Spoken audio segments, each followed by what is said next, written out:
The ninth prince is only so old, yet he doesn't even blush when he sees people having sex, and he even asks them to go and watch together. This incident was like the last straw that broke the camel's back, causing Teifu's psychological defenses, which were already on the verge of collapse, to completely collapse. The ninth prince's ignorance, lack of common sense, and reckless behavior made the Grand Tutor unable to tolerate it any longer. No matter whether it is the royal family or one's own students, they must never raise such a person. The Crown Prince felt that since Xiaoju could force the Great Tutor into this state, he must be a big shot. The Crown Prince had no doubt about the tutor's intentions at all. After all, he saw the whole thing from beginning to end with his own eyes. Xiaoju had only been here for one day, but he had already messed up the Teifu family's house, and almost caused a divorce between a couple who had been in love for decades. Even the Crown Prince felt ashamed of such terrible, destructive power. The Crown Prince suddenly remembered that the princess seemed to have started to contradict the tutor only after she came into contact with her younger brother. The Crown Prince shuddered suddenly. "Teacher, there is no need to do this. It is your job to teach Xiaoju well." The prince also felt that it was imperative for his younger brother to study well. Although it was a bit offensive to say this, he did not want to have a younger brother like his uncle in the future. The Grand Tutor has already decided at this moment that he will teach each of benevolence, righteousness, propriety, wisdom, and trustworthiness to the ninth prince. After the Crown Prince consoled his teacher with a few more words, he knew that his teacher still had things to deal with later, so he did not stay any longer. After sending the prince away and closing the door of the Teifu mansion, the Teifu turned around and suddenly didn't know how to face his wife and granddaughter. The previous memories quickly came back to him. The thought of the young master of the cow family who couldn't control himself during the day and was so indulgent that he actually did such a thing outside made the Teifu feel angry and a little embarrassed. He didn't expect that just a hairpin could reflect so many things. That's the truth. Think about it, even if the young master of the cow family was confused and didn't understand the intricacies of this, wasn't there anyone among his cousin, his parents, and so many people in the cow family who reminded him? In the final analysis, it's just that the upper beam is crooked and the lower beams are crooked. Kaorui's cousin was probably very angry, thinking that it didn't matter if she was the granddaughter of the Grand Tutor. She still lost to a girl from a small family, so she borrowed this hairpin to show off in front of Madame Zhen. The reason why the cow family sat back and watched without saying a word was that they wanted to use this hairpin to test Liang Wenian's reaction. They tried to test how Liang Wenian would react when encountering such a thing, starting from small to large and gradually increasing the stakes. At first, it might be just a hairpin, but later on, it will gradually become a dowry, a woman, an heir. In the end, Liang Wenian will be completely turned into a tool for them to climb up. Facts have proved that the cow family was actually successful. If Yishuo hadn't suddenly appeared, the hairpin incident would have ended up in vain, and many other things would have ended up in vain as well. The Grand Tutor may think a hairpin is a trivial matter today, and may think a piece of clothing is a trivial matter tomorrow. After a few years, when the previous impressions have accumulated deeply enough, will the Grand Tutor think that his granddaughter is being too fussy? There have been so many disappointments. She knows it's useless to cry to her grandfather. If Liang Wenian is wronged in the future, will she come back to tell him? After all, the process of taming Liang Wenian is actually the process of taming the tutor. The Grand Tutor had been in officialdom for many years and had hardly ever used such a sinister trick, so he had no idea how terrible this sinister trick was. Even until now, the Grand Tutor has not realized the seriousness of the matter. Even though the Teifu was well versed in ancient and modern knowledge, he still could not imagine things that he had not seen with his own eyes. Now, in the eyes of the Grand Tutor, the fact that the young master of the cow family committed adultery with his cousin, and that the cow family deliberately promoted their own good reputation to curry favor with the powerful, only made him angry and upset. He had no idea to what extent the cow family was rotten inside. Therefore, at this moment, the Grand Tutor was filled with embarrassment as to how to face his wife and granddaughter. After standing outside for a long while, the tutor finally raised his feet and walked towards the main room. However, the fact that the Grand Tutor didn't know didn't mean that Madame Zhen didn't know. Madame Zhen was a woman, so she naturally understood the consequences for a woman if she met such a family. Mrs. Zhen originally thought that the only bad person was the young master of the cow family, but she didn't expect that the entire cow family was of the same ilk. Mrs. Zhen shuddered at the thought that her granddaughter almost married into such a family. So even though her husband swallowed his pride for the first time in his life and begged for peace with her, and even wrote a letter of withdrawal in front of them, Mrs. Zhen still didn't look kindly upon him. The Teifu was turned down by his wife, and all his sweet words were of no use. He was quite angry, but he was really wrong in this matter, and he was too embarrassed to argue with his wife. Unable to hold it in any longer, the Teifu finally threw up his sleeves and went to the street angrily. He really couldn't stay in this house for even a quarter of an hour, but the Teifu seldom went shopping on weekdays, and he had no interest in the outside world. He really had no goal. He drank tea to his heart's content in the tea house, but he couldn't drink anymore. So the Teifu went downstairs, walking aimlessly, and gradually he heard a particularly noisy noise not far away. It turned out that the Grand Tutor had unknowingly arrived at Cao's residence. It was already afternoon, almost evening. The news that the young master of the Cao family was caught cheating by the Crown Prince himself was making headlines. The Cao family's affair was exposed. After a few hours of fermentation, the people who heard about it for the first time could not help but be shocked. The 3 girls who married into the Cao family were the family's favorite daughters. When something like this happened, even though the result was not known yet, each family had already sent a carriage to pick up their daughter. When the tutor arrived, he happened to meet Cao Rui's second sister-in-law picked up by someone. With disaster imminent, the Cao family naturally refused to release the people, but the other party didn't care and simply called together the guards and servants to beat up the people in the Cao family. A gust of wind blew, and the curtain of the carriage opened a crack. Looking through the gap the next moment, the tutor felt as if he was struck by lightning. Cao Rui's second sister-in-law was the daughter of Jinzi Guanglu Doctor, the daughter of a third-rank official. Because of the future marriage relationship between the two families, the Teifu had met his daughter once on the wedding day 5 years ago. The girl who was pretty and charming 5 years ago has become haggard 5 years later. This is what mind control is like. Even if the person involved says that nothing happened, the spirit she exudes cannot deceive others. However, even though things had come to this point, the woman in the carriage continued to loudly defend her husband's family, as if she was possessed by a demon, and tried her best to speak well of the Cao family. Seeing this scene, the Teifu felt a chill. The master doesn't understand why some people can be so bad. As the sun set, the tutor returned home in a daze. Mrs. Zhen was surprised to see her husband like this. Then she understood when she heard the servants tell her where her husband had gone today. Madame Zhen did not say anything, and left it to the Grand Tutor to digest slowly. When the court was in session the next day, just as Emperor Jingwen had guessed, several ministers listed the crimes of the Cao family in the court without caring about their lives. Lord Cao was sweating profusely and tried his best to refute them. Looking at the noisy court that was like a vegetable market, Emperor Jingwen couldn't help but feel a headache. While Emperor Jingwen was pondering, to everyone's surprise, even the Grand Tutor stood up. There was no suspense at all now. After the Emperor intervened, he found out a lot of other things. After reading the memorial with a frown, Emperor Jingwen did not hesitate any longer and directly put Lord Cao and his entire family in prison. As the Minister of Agriculture, he embezzled money and shook the foundation of the country. Killing all 9 clans of the Cao family was considered a light punishment. The ministers had not expected that this lawsuit, which was clearly about their children's family, would involve so many things in the end. The cause was simply because the 9th prince was having fun and went out of the palace. He Xiang and others couldn't help but smack their lips. After the court session, the Grand Tutor went straight to the library. Upon seeing this, the Crown Prince couldn't help but shake his head with a hint of sympathy flashing in his eyes.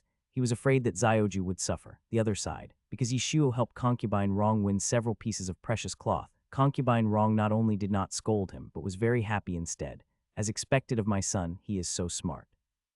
Thinking that her son could even fool the Imperial Tutor, and even the Imperial Tutor had to help him cover up his lies, the Imperial Concubine felt so proud.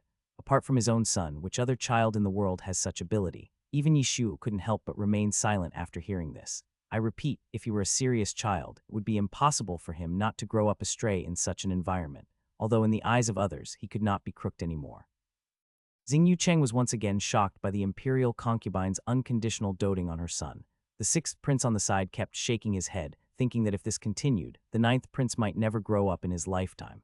Yishuo was not soft-hearted either. He took the opportunity to extort 2 new sets of clothes from his mother. Then, early the next morning, he brought his study partner and attendant to the library. Until this moment, Yishuo was still regretting the freedom he had finally gained, but which slipped away so quickly. I still don't know what my grandfather, my 6 uncles, and my 18 cousins look like. The group of guards yesterday were really cruel. They showed no mercy and even pinched his shoulder until it was blue. Sitting by the window on the 3rd floor, Yishuo's expression was filled with sadness. I've only been out for less than 12 hours. 12 hours? Yishuo has never had such a short weekend life. With a pop sound, happiness is gone. What does this have to do with me? Why did you arrest me? Why won't you let me go out? Let me out, let this prince out quickly. At the beginning, Xing Yucheng and Zhao Luzi were so soft-hearted when they saw how sad and angry he was that they tried to persuade him, but later, after hearing it so many times, they became numb to it. Anyway, the ninth prince was just shouting, and since the emperor had issued a ban, he couldn't get out no matter how hard he tried. Xing Yucheng and Zhao Luzi gradually learned how to read attentively in a noisy environment. Yishuo thought this was miserable enough, but he didn't expect there would be something even worse to come. When the grand tutor came, Yishuo didn't think anything was wrong. It wasn't the first time that the grand tutor attacked him suddenly, and the old man couldn't stay for a while and had to leave. It was not until the grand tutor lifted his official robe and knelt down opposite Yishuo that Yishuo frowned, feeling that something was not right. In the next 2 hours, Yishuo gradually realized that this was true and not his illusion. Oh my god, he obviously did good things. Why did the master repay his kindness with hatred? Why are all the people here like this? This has been the nth time Yishuo can hardly count. We agreed to leave me alone, but in the end, each one of them is stricter than the last. It's okay for the stepfather, but why is the tutor like this too? Yishuo couldn't understand. Yishuo has a bright mind, but he has already gone to school once in his previous life. If he were to go to school again in this life, Yishuo would feel desperate just thinking about it. Especially in ancient times, going to school was so tiring, with one having to memorize one book after another and never seeing an end. It's no wonder that Yishuo felt repulsed. Seeing that the grand tutor couldn't leave for a while, Yishuo began to daydream while listening to his lecture, with his hands placed below his head and constantly making small movements. After a long time, it was time for lunch. Even after drinking several cups of tea, he still felt a little thirsty. Closing the book in front of him, the grand tutor couldn't help but look at the ninth prince opposite him. The reality of benevolence is to serve one's parents. The reality of righteousness is to obey one's elder brother. The reality of wisdom is to know these two things, and not to abandon them. The reality of propriety is to be restrained in these two things. 1. Everyone has a compassionate heart, everyone has a sense of shame and disgust, everyone has a respectful heart, everyone has a sense of right and wrong. Compassion is benevolence, shame and disgust is righteousness, respect is courtesy, and a sense of right and wrong is wisdom. So do you understand? In order to teach the ninth prince the basic ethics of propriety, morality, and honor, the grand tutor has put in a lot of effort, almost breaking it down and explaining it to him. However, Yishuo's thoughts had already wandered off to who knows where. In extraordinary times, extraordinary things need to be done. When something really happens, there is no time to worry about so many things. Some things should be done even if they go against the teachings of sages. The master frowned and couldn't help shouting twice more. Xing Yucheng, who was standing by, couldn't stand it anymore, so he quietly nudged the ninth prince, who obviously wasn't listening carefully. Yishuo finally came back to his senses, and by this time the tutor's face had turned dark. What are you holding there? Take it out. Sure enough, no matter which era, when faced with students who do not listen carefully in class, teachers' reactions are the same. Yishuo had no choice but to put his masterpiece on the table. So the master saw something that looked like it had a pair of wings. Was it a butterfly or something? The master's anger rose immediately. Do you know how much this piece of paper can be worth to ordinary people? How much corn can it be worth? A mere piece of paper was enough for a common person's food for a day, but it was wasted so casually by the ninth prince. Yishuo understood the principle, but this paper was just discarded by Xing Yucheng. Without waiting for Yishuo to open his mouth to refute, the grand tutor asked again, "What is the use of this thing in your hand? If it has no use, it is just a waste of time." Hearing him talk about this, Yishuo immediately sat up straight and had to say a few words for the fruits of his labor, replying to Master, "Of course there are." As he said that, Yishuo threw the thing he had carefully folded out of the window. He had to show Teifu the charm of paper airplane, one of the must-have handmade toys for modern children in their childhood. Although the writing paper in the palace was soft, it was on an upper floor and was cut into small pieces so it could still fly. Just like that, Yishuo watched the paper plane swaying and flying far away. When he turned around, he was about to brag about it, but he ran into the dark old face of the tutor. That's it. He thought the ninth prince would come up with some new tricks. The grand tutor didn't hesitate and started scolding Yishuo as soon as he caught him. Yishuo felt extremely innocent. Any modern person would surely understand the meaning of airplanes or the various air currents in the air. This is the world record-breaking way to fold Susan's paper airplane. Super cool. Yishuo felt that there was a particularly deep generation gap between him and the Teifu, as if the Teifu firmly believed that the sky above his head was round and the land beneath his feet was square, while Yishuo believed that they were both round. Teacher. Yishuo's expression suddenly became serious. It is also very important to properly develop children's hands-on ability. Always reading, reading, and reading, but not learning to be creative. The high-pressure environment will make children stupid.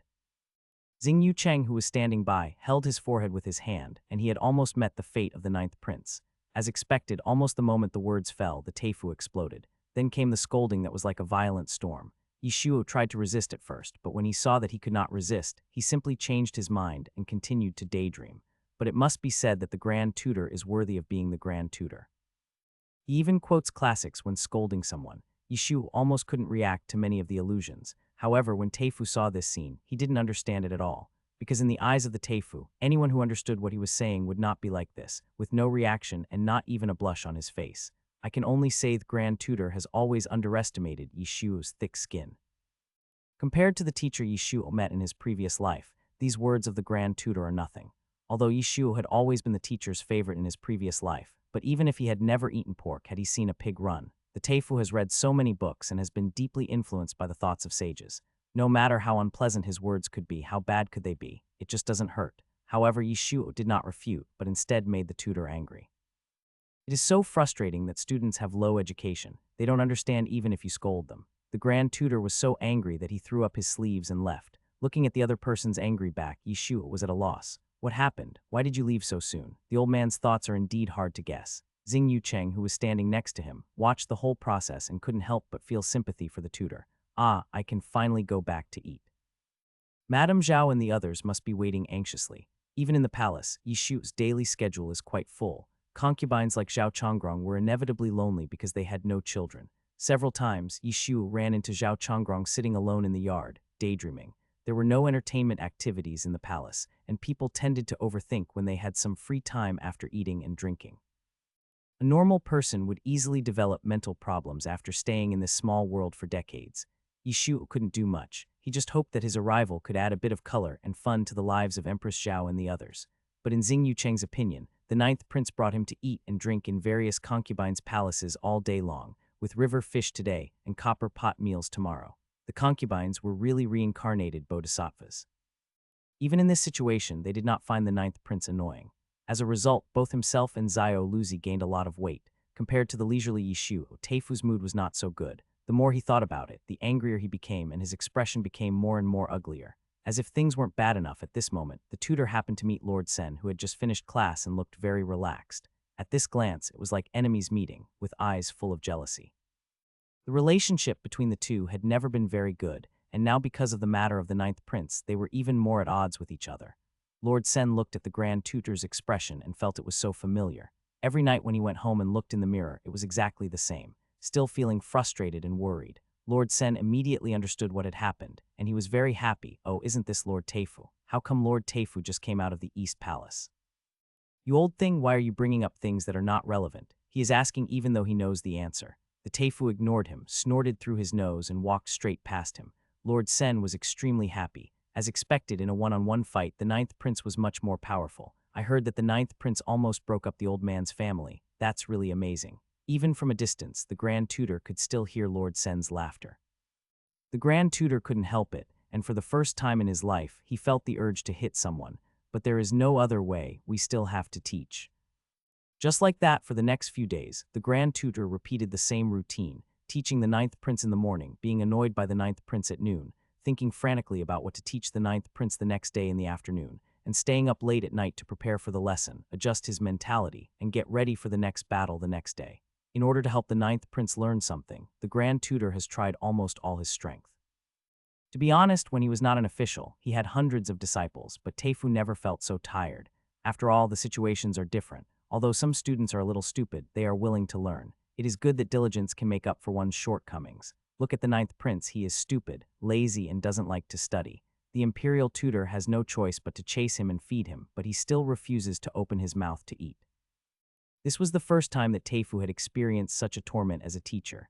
If his former students saw this, they would probably drop their eyes out. Not to mention other students, at least the crown prince would not be able to accept this contrast. This went on for about half a month, and Mrs. Zhen watched helplessly as her husband's hair seemed to be thinner than before, and the previous hair crown would soon have to be remade. The Grand Tutor has been so busy lately that he doesn't even have time to care about his granddaughter's marriage, which makes Liang Wenyan feel relieved.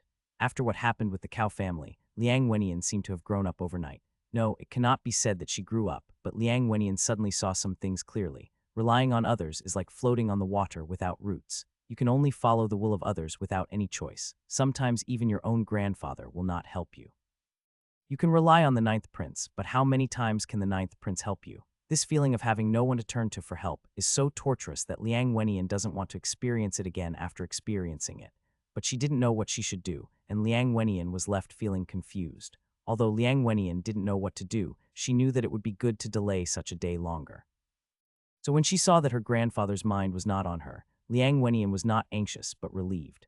The fact that Liang Wenyan was able to notice that something was wrong with Cao Rui and took the initiative to express her wishes to Madame Zhen, and the Grand Tutor proves that she is at least not a person without her own opinions, and it is natural for her to think of these things. Liang Wenyan thought that perhaps she could ask the ninth prince what to do. Although my grandmother has read a lot of books, she's been confined to the inner courtyard all her life. If anyone can give her advice on this matter and keep it secret, it can only be the ninth prince. Liang Wenyan's heart quickly calmed down. The Grand Tutor over there had no idea that his granddaughter had quietly changed, and he was still worrying about how to teach the ninth prince. The Grand Tutor became increasingly haggard at a speed visible to the naked eye. Even Emperor Jingwen noticed it. My son is really amazing. Emperor Jingwen thought about it and finally feared that if he continued like this, the Grand Tutor would retire or some other accident would happen. He had no choice but to bring Lord Sen back. Lord Sen didn't feel happy for long before he received such tragic news. He suddenly felt dizzy and could no longer laugh. The other ministers were even more silent, especially He Xiong and others who were watching the fun from the sidelines, fearing that they would be drafted into the army. After all, if the trend continued, it was not certain whether they would be included. If one teacher wasn't enough, then two teachers would come together, or even Emperor Jingwen himself would take part. The weather was about to get hot, and Emperor Jingwen planned to go to the temporary palace to escape the heat this year. In his opinion, this was a perfect opportunity to educate his son. If punishment doesn't work, bribery might work, right? Emperor Jingwen didn't believe that his son, with his love of hustle and bustle, could really hold back and not go to the palace with them, or he could simply take the imperial concubine away and leave him alone to see if he could sit still. Emperor Jingwen's original plan was that as long as Zioju could recite 10 articles, he would agree to take him this year. But when flipping through the book, Emperor Jingwen wondered if 10 chapters were too many. After all, the point of bribery is not to punish, but to find a way to get him moving. After deliberating for most of the day and making many deletions and cuts, Emperor Jingwen finally shortened the 10 articles to half, leaving only 5. My two dear ministers, what do you think? Emperor Jingwen was a novice parent after all, so naturally he had to ask for the opinions of his two teachers. But whether it was Lord Sen or the Grand Tutor, their expressions were not particularly optimistic. Even if there are 5 chapters, it feels like an insurmountable gap for the ninth prince. In their hands, the ninth prince had never been able to recite a complete article. The Grand Tutor spoke tentatively. Your Majesty, these 3 articles, what do you think? Lord Sen wiped the sweat from his head and said, Your Majesty, reduce it a little, and then reduce it a little more. Emperor Jingwen now suddenly felt extremely regretful. He should not have suppressed his son so severely in the beginning. He should have given his son a good name, a more complete one. Shu means the first day of the month, and it sounds like a bad implication. Emperor Jingwen sighed deeply, then crossed out 2 of the 5 articles he had carefully selected. The only 3 remaining articles may be the few that my son can recite, and they are all the essence. This person, after making a wrong decision, will often regret it madly afterward, and will think back from time to time, wondering if he had not done this or that, would the outcome have been different. Including the emperor, Emperor Jingwen was troubled by his own son and even began to put the blame on the naming. The 3 of them gathered together to pick and choose, and finally had a few arguments, before finally deciding on the content of the 3 articles. If an unaware minister came over, he would think that the 3 were discussing some national affairs. The result was just discussing what books the children should read. The so-called 4 books and 5 classics, according to the normal order, one should read the 4 books first and then read the 5 classics. But unfortunately, it is about to enter summer. Spring and summer belong to Yang, and Yang is light and clear. Poetry and music are sounds, and sounds are also light and clear. According to the theory of yin and yang health preservation, reading poetry and scriptures in this season is also a good choice. The crown prince standing aside was speechless when he saw that Emperor Jingwen and the 2 teachers had even considered these things. How worrying must my younger brother be that my father and the teachers would treat these 3 articles as the only 3 articles they could teach him. Since this might be the only thing his son could learn, Emperor Jingwen's attitude naturally had to be more cautious. Finally, the names of the 3 articles came out. Book of Rites, Quli Shang, The Great Learning, the Analects of Confucius, Learning. The Book of Rites, Quli Shang has a lot of words, so it was impossible for Yishu to memorize it all. Emperor Jingwen and the three teachers even consciously deleted some of it and only selected the things they wanted Yishu to learn. It was still early, with nearly half a month left before the scheduled departure date.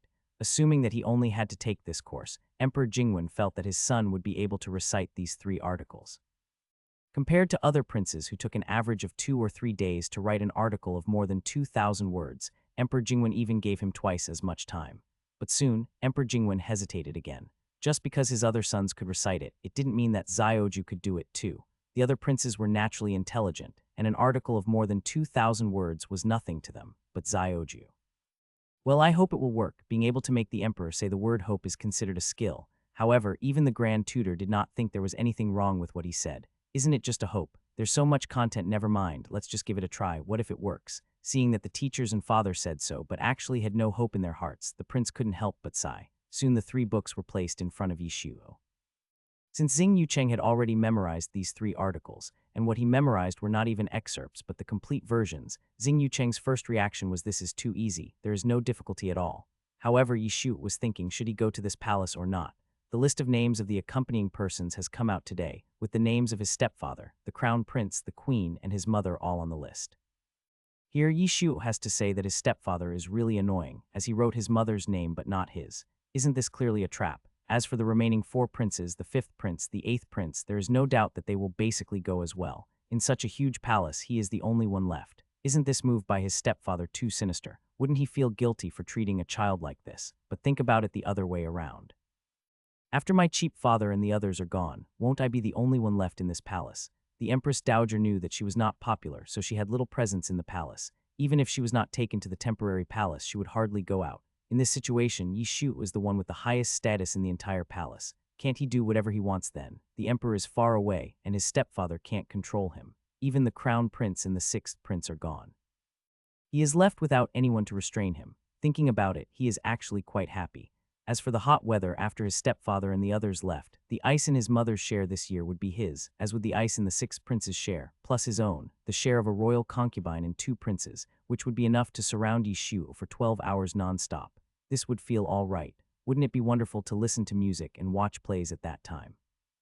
From mid-May to the end of October, when he returned from the palace, it was a full half year. Even though Yishu couldn't leave the palace, he could still have a lot of fun in the palace. Considering this, Yishu actually tends not to go. But he was really worried about his mother. Things were different now, as the eldest prince's prestige in the army grew. The protective umbrella of his grandfather was no longer as important as before. If something happened by accident, he would not be able to rush to the rescue in time. So my cheap dad is really annoying. Yishu couldn't help but sigh. The crown prince went to the temporary palace, and the tutor could follow him. Xing Yucheng had never seen what the temporary palace looked like. Xing Yucheng was feeling happy, but when he turned around, he met the troubled eyes of the 9th prince.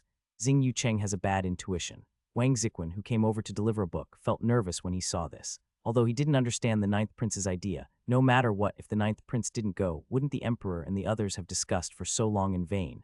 Wang Ziquan, however, did not show any dissatisfaction and even breathed a sigh of relief. No matter what the 9th prince's attitude is, as long as the 9th prince can help him complete his task smoothly, he will be happy. Besides, His Majesty has no way to deal with the 9th prince, and it is already quite good that the 9th prince is so polite to him. Wang Ziquan knows how to be content. Then I won't bother the 9th prince anymore. Nowadays, the 9th prince's studies have almost become the most important thing in the palace. Wang Ziquan didn't dare to disturb him. After getting a positive answer, he left with his people. He left so fast, as if he was afraid that Yishu would go back on his word.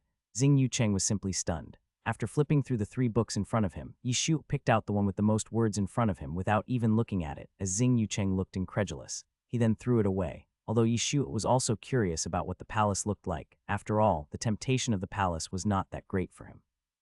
He only needed to memorize 2 articles. It would be too much of a loss to ask him to memorize 3. Xing Yucheng was still standing there in a mess. Your Highness, Your Highness. 3 articles could be exchanged for nearly half a year's trip to the palace. In Xing Yucheng's opinion, it was too good a deal, so he didn't understand why the 9th prince would do this. You know, other princes have been memorizing books every day but have nothing. If there were such an opportunity, the other princes would probably fight tooth and nail for it. You don't understand. In fact, parents can be greedy sometimes. Just kidding. If he really completed the requirements of his cheap dad perfectly this time and fell into his cheap dad's trap, believe it or not, his cheap dad will dare to double the money next time. Adults are the best at taking advantage of others. Yishuo's principle is to give his cheap dad a little sweetness to make him feel that this method is useful, and then his cheap dad will throw a bigger bait and give more benefits next time. When fishing, if you don't make more nests and put more bait, you still expect to get a harvest. You're dreaming, just take a look. These 2 chapters are enough. Yishu originally wanted to just memorize the few hundred words in the Analects of Confucius Learning and get it over with, but after thinking about it, it seemed a bit too drastic. If he was not careful, it would easily make his stepfather angry, and it would be bad if he really didn't take him with him. After thinking it over carefully, Yishu decided to add the 2,000-word article The Great Learning, but we can't be too hasty about this matter. We have to delay it a bit to whet our cheap father's appetite so that he won't think that what he has memorized is too easy. Next time when the difficulty is increased, no matter how many articles there are, Yishu will not be able to memorize them. But Xing Yucheng refused to believe it. Who is Emperor Jingwen? He is the emperor. How can the emperor go back on his word? It can only be said that Xing Yucheng understood the emperor, but did not understand the psychology of being a father. In terms of understanding his biological father, Yishu has reached the pinnacle after 2 lifetimes of practice. Sure enough, when Emperor Jingwen heard Wang Ziquan say that his son was not in a very good mood, his heart sank immediately. You little bastard, you don't think it's good to stay in the palace alone, right? Thinking about it carefully, it seems that he is indeed not afraid of being alone. The first time he left the palace, he dared to abandon his attendants and tutor and run away. Emperor Jingwen felt that his painstaking plan was likely to go down the drain. How could I have forgotten this? Emperor Jingwen held his forehead with his hand, feeling somewhat desperate. Threats were of no use, bribes were of no use. He had been beaten and scolded, but his son was like a copper pea, which could neither be cooked nor crushed, giving him a headache. The Grand Tutor and Lord Sen were also at a loss. Even though they were the educational experts of the dynasty, they were helpless against the 9th prince. Time passed day by day, and Xing Yucheng saw it and felt anxious. The 9th prince kept saying he would endorse the book, but he didn't even read the 2 remaining articles. Half a month passed in the blink of an eye, and tomorrow would be the day to set off for the temporary palace. Xing Yucheng had completely lost hope and felt that he would have to stay in the palace with the 9th prince for the next few months. If possible, Xing Yucheng really wished he could endorse the 9th prince. It was really frustrating. However, at noon, after finishing his lunch, Yishuo put down his chopsticks, wiped his mouth, and went straight to the Qinzheng Hall. Xing Yucheng noticed that the direction he was walking seemed to be different from before. At this time, he did not react until he saw the plaque of the Qinzheng Hall. Your Highness, have you finished memorizing that book? Well, I've finished reciting it. Xing Yucheng was shocked. Your Highness, Wen. I stay with the 9th prince all day long. How come I don't know about this? But before Xing Yucheng could investigate further, Yishuo had already gone in. Xing Yucheng subconsciously followed him and soon forgot about it. At that time, Emperor Jingwen, who was reviewing memorials, had completely given up the idea. From his initial expectations, he had now given up. It was not until lunch was over that Wang Ziquan's voice suddenly came from outside.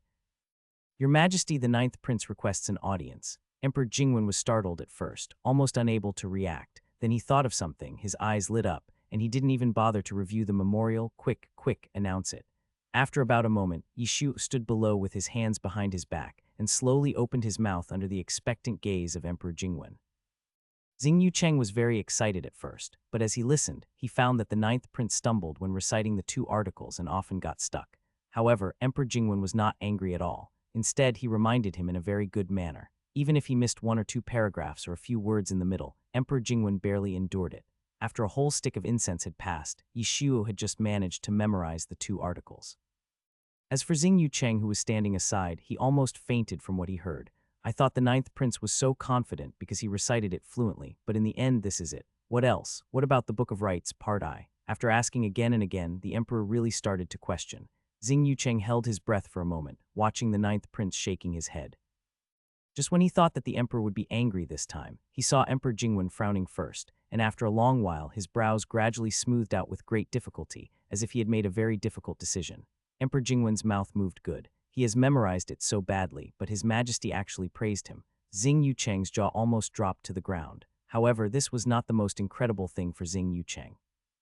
What made him feel the most incredible was that soon, even Master Sen and Master Tai came. 1 emperor, 2 teachers, put down their work and listened attentively to their son's student reciting. What's more, they were afraid that he would get nervous and forget what he had memorized with great difficulty, so the 3 of them didn't even dare to breathe. They looked much more nervous than Yishuo, the person involved. After Yishuo finally finished memorizing the 2 articles after a long time, the 3 of them breathed a sigh of relief almost at the same time. They felt like they had survived a calamity, and suddenly they had the urge to cry for joy. After trying various methods, I finally saw some results today. In fact, when Emperor Jingwen first heard that Yi Shu had recited incorrectly, he was about to curse, saying what crap he was reciting, how he was forgetful and nonsense. But when he met Yi Shu's eyes, Emperor Jingwen calmed down instantly. You have to know that the person in front of you is Zioju, not any other son, so you can't generalize. It's quite good that he can achieve this level. We can't expect too much. Therefore, Emperor Jingwen changed his mind almost immediately before he could say anything, and turned the words that were meant to scold him into words that praised him. Xing Yucheng felt that the emperor might be like this, but the two teachers certainly would not, because they were both contemporary masters. Yishuo also felt that he had done well. He smacked his lips, feeling extremely satisfied. He then looked at the two teachers beside him and said, Master Zhen, Master Sen, what do you think? He looked so proud, as if he had accomplished something great, and was asking the adults for some candy. The old faces of the Grand Tutor and Lord Sen trembled almost at the same time. Finally, they closed their eyes, made up their minds, and said, very, very good. Xing Yucheng, the Crown Prince who had been silent beside him, the Crown Prince couldn't help but look at his teacher with an extremely strange look. In the past 10 years, where had the Crown Prince seen his teacher like this? Not to mention the great learning with more than 2,000 words. When he recited all the 4 books, he never saw the teacher praise him so obviously. Just 2 OKS were already the best. As for Xing Yucheng, his heart was completely dead. Xing Yucheng and the Crown Prince didn't understand that the better they performed, the more their parents and teachers would take their excellence for granted. If a person already has 95 points, how much further can he improve? It's different for players like Yishu, who scored 0 or even negative points. Any little progress is worth celebrating with firecrackers. It is a fact that if you do one wrong thing to a good person, you become a bad person. But if a bad person only needs to do one good thing, this good thing will be infinitely magnified. Of the 3 articles, Yishu could only recite 2, and those were the 2 with the fewest words. Logically, he should not be allowed to go to the palace, but Emperor Jingwen was afraid of dampening his enthusiasm. If he was not accepted this time, what if he would not take the bait next time? After considering for a long time, Emperor Jingwen finally nodded reluctantly and added Yishu's name to the list of accompanying persons. This matter has both advantages and disadvantages. Although his son did not meet his own requirements this time, it at least gave Emperor Jingwen hope and let Emperor Jingwen know that the path of bribery is feasible. Yishu was very satisfied with this. However, Xing Yucheng felt dizzy and didn't even know how he walked out of the Qinzheng Hall in the end. He had a lot of questions in his mind and wanted to know why. For not fulfilling His Majesty's request, His Majesty should scold the 9th Prince. Yishu shook his head when he saw this, thinking that it would be difficult for him to understand given his situation as a study partner. After all, this guy looks like an honest child. He does whatever his parents expect him to do. He has been excellent since he was young, and it is too late for him to give up now. The two people's situations are different. Yishuo has been bad since he was a child, so Emperor Jingwen got used to it and thought it was nothing. If his study companions started to be bad, then in the eyes of the Minister of Works and his wife, he would be considered decadent. So alas, there is no hope in this life. He will try to understand it in the next life, and the situations of the two are also different. His cheap father wanted to kill him before, but Yishu did these things without any scruples. What is this called? This is called retribution, just debt collection. As for the Minister of Works and his wife, I can only say that their crimes are not serious enough. Just like that, under Xing Yucheng's doubtful gaze, Yishu boarded the last carriage to the palace in a dignified manner. This made all the ladies in the harem so angry that they almost died. Why is the emperor so good to the 9th Prince when he is such a waste? Puzzlement, confusion, jealousy, all kinds of emotions permeated the entire harem. Yishu pretended not to see it and began to arrange his departure from the palace. Firstly, there is the ice in my share this year. Ice has to be replaced every year. Fresh water has to be fetched from the river every winter. That is to say, if I don't use it this summer, I will end up throwing it away. Yishu thought about it, and then called the Ministry of Internal Affairs, asking them to distribute the ice in their own share equally to Empress Zhao and the others. Zhao Chongrong, Su Changyi, and Li Changyuan were of low rank and not favored, so naturally they were not in the entourage. Yishu did not have the ability to ask his stepfather to add them all into the team. If so, the other concubines would have objections. But if Yishu could make them live a little more comfortably this summer, he could still do it. Although concubine Rong didn't know why her son was always thinking about those 3 people, she didn't object and even gave most of the ice in her share to them. In this way, even if Zhao Chongrong and the others did not go to the palace, they could still keep cool throughout the summer. When they received the news from the Ministry of Internal Affairs, Zhao Chongrong and her friends were filled with mixed emotions. Although the 3 of them are not favored, they are not stupid. They naturally know who is sincere to them and who is fake. If the intention is to exploit them, then what value do people like them have? Madam, it's a good thing we opened the palace gates. Yes, fortunately the palace gate was opened, but the crown prince forced her to open it with a token, not her own will. Thinking about it now, Zhao Chongrong couldn't help but feel a little regretful. Almost at the same time, Zhao Chongrong thought of the red pill again. The other side, almost early in the morning, Yishu crawled out of the bed. His positive look made Emperor Jingwen deeply doubt whether he was pretending to be sleepy when he went to the study room before. Hearing that everything at the palace was ready, Yishu didn't pack much and simply traveled light.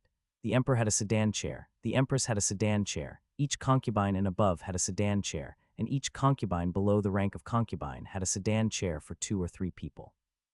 In addition, they were accompanied by ministers, guards, palace maids, eunuchs, and all in all, there were thousands of people in total. They left from the Zhengshan Gate in the middle of the palace and the palace gates on both sides in a grand procession. Ancient horse-drawn carriages are not quite the same as we imagine. In fact, they also have shock-absorbing systems, which rely on things called Fu-tu and Dang-tu.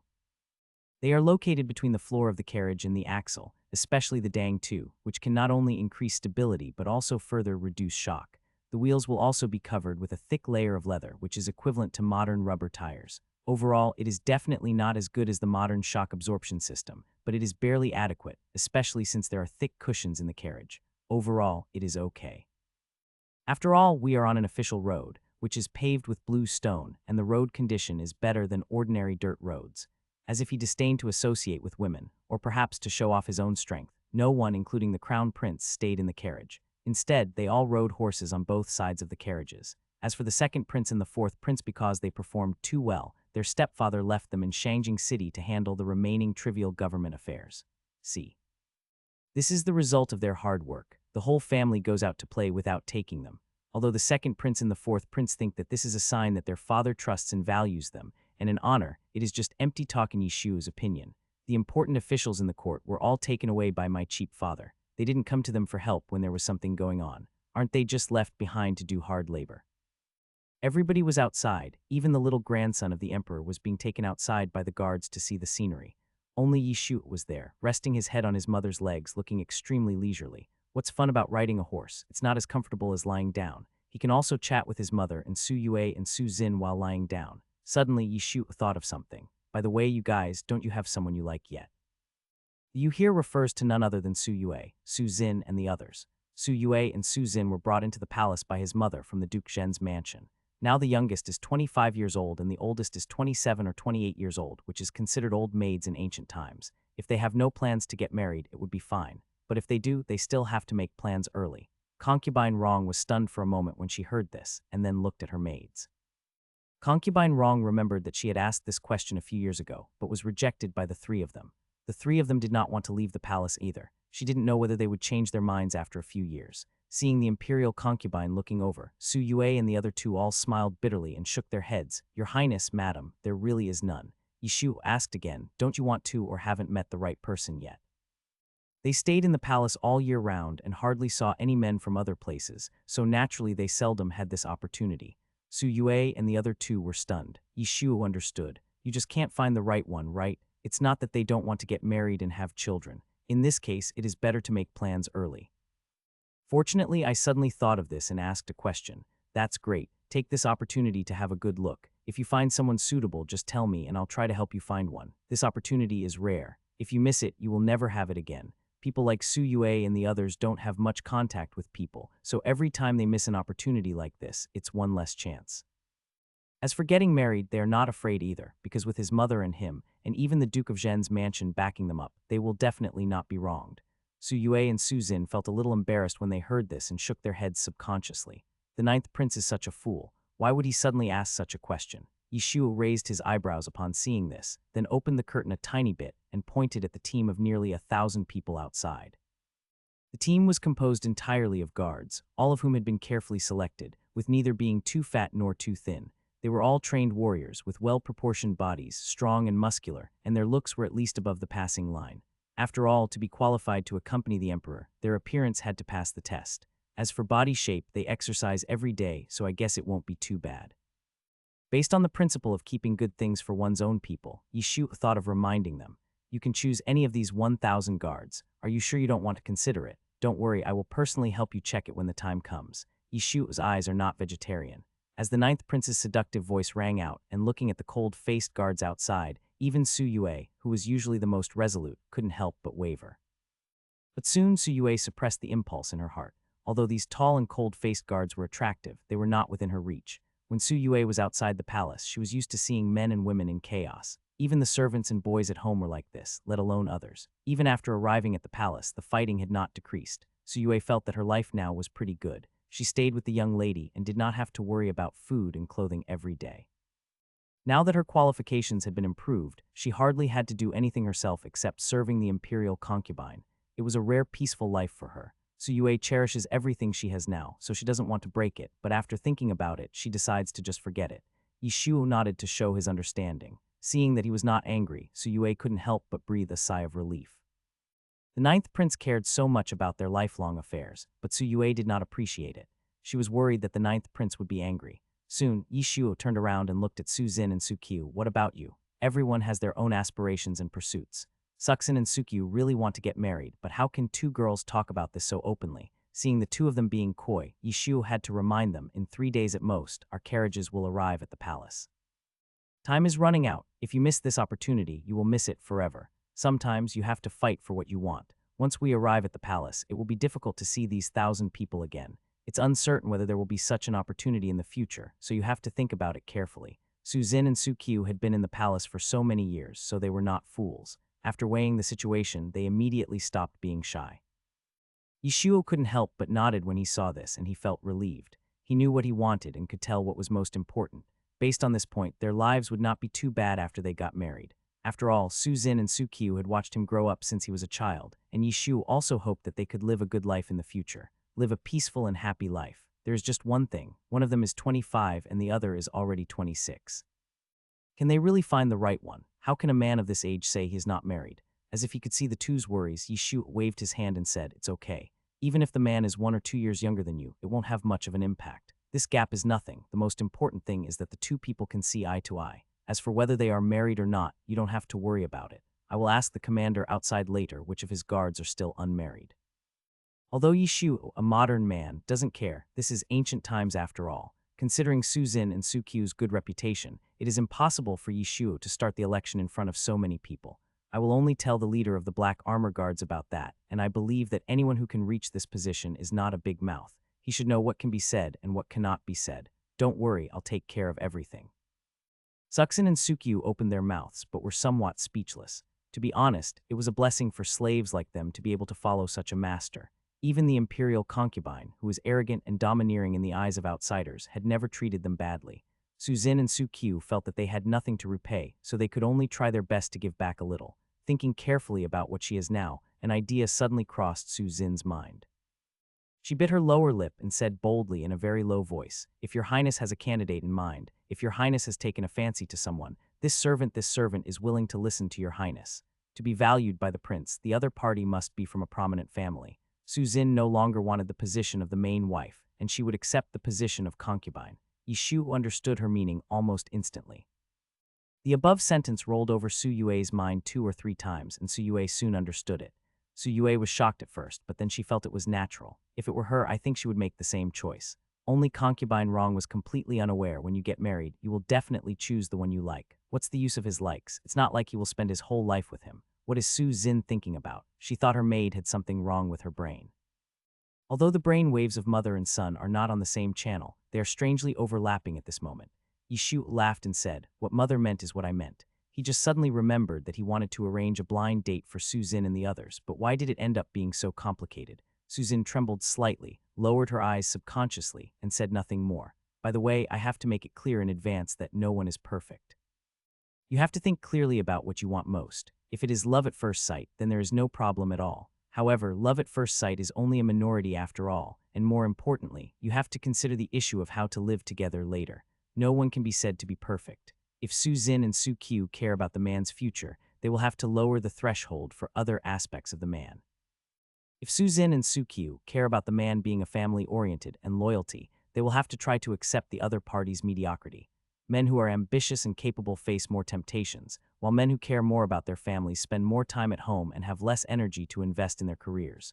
As one thing increases while the other decreases, it is impossible to be perfect.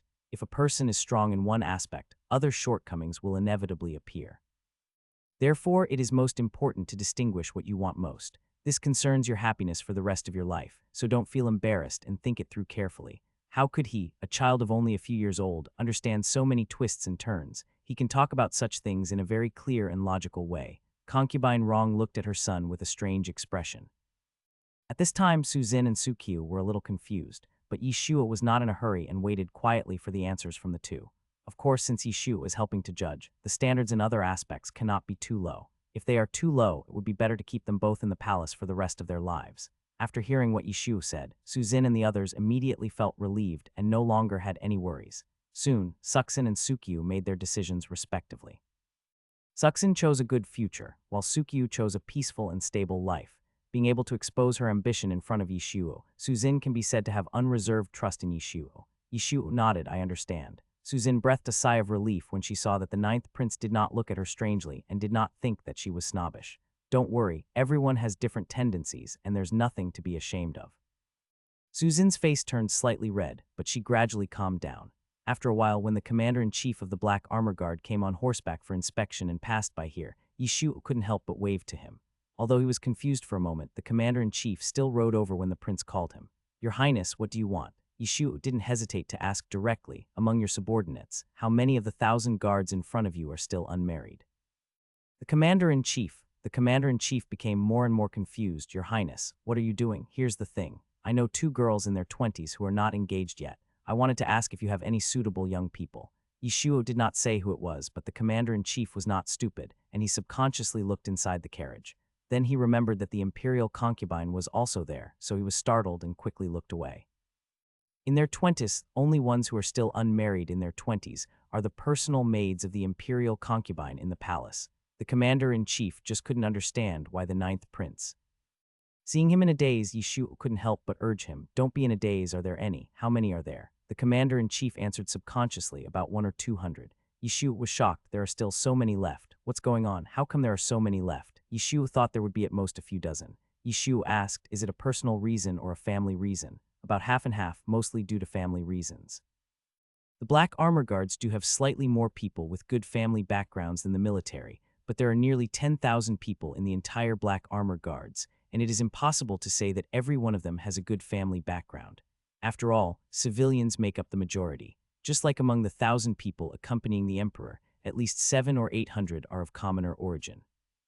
As for those who are still unmarried in their 20s, they are either from extremely poor families with little financial resources and few holidays, or they simply have no parents to worry about them and have been dragging it on until now. Some are exiled by their families, some are illegitimate sons who can't make it in their families and want to join the army to try their luck, some are legitimate sons whose mothers died and whose fathers married a second wife, and some are completely abandoned by their families, some have parents who are still around but not favored, and some whose parents are no longer around and whose property has been taken away. There are many Black Armor Guards, and there are all kinds of situations, some of which are due to personality reasons, but those who are not married simply for personality reasons are only a minority. As they were talking, the commander-in-chief also became interested. After all, he has so many bachelors under his command, and as the commander-in-chief, he is worried. Now that there is an opportunity, the commander-in-chief also wants to deal with them as many as possible. Although Suksin and Sukyu are maids, don't forget whose maids they are. The imperial concubine's maids were considered prominent figures even in the imperial palace, and outside the palace only respectable officials could hire them, so apart from the dozens of leaders of the Black Armor Guards, Suzin and Sukyu were worthy of anyone. As for age, the commander-in-chief didn't care that much. With about 100 bachelors, it was good enough for him to find a wife. Why be so picky, only? "Your Highness, may I meet these 2 girls?" the commander-in-chief asked tentatively. Yishu also expected the other party to do a screening first, so he did not refuse. Of course, the 2 of them certainly couldn't do it so obviously, so when they arrived at the post station, Yishu sent Suzin and Sukyu down to fetch water. The commander-in-chief took a look from a distance. Although the 2 girls were not stunningly beautiful, they were good-looking and their every move was elegant. They were not worse than ordinary ladies. As expected of someone close to the imperial concubine, even her maidservants are so well educated. The commander-in-chief also understood that the 9th prince was so worried about these 2 people, and he did not want to offend the 9th prince over this matter, so he simply removed nearly half of the 100 people. It is impossible for the commander-in-chief to remember all the rest of their family situations and personalities, but he has a good understanding of their height and appearance. At least the height and appearance of the rest will not be bad. It was impossible for Emperor Jingwen not to know about what happened in the convoy. He was extremely curious. What could his son and the commander-in-chief talk about that made them talk for such a long time? So Emperor Jingwen also raised his hand and called the commander-in-chief over. You and Shuor, what were you two talking about just now? Your Majesty, I am discussing the lifelong affairs of our respective subordinates with His Majesty the Ninth Prince, Emperor Jingwen. Emperor Jingwen thought of many reasons, but he never expected it to be this one. Wouldn't it be better for him to use his time for something useful? Seeing that His Majesty was silent, the commander-in-chief beside him felt a little embarrassed. He didn't think much of it before His Majesty didn't speak, but now that His Majesty pointed it out, the commander-in-chief found that discussing this matter with the prince did seem a little. Honestly speaking, as the leader of the Black Armor Guards, people like the second prince have tried to win him over, but the commander-in-chief is not close to anyone and is prepared to stick to his own path until the end. This was the first time I talked so much with the prince, and it turned out to be about matchmaking. Okay, you can go now. The emperor and his minister looked at each other in silence. Finally, Emperor Jingwen waved his hand and told the commander-in-chief to leave. The commander-in-chief hurriedly clasped his fists and saluted. Now that His Majesty knew about it, the matter was out in the open, and the commander-in-chief suddenly became much bolder. However, on the surface, the commander-in-chief certainly did not say that. So under the pretext of patrolling, he moved the 50 or so men to the vicinity of the imperial concubine's carriage, ensuring that the ninth prince would be able to see these people's faces when he lifted the curtain. The commander-in-chief was worthy of being the one arranged by his stepfather to guard the stability of the capital. He was highly efficient and not at all slow. He arranged everything in just a cup of tea. Yishu opened the curtain a little and quickly called Su Zin and Su Qiu over. Come and take a look, see if you find anything you like. Normally, even if the palace maids and servants were to marry, they would be assigned by the master's family, which was considered a favor. They have never heard of a girl being asked to choose her own husband, and there were so many of them at once. Even Suxin and Sukyu couldn't help but feel their hearts pounding. Because of Yishu's previous attitude, the two men became bolder. Such an opportunity is rare, and you would be doing yourself a disservice if you don't cherish it. This is a treatment that other women don't have. She suppressed her shame. Although it seemed that Yishu was watching, in fact, in the corner where no one was paying attention, Suzin and Sukyu also had a clear view of those 50 people. There were 50 handsome men, and the two of them were dazzled by the choice. Well, how do you feel about this? Yishu asked in a low voice as a man with a resolute face passed by. Suzin and Sukyu thought about it for a while and shook their heads at the same time. It's too dark. I get it, girls don't like guys with dark skin. What about this? Yishuo asked again. Suxin and Sukyu shook their heads again. Thenthize. This time, before Suzin and Sukyu could speak, it was concubine Rong who helped to reject them. He has a messy beard, and you can tell at a glance that he doesn't like to keep clean. It turned out that the imperial concubine couldn't help but look in after seeing how animatedly they were discussing. This glance was not a big deal, but the imperial concubine discovered that her son's vision was really worrying. How is this sloppy? It's very manly. Yishu felt that being strong and not fussy was what a man should be. However, in the imperial concubine's view, a man should at least be clean, like Emperor Jingwen, and it would be good enough. At least they would not feel uncomfortable sleeping on the same bed. Who would like to face a husband who doesn't wash his feet or shave every day? Just thinking about the imperial concubine makes me feel suffocated. Yishuo turned his head to look at Su Zin and Su Qiu, only to see Su Zin and Su Qiu nodding hurriedly, obviously agreeing with his master's words. Yishuo, it's actually quite normal for a man not to shave occasionally. Ignoring her son's opinion, the imperial concubine quickly continued to look over. Seeing that he couldn't say, Yishuo had no choice but to give up his explanation. All of them were wearing black armor and their faces were above the passing line. Just when the imperial concubine and the other two were dazzled, one of the young men who had just accidentally slipped away from them seemed to have heard something. He turned back subconsciously, revealing a handsome face under the armor. The imperial concubine was fine. She was used to seeing Emperor Jingwen every day, plus he was the most handsome man in the entire harem and had a very handsome face, so the young man's appearance was just ordinary in her eyes. It was only because of his young age that she thought he was worth looking at, not to mention Yishuo and Su Yue. Yishuo could have killed the other person in seconds in his previous life, let alone this life. As for Su Yue, she was calm and had no such thoughts at all. In her eyes, the man was nothing more than a pink skeleton, but Suxin and Sukyu were different. They were two girls who had stayed in the palace for a long time and had never seen the world. With so many ferocious armored guards as a backdrop, each other looked even more handsome. It's that kind of feeling that is completely different from others. After all, Sukyu was pursuing a peaceful and stable life. After she realized what was happening, she immediately looked away and dared not look again. As for Suzin, it was obvious that the girl was moved. The scumbag radar in Yi Shu's heart immediately turned on. Looking at this angle, looking back, and the contrast between the left and right sides, Yi Shu would never believe that he didn't do it on purpose. But seeing that Su Zin was obviously moved, Yi Shu didn't say anything, but secretly memorized this face in his heart. After more than 50 people took a round, Sukyu quickly chose the person she liked. Judging from the other party's face, he looks very honest, but whether he is really honest or just pretending to be honest, Yi Shu still needs to verify it. Okay, leave the rest to me. It would be difficult for the unmarried girls to come forward. After Yi Shu had a target, he pushed open the door of the carriage and went out. Miraculously, Su Zin and Su Q, who were left inside, did not feel nervous at all. Perhaps they believed in the ninth prince.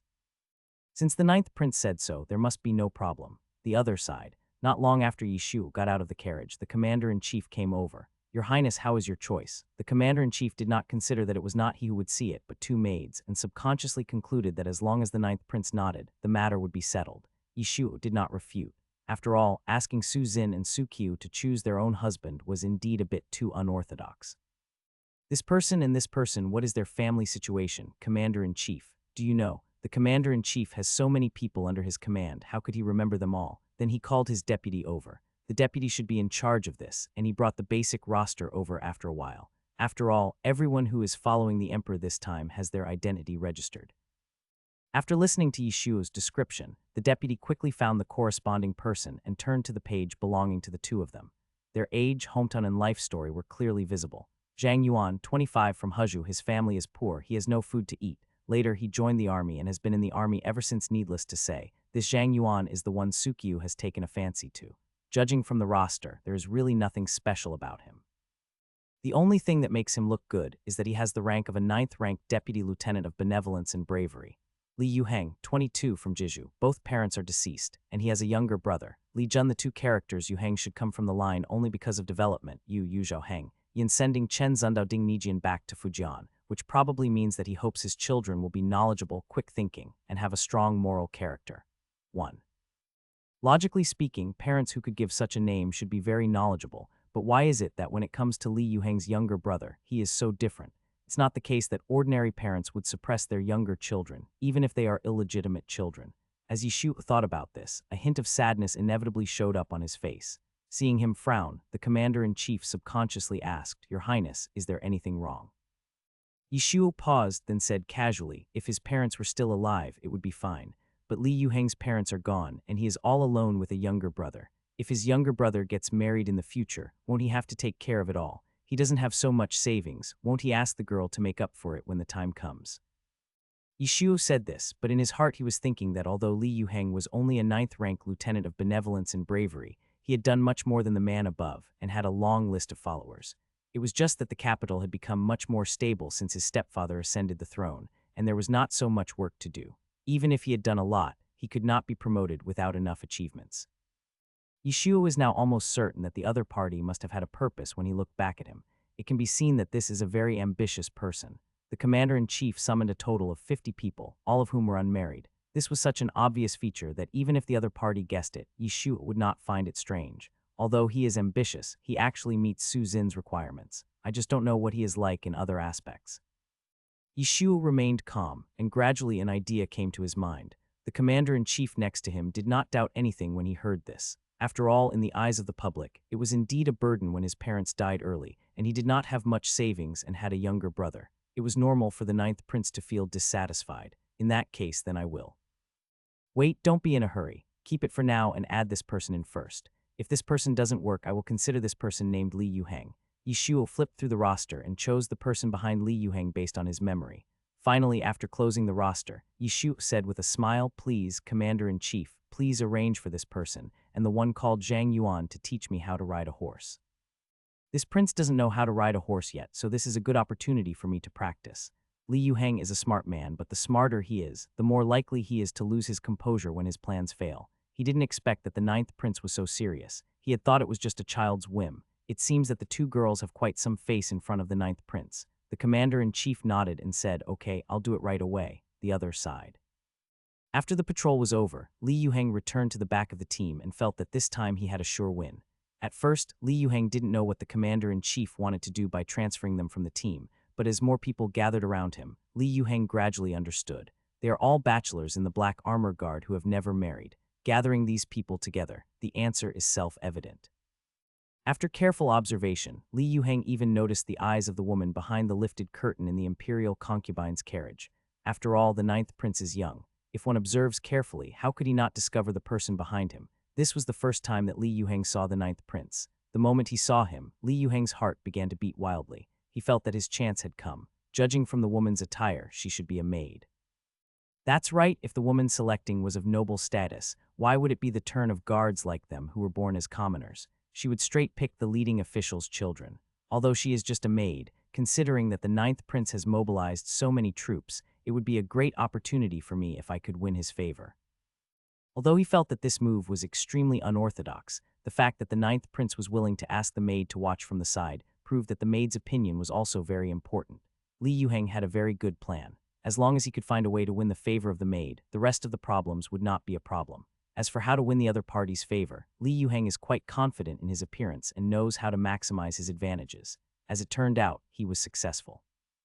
Li Yuheng did not miss the maid's stunned look. Li Yuheng was a little excited. Just when he thought that it would finally work this time, he saw the commander-in-chief coming over, first called Zhang Yuan's name and then looked in his direction.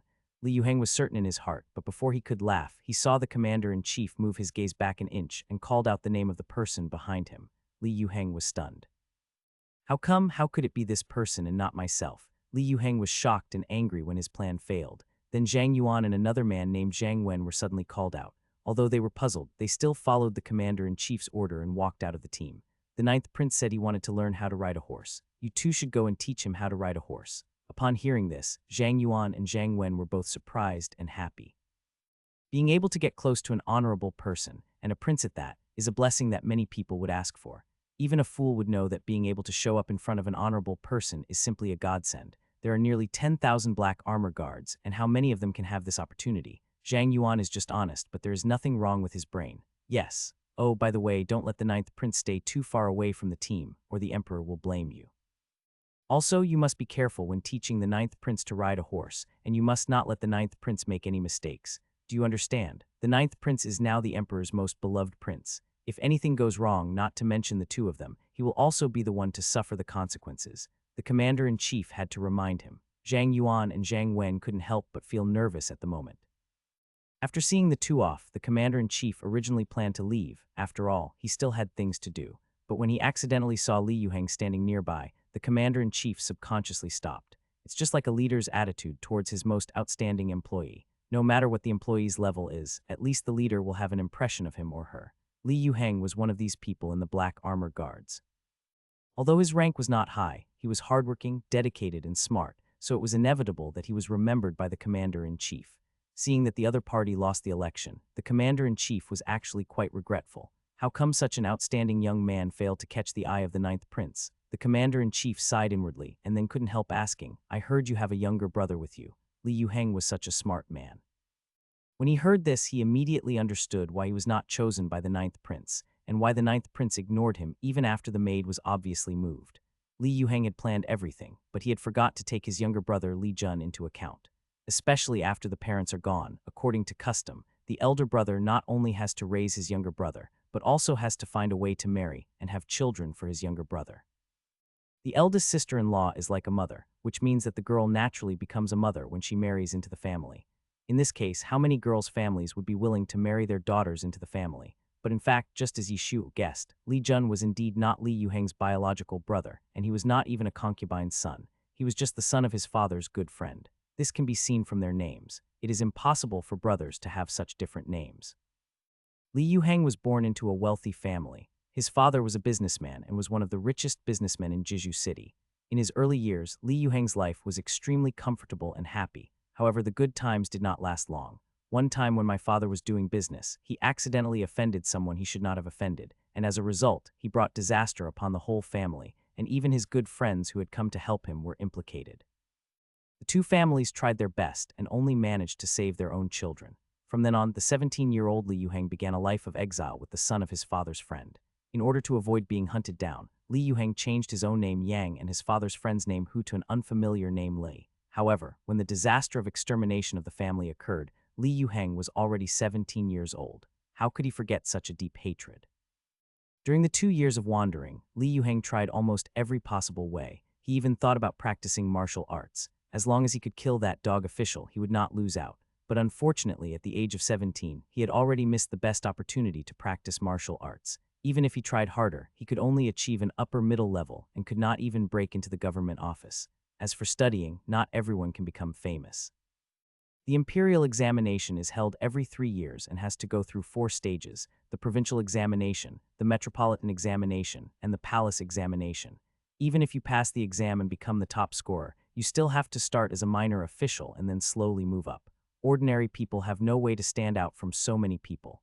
Finally, Li Yuheng turned his attention to the army. If there is any place where one can be promoted the fastest, it must be joining the army. What's more, the dog official is a civil servant and cannot reach the military generals. The military camp is an excellent umbrella of protection for Li Yuheng, so Li Yuheng signed up for the Black Armor Guard without hesitation. The reason why he fought so hard was because he wanted to avenge the extermination of his family. What Li Yuheng had not expected was that as the current emperor's reign lasted longer, his methods of governing the country became more rigorous, and with his diligence and hard work, the chaos around him gradually disappeared. Without so much chaos, there wouldn't be so many achievements, and Li Yuheng wouldn't be promoted. 3 full years passed, and Li Yuheng barely got the rank of Lieutenant of Benevolence and Bravery, a 9th rank officer. At this rate, Li Yuheng felt that he would never be able to get revenge in this lifetime. With nowhere else to turn, he could only think of another way. After so many years of torture day and night, Li Yuheng was on the verge of madness.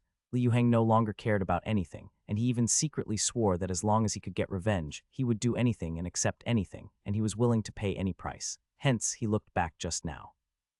But in the end, he still failed because of his father's good friend's son, his younger brother. Maybe God is so cruel. Li Yuheng felt completely hopeless for a moment and suddenly could not see any hope. Li Yuheng uttered him in a daze. The commander-in-chief did not get any other response for a long time. He sighed and left. After all, he was just an ordinary guard, and it was good enough that the commander-in-chief could ask him one more question. Li Yuheng didn't even know when he left. By the time Li Yuheng reacted, the commander-in-chief and Zhang Yuan were gone. The remaining black armored guards looked at him with strange eyes. After all, in the eyes of other black armor guards, Li Yuheng's expression was not right when he heard that Zhang Yuan and the other were selected. What else could this be but jealousy? Normally, this guy is like this, always liking to show off in front of the superiors and thinking he is smart. Now, the 9th prince would rather choose Zhang Yuan and Zhang Wen than him. The other side, Yishu thought about it and always felt that something was wrong. Apart from Li Yuheng's younger brother, there was also something strange about his parents. Normally speaking, if parents died of illness, it would be written as death from illness. If they died of an accident, the word accident would also be written. This is a normal human reaction. Such an incomplete story is extremely rare, unless there are special circumstances, and then they choose to be vague and pass it over. Of course, all this is just speculation. No matter what, this person named Li Yuheng is not normal. Just as Yeshua was making all kinds of assumptions in his mind, the commander-in-chief quickly came over with a horse. This horse was carefully selected by the commander-in-chief based on his own experience. It has a docile temperament and is especially suitable for beginners like the 9th prince. It's the kind that won't necessarily get angry even if you hit it with 2 sticks. Yeshua looked at the chestnut horse in front of him, whose mane had turned white and seemed to be about to be buried in the ground. After a moment of silence, he slowly shifted his gaze to the commander-in-chief's face. The commander-in-chief was somewhat embarrassed, but there was nothing he could do. The 9th prince was still young and was well bred in the palace. He had a noble status and was favored. Shouldn't the commander-in-chief be more careful? Even if something unexpected happened, this old horse couldn't run fast anyway, so it was unlikely that anything would go wrong. The commander-in-chief hasn't seen this old horse running wildly for nearly 2 years, so he chose it because it is safe. Yeshua was such a respectful person to the elderly and loving the young that he was too embarrassed to climb onto the back of this old horse. How about this? I'll lead it to get used to it and walk around twice first. The commander-in-chief naturally had no objection at all. Zhang Yuan, Zhang Wen, His Highness's safety is in your hands. Hearing this, Zhang Yuan and Zhang Wen's expressions suddenly became serious, yes. Just like that Emperor Jingwen, who was having a rare moment of free time in the imperial carriage pulled by 6 horses and was drinking tea and playing chess with Prime Minister He, watched his son leading a horse that was so old that it couldn't be any older, pass by his carriage. Emperor Jingwen He Xiang, the conversation stopped abruptly and both of them paused. What is this little bastard doing there? Wang Ziquan, Your Majesty, the 9th prince said he wanted to practice riding. What a bullshit riding practice. He was just leading a horse around. How does he manage to look so careless no matter what he does? Emperor Jingwen has now reached the point where he feels upset whenever he sees him.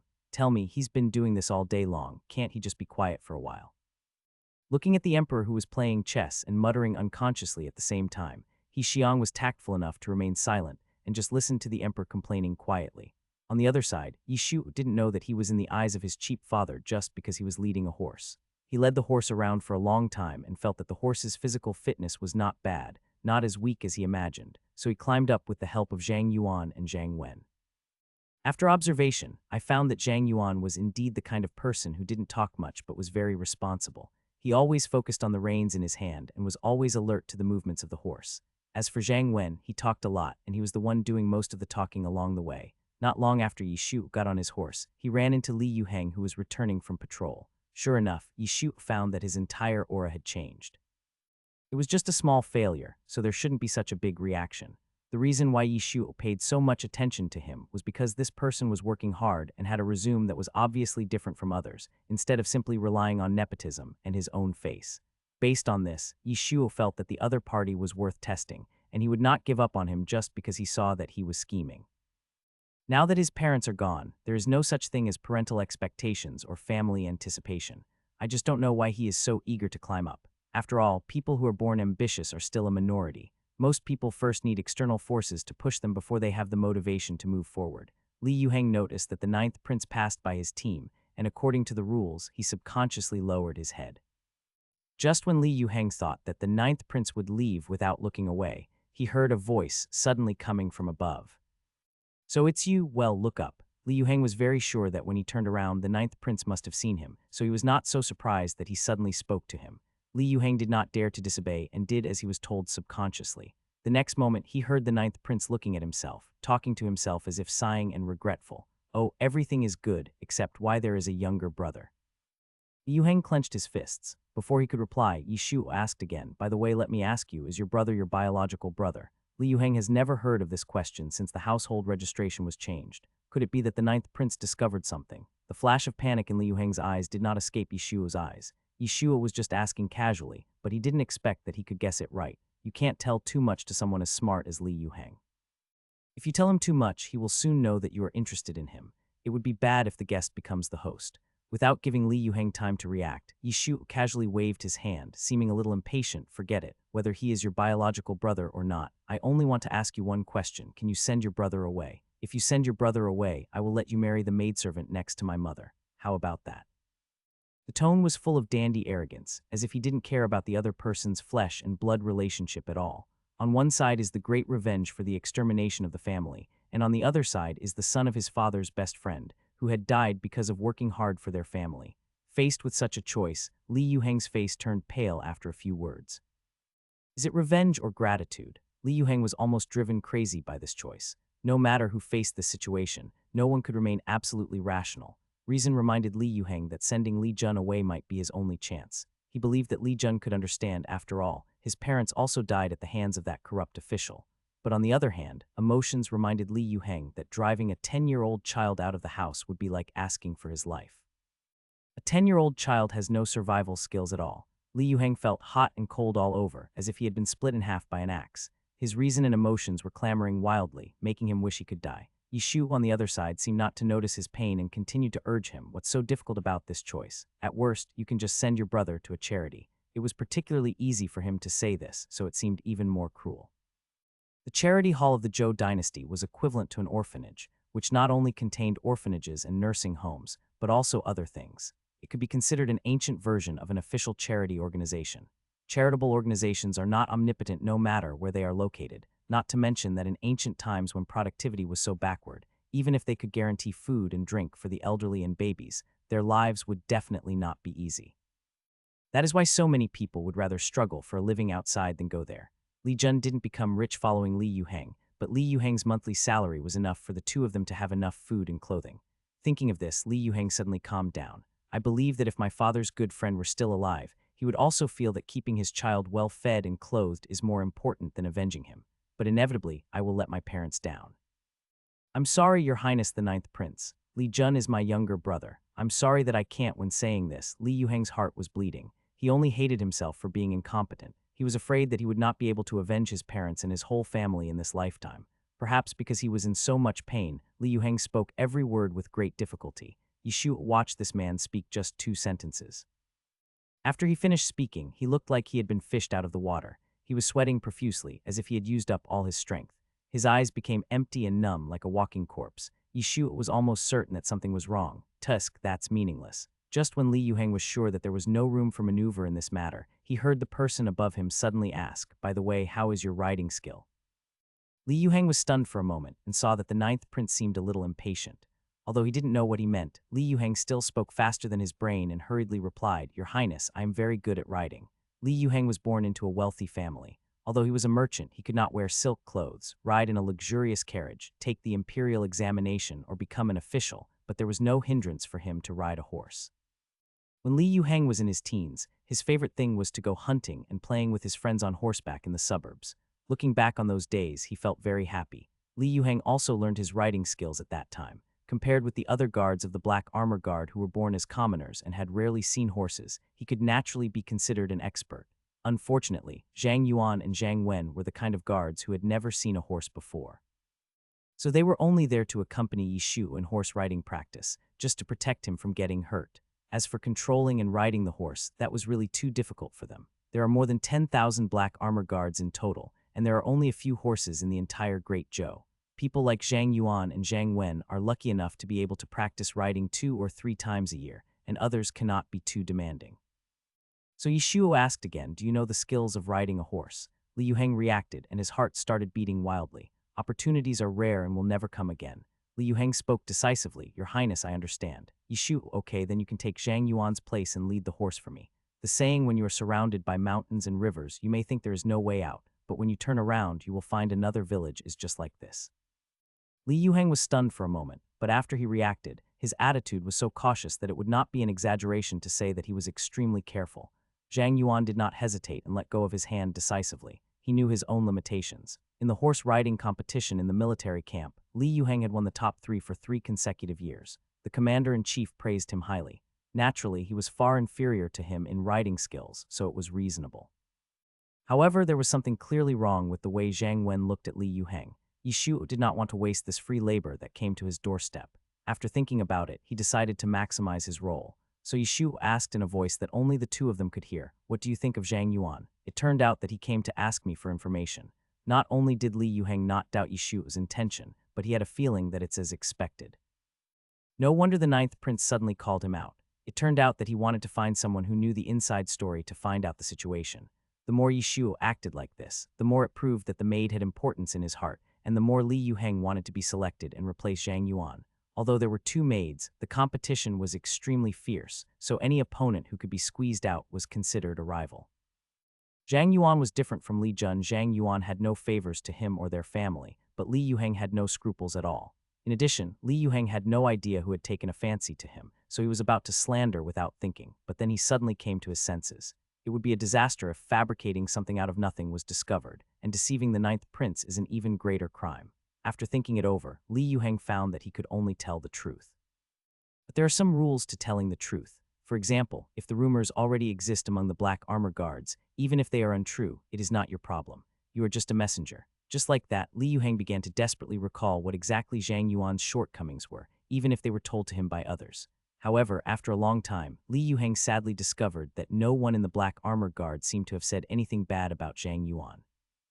Everyone felt sorry for him. When he was young, his uncle's family adopted him because they had 3 daughters in a row and could not have a son. As a result, the next year, his aunt gave birth to a boy, and Zhang Yuan's position in the family suddenly became awkward. In addition, the family was poor, and when Zhang Yuan, who was 18 or 19 years old, was at marriageable age, needed money for marriage. Compared with this labor force, the cost of marrying him a wife was higher.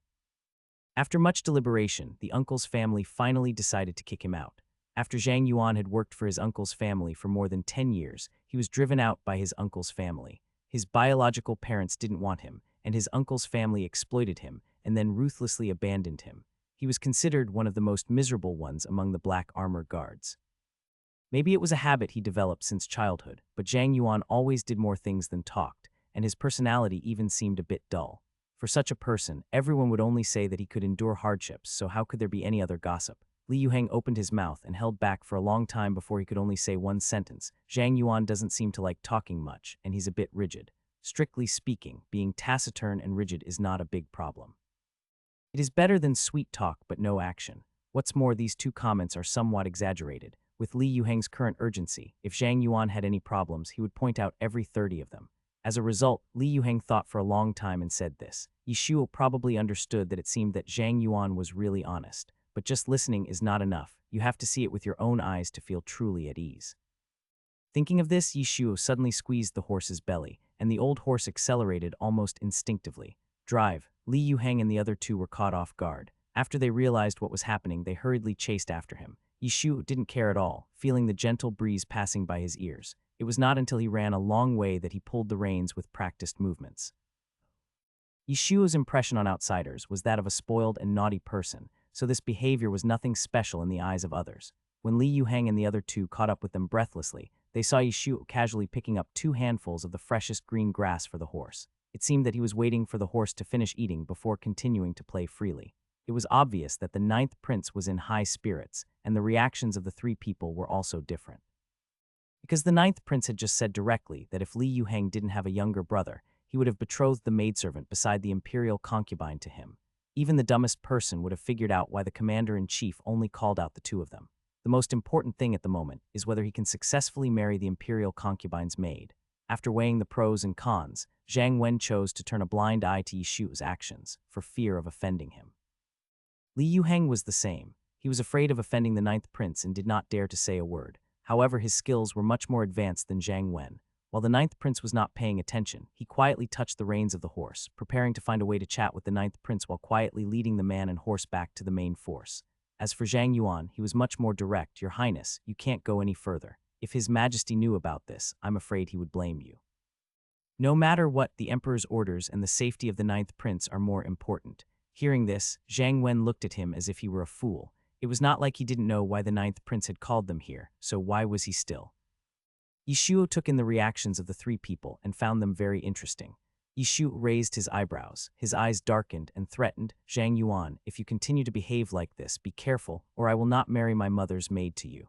The maidservants around the imperial concubine were polite and noble, and Zhang Yuan naturally yearned for them, but Zhang Yuan thought about it and finally shook his head. Your Highness, it's time for you to go back. Hearing the 9th prince suddenly mention his life experience, Zhang Yuan felt a sudden pain in his heart. It is said that lucky people are healed by their childhood, while unlucky people use their whole lives to heal their childhood. Even though Zhang Yuan is now in his 20s and is already an old man in the outside world, he still finds it difficult to let go. After a moment of silence, Zhang Yuan said, Your Highness, those people and events have nothing to do with me. He is crazy. He doesn't even recognize his own parents. It's okay for his uncle, but how could he not recognize his biological parents? Zhang Wen was stunned and felt that Zhang Yuan was simply committing treason. His body and hair were given by his parents. How dare he harbor resentment? He should return his flesh and skin to them before saying this. However, the next moment, the 9th prince suddenly burst into laughter. Zhang Yuan, I will remember what you said. I hope you can keep your promise in the future. One last question. If I betroth my mother's maidservant to you too, no matter what happens in the future, whether you are rich or poor, you cannot have other women, let alone concubines. If so, can you do it? Zhang Wen was delighted and blurted out, of course. It is a great fortune to be favored by the girl beside the imperial concubine. Zhang Wen dare not have any second thoughts. Zhang Yuan thought for a while before saying, Your Highness, I can do it. Perhaps because he had suffered too much in his childhood and adolescence, Zhang Yuan only hoped that he could marry an ordinary woman in the future, live an ordinary life, and have a real family. This would be enough for his life. Yishuo nodded. Although he was very satisfied with his answer, he did not give him any guarantee at the moment. But Zhang Wen.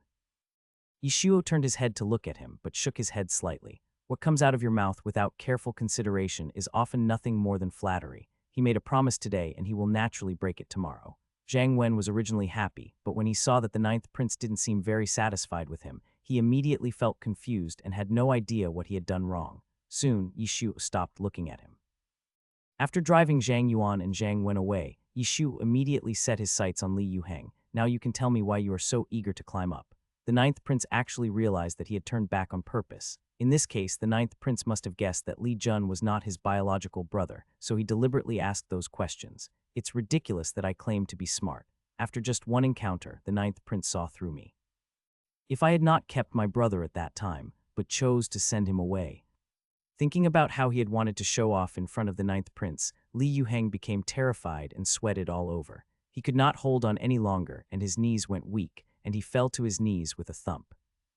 It would be understandable if the ninth prince could tell that I turned around on purpose, but what I did was indeed a little too obvious. Everyone was walking normally at the time, only I was different. But Li Yuheng couldn't figure out, no matter how hard he tried, how he knew that Li Jun was not his biological brother.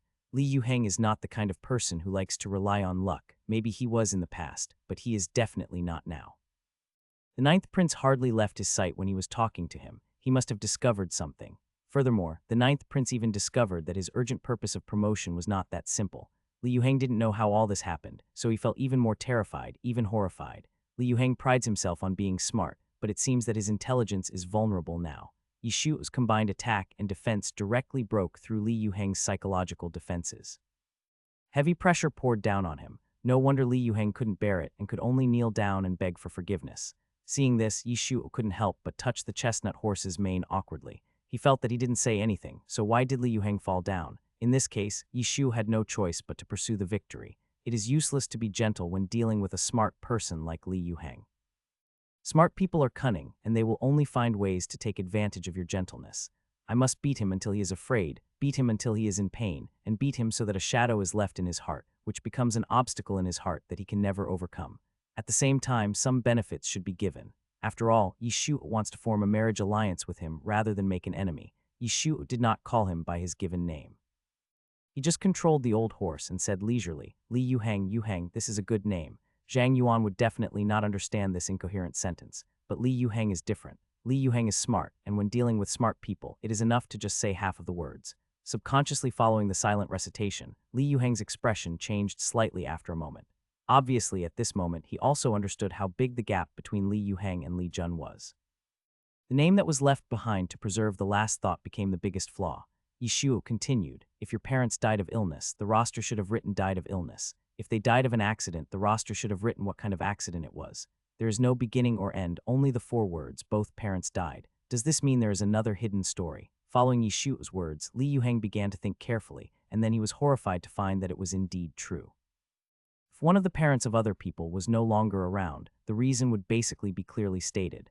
After all, birth, aging, sickness, death, and even accidents were nothing to be ashamed of. Li Yuheng closed his eyes, no longer having any thoughts of resisting. Yishuo took the opportunity to speak, so tell me, what is it all about? Just like that, Li Yuheng revealed the secret that he had kept in his heart for 5 years. Yishuo then realized that there was such a hidden story behind this. The person that Li Yuheng's father offended was none other than the brother-in-law of the Jiju prefect.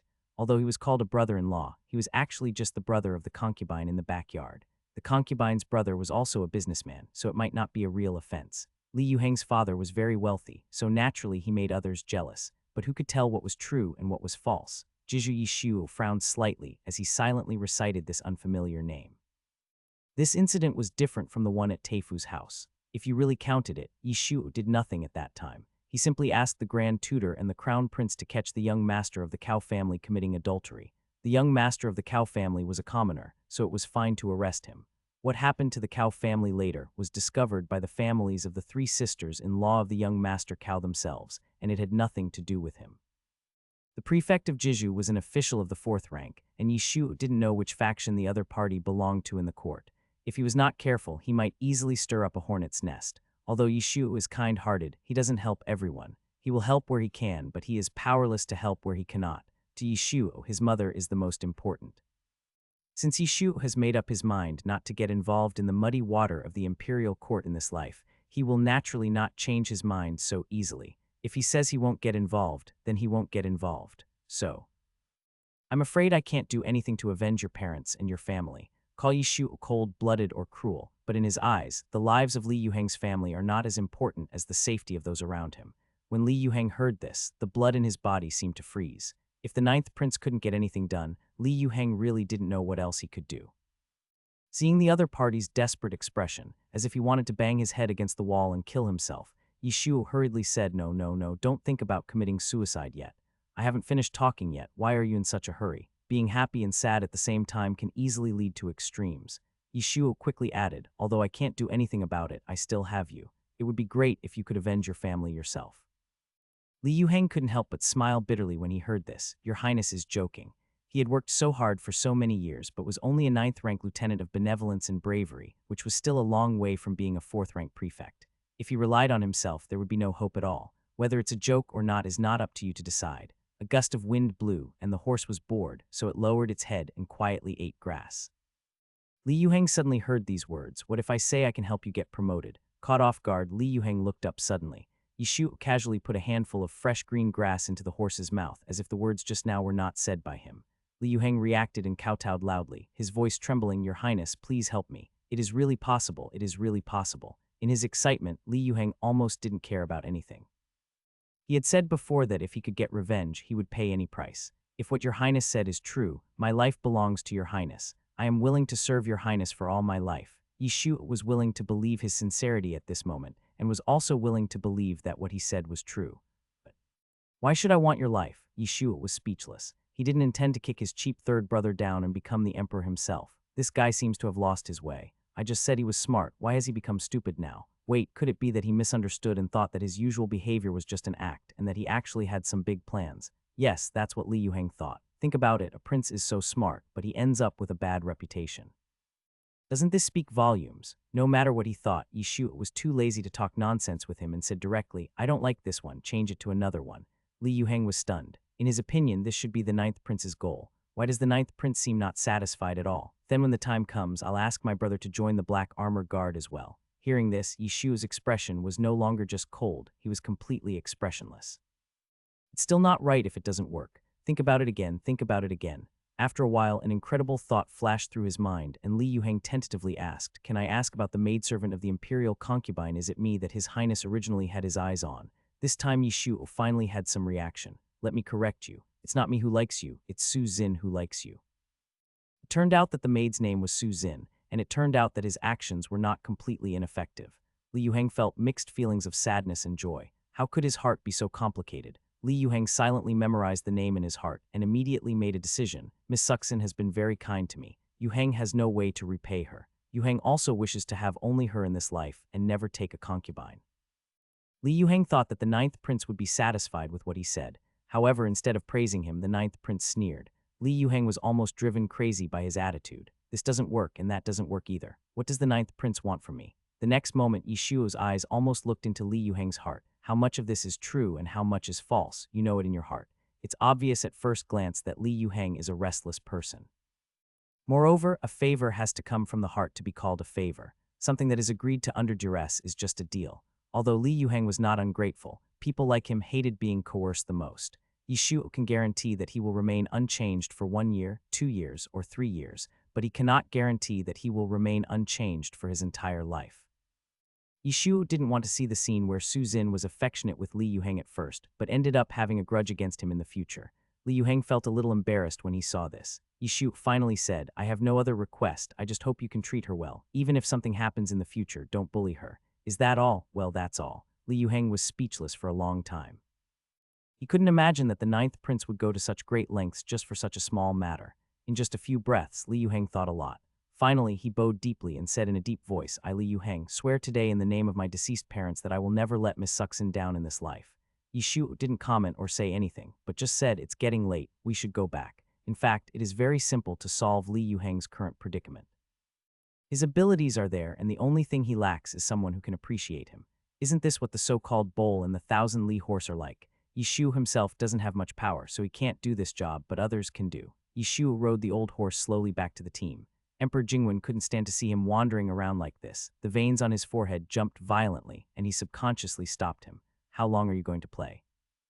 Look, isn't Bull coming to your doorstep? Yishu was not shy. When his adoptive father called him, he climbed up the pole and quickly got into the imperial carriage. Seeing a cup of freshly poured tea on the table, Yishu did not despise it. He picked up the cup and drank it all in one gulp. His whole set of movements was smooth and flowing. When Emperor Jingwen started to scold, Yishu was already wiping his mouth. I'm so sweet. Emperor Jingwen was so angry that he almost died. You bastard. I just asked Wang Ziquan to brew tea for me. Forget it. Wang Ziquan, go and get me a new set of tea sets. This cup has been used by the little bastard and is no longer usable. Emperor Jingwen had an almost undisguised look of disgust on his face. Yishu then looked at the small teacup in his hand. Seeing the delicate patterns on it, he could tell it was a masterpiece. So he blurted out, Since you don't want it, father, why don't you just give this tea set to your son? Emperor Jingwen didn't dare to open the door. If he did, in the future whenever he took a fancy to something of his, he would have to hold it and lick it. Emperor Jingwen believed that he could definitely do such a thing. Therefore, Emperor Jingwen avoided answering and just asked him, "When will you be able to do something serious every day?" Yishuo looked innocent, pairing up older men and women around me and adding more people to my great Joe. How can this not be considered a serious matter? Emperor Jingwen took a deep breath and decided not to mess around with a child. He glanced at his son and reminded him, matters of love between men and women are not as simple as you think. You'd better not interfere. It would be fine if it was just once, but he seemed so interested. Could it be that he was planning to be the matchmaker? Yeshua was so thick-skinned that he smiled and didn't care at all. Speaking of which, since the emperor mentioned it, why don't you help your son with some advice? He even thought of asking the emperor to help him find a matchmaker. Yeshua took out the roster and spread out the page for Zhang Wen and Li Yuheng respectively. Here, this is it, and this one father. Which one do you think this son should assign to Su Zin? You bastard, how dare you? Emperor Jingwen was about to get angry, but when he saw Li Yuheng, he was stunned.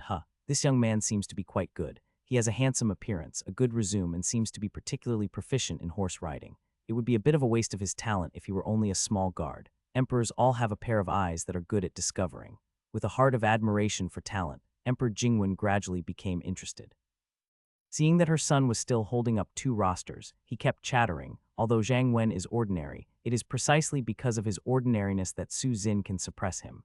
As for this Li Yuheng, he is ambitious at first glance. He may not be able to stay with Su Zin alone in the future, so which one should I choose?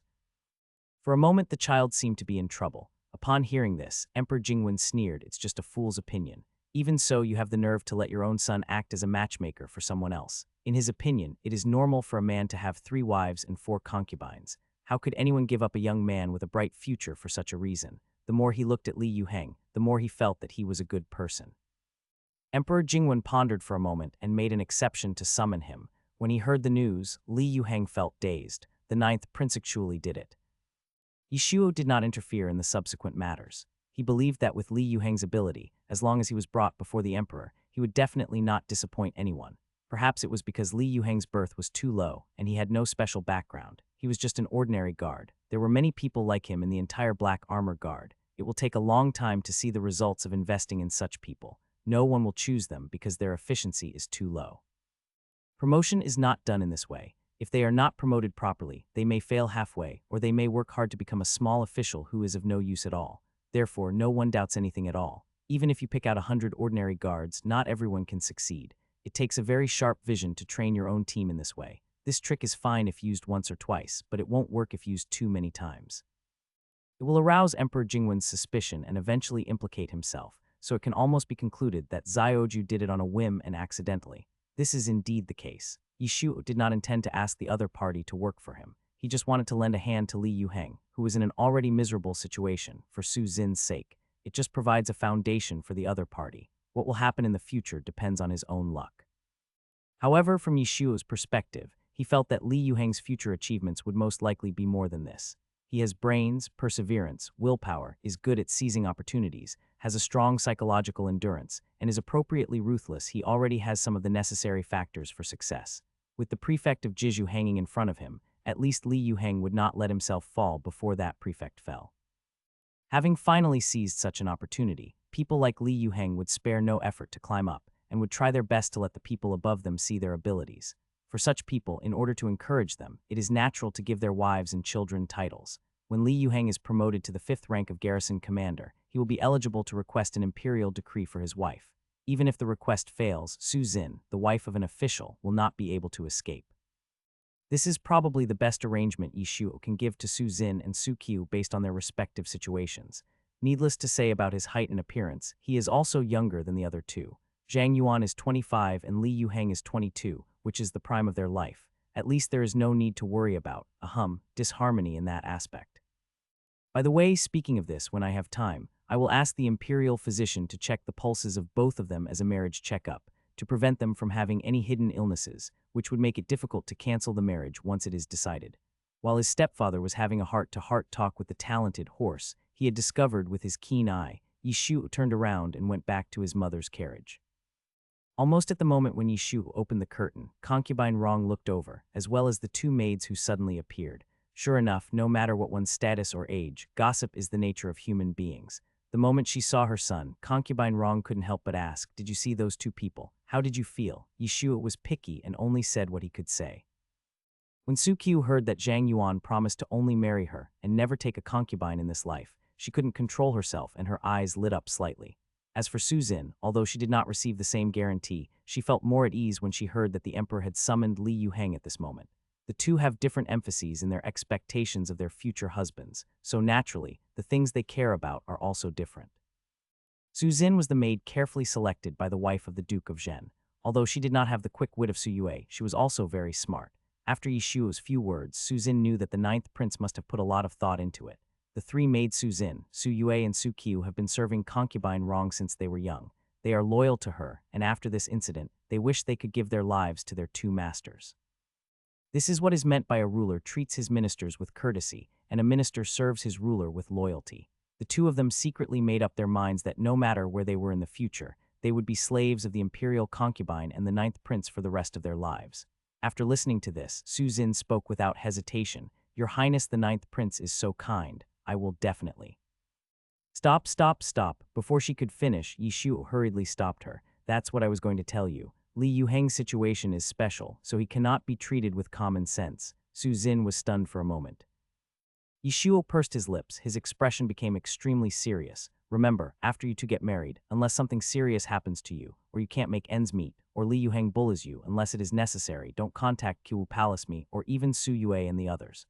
Unless necessary, doesn't this mean that I should cut off contact with the imperial concubine, the ninth prince, and even Su Yue, my sister who grew up with me?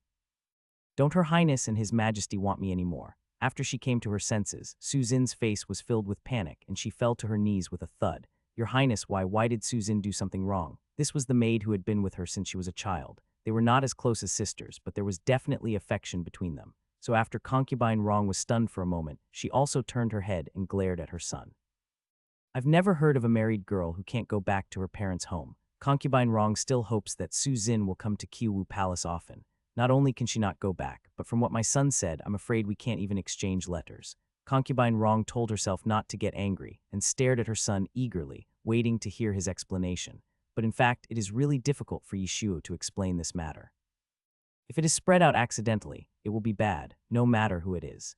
Yishuo glanced out the window and saw guards everywhere, and even the commander-in-chief passed by here from time to time.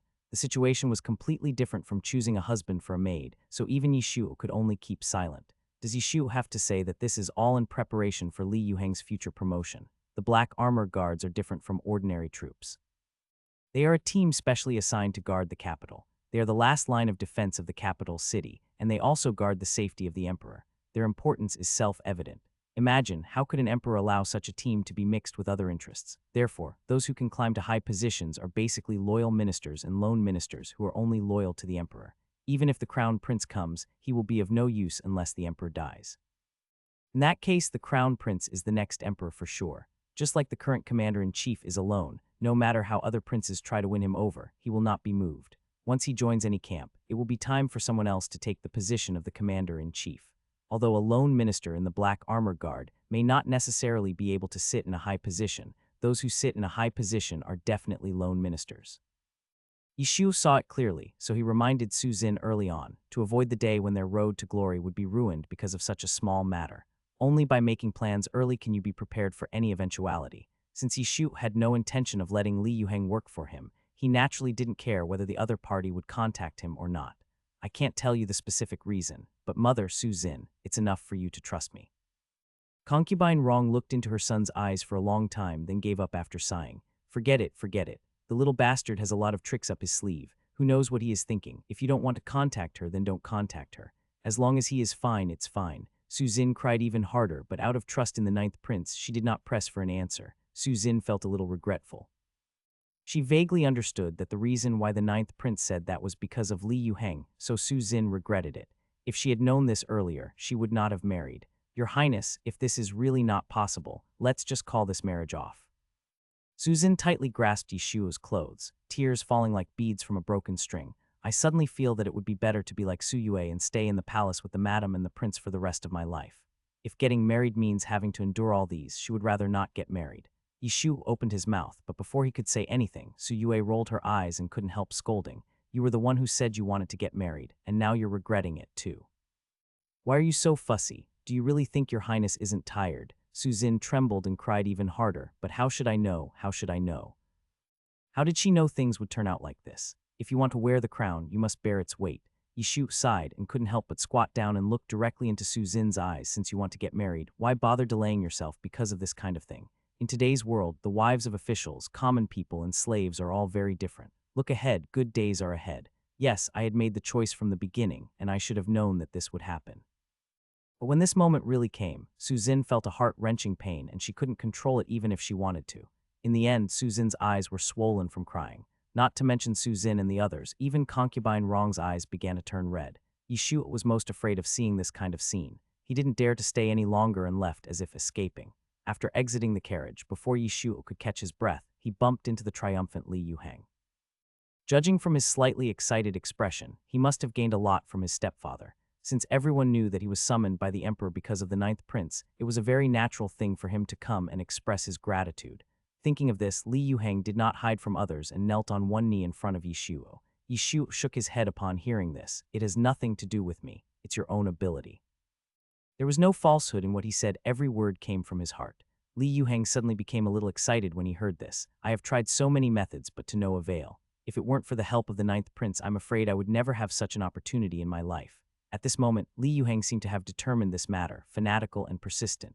Yishuo looked at him for a long while, then smiled. I think you made a mistake. You got the order wrong. It's obviously you who worked hard first, which is why it's reflected on the roster. If you're a fool, it would be useless even if I talk till my lips are worn out.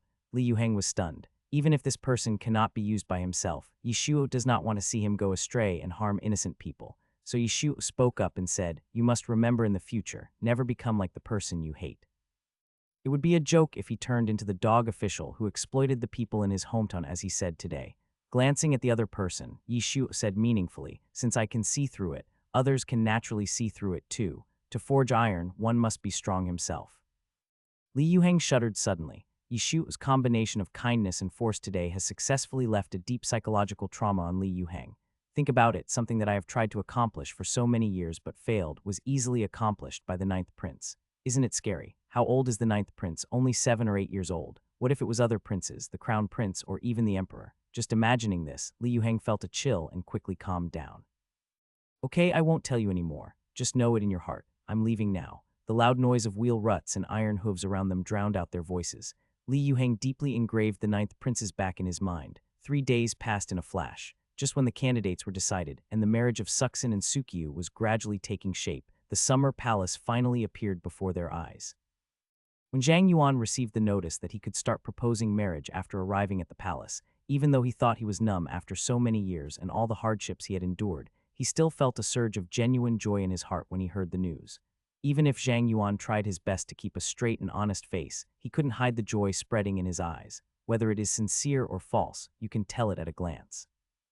Although the commander-in-chief said that they would have to wait until October and return from the palace to officially get married, Zhang Yuan had already quietly begun to look forward to it. Where was the dull look at the beginning? Especially on a certain day on the road, Sukyu got off the carriage and came out to fetch water. Zhang Yuan was even more delighted when he saw her from afar. As soon as their eyes met, they both couldn't help but blush before they even spoke. Sukyu was a shy girl, and after hurriedly fetching some water, she got back into the carriage with a red face, leaving Zhang Yuan feeling lost. It took him a long time to remember what he should do next. Suzin and Li Yuhang also saw each other. Unlike Sukyu and Zhang Yuan, Suzin and Li Yuhang smiled at each other first. Then Li Yuhang was the first to react and bowed to Suzin. Suzin was stunned for a moment, but quickly returned the greeting. Although the atmosphere between the two was not as strong as that between Sukyu and Zhang Yuan, it was also filled with a faint friendship. However, Zhang Wen, the only one who failed to be selected, felt a little uncomfortable. He thought he had shown enough respect to the ninth prince, but he still couldn't get what he wanted. Zhang Wen was angry and jealous, but he could do nothing about it. In fact, Zhang Wen is not a wicked person. He is just an ordinary man. It is just because he is ordinary that he naturally has the shortcomings of ordinary men.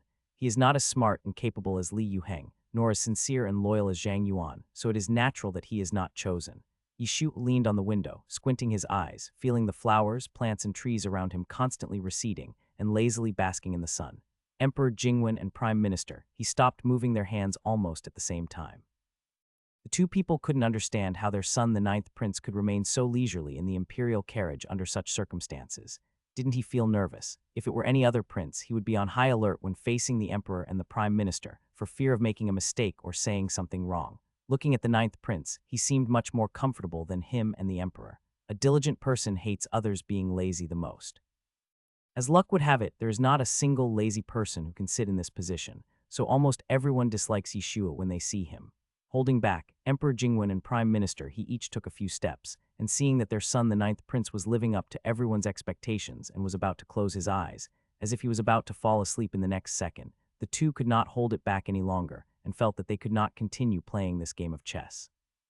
As if that wasn't enough, Yeshua was still fanning the flames and adding fuel to the fire. Father, Prime Minister you two don't have enough self-control. He just got to the point, but he couldn't hold back and was ready to teach someone a lesson. Before the two of them opened their mouths, Yeshua spoke first. What do you call this? This is called the wicked complaining first. Emperor Jingwen couldn't help but took a deep breath. Xiang's chi cultivation skills are pretty good. After all, he is an old fox, so it's not easy for him to lose his skills. Your Highness, since you have nothing to do, why don't you play a game of chess with me? The ninth prince was a prince after all, so he certainly couldn't be scolded, but he could get back on his feet in other ways. Xiang was cunning and well-versed in circuitous tactics. But is Yeshua so easy to deal with? We can play chess, but we don't play Go. How about Gobang? Yeshua had never played Go before.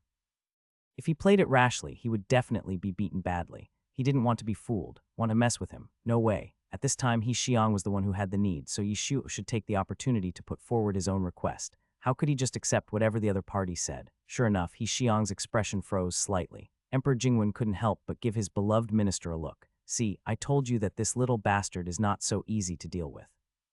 Perhaps knowing why His Majesty had been silent just now, Xiang could not help but clear his throat and said, Your Highness's Gobang is something I have never heard of before, so how can I use it to play against your Highness? Come on, last time Master Sen confiscated so many of his little gadgets, Yeshu had already heard that Master Sen had already introduced them one by one to his stepfather and the others. Besides, the rules of Gobang are so simple, how could Prime Minister he not understand? Since Prime Minister he is not sincere, forget it. Let's talk about it another day. Yeshu gave up decisively. Xiang was caught off guard. I forgot that the ninth prince is not a very particular person. Seeing that the ninth prince really didn't want to do it, Xiang thought about it and felt that although they were both black and white chess, he had decades more experience than the ninth prince. Moreover, the Gobang he mentioned was indeed not a very difficult game, and almost everyone could play it. He felt that he should not lose, so he quickly took a step back. Just do as the ninth prince says. Okay then. Yeshu quickly got up. Seeing the two people sitting opposite each other in front of the chessboard, Emperor Jingwen drank tea while silently paying attention to the situation. Xiang himself just said that Gobang is a simple game, so experience or not is not very important. If everyone is starting at the same starting line, what difference does it make even if Xiang has eaten for decades longer than him? Just like that, Yeshu relied on his own abilities and a little bit of skills to kill Xiang in the first round. The black and white chess pieces had occupied less than 1/3 of the middle of the chessboard when the 5 black pieces in Yeshu's hand formed a line. Emperor Jingwen couldn't help but choke. Xiang was speechless for a long time. Seeing that he was about to leave after only betting one hand, Xiang was dumbfounded. Your Highness, wait a moment. Yeshu turned around, somewhat puzzled. What's wrong? Didn't I already play a game with you? What else did he want? It did happen, but the ending was very different from what Xiang had imagined. In Xiang's imagination, he should torture the ninth prince severely, and only after he had tortured the ninth prince enough, the subsequent events could be unfolded. What is this? Your Highness, it's still early. Please play another round with me. This was a request that could not be any smaller, and Prime Minister he fully believed that the ninth prince would agree to it without hesitation. However, who knew that the other party would reject it outright? Prime Minister this won't do. Think about it, what is your status? You are a well-known Prime Minister of a country. I finally won a game against you. How nice it would be to tell others about it. If I play another round with you and lose, I will be the one to suffer the consequences. Think about it, if you play chess with the Prime Minister and win in the end, it might even be recorded in the book by the historian. Only a fool would play a second game with him. Mr. Do you think this is the truth? No matter how eloquent Xiang was, he couldn't find any words to refute it now, because if he thought about it carefully, it seemed to be true. Unless. Just when Xiang was thinking about a solution, he suddenly heard these 2 words. Subconsciously he said, unless what? Yeshu rolled his eyes and said with a smile, unless Prime Minister he gives me some silver. It's just money, something outside of one's body, and you thought it was something important. Xiang couldn't help but feel relieved when he heard this. Just like that, Emperor Jingwen watched helplessly as his most trusted minister took off the purse from around his waist. When Emperor Jingwen saw this scene, he knew it was all over. The first time it was money, the second time it was something else, the third time, the fourth time, haha. It would be strange if the little bastard didn't take out all the money from He Xiang. As the saying goes, a true gentleman watches a game of chess without saying a word. Emperor Jingwen couldn't bring himself to do this, so he kept silent. Yishu was very measured and only took the smallest silver ingot and put it on his side. Yishu nodded and said, "This time we have agreed in advance that it is best of 3 games. If He Xiang loses again, it won't be so easy if he wants to add more." He Xiang heard it and thought it made sense, and there was no trap or anything, so he gave a positive answer, of course. Then as expected, Yishu defeated him again. He added and lost again, lost and added again. Yishu was well aware of the principle of boiling a frog in warm water. He increased the bet slowly, bit by bit. Finally, when He Xiang reacted, he had nothing left except his clothes. Even one of his shoes was stripped off by the 9th prince. Emperor Jingwen watched coldly and discovered carefully that this little bastard was particularly good at laying hooks. He didn't even try to win ruthlessly. Instead, he defeated He Xiang every time when He Xiang felt he was about to win. He kept He Xiang hanging and made it impossible for He Xiang to control himself and not increase the bet. Yishuo felt that it was enough, so he stopped contentedly and ran away with a lot of spoils. Originally, it was unlikely that the historian would record such a small matter, but now, the original probability of less than 10 has been raised to 80. Emperor Jingwen looked at Prime Minister He quietly for a long time, as he was unable to react. He Xiang suddenly came back to his senses and said quickly, "Your Majesty, I am guilty." He said he was here to help the Emperor take care of his son, but now he has gotten himself into trouble. There's no need to do this. Emperor Jingwen's eyes were calm. It's good like this now, isn't it? Although he failed to control his son, at least he taught his minister a lesson, so it was worth it. He Xiang froze for a moment, then lowered his head deeply. On the other side, Yishu came out with something in his arms, and then he saw the palace not far away. The 6th prince and his entourage were ready to go, as if they were discussing something. They were eager to try, and their eyes were full of provocation when they looked at each other. Of course, it was the 5th prince who made the unilateral provocation. After all, given the 6th prince's personality, he would not easily reveal what he was thinking. The prince was originally having a headache because of the quarrel among his brothers, but the moment he saw Yishuo, his eyes suddenly brightened. "Zioju, you've come just in time. Your 5th and 6th brothers are preparing to compete to see who can reach the palace first. Do you want to come to him? What are you holding in your hand?" As the prince was talking, he didn't know why he felt that the thing in his brother's arms looked familiar. Especially that pair of boots, it seems like he has seen it somewhere. Tusk, does the prince think that saying this will be useful? What if Zioju come? Zioju can come too. The 5th prince sneered in his heart, thinking that this was a method thought up by the crown prince to divert their attention. However, when the 5th prince turned around, he found that it really seemed to be the case. The boots did look somewhat familiar. It's not anything else. It's mainly because the cranes embroidered on the boots are not something that everyone can wear. Anyway, it's either the Grand Tutors or Prime Minister he's thing.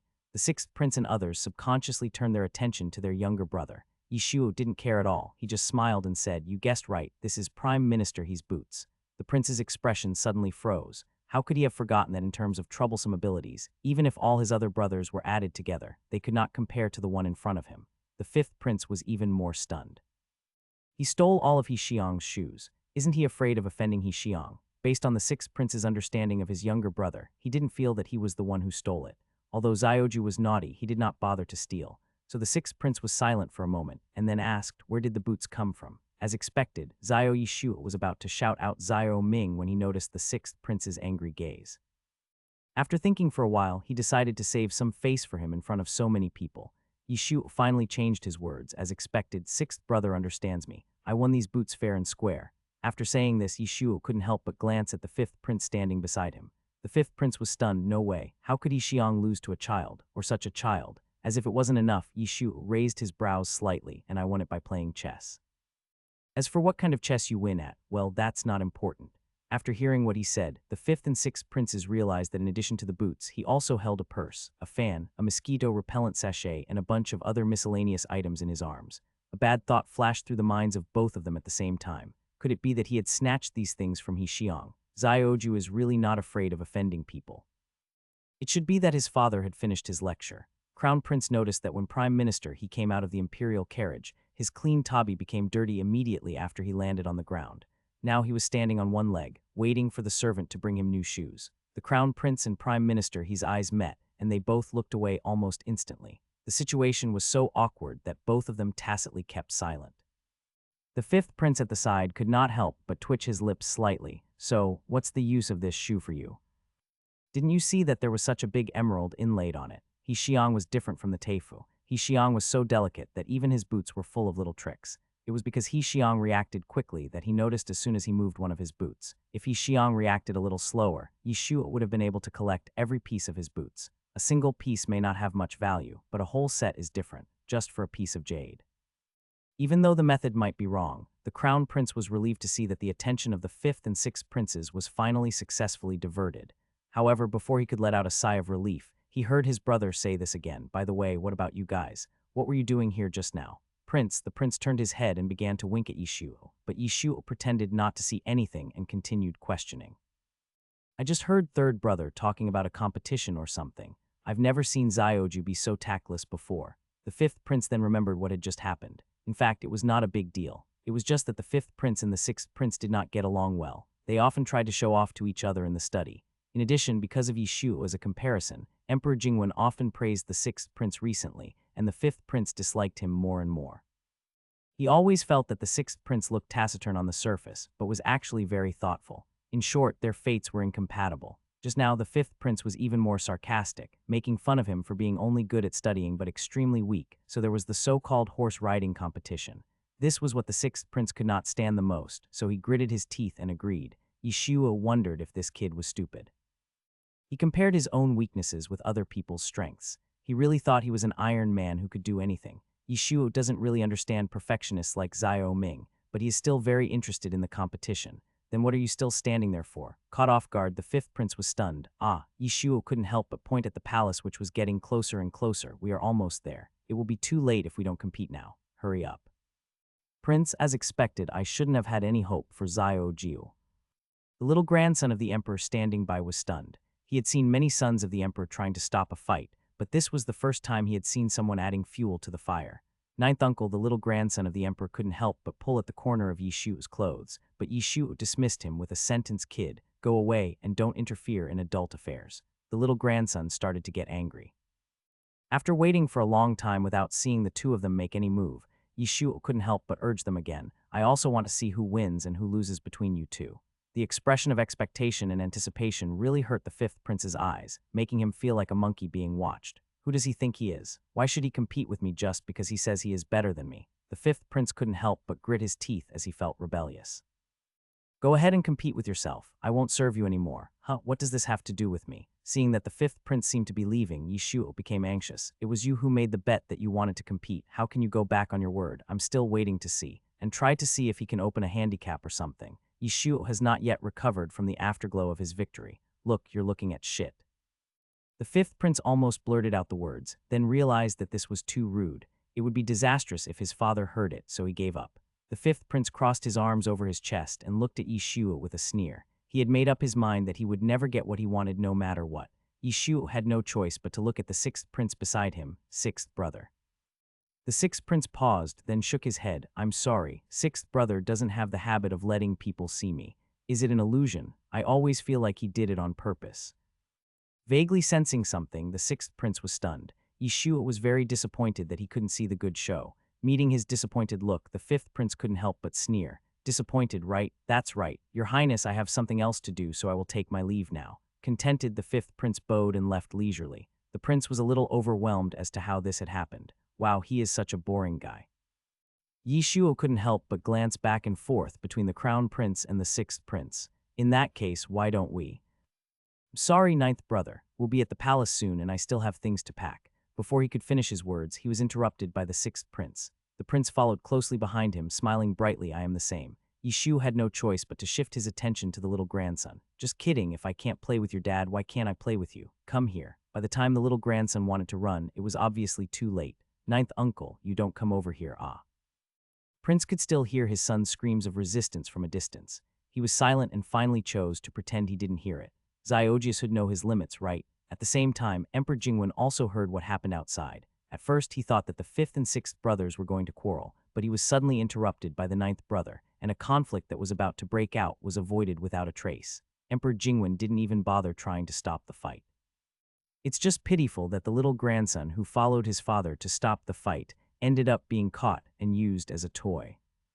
After all, he is the legitimate son of the crown prince, his own grandson. Seeing this, Emperor Jingwen couldn't help but feel a headache. Zhao go and quickly send a few people to watch over him. I hope nothing happens. Following his son, Emperor Jingwen's heart was almost broken. How could the prince's legitimate son be played around with casually? Unfortunately, he had no such awareness, and Emperor Jingwen could only help him out. The commander-in-chief received the order and quickly sent a few skilled fighters on horseback to chase after them. The other side, the little prince was put on the horse's back by Yishu without any resistance. The little prince wanted to run, but Yishu, who had climbed over, held him down. If you move again, I won't be responsible if you fall down. The moment the words fell, the little prince did not dare to struggle anymore. Yishuo pulled the reins, and the old horse started to move after receiving the order. The horse was obviously not very fast, but the little grandson was frightened. He thought frantically, and he couldn't remember taking equestrian lessons in the study room, which had just started.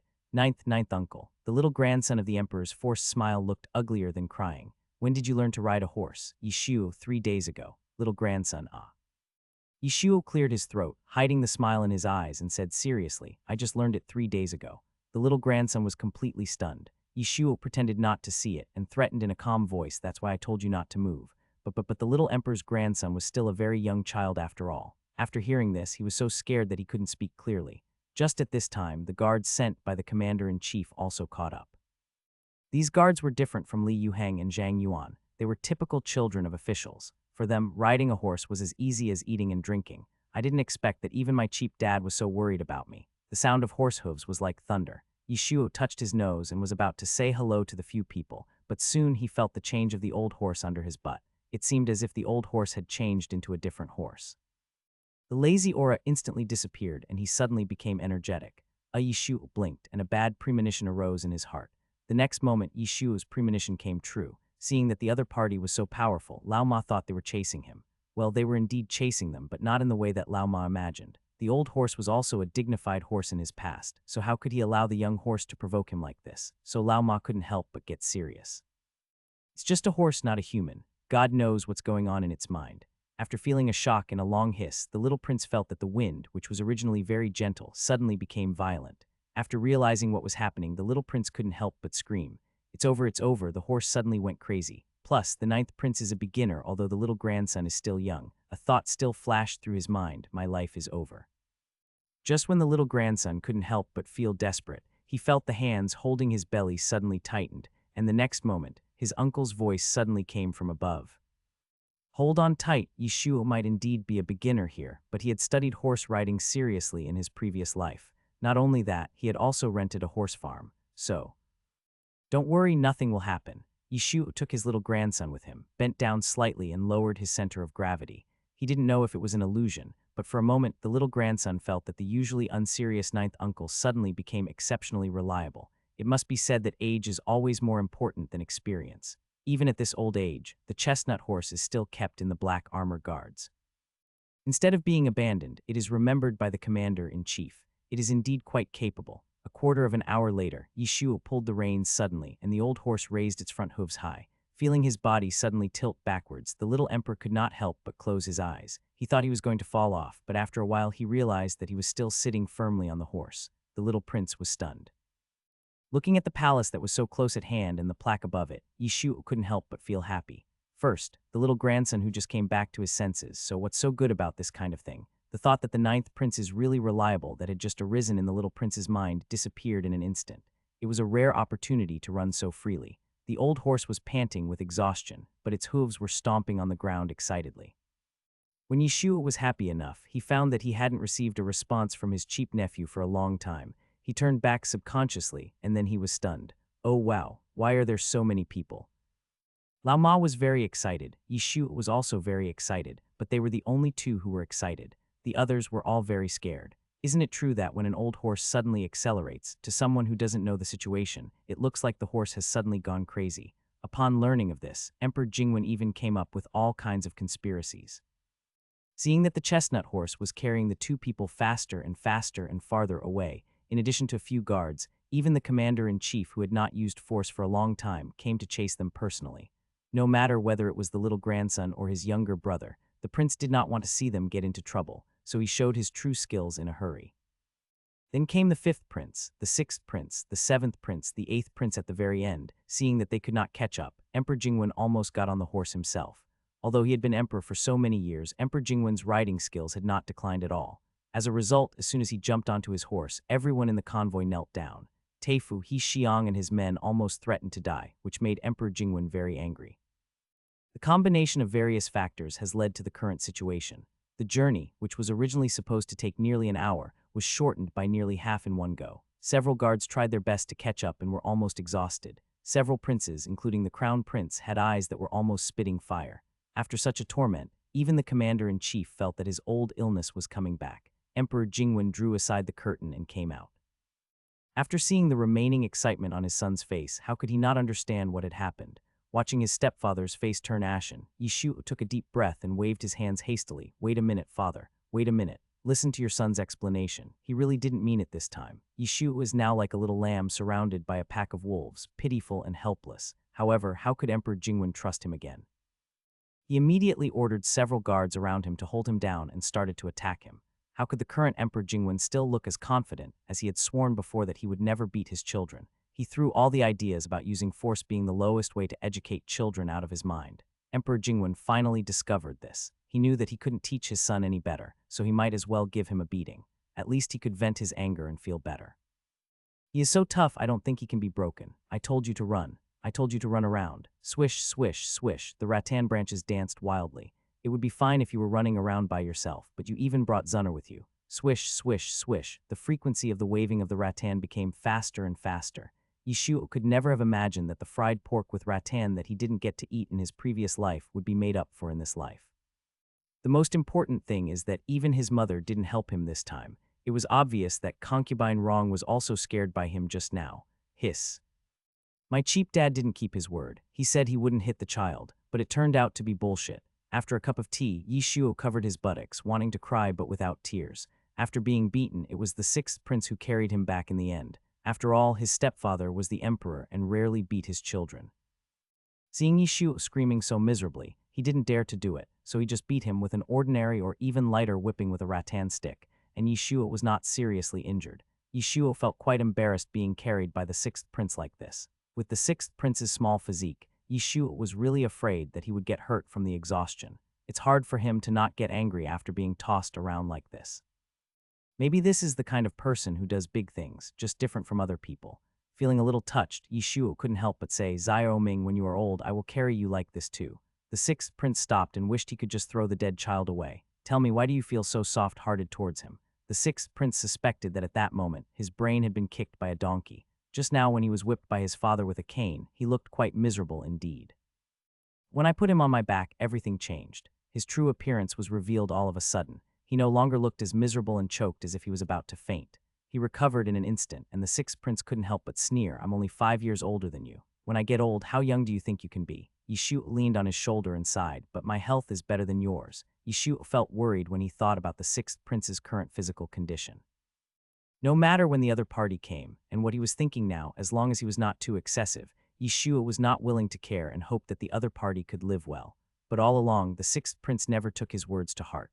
"I'm telling you, if you keep going like this, you'll die young." Even the fifth prince thought he was weak and bullied him, but as the person involved, he didn't have this awareness. Yishuo could only remind him again and again. "I didn't expect that when I carried him back with good intentions. He cursed me to die early." The sixth prince couldn't hold it in any longer, so he took a deep breath and threw his brother down directly. "Hey, hey, hey, what are you doing?" Fortunately, Yishuo had quick reactions and good balance, otherwise he would have really succeeded. Yishuo was quick to move and quickly grabbed the tree next to him. "I think you're fine. If you're so capable, just go back by yourself." After giving him a blank look, the sixth prince shook his sleeves and walked away angrily. Tusk, how could there be someone who refuses to listen to advice? Yishuo had no choice but to call his attendant. "Quick, quick, Xiao Luzi, come and help me." Xiao Luzi hurried forward and supported his master's arm in time. He really couldn't hold it back any longer, so he reminded him in a low voice, "Master, don't do this next time." It was so annoying. Yishuo frowned. "Wow, even you want to teach me a lesson. I dare not. You know nothing. I'm doing this for his own good. Alas, I really can't do anything." After looking at the direction where the sixth prince left for a while, Yishuo lowered his eyes and finally left. Forget it, forget it. I'd better go back and have some sleep." After 3 days on the road, although he could sleep in the inn at night, it was not very peaceful. In addition, the clothes he wore were thin in summer, and Yishuo's buttocks and calves were beaten with a rattan stick, which caused burning pain. He urgently needed to rest. It happened to be cool in the garden, so Yishuo lay there for 3 whole days. In fact, it wouldn't take that long to recuperate, but Yishuo had no choice but to leave the bed in the garden because it was so comfortable. The garden manager received news in advance that the emperor and all the ladies would be coming, so the garden manager started making arrangements half a month in advance. Each room was cleaned thoroughly, and the carpets, utensils, and furnishings inside were also wiped clean in advance. Not to mention that his mother had already had the necessary things delivered in advance, including antique vases and embroidered screens, all of which were exquisite items, and their luxury was not much different from that of Kiwu Palace. As for the custard mat under Yishuo, it was icy cold. It was said that it was captured by his grandfather during the war. There are no more than 5 of them in the world. One of them was handed over to the late emperor. I don't know if the one handed over to the late emperor was because his stepfather thought it was not clean or what, so it was never used. The other one was the one Yishuo was lying on. The production of mats was too cruel, and these 5 mats were strictly banned after the 3 Kingdoms period, so they are considered out of print. Women are prone to coldness, and seeing that her son is afraid of heat, concubine Rong laid out the unused dining mat for Yishuo. Yishuo felt a little awkward at first. After all, he had never used such contraband in his previous life. Later, he felt better after learning that it was no longer allowed to be produced. During these 3 days, Yishuo lay in bed until his bones became weak. On the 3rd day, Yishuo was revived with full health. Just when he was about to start his wonderful adventure in the garden, Emperor Jingwen seemed to have foreseen something. Before Yishuo even went out, Wang Ziquan came over and blocked him. "Ninth Prince, please come with me. Yishuo, my cheap dad is really good at sending secret guards to monitor my movements." Concentrating and observing carefully, Yishuo noticed some movement on the tree branch and the corner of his mouth twitched slightly. Speaking of things like climbing trees, isn't this a compulsory course for secret guards? I haven't seen my cheap master Wu Yi for such a long time. I don't know what he is doing or whether he is still with my cheap father. Just when Yishuo was thinking about something, Yuqianjai, where Emperor Jingwen was handling government affairs, was already in sight. "Your Highness the Ninth Prince, please come in." Wang Ziquan blocked the back, completely cutting off Yishuo's escape route. Why are these people guarding against him like a thief? Yishuo had a sullen expression on his face. He had no choice but to give up his plan to escape. He lifted the curtain and walked out. Later, Yishuo discovered that there is no such thing as the most excessive, only more excessive. Looking at a small table placed in the corner of the room, Yishuo was stunned. "I always feel that this location looks very familiar." "So what does cheap dad mean by this?" Yishuo looked up suddenly, but saw that Emperor Jingwen was not in a hurry and didn't even look at him. He just said, "Hurry up and sit down. That will be your seat in the future." Emperor Jingwen decided to keep a close eye on his son. He didn't believe that, even with the current situation, he still couldn't let his son learn something. Yishuo turned his head and saw the prince who was under his adoptive father nodded to him and called him Zio Jiu. He looked a little helpless and shook his head, indicating that he could do nothing. God knows how shocked the prince was when he heard his father's decision. "You know, Yuqianjai is where my father handles government affairs. The 2nd prince and the 4th prince, who have now begun to attend court to discuss state affairs, do not have this treatment. However, this kind of blessing, whoever wants it can take it, okay. It would have been fine to just give him a separate table, but when Yishuo saw Lord Sen and the Grand Tutor sitting next to him, one on each side, Yishuo could no longer hold back. Who wouldn't feel annoyed by this kind of treatment? Yishuo stood up and said righteously, "Father, I think it's unfair for you to treat my 5th and 6th brothers like this. Normally, I've never seen this little bastard get so close to the 5th prince." "Oh," Emperor Jingwen was unmoved. "You don't have to worry about this. Your 5th and 6th brothers don't need a teacher to supervise them. They just know how to study on their own. Among all the princes, only this little bastard is unyielding. It's not just Lord Sen and the Grand Tutor, but also Prime Minister He and the others. If one teacher gets angry and runs away, then we'll replace him with the next one." Emperor Jingwen thought that he had many ministers under him, and even more of them were knowledgeable, so he had to put the knowledge into his brain, even if he had to force it. Even Yishuo couldn't control himself when he saw his cheap father like this and shuddered violently. God, so cruel. But what's the use of this? A cheap dad can never wake up a person who is pretending to be asleep. If he is really an ordinary child with such top resources, he will probably be able to achieve good results in the end. But Yishuo is not an ordinary child. He knew very well that people were fickle, and that they might be one way today and another tomorrow, so to be on the safe side, it was best to stay still like a turtle. Yishuo would not be fooled by his cheap dad. "Seeing that my cheap dad is so determined, it's better not to force it for now."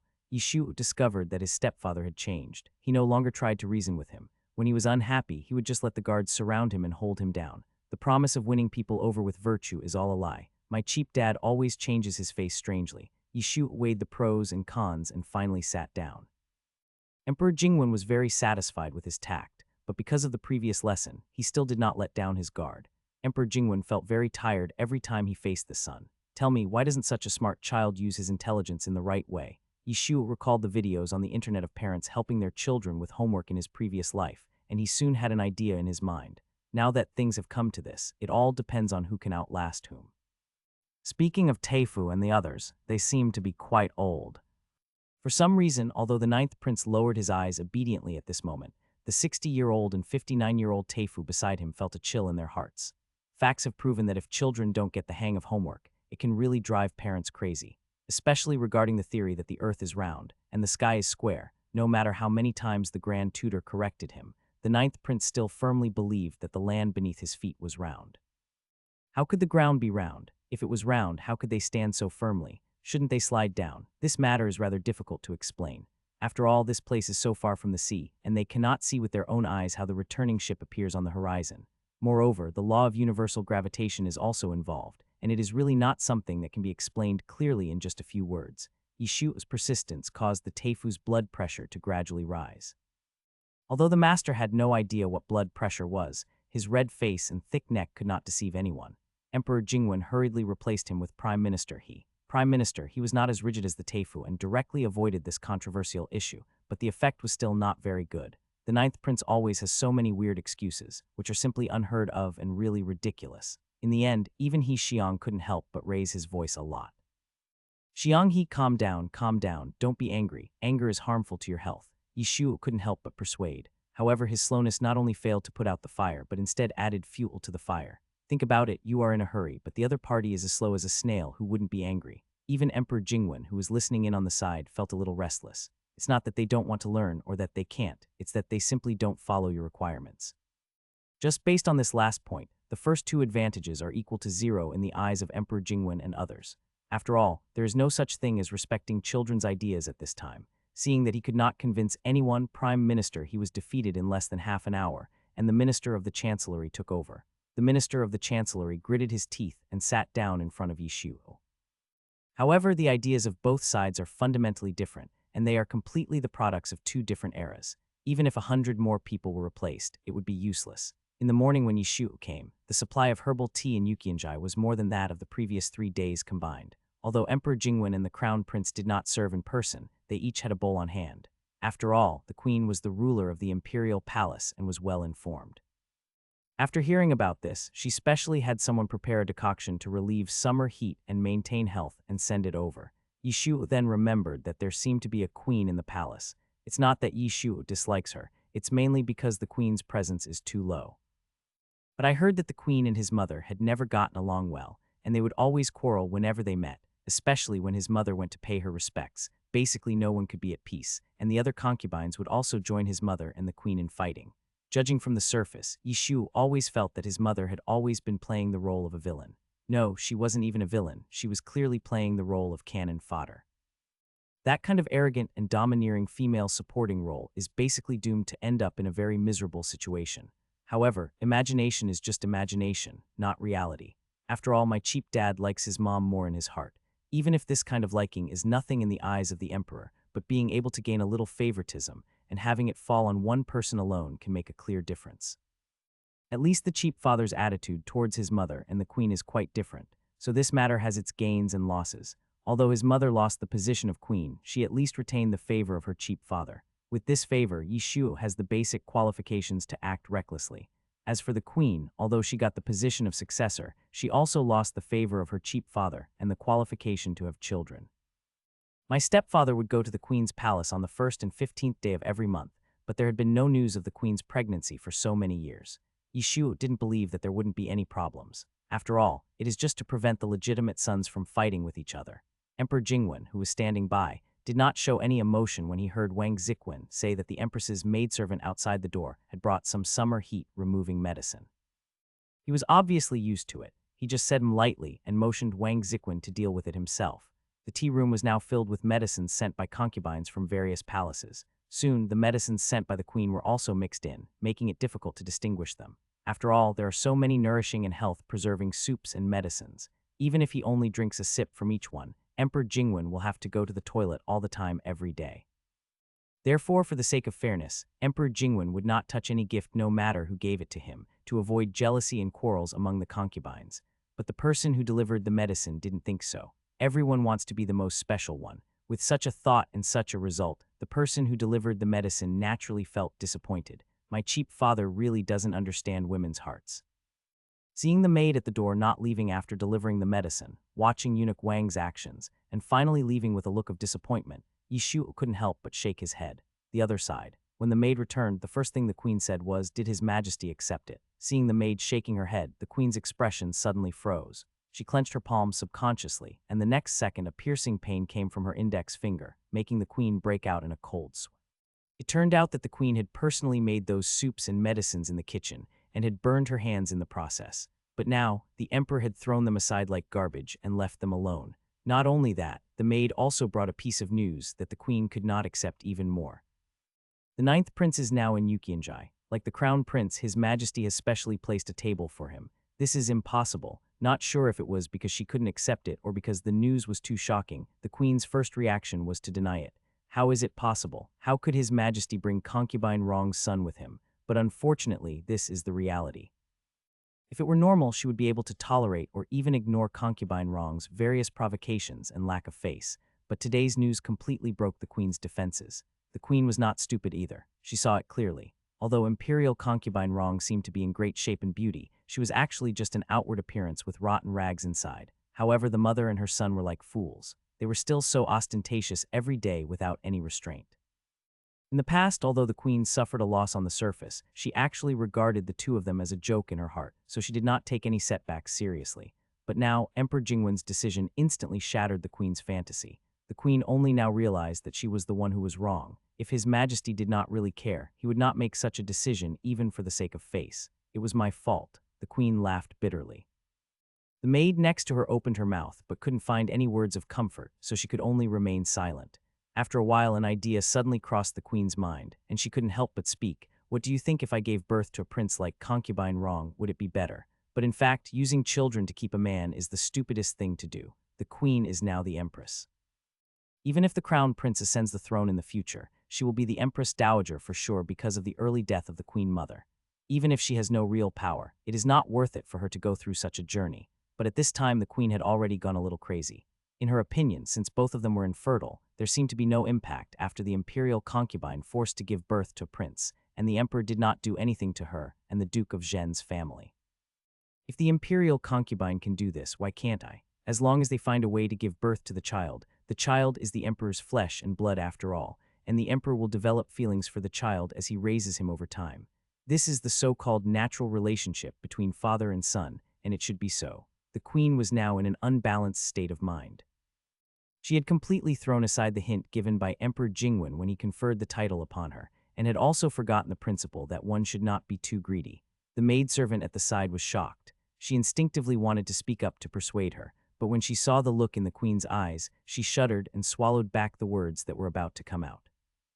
The other side, Yishu had no idea that the thing he had been resisting and tormenting himself with had actually become a popular thing in the eyes of others. If he knew, he would definitely give all this blessing to the queen without saying a word.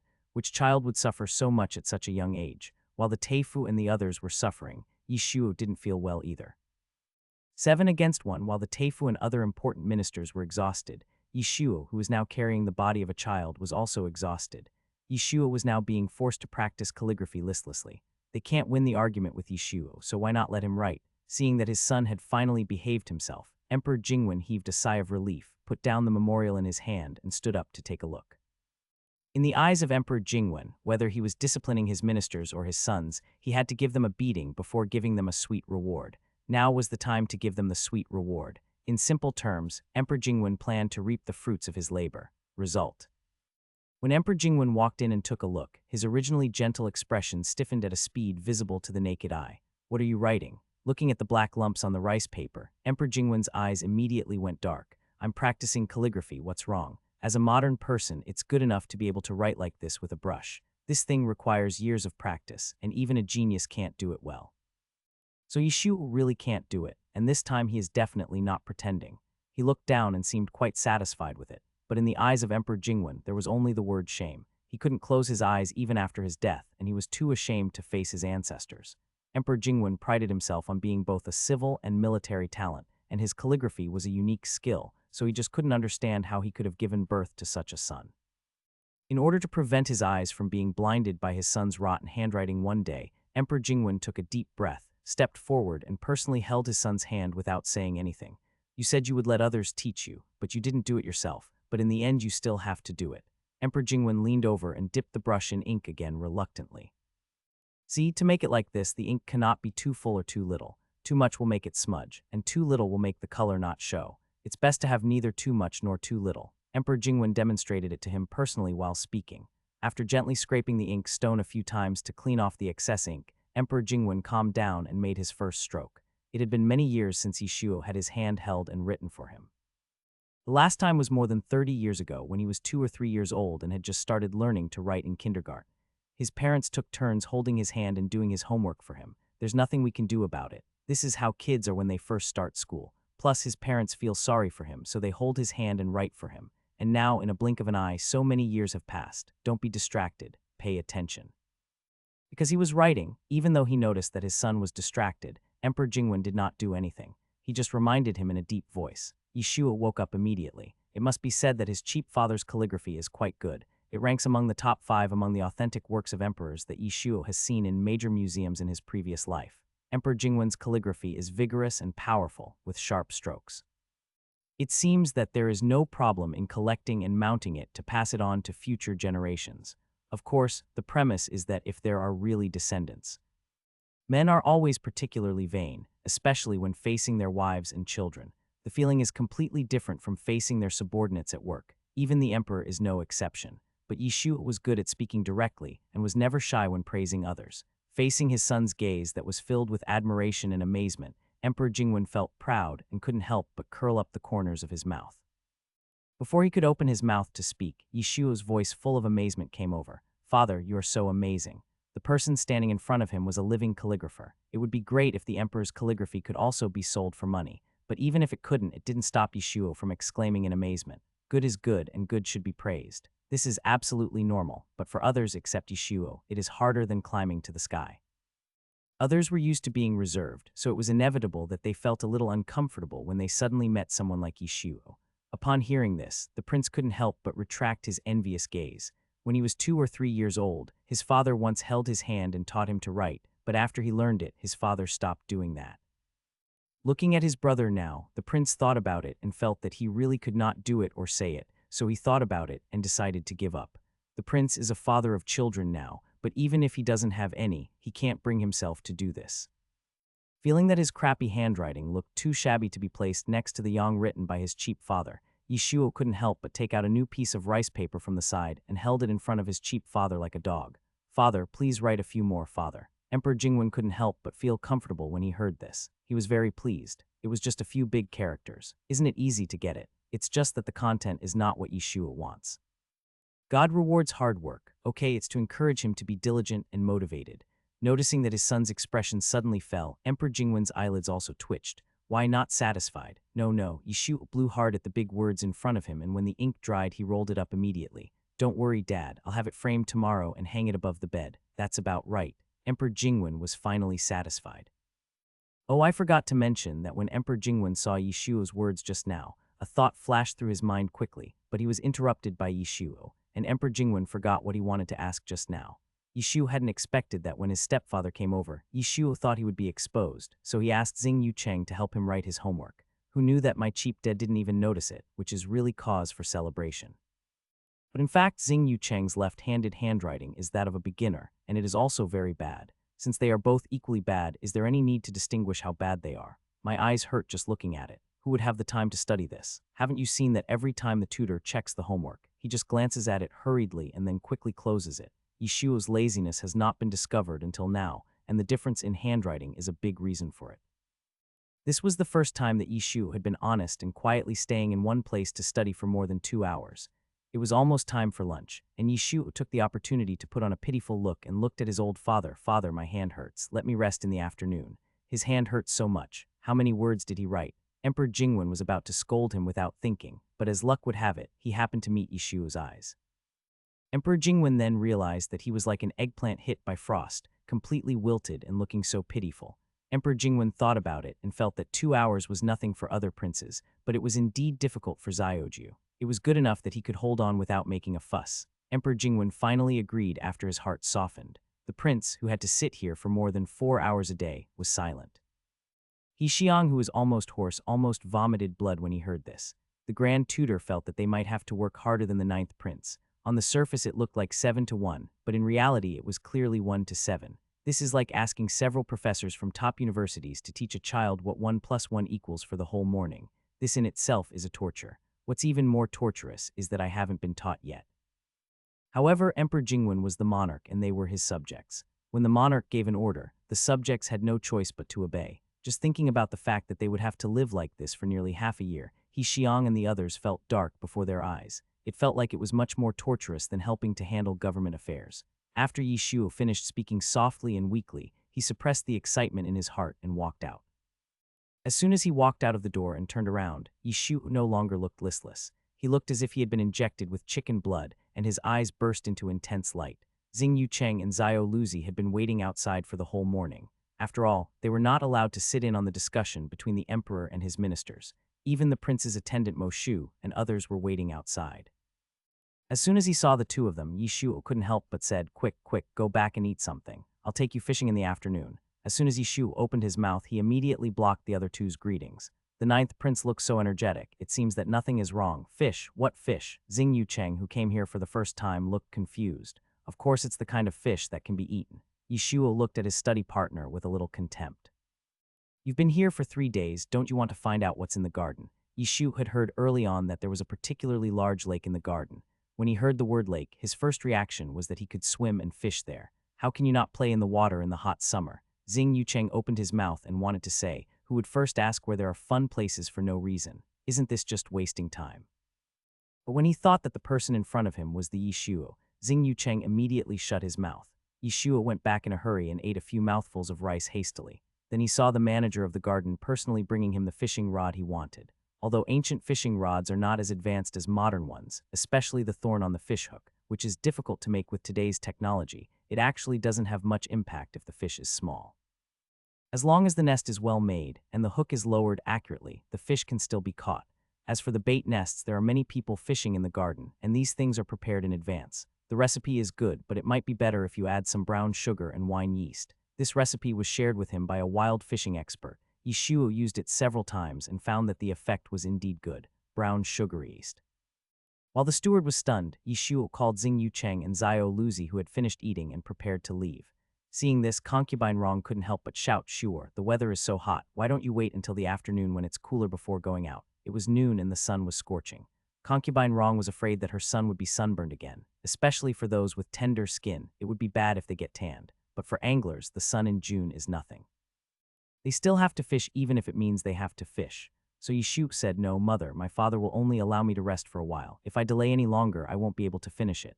By the way, sixth brother, are you going?" Yi Shuo looked at the sixth prince who was silent beside him. The sixth prince naturally shook his head. Yi Shuo was not surprised at the other party's answer, and without further persuasion, he left with Xing Yucheng and the others. Concubine Rong had no choice but to let him go. Yi Shuo knew that there were many people in the garden and naturally many people fishing, so he wanted to grab a spot early. However, what Yi Shuo never expected was that even though he was so fast, he still couldn't get the best fishing spot. There are already people under the shade of the best willow trees.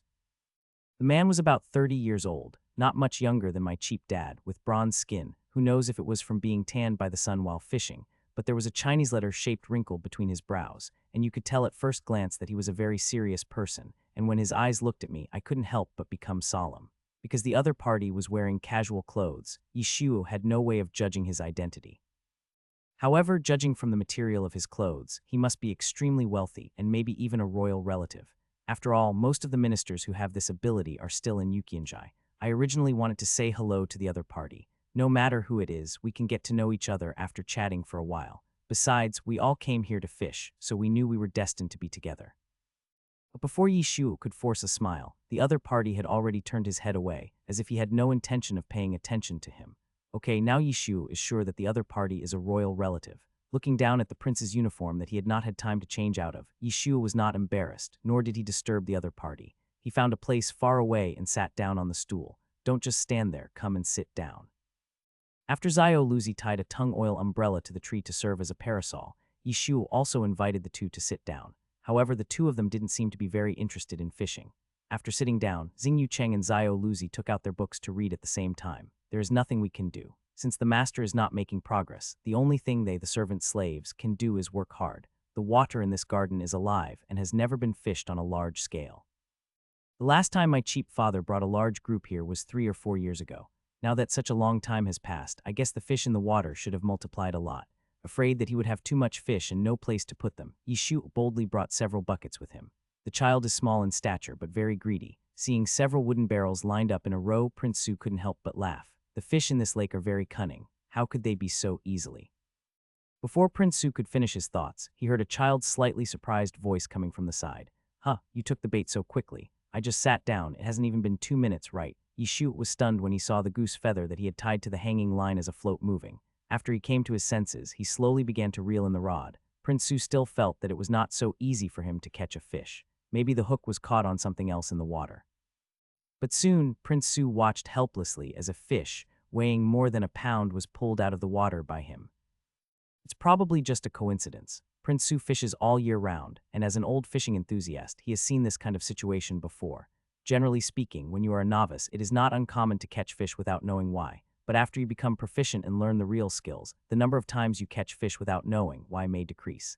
Therefore, Prince Su did not take this scene to his heart. In his opinion, doing it occasionally is not a real skill. Zio Luzi and Xing Yucheng on the side were a little surprised. They hadn't even turned the page of the book in their hands, but His Highness had taken the bait so quickly. Zio Luzi and Xing Yucheng originally wanted to help, but they saw Yishuo easily remove the hook by himself and then put the 1-pound fish into the wooden barrel. The fish struggled a few times, but when it saw it couldn't get free, it quickly gave up. I'll give you a snack when we get back tonight. Yishuo said as he put bait on the fishhook again. Ancient times were different from modern times. There were few pollution problems in ancient times, especially in the royal gardens, which were well protected. Therefore, although the carp in the lake have many spines, the water quality is good, so the fish raised here are particularly plump. You can tell that the carp meat is good just by looking at it, and it must taste great when you eat it. By the way, I remember your father is here too, right? I'll bring you 2 when I go back tonight.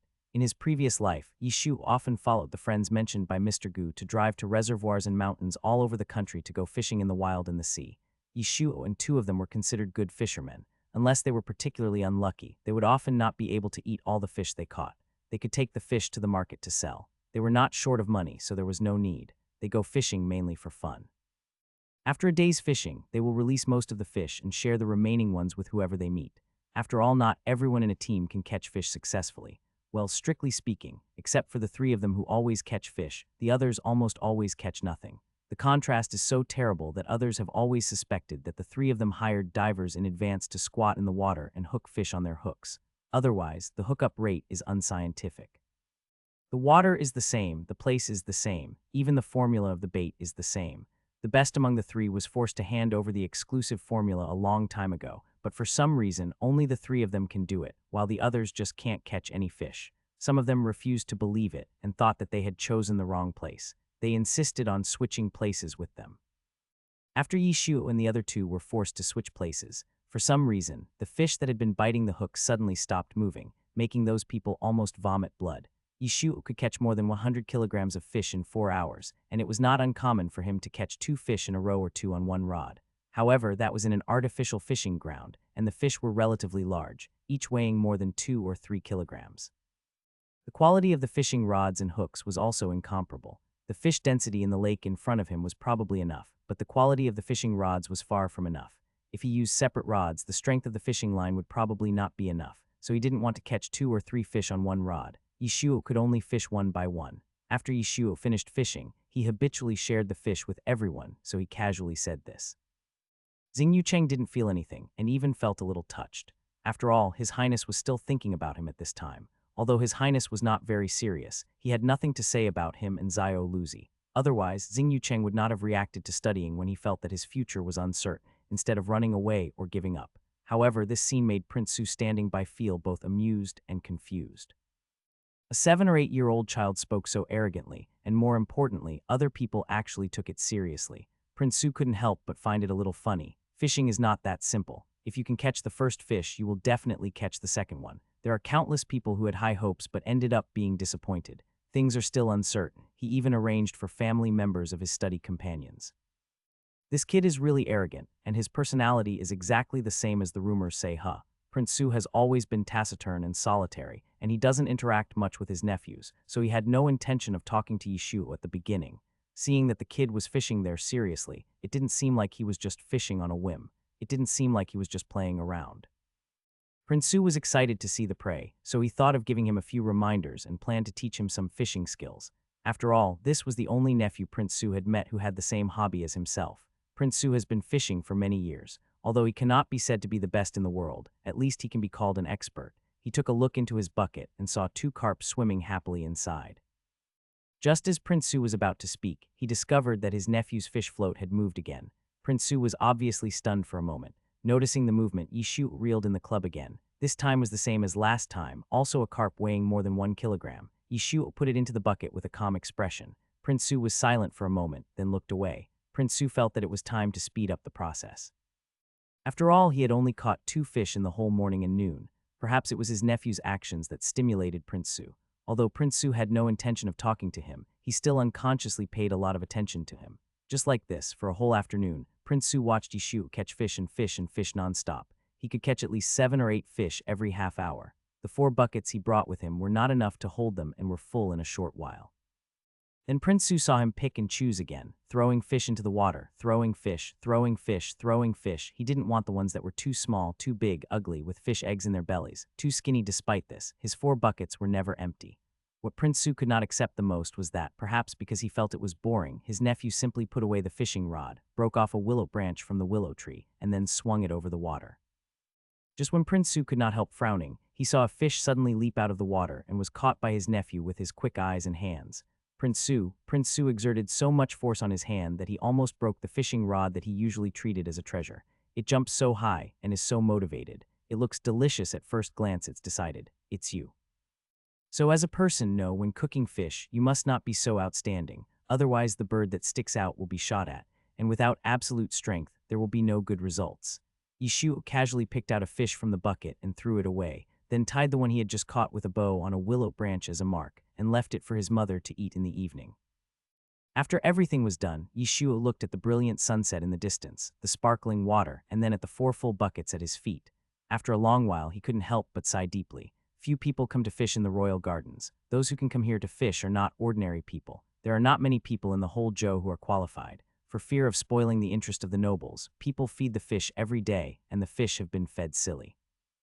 Yishu felt that when he was young, fishing for goldfish in the park was more difficult than this. It's really boring.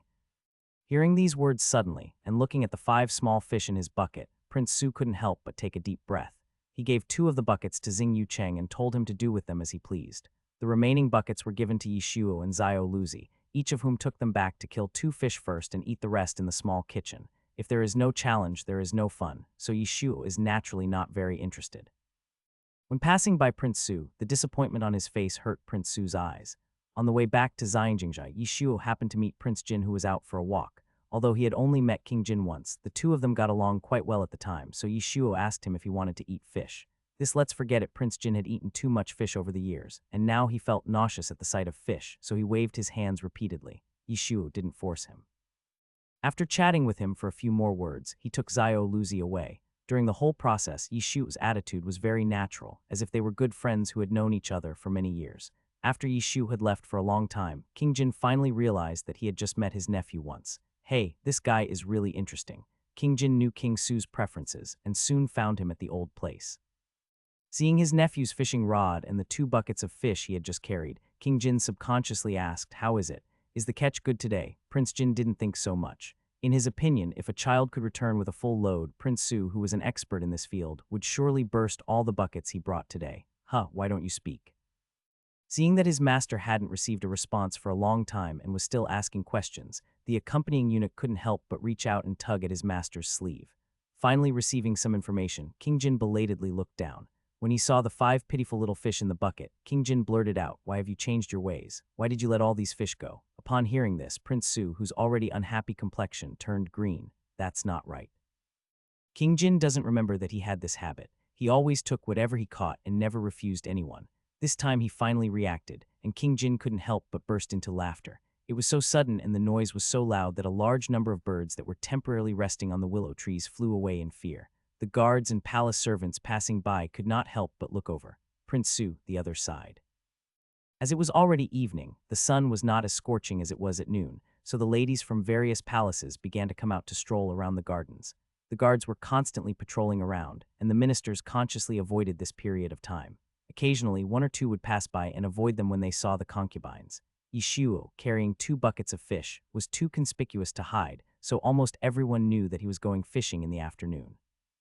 "It's okay as long as my cheap dad doesn't know about it." Yishuo couldn't help but pray like this. However, sometimes the more people fear something, the more likely it is to happen. Emperor Jingwen never imagined that after he had finally finished dealing with state affairs and came out to relax, he would coincidentally run into his son, who kept saying that he was almost exhausted to death. Now the little bastard is full of energy. How can he look tired at all? At both ends of the road, under the shade of trees, a father and son stood facing each other, their eyes meeting, and their expressions changed to varying degrees. As for the woman following Emperor Jingwen, she was a little curious. Could it be that this was the legendary 9th prince? The woman who could appear next to Emperor Jingwen was naturally no one else. Although she looked unfamiliar, she was also one of Emperor Jingwen's concubines. It was just that the woman's status was low, so apart from the concubines, few people had seen her. Concubine Song was a newcomer chosen to enter the palace during last year's election.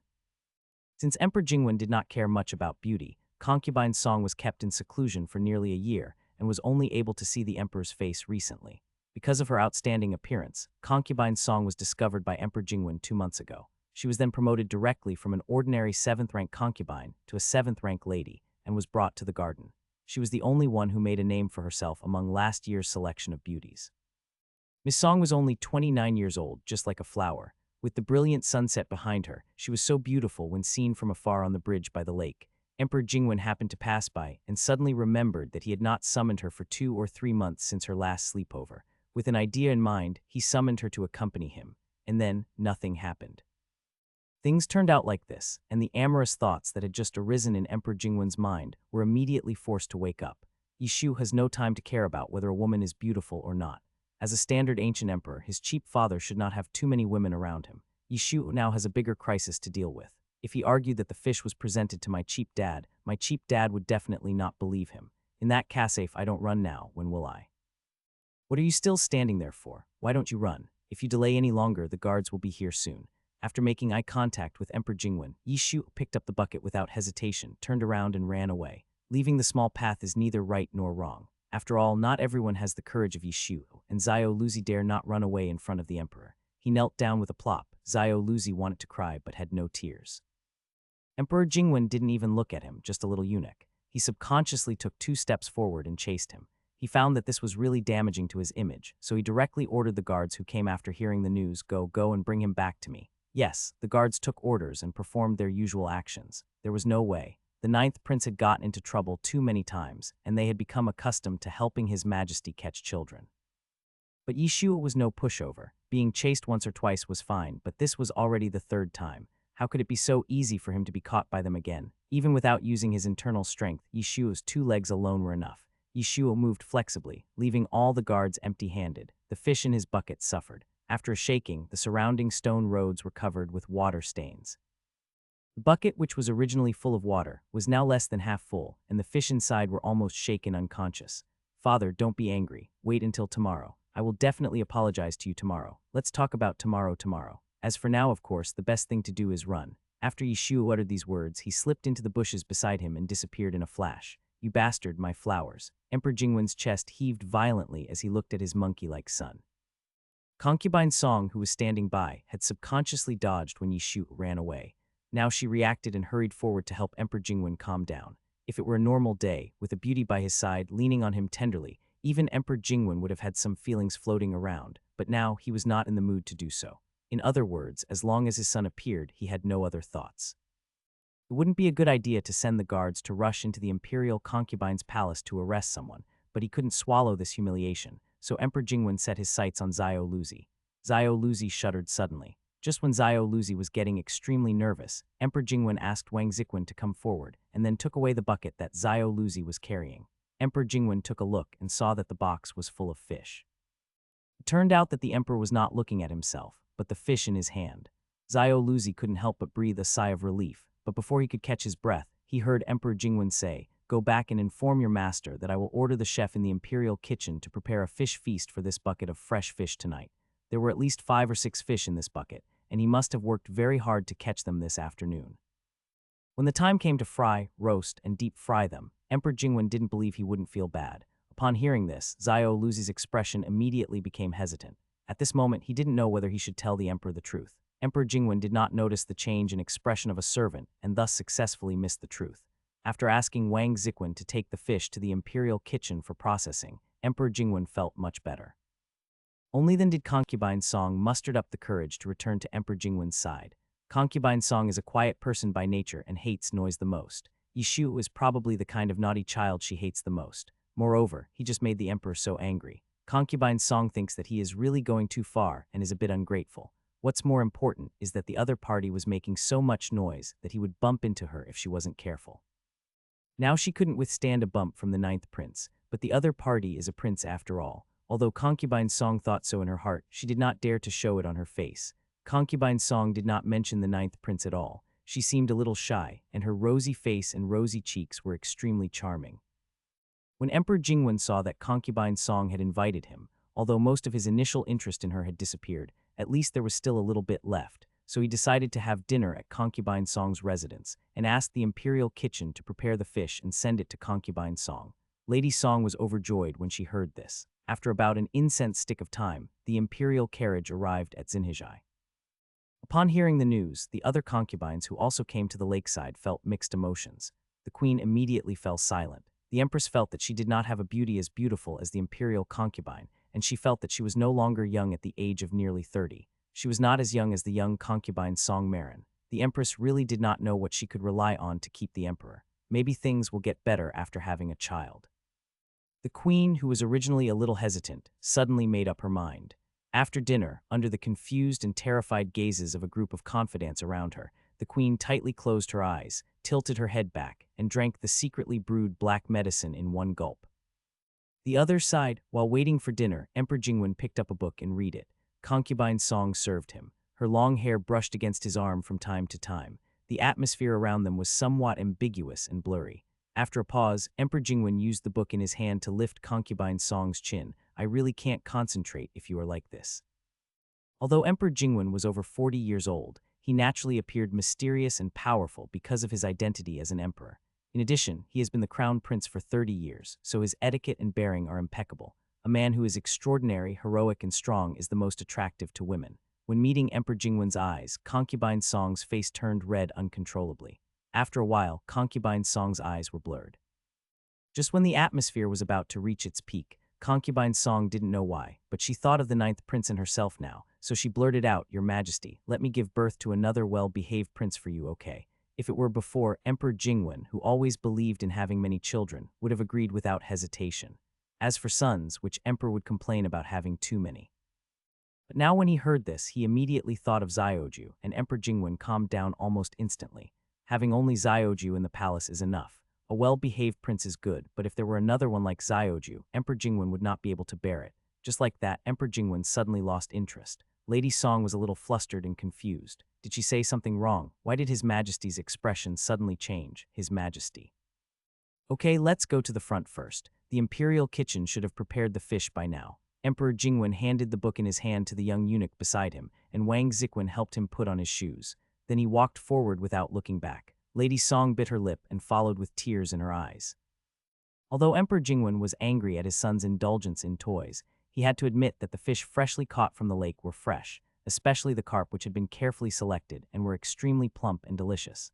Emperor Jingwen moved his chopsticks, and his brows, which had been unconsciously furrowed, gradually relaxed. Fresh carp is extremely delicious whether it is braised, stewed, or fried. Emperor Jingwen thought it was even more delicious because it was seized from the little bastard. Originally, Emperor Jingwen planned to stay overnight, but after Concubine Song said that, he immediately gave up the idea. After dinner, Emperor Jingwen left without even waiting for Concubine Song to finish eating. Emperor Jingwen didn't know that after he left, Concubine Song immediately had the plates of fish removed from before him.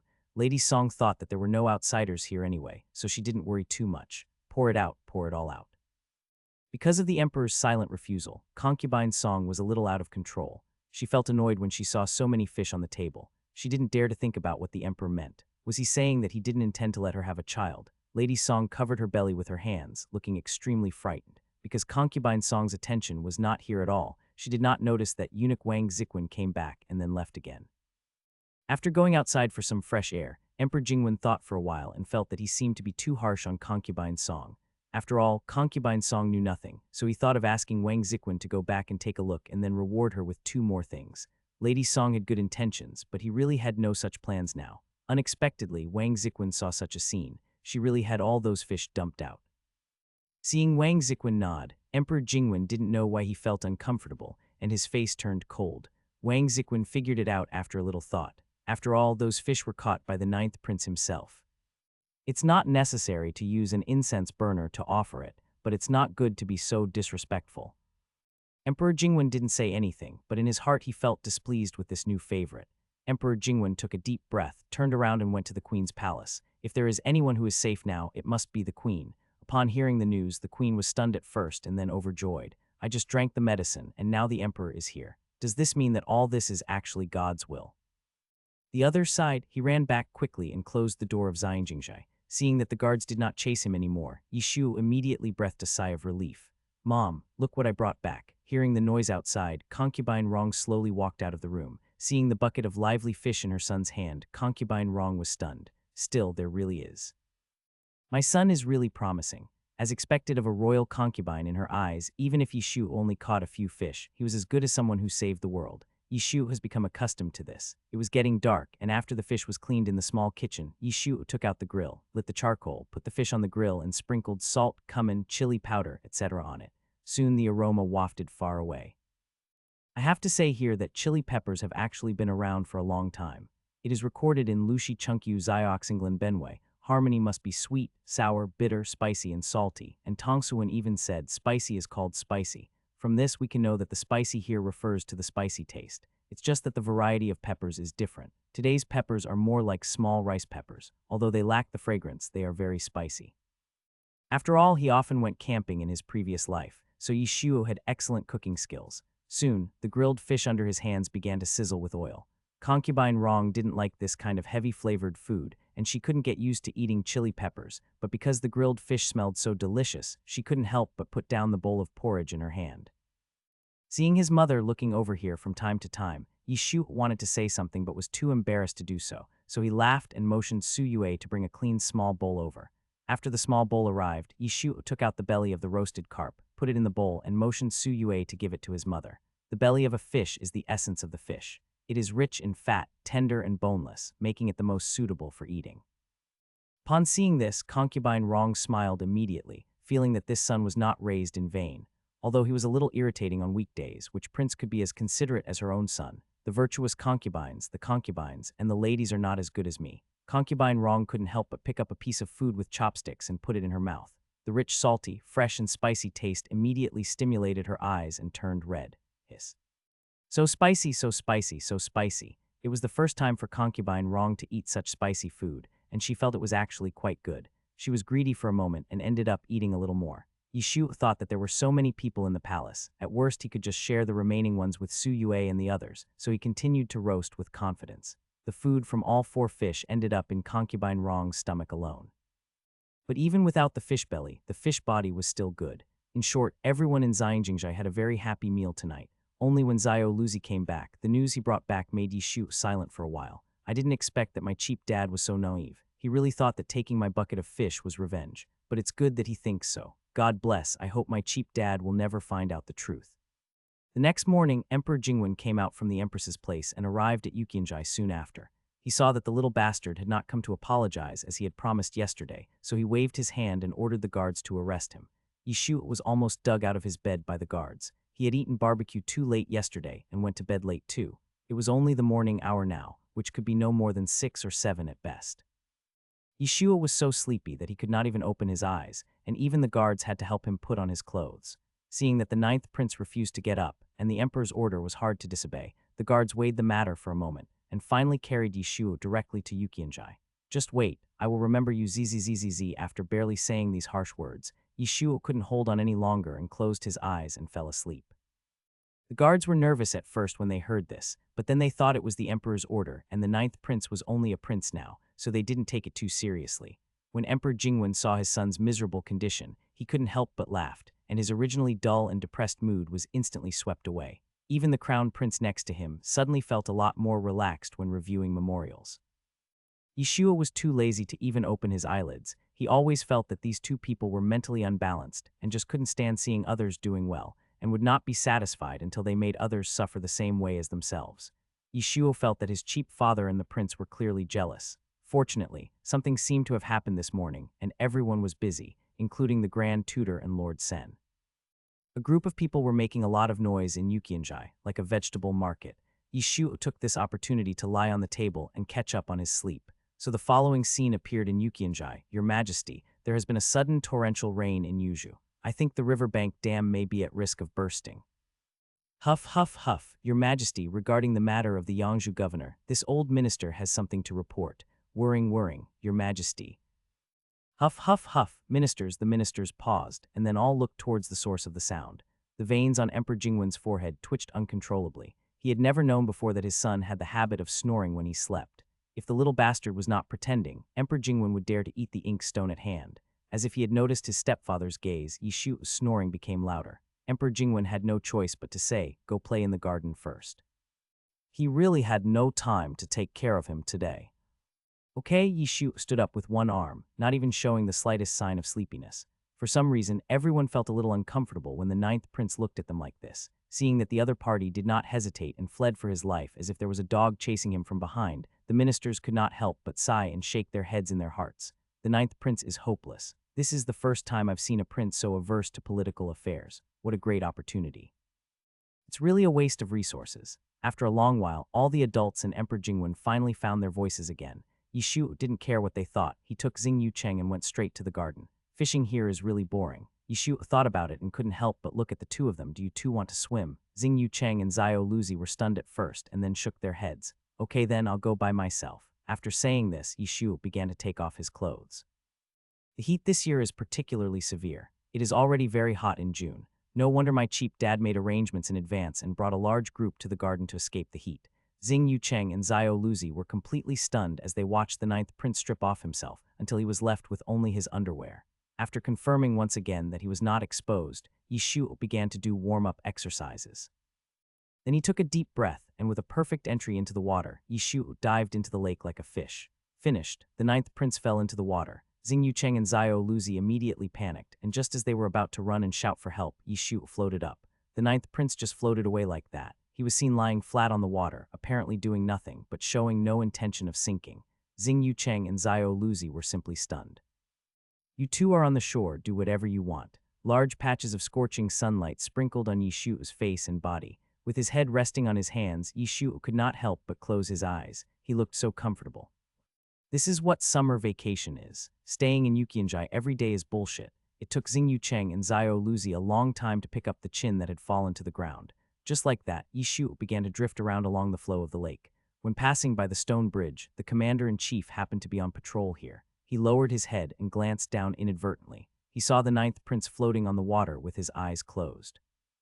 The commander-in-chief was so scared that he almost lost his soul. In just 2 breaths, the commander-in-chief even decided where to bury himself, until Yeshu opened his eyes, waved at him, and said, "Hello, Commander-in-Chief."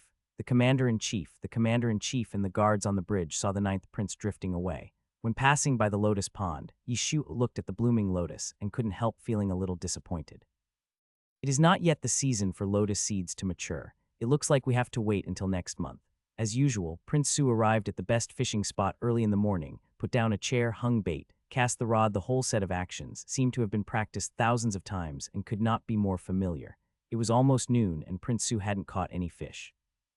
Just as he couldn't help but tap his knee with his index finger, he saw a streak of white slowly drifting towards him, then drifting away along the current. Prince Su was a little dazed for a moment, Prince Su thought that there was nothing wrong with his eyes. If he was not mistaken, the one in the water should be his nephew. As Yishu moved, Prince Su's gaze also moved. After Emperor Jingwen finally finished dealing with the matter, he summoned the guards and asked where his son was now, and this was the news he received. To be honest, Emperor Jingwen had never seen it and he really couldn't imagine it. Driven by curiosity, Emperor Jingwen brought people to the lake. Just like that, a large group of people, including the Grand Tutor and his companions, came here to watch the ninth prince swimming. To be honest, this scene is indeed quite magical. Even though his son didn't move, Emperor Jingwen thought he was dead. Taking a deep breath, Emperor Jingwen winked at the guard beside him. The guards understood, and two of them who were good at swimming came out. After taking off their outer clothes, they jumped into the water silently. But Yishu was such a perceptive person that he sensed something was wrong before the other party even got close.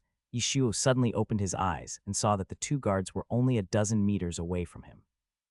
Without thinking, he immediately started to move. Everyone saw with their own eyes that the ninth prince was like a duck, not giving the guards any chance to get close to him, and he swam quickly on the water to the other side of the lake. At first, the guards were able to keep up, but later on, the ninth prince soon left them behind.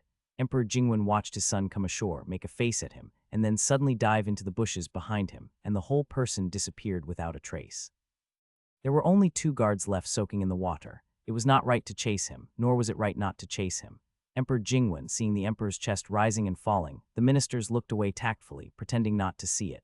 In this way, for a period of time in the future, Yishu would make trouble whenever he got the chance when his cheap father was particularly busy. At this time, what could a parent do? He could only let the child go so that he could work with peace of mind.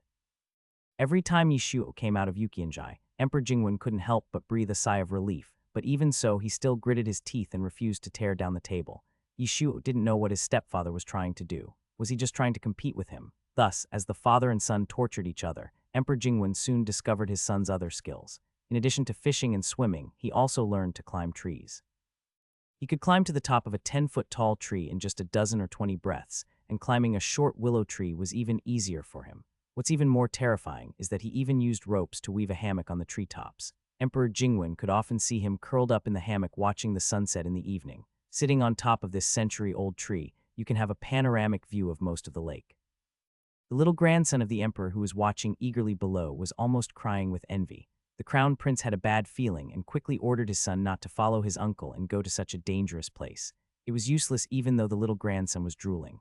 While Yishu was looking at the scenery, he was still shouting, "Father, third brother, are you really not going to consider coming up? Go up, go up, go up, shit." Does he think that everyone is born in the year of the monkey like him? Emperor Jingwen flicked his sleeves and left in anger for who knows how many times. After everyone left, Yishu couldn't help but open his arms and let the wind blow through him. He felt that nothing could be more enjoyable than this moment. This is what freedom is. It's fascinating. The days passed one by one, and throughout the garden, one could often hear the roar of Emperor Jingwen, the escape of the ninth prince, and the reconciliation voice of the crown prince. Everyone felt nervous at first, but later on, everyone became numb. The workload of the guards around Emperor Jingwen was unprecedentedly huge. They just couldn't understand how the ninth prince had so much energy that he didn't feel tired even after climbing trees and swimming in the lake every day. As a result of Yishu's behavior, Emperor Jingwen also had to exercise a lot more. He also had to be prepared for surprises from time to time, so his heart became stronger than before. The days passed one by one like this. After about a month, the queen found that she had not changed her clothes for a month. She was so excited that she hurriedly summoned the imperial physician she trusted. While the imperial physician was taking her pulse, the queen didn't even dare to breathe. About an incense stick of time passed, and finally, under the urgent gaze of the queen, the imperial physician's brows relaxed and he kowtowed. "Congratulations, madam. Congratulations, madam." After realizing what the other party meant, the queen almost cried for joy. "Finally, I have waited for this day." Okay, come here, give me the imperial physician reward." The queen rarely showed such joy, and it was obvious that she was extremely happy this time. Soon, the imperial physician received a big red envelope. Upon seeing this, the imperial physician immediately began to struggle over whether to tell or not to tell the truth. After all, although the queen seemed to have successfully conceived, she had taken medicine after all, and the situation was not as optimistic as it seemed. But in fact, the queens knew what was going on. They had already made preparations when they drank the medicine. The queen was happy to pay a price in exchange for a child. Therefore, the queen said bluntly, "No matter what, we must save this child and ensure that he is born full term." The imperial physician hesitated for a moment, and then met the queen's sharp eyebrows. His heart trembled, so he subconsciously said, "I will do my best to protect the queen and the little prince." Although this baby might not be a boy, the queen clearly wanted a boy, so the imperial physician could only say this. After the words were spoken, the queen was delighted and let the imperial physician leave. After the imperial physician left, it took a long time before he gradually came back to his senses from the afterglow of excitement, with joy in the corners of his eyes and eyebrows. Carefully touching her belly, which was not yet pregnant, the queen let out a long sigh. "The future of your mother depends entirely on you. After all, my son is the one who crawled out of my belly, so I should favor him. The emperor would not allow her to have children, so adoption was out of the question. Although the prince was respectful to her, he had a biological mother after all, and his biological mother was the Empress Yuan, so it was impossible for him to really regard her as his mother. All of the above would be fine, but what the queen could not accept the most was how concubine Rong could bypass her and give birth to a child smoothly. It would be fine if His Majesty really treated the two of them as disposable toys, but the Empress could still tolerate concubine Rong's repeated acts of disobedience that embarrassed her. After all, who would care about such a mere toy? But now that the Emperor is obviously concerned, the Queen has suddenly become a joke, like the last straw that broke the camel's back. No wonder the Queen is mentally unbalanced and takes risky actions. But in fact, this matter really had little to do with Emperor Jingwen. Emperor Jingwen really did not break the contract on purpose. Before concubine Rong became pregnant, Emperor Jingwen had already taken precautions. He had tried to have sex after she became pregnant, and even sent someone to feed pills to the child after he was born. It's just that all these failed. Of course, the imperial concubine cannot be blamed. After all, the reason why the queen is that the mission she received when she was canonized was to compete with imperial concubine Rong and prevent imperial concubine Rong from dominating alone. Not only the queen, but also the maternal family behind the queen were the mainstays in the fight against the Duke of Zhen for a period of time. How could the imperial concubine not be annoyed when she was faced with someone who was constantly causing trouble for her, not only herself, but also bringing her father to cause trouble for her father? Although the imperial concubine has a bad temper, she doesn't get angry at everyone. As for Yi Shuo, you can't say that he was wrong for refusing to take the pills obediently. He has people he wants to protect, and he also wants to live a good life, so everything is just a coincidence. Although the queen had prepared herself mentally in advance, she had never experienced the pain of pregnancy herself.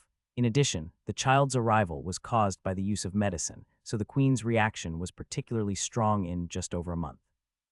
The queen was only able to endure it because of the anger in her heart. Every day she comforted herself, thinking that everything would be fine once the baby was born. The queen counted the days and found that the emperor's birthday, which was the Tiancheng festival, was approaching. After careful consideration, the queen decided to announce the news of her pregnancy on the day of the Tiancheng festival. After all, that day was the emperor's birthday. Even if the emperor was angry, he would not be angry for too long. All monarchs hope to have many sons and be blessed with many children.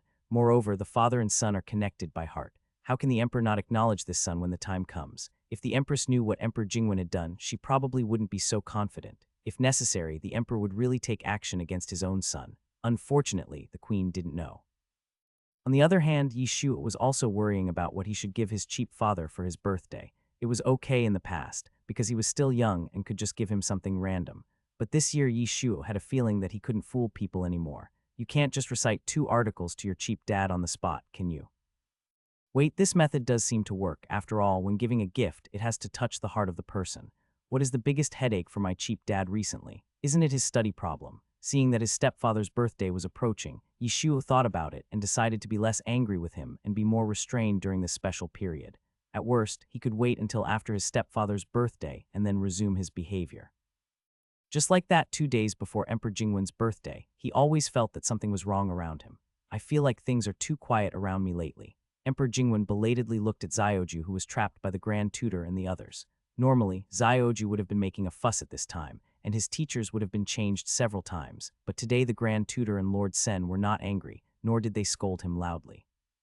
This should have been a very good phenomenon, but for some reason, Emperor Jingwen felt uncomfortable. His son was so quiet that Emperor Jingwen wondered if he was sick. He picked up and put down the brush in his hand several times. Finally, Emperor Jingwen couldn't help but ask, "Shuo, are you feeling unwell?" The prince next to him finally discovered what was missing today. Yi Shuo was stunned at first, and then became speechless. "It's over, my cheap dad has turned into a masochist." At first, Emperor Jingwen was on guard, wondering what idea he had come up with and whether he was gathering strength. However, when he heard that this was his birthday gift to him, Emperor Jingwen was stunned at first, and then he was inexplicably moved. Being able to quiet down a son who climbs up and down like a monkey proves that he still has his father in his heart. It's like asking a person to give up his or her favorite thing. Doesn't this prove the other person's sincerity? Yishuo thought it was only 2 days away, so he took out the gift he had prepared in advance. What is this? Emperor Jingwen was stunned when he saw the wooden plaques in the box. He picked up one and saw the words voucher written on it. There are coupons for article purchases, coupons for being obedient, coupons for shoulder and leg massages, etc. There are so many of them, totaling about 10 coupons. What is this? Seeing that his cheap father was puzzled, Yishu immediately explained the purpose of these wooden signs. Coupons are definitely things that can be used for redemption, like an article voucher, which can be used to redeem one article, while an obedient voucher can make Yishuo behave himself for a whole day. Emperor Jingwen turned over the back of the wooden sign and found that the date and number of times were indeed written on it, making it look like the real thing. Emperor Jingwen had no idea what was going on in that little head of his, but to be honest, it was quite interesting. It was not until Emperor Jingwen looked through them all that he realized there were only 2 coupons for writing good articles and 3 coupons for being obedient, and the rest were all shoulder kneading and leg beating, that his face immediately turned dark. He has so many eunuchs and servants. Do they really need him to massage their shoulders and legs? Dad, what you said is wrong. Yishuo immediately became unhappy when he heard this. How can palace maids and eunuchs be compared to your son? He is my biological son and they are not. Emperor Jingwen sneered. I think the palace servants are much more useful than you. Only the palace servants know how to serve people. How could he, a prince, understand this? Although Emperor Jingwen said this, he still couldn't control his curiosity and threw a voucher out to see what the effect would be. Seeing this, Yishu immediately rubbed his hands together, then walked behind his cheap father and put his 2 paws on his cheap father's shoulders. Emperor Jingwen felt awkward at first. After all, as an emperor, he had never been close to others. But as the little bastard moved, Emperor Jingwen found that it was actually quite comfortable. Although the little bastard is young, he is very strong. Both the strength and the location of the massage are just right. Emperor Jingwen was finally satisfied this time. It's amazing that you have specially learned this. Although he benefited greatly from it, Emperor Jingwen only said this indifferently on his face. After he finished speaking, Yishu paused. But what his cheap dad didn't know was that this was not something he learned specifically. In his previous life, he often waited for his father to come home from get off work and massaged his father's shoulders. He had accumulated so many years of experience that he became so skilled at it. The next moment, Yishu returned to normal. As long as father likes it. Emperor Jingwen was indeed quite happy. After Yishu and others left, he did not ask anyone to take the box away. Instead, he placed it directly on his desk, ready to use these wooden signs to deal with the little bastard when he got angry again. After a while, Emperor Jingwen couldn't help laughing. Zioju is a child with a lot of clever ideas. Noticing the smile in the emperor's eyes, Wang Ziquan beside him naturally obeyed him and thought to himself that this 9th prince was truly extraordinary. 2 days passed in a blink of an eye, and finally it was the Tianqing festival. Yishu soon discovered that his brothers were truly richer than each other. Even the eldest prince, who lived far away at the border, had sent someone to send birthday gifts back in advance, just in time for his stepfather's birthday, not to mention the 2nd and 3rd princes. Yishu was dazzled by all kinds of rare treasures. Antique calligraphy and paintings, authentic works of celebrities were just trivial things. The eldest prince even gave him a treasure tree. The treasure tree was shaped like a pine tree and was inlaid with gems, symbolizing longevity. Even the unknowledgeable Yishu was stunned. Emperor Jingwen himself was not in a good mood. After all, he was the emperor, rich in the world, and had seen all kinds of good things. However, seeing how hard his eldest son was working at the border, Emperor Jingwen still gave him a few more words of encouragement. I really want to dig out a gem. Watching a group of eunuchs carrying the precious tree as they passed by, Yishu couldn't help but feel a little eager. But unfortunately, this precious tree was made with extremely good workmanship, and even though it was shaking like that, nothing fell off. Well.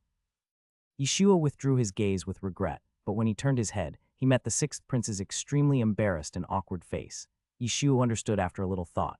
Now the 6th prince was just an oligarch prince. He ate and slept with him and his mother, so naturally he didn't have any extra money to buy any birthday gifts, so the gifts he sent inevitably looked shabby among everyone else. What the 6th prince gave was a picture of Guanyin that he had painted himself. Now the 5th prince was laughing at him madly. 6th brother, you are frugal. Although he was frugal in the palace where people had to speak in a roundabout way, the 5th prince almost pointed at him and said he was poor. Yishu was immediately displeased. That's wrong. Gifts should be to the liking of the emperor father. Seeing him like a cat whose tail was stepped on, the 5th prince wanted to mock him at first. He and the 6th prince were not real brothers. The 6th prince was just picked up by concubine wrong. It was hard for him to protect him so much. until the attendant next to him secretly leaned over to the fifth prince's ear and whispered something. The fifth prince was startled at first, then he burst into laughter. I wonder what's going on. It turns out that he wasn't protecting old six. You are not as good as him. Soon, even the seventh and eighth princes knew about their father's birthday and the fact that the ninth brother only sent a few wooden lumps. When the sixth prince heard the news, he was shocked. Voucher show did he give them away? When his father gives an order, he has to do whatever he is told to do. Why does he need something like a voucher? Zioju's gift was probably equivalent to giving nothing. The sixth prince, who had been busy for a month because of the Guanian painting, could not help but remain silent. Yishuo narrowed his eyes and looked at the group of people in front of him, but what he thought in his heart was, they know nothing. Sure enough, after noticing the movement here, Emperor Jingwen first frowned, and then said lightly, Old Fifth, you will enter the court next year. You should learn more from your second brother and be more solemn. The wooden sign was quite ingenious, and Emperor Jingwen liked it very much. The fifth prince looked down on it. Didn't it mean that he had no taste? Could Emperor Jingwen be happy? This time it was Yishuo's turn to laugh. The fifth prince's laughter stopped abruptly, and he looked at Yishuo with eyes that were almost spitting fire. They tried their best but couldn't get a single word of praise from the emperor, but Zioju only made the emperor praise him with a few pieces of rotten wood. How could the fifth prince not be angry? I heard that he just picked it up in the garden, and it's not a precious wood. Is it that serious? The more they thought about it, the more unbalanced they felt. Several people immediately became jealous and had long forgotten about the sixth prince. The prince felt that Zioju's ability to bring trouble was becoming stronger and stronger.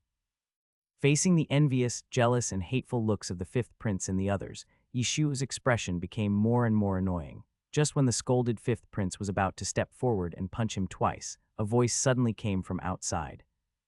The queen is here. Greetings to Her Majesty the Queen. Everyone knelt on the ground. No need to be polite, everyone. Please stand up. In the past, the queen mother always came early. What happened today? Why did she come so late? He was soon allowed to stand up. Just when Yishuo was confused, he looked up and saw the face of the queen. Although the queen's face was covered with makeup, her haggardness could not be concealed. Just when Yishuo was wondering if the other party was sick, the queen did not ask him to wait any longer and quickly gave an answer. It turned out that she was not sick, but pregnant. After hearing the news, Yishuo watched helplessly as his stepfather's face changed from bright and sunny at the beginning to dark in an instant. Queen, you. Emperor Jingwen was stunned at first, then furious. Just as he was about to say something, the sound of a woman retching suddenly came from the bottom of the banquet table again. This time it's Lady Song. Concubine Song had been successful the last time she had sex with the emperor 3 months ago, but she was afraid that someone would harm her, so she kept it a secret for 3 months and didn't dare to say a word. When she said that a month and a half ago, she actually did want to test the emperor, but seeing how repulsive Emperor Jingwen was, and Concubine Song had no experience, she panicked and dragged it on until now. But now the sweet-scented osmanthus duck at the banquet might have been not handled well by the imperial chef, so it had a strong fishy smell. Concubine Song had a strong reaction and she couldn't help it. She accidentally retched in front of everyone. Would have been fine if she didn't vomit, but her vomiting actually made Concubine Rong feel a little nauseous. This Song family is really something, so ungentlemanly they don't even know how to avoid people. Concubine Rong quickly took a handkerchief to cover herself. She felt a sour feeling rising in her throat and felt that she was about to collapse. Quick, quick, quick, Aunt Jing, go get me a clean bowl. Yishuo looked at this, then looked at his unaware mother and suddenly thought of something. He was so surprised that his chopsticks fell to the ground with a click. No, it's not what he thinks. Yishuo recalled it bit by bit and carefully. Yishuo had an excellent memory and quickly found the details that he had not noticed. For example, recently his mother has been sleeping longer than usual and is more sleepy. She used to get up at the hour of Mao, but recently she has been getting up at the hour of Chen, which is about half an hour later. The change in 1 hour is not big, so Yishuo didn't pay much attention to it before. People feel sleepy in spring, tired in autumn, and take naps in summer. It is normal for people to be a little lazy in the hot summer weather. His mother's lunch break time in the afternoon also increased relatively. These are extremely small changes, and no one would pay special attention to them. Only when you look back on them can you feel them. And his mother's appetite has also increased recently. On weekdays, she eats a standard bowl of rice, but recently it has increased slightly from time to time. When they ate grilled fish more than a month ago, his mother even ate 4 pieces of fish while eating. What's more, the place where his cheap father stayed most of the time in the past 2 years was his mother's. Out of the 10 times he came to the harem, 6 times he was with his mother, so the probability of him becoming a father is actually quite high. Why didn't I think of this before? The more he thought about it, the more anxious he felt. Yishuo was completely dumbfounded. Looking at the imperial concubine next to her, she was still unaware. After all, she had injured her body a little at the beginning. Ever since giving birth to Yishuo, the imperial concubine's menstruation had been irregular, so even though she had not changed her clothes for the past 2 months, she did not think about anything else. Yeshua was already 7 years old, and the imperial concubine had no pregnancy for 7 consecutive years, so even she subconsciously believed that Shuor was her only son in this life. After Yeshua was born safely, Emperor Jingwen never used medicine on the imperial concubine again. After all, the imperial concubine had already given birth to a son. Based on the principle that too many lice will not itch, and too many debts will not worry, Emperor Jingwen no longer cared about her. There are only advantages and no disadvantages for the imperial concubine to have more children. If there are too many sons, no matter which one the Duke of Zhen supports, the others will be dissatisfied. If the imperial concubine gives birth to too many sons, it will only deepen their internal conflicts. At the very least, it can divide them and dilute the power in the hands of the Duke of Zhen, so that the Duke of Zhen's mansion is no longer a monolithic entity, so it is a good thing. None of the three of them thought about it in this regard, which led to the current situation. When Yishuo first heard that the queen was pregnant, he was shocked. Why would the queen choose to get pregnant at this time? Yishuo didn't believe that it was his cheap father's idea. His cheap father didn't seem like such a kind person. He wouldn't suddenly become soft-hearted after persisting for so many years. In order to prevent the legitimate sons from fighting with each other, the stepfather must have issued a death order, so this matter can only be decided by the queen herself. The queen mother usually looks cautious and rational, and my stepfather probably didn't expect that the queen would suddenly do such a thing to him, so that he was not prepared enough and got caught in the trap. Yishuo could understand the queen's desire to be a mother, but the timing was wrong. It would be fine if the queen gave birth to a princess, but if it was a prince, then it would be really all over. The crown prince is now in his 20s, his position is secure, and the little grandson has been born. The queen's child is more than 20 years younger than the crown prince. By the time the queen's child grows up, it will be too late, except for the queen's maternal family, which other minister would be so desperate as to abandon the crown prince and turn around to follow a young boy with unknown prospects. Unless my cheap dad lives an extremely, extremely long life, there is absolutely no hope for this. Moreover, this child's situation is different from his original one. No matter how favored his mother is, she is only a concubine after all. No matter how prominent his grandfather's family is, it is useless and there is no way to make him a legitimate son. But the child in the queen's belly is a definite legitimate son.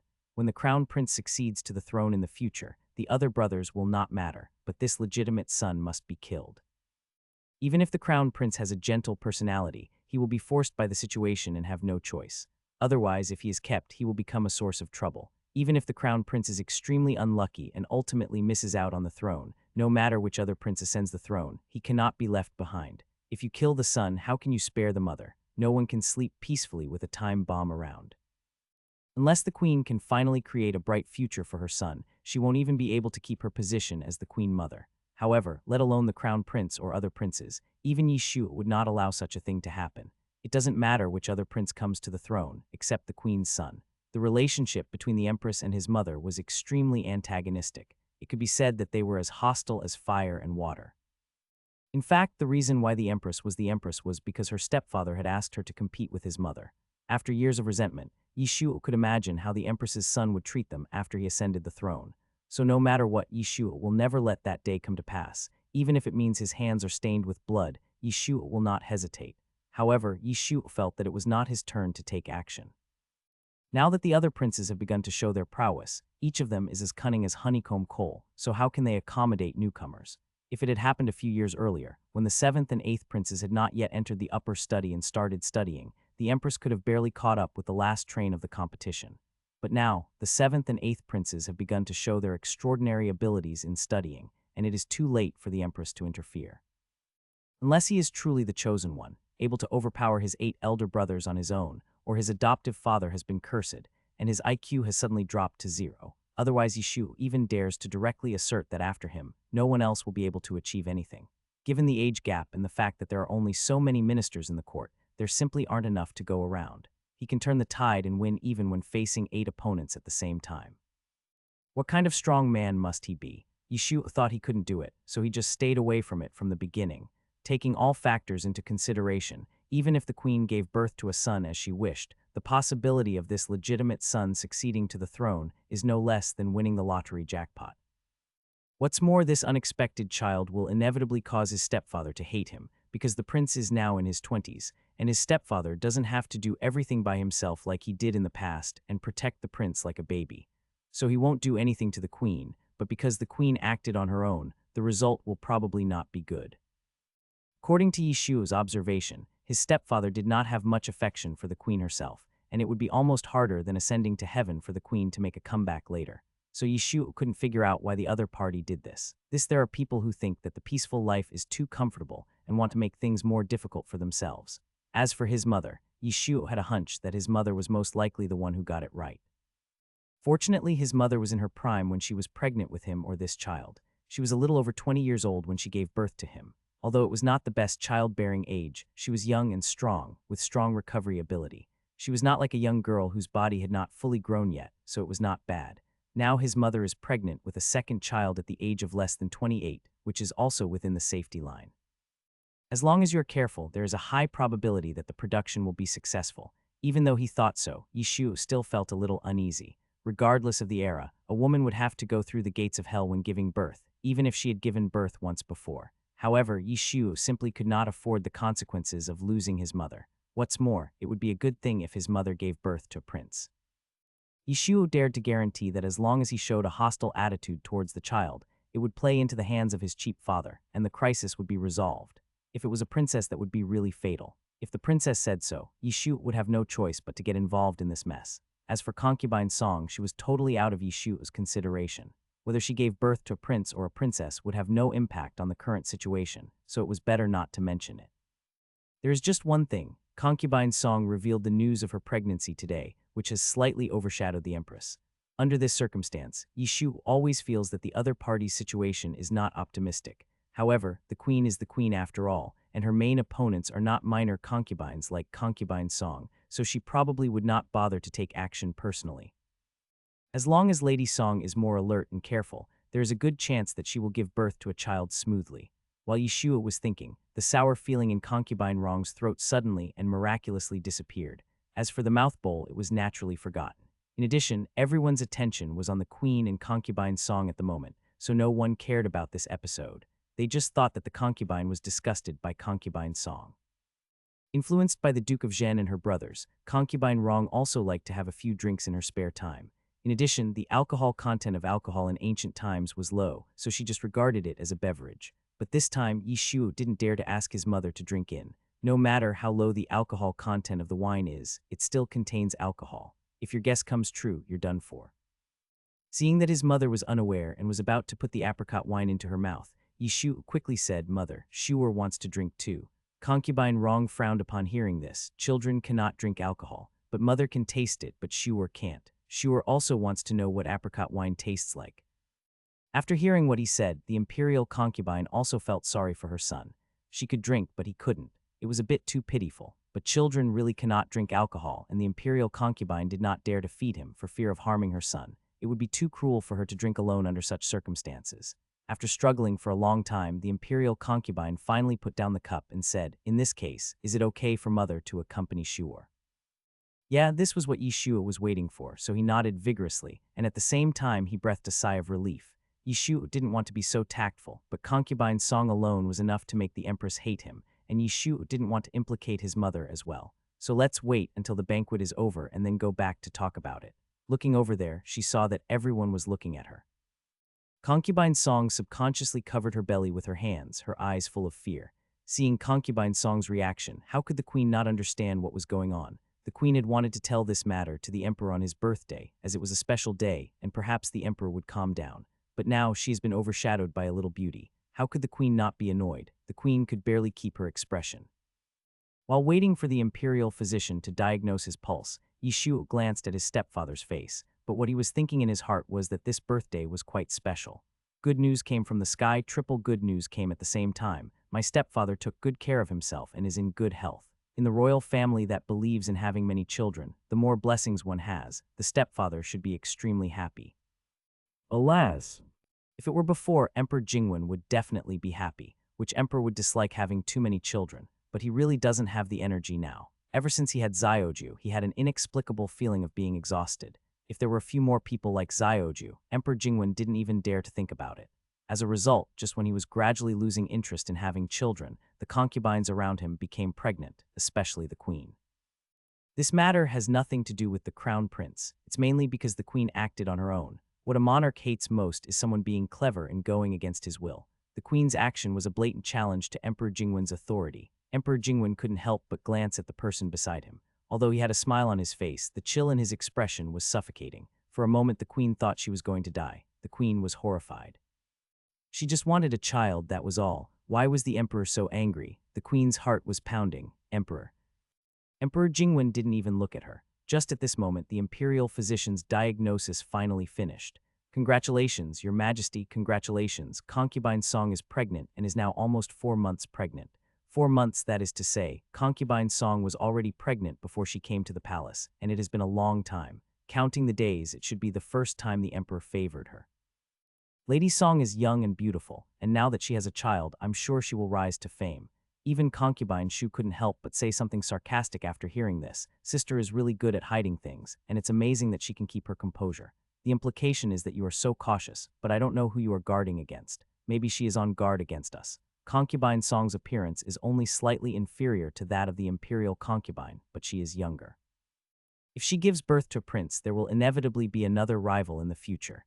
Even concubine spoke up at this moment. Where had concubine Song ever seen such a scene? Now the ones who spoke were all bigwigs in the palace, and 2 of the 3 concubines seemed to be somewhat dissatisfied, which made concubine Song inevitably panic. If it were before, Emperor Jingwen would probably have felt pity, but now he really wasn't in the mood to do so. No matter who encounters this kind of thing on their birthday, they probably won't be happy. Seeing that His Majesty knew that concubine Song was pregnant but had no intention of promoting her to a higher position, I thought that His Majesty was quite fond of this newly promoted beauty and even brought her to the garden. But now it seems that this is not the case. Concubine Shu and the others were startled and gradually stopped talking.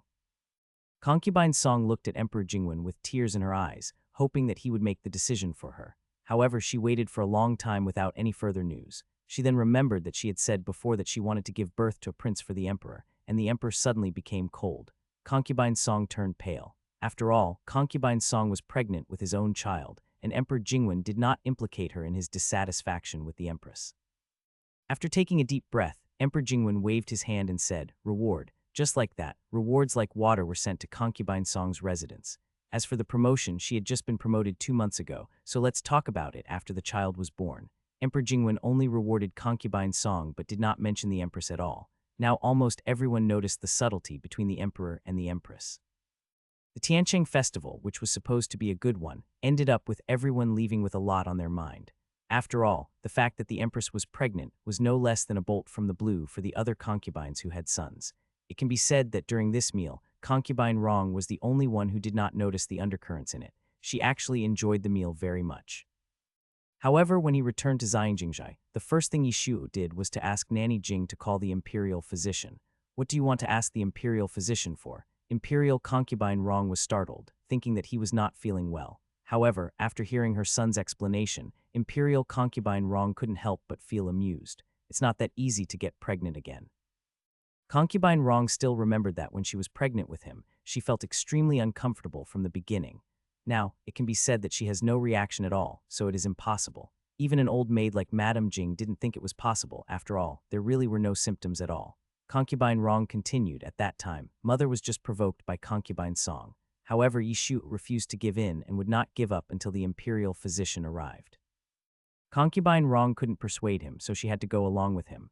When the imperial physician came, the imperial concubine casually stretched out her wrist, just as if she was asking for her pulse and didn't take it seriously. After a long while, the imperial physician said hesitantly, "This seems to be a slippery pulse. The pulse is round and smooth like a bead, which is called a slippery pulse.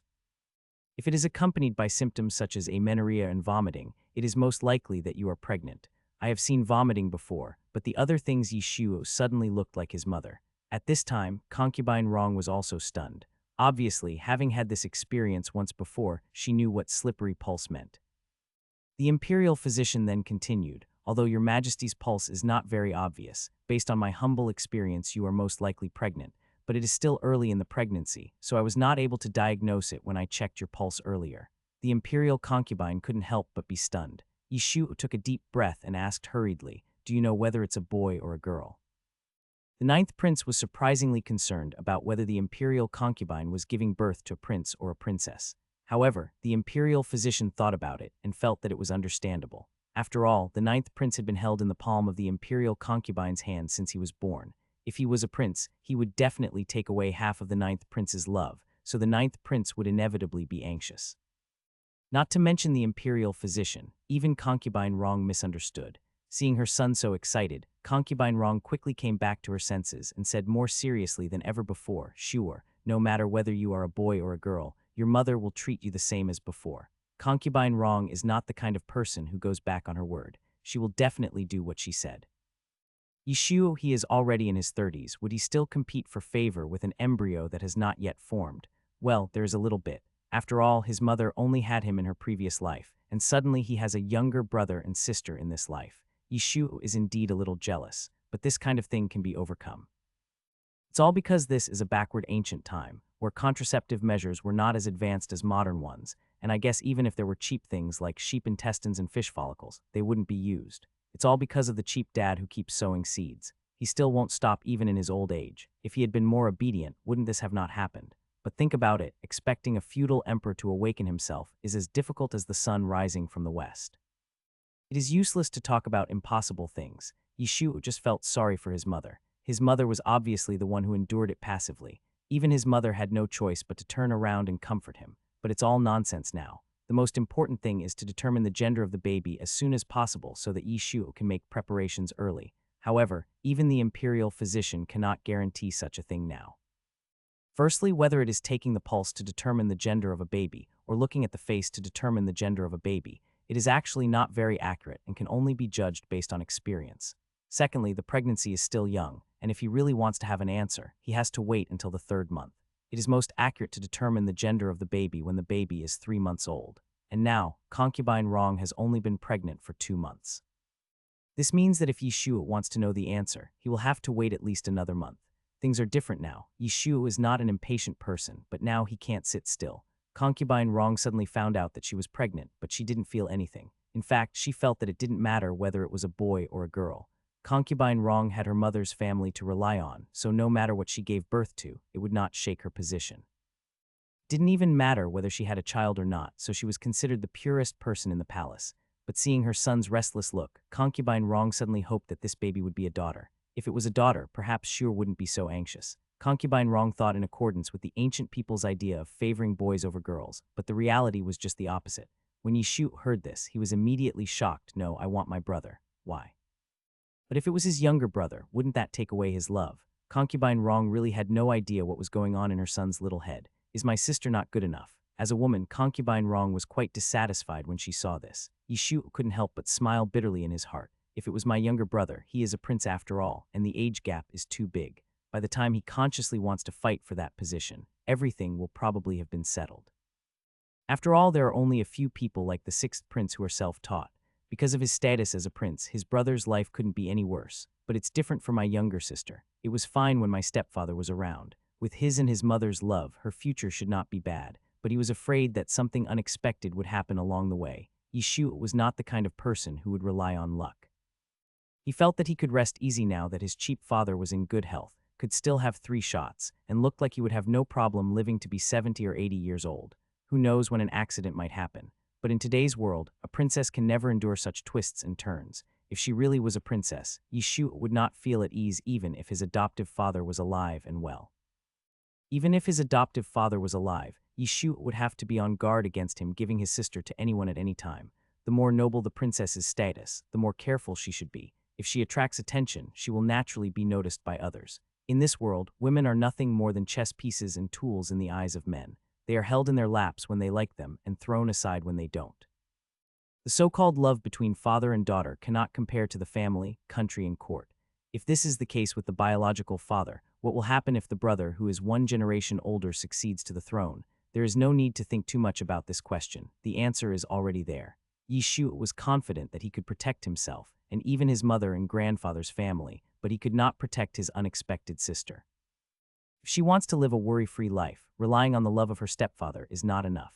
If the situation really comes to a head, even if she acts like a spoiled child and foolishly, she won't be able to change the decision of her stepfather or brothers. Yishuo has always been smart, so he naturally has this understanding in his mind and knows where the limits of this pampering are. If it was just a trivial matter, it would be fine, but if it was a real matter, it would be far from enough.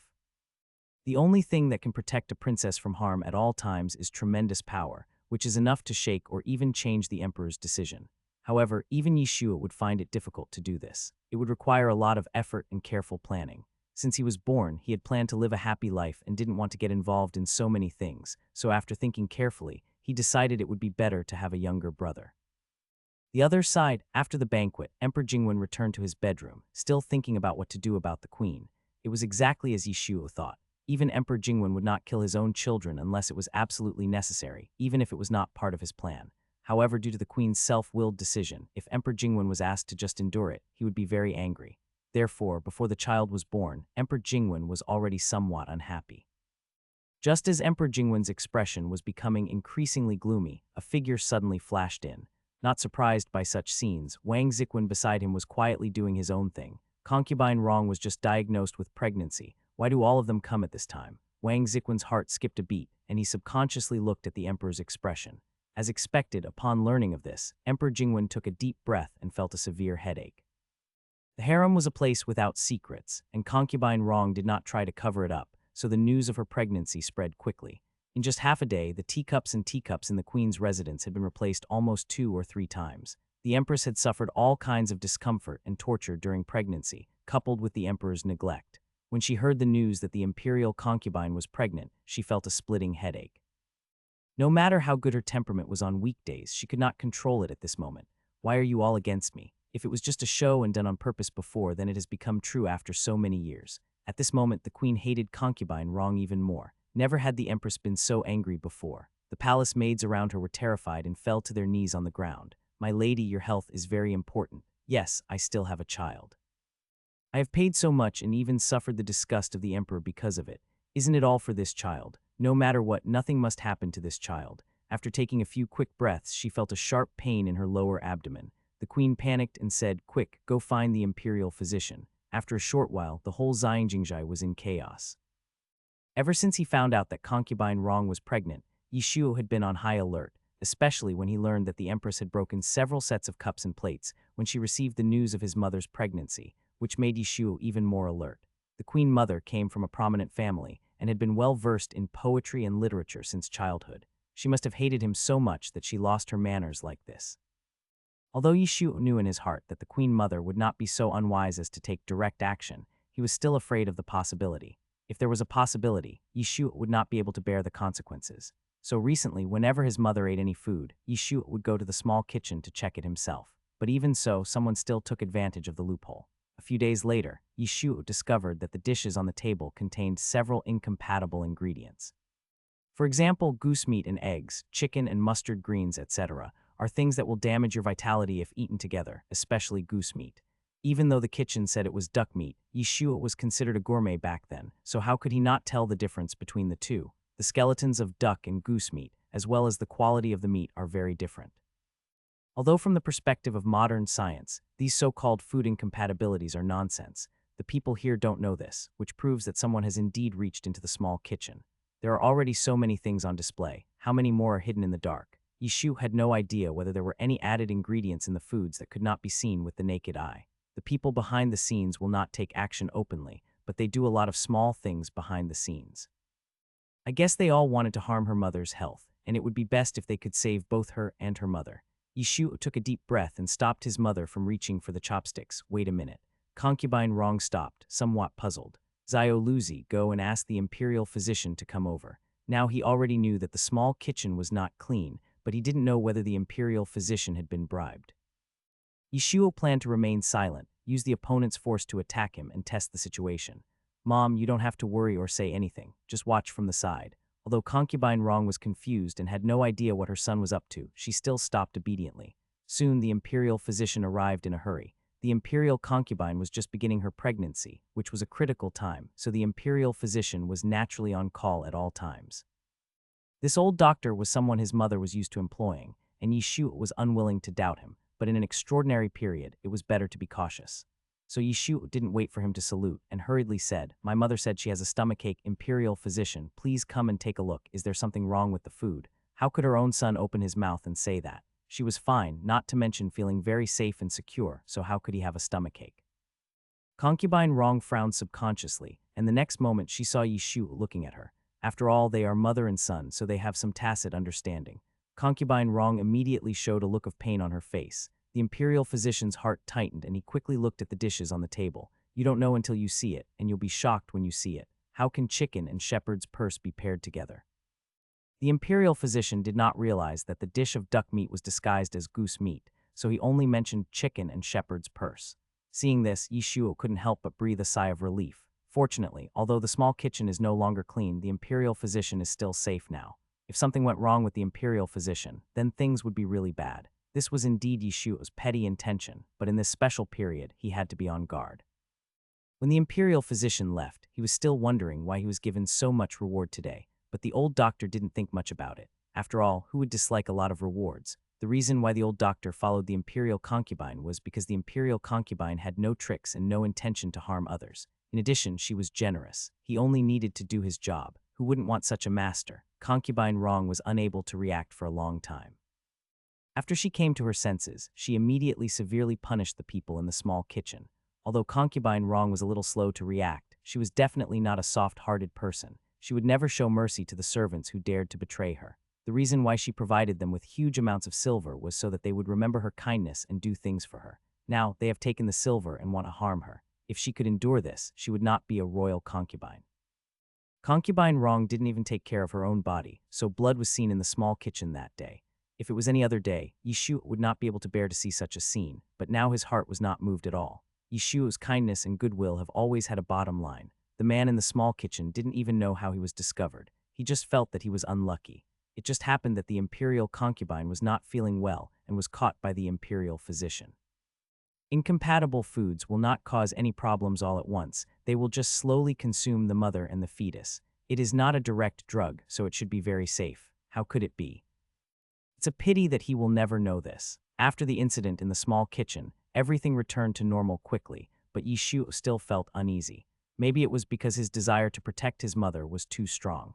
Yishu knew in his heart that something was wrong with his current state, but he really didn't want to experience the powerlessness of Mr. Gu in his previous life again. It's just that Yishu disguised himself very well and looked no different from usual, so Concubine Rong didn't notice it. But in fact, Yishu just felt that Concubine Rong didn't notice it. Concubine Rong may often act foolishly in other things, but as a mother, how could she not feel her son's emotional changes? Madam Jing, do you think this child should not be born? Concubine Rong has 6 older brothers, and almost everyone here has brothers and sisters. In the past, Concubine Rong never thought that having more children was a bad thing, but seeing her son's current performance, Concubine Rong was obviously panicked. Although she didn't know what was wrong, she clearly felt that there must be something wrong, but Concubine Rong couldn't find it. Concubine Rong was so anxious that she suddenly blurted out such a sentence. Upon hearing this, Nanny Jing was startled. "My lady, please be careful with your words. The concubine is pregnant with a prince. This must not be done. This is the emperor's child, the emperor's bloodline, and it would be a grave disrespect to damage it lightly." But halfway through the story, Nanny Jing couldn't quite go on. The two of them fell silent at the same time, with nothing to say to each other. The other side, Yishuo couldn't let go of his worries no matter what.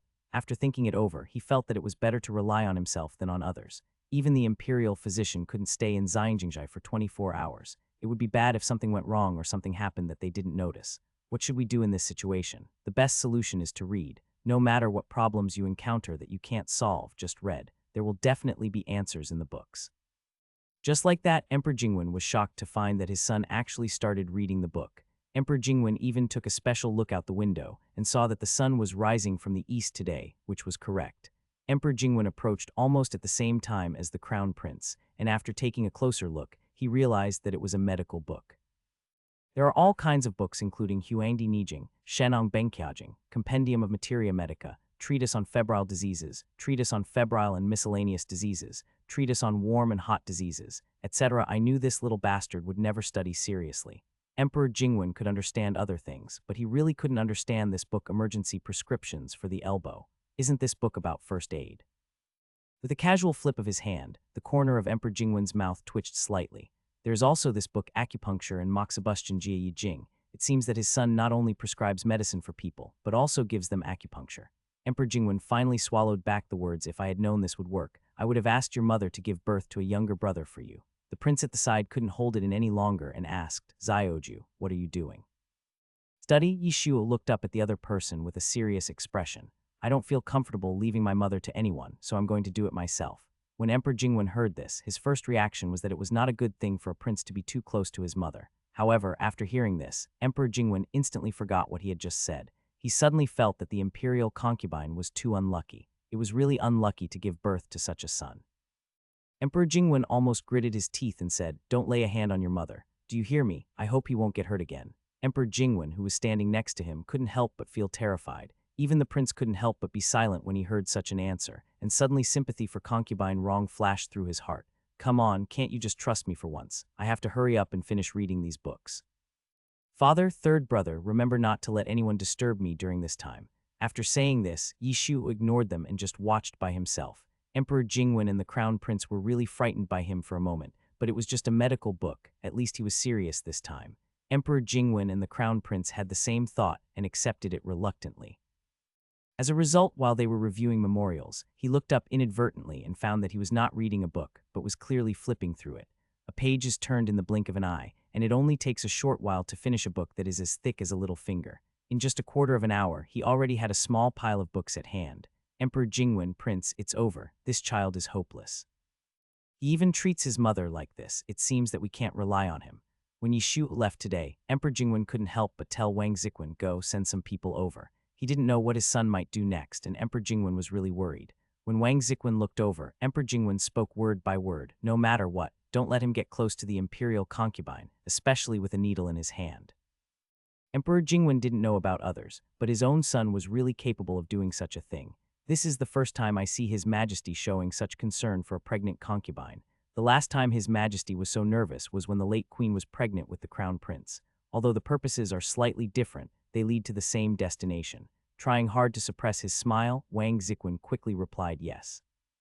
The other side, while Yishuo was catching up on the half-baked theoretical knowledge he had acquired in his previous life, he was secretly thinking about how to put it into practice. Traditional Chinese medicine is something that can only be achieved through a lot of accumulation. It does not mean that you can really cure diseases by reading a few more books. So Yishuo turned around and went to the imperial hospital.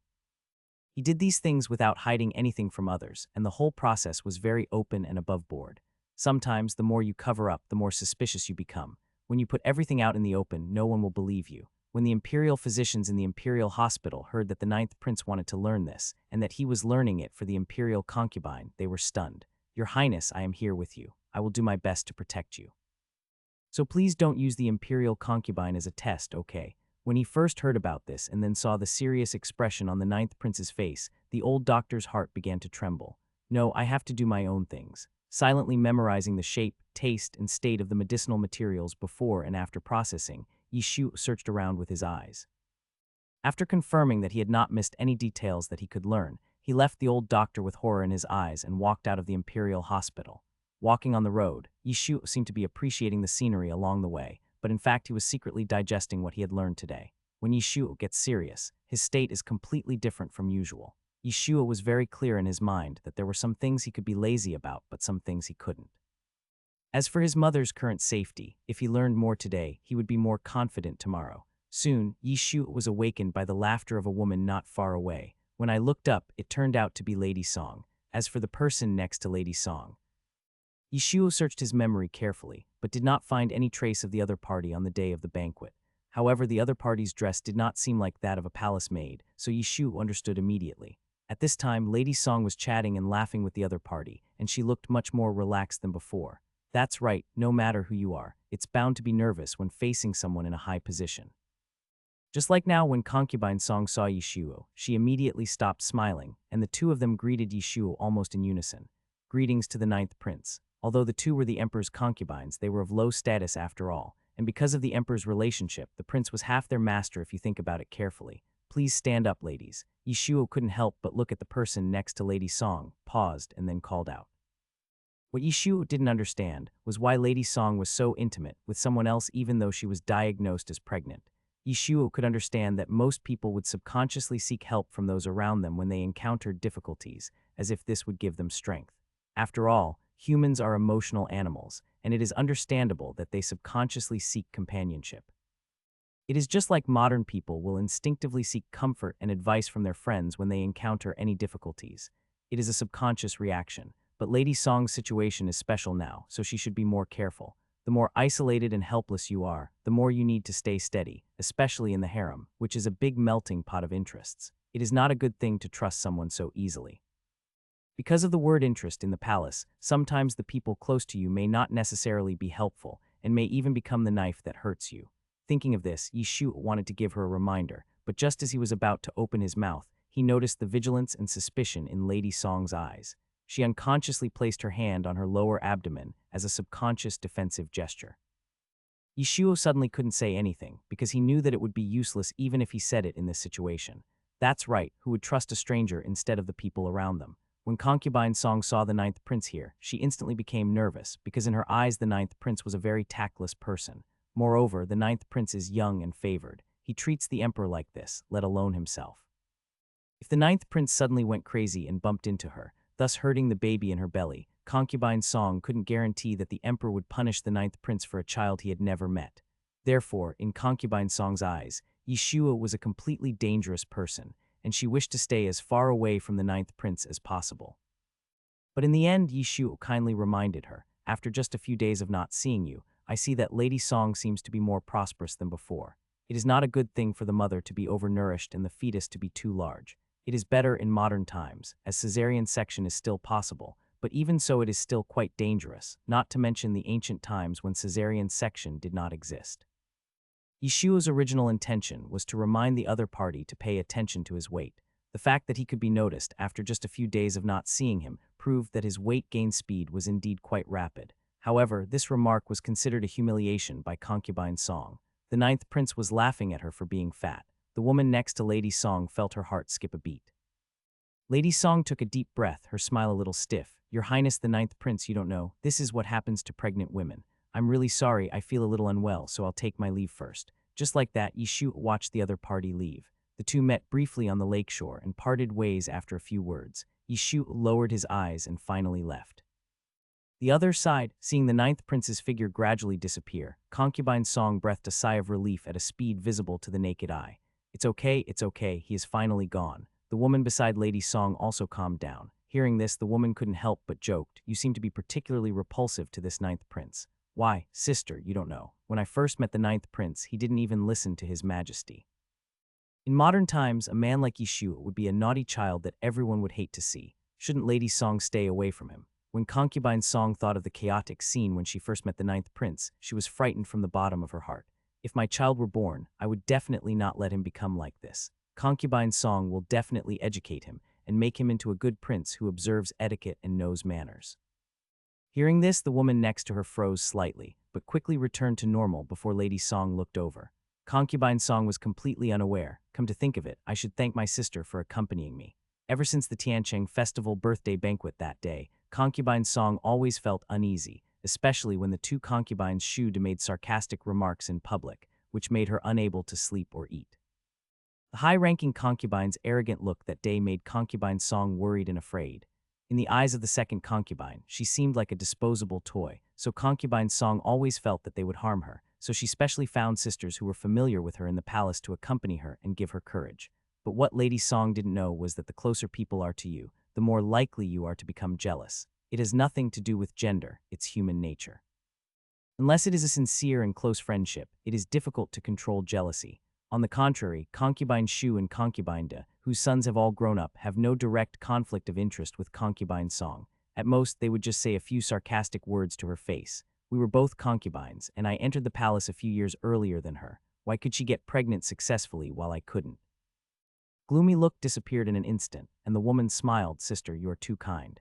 If my sister continues to be so polite to me, I will be angry. When Lady Song saw this, she naturally called her good sister. By the evening, Yishuo finally finished his day's study. A few days passed like this, and even the sixth prince was alarmed by his affairs. But when they saw with their own eyes how Zioju was studying, the sixth prince, like Emperor Jingwen and the crown prince, immediately fell silent.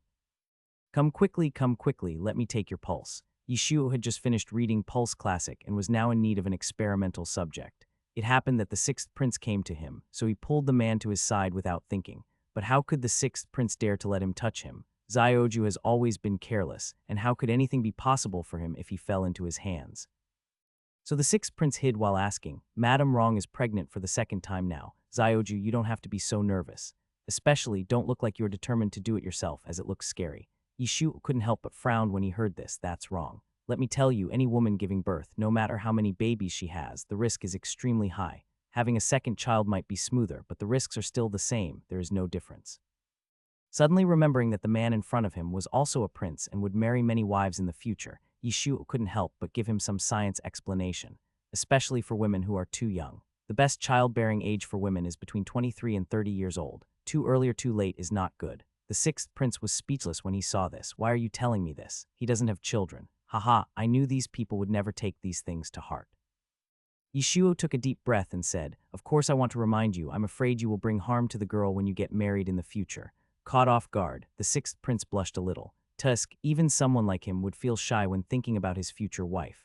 Yishuo seized the opportunity, pushed him down on the chair, and then touched his wrist. The sixth prince has always known that his younger brother is very strong, but what he didn't expect is that after a period of time, his strength would increase again. The sixth prince had no choice but to be forced to be a guinea pig. After a while, Yishuo couldn't help but uttered silently, Zio Ming, you are so weak. The sixth prince roll. In the following months, Yishuo cured almost everyone around him. Even eunuch Wang Ziquan could not escape his clutches. Even the commander-in-chief was blocked by Yishuo on the road. I've never seen anyone insisting on seeing a doctor when they are not sick. But Yishuo was a prince after all, so everyone turned a blind eye and let it go.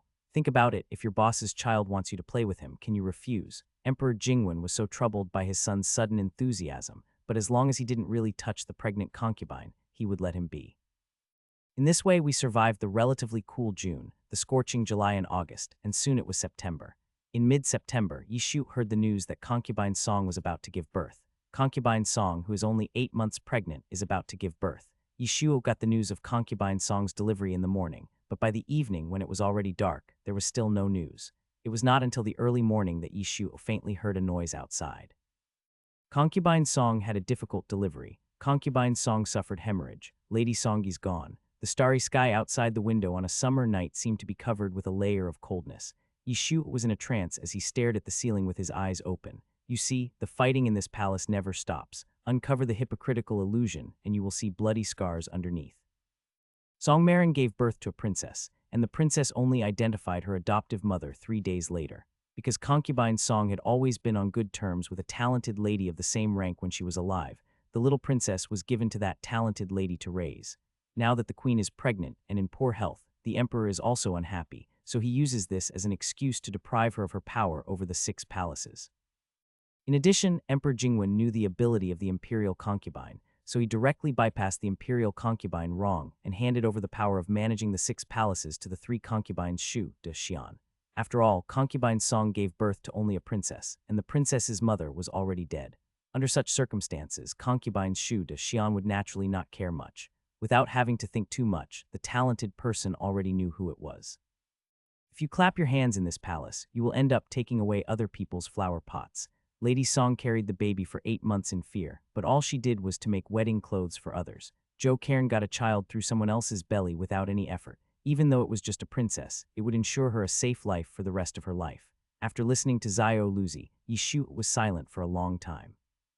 After quickly calming down, Yishuo turned around and went to look for his mother. What's wrong, Shuor? The imperial concubine was taking a walk in the yard at that time. When she saw her son, she keenly noticed his depression, so she squatted down with difficulty and asked. Yishuo didn't even think about it and hugged his mother. He opened his mouth but couldn't say anything else. He buried his head in his mother's neck. After a while, he just said in a sullen voice, I'm fine, mother.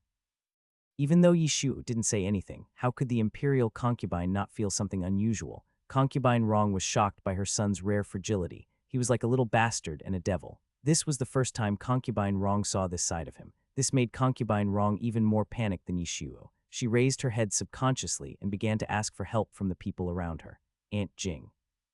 However, Nanny Jing had been with the imperial concubine all day, so how could she know what had happened? In the end, it was Zio Luzi who made the shape of Song Marin with his mouth and reminded them. concubine Rong quickly came to her senses. It seemed that concubine Song's matter had upset her son. Without thinking, the concubine hurriedly comforted him softly. "Don't worry, sure, mother will be fine." While comforting him, the concubine patted her son on the back. No matter how powerful the imperial concubine is, she can still think through the basics. She naturally knew how difficult it was for a child who had lost his mother to be in this palace. The crown prince was still the crown prince. After losing his mother, didn't he still have to be cautious and tread on thin ice, not to mention the sixth prince? Therefore, before her son grew up, concubine Rong would never let anything happen to her. When Emperor Jingwen arrived, what he saw was the mother and son crying in the yard with their heads held together.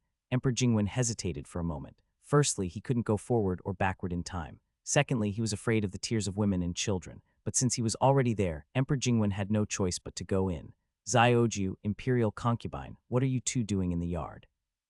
Yishuo and the imperial concubine looked in the direction of the sound, and soon, Emperor Jingwen received 2 pairs of rabbit eyes from the mother and son.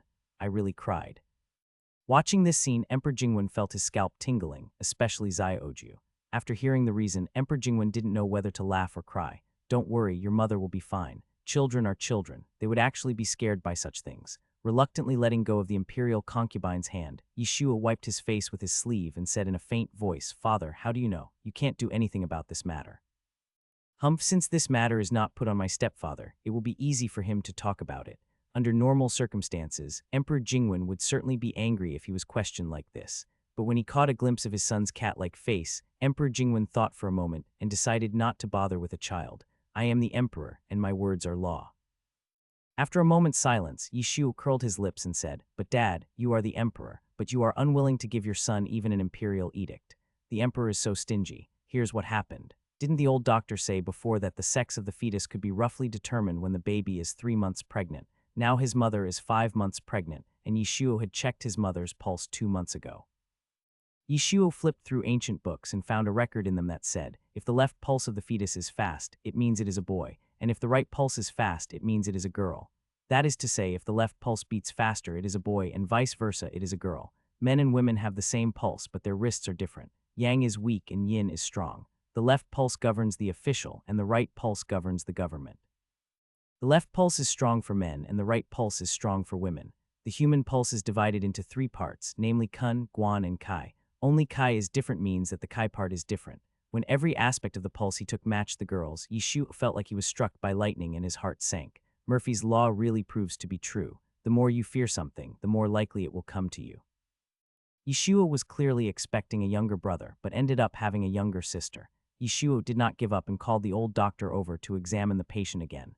As expected, the old doctor also said it was a princess. Yeshua felt as if his whole body was in darkness. It turned out that God couldn't bear to see him live too smoothly. If he did, sooner or later, he would create some trouble for him. It was like this in my previous life, and it is like this in this life. Sometimes being too lucky will indeed lead to being envied by God, but there is no way. The child is already here. We can't just stuff her back in, right? After all, Yeshua is not a child anymore. His soul is already that of an adult in his 30s. When he encounters a problem, he always finds a way to solve it. After nearly a quarter of an hour of turmoil in his heart, Yeshua had no choice but to start considering the reality. Firstly, although he was jealous of the arrival of the child, he was not too opposed to it. He had grown up and was no longer at the age of competing with a baby for milk. Yeshua was a sentimental person with a strong ability to love. Even though he had never met this suddenly arrived child, he already had a little fondness for him because of his mother. This is what is meant by loving someone and loving his dog. So Yeshua's first reaction was, there are a total of 3 countries known today, so does the great Zhou have a history of marriage alliances? It is known that the queen has no legitimate daughter, and the next child is his mother's. How could this not arouse concern? So there was that scene 2 months ago. Yeshua is not a god and cannot control everyone. All he can do is to prevent those around him from getting hurt. When Emperor Jingwen saw his son looking up at him and asking if he could issue an imperial decree not to ask his sister to marry, his first reaction was, is there something wrong with this kid's brain? At that time, Emperor Jingwen was full of confusion. Where did this kid's sister come from? Why is it linked to a marriage alliance? When Emperor Jingwen heard Yishu say that the imperial physician diagnosed that the imperial concubine's baby was a princess, he was speechless. You actually asked me to give a clear order to a fetus that is only 3 months old and whose gender is not yet determined. Emperor Jingwen had never heard of such a request in his life. The child is acting crazy again. This is simply nonsense. This was Emperor Jingwen's response at the time. Then, as expected, Emperor Jingwen was entangled. He scolded and scolded the man and almost beat him. It's not because Emperor Jingwen was reluctant to do so. When faced with such a tough and annoying child, even Emperor Jingwen would find it difficult to control his hands. But who could blame this little bastard for saying in the middle, "Dad, you can hit me if you want. Dad, just think about how many beatings I have to take to get a word from you. Any number will do. I'll take as many as your son can bear," which made Emperor Jingwen so angry that his teeth itched. Just a few beatings, Yishu thought he could definitely handle it. If he could really succeed, it would be a huge profit. After waiting for a long time, Emperor Jingwen thought that he would finally behave himself. However, 2 months later, he still couldn't forget it, so much so that Emperor Jingwen felt a little tired. Why do you worry so much about these things, especially the marriage of women? Emperor Jingwen thought that it was outrageous enough for him, a prince, to personally choose a husband for a maid. He didn't expect that when it came to his own sister, it would be even worse. The princess hasn't even been born yet. Isn't it too early for him to think about this now? But his son didn't know that this matter was different from ordinary ones. The marriage was related to state affairs, so Emperor Jingwen naturally would not agree to it easily. If you promise this year and promise that tomorrow, how can this be tolerated? So just give up on this idea. Sure enough, this matter is not that simple. Yishu also knows in his heart that this is just a matter of trying his luck. What if it works? Who knew that my cheap dad would never give in? Although he had expected it, Yishu still couldn't help feeling disappointed. Seeing his son's ears and head drooping at a speed visible to the naked eye, he felt more dejected than ever before. Could it be that my refusal to agree to this matter really had such a big impact on him? Emperor Jingwen was stunned and almost softened his heart, but then he came to his senses and immediately hardened his heart again. Yishu also knew this truth, but truth is truth. When that day really comes, how can Yishu bear it? Let alone a marriage alliance. Even if the princess got married, her mother would be sad. Just for this reason, Yishu didn't want to see such a scene. If it can be avoided, why not avoid it? It's too early now, he can obviously do it. It just so happened that today was the day when the imperial physician came to check Yishu's pulse. Yishu did not give up, and after the old imperial physician finished taking his pulse, he asked the same question for the 23rd time. "Are you sure it's definitely the princess?" Emperor Jingwen, this kid is so annoying. Not to mention Emperor Jingwen, even the old doctor's ears were calloused. The old doctor, who was answering the same question for the 23rd time, was already numb based on my experience. It is definitely the princess. It has been 5 months already. The old doctor really wants to advise him, Ninth Prince, stop harboring illusions. Emperor Jingwen didn't care much about it, and was even relieved when he heard that it was a princess. After all, she was also born to the imperial concubine, so the probability that this time it was the second devil was quite high. If you are a princess, you should always be quiet. Emperor Jingwen didn't feel disappointed, so how come his son was even more patriarchal than he was? Emperor Jingwen couldn't help but feel a little puzzled. Emperor Jingwen, who had been the crown prince since the day he was born and had not been very close to his brothers and sisters since childhood, naturally could not understand Yishu's current despair. Yishu couldn't help but reach out and put his hand on his mother's slightly bulging belly. Just at this moment, the little thing in her belly moved. Although I know that fetal movement is completely normal and the baby is probably healthy, I don't find it strange that he keeps moving around. But when the bulge just poked his palm, Yishu couldn't help but feel uneasy. After his stepfather left, Yishu walked out and watched his mother fall asleep. He took a deep breath and immediately looked towards the small path next to him. "Go and help me check something." After calming down, Yishu planned to do a risk survey first. Yishu never makes decisions blindly. He now needs to consider the future risks comprehensively. More than 100 years have passed since the founding of the great Zhou dynasty. During this 100 years, there must have been dozens or even hundreds of princesses. However, due to limited writing materials, only about 10 or 20 of them are recorded.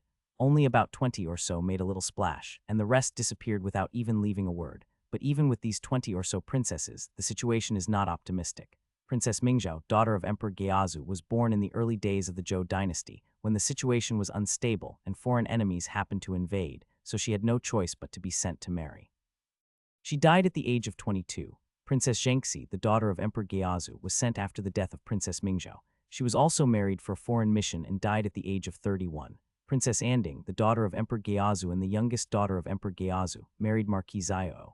3 years later, Marquis Xiao was sentenced to death by Emperor Geazu, and Marquis Xiao was killed for treason. Princess Anding's son was sentenced to death, and Princess Anding died of depression at the age of 30. Princess Jingyan, the daughter of Emperor Taizong, was married to the northern Rongdi tribe in order to win over foreign tribes. She died in the wind on the way. Princess Jingcheng, daughter of Emperor Taizong. Princess Minxiang, daughter of Emperor Tijong. The Emperor Geazu and Emperor Taizong, who were extremely wise in the records of the great Zhou dynasty, were like this, not to mention the Emperor Gaozong, who was known for his absurdity. She was the princess of Yi Shu's step-grandfather. The fate of Yi Shu's aunts was even worse than that of the previous princesses. Although they did not fall to the point of being forced to marry a foreign prince, they were randomly arranged to marry by the late emperor, who no longer cared about them after the arranged marriages, so they basically did not have a good ending in the end. The late emperor had a total of 17 daughters, but only a few are still alive. There were almost no princesses who lived long lives. The oldest one only lived to be 47 years old. The premature death rate was simply outrageous. As Yishuo browsed through them one by one, he became more and more frightened. However, when he came to his stepfather, Yishuo found that 2 princesses had been married into the palace before. Because his stepfather was not as absurd as the previous emperor, he was a diligent emperor who would not neglect his children, so the 2 princesses were in a good situation now. According to common sense, there should be no problems while the stepfather is in power, but it is only a should. The princess born by his mother might live a good life, and might even be favored by her stepfather, but it might not be so. The eldest prince is still at the border and has not returned, proving that the border is not very stable. There are precedents for marriage alliances, so will there be no precedents for them? The princess may live a safe and peaceful life, or she may be pointed out by her stepfather or brother one day in the future like everyone else. The probability is half and half. What Yishuo disliked most was gambling. He bet that his cheap father was soft-hearted, that the prince would also be soft-hearted after ascending to the throne, and that he would not be able to develop any feelings with this sister he had never met, and he placed all his hopes on others.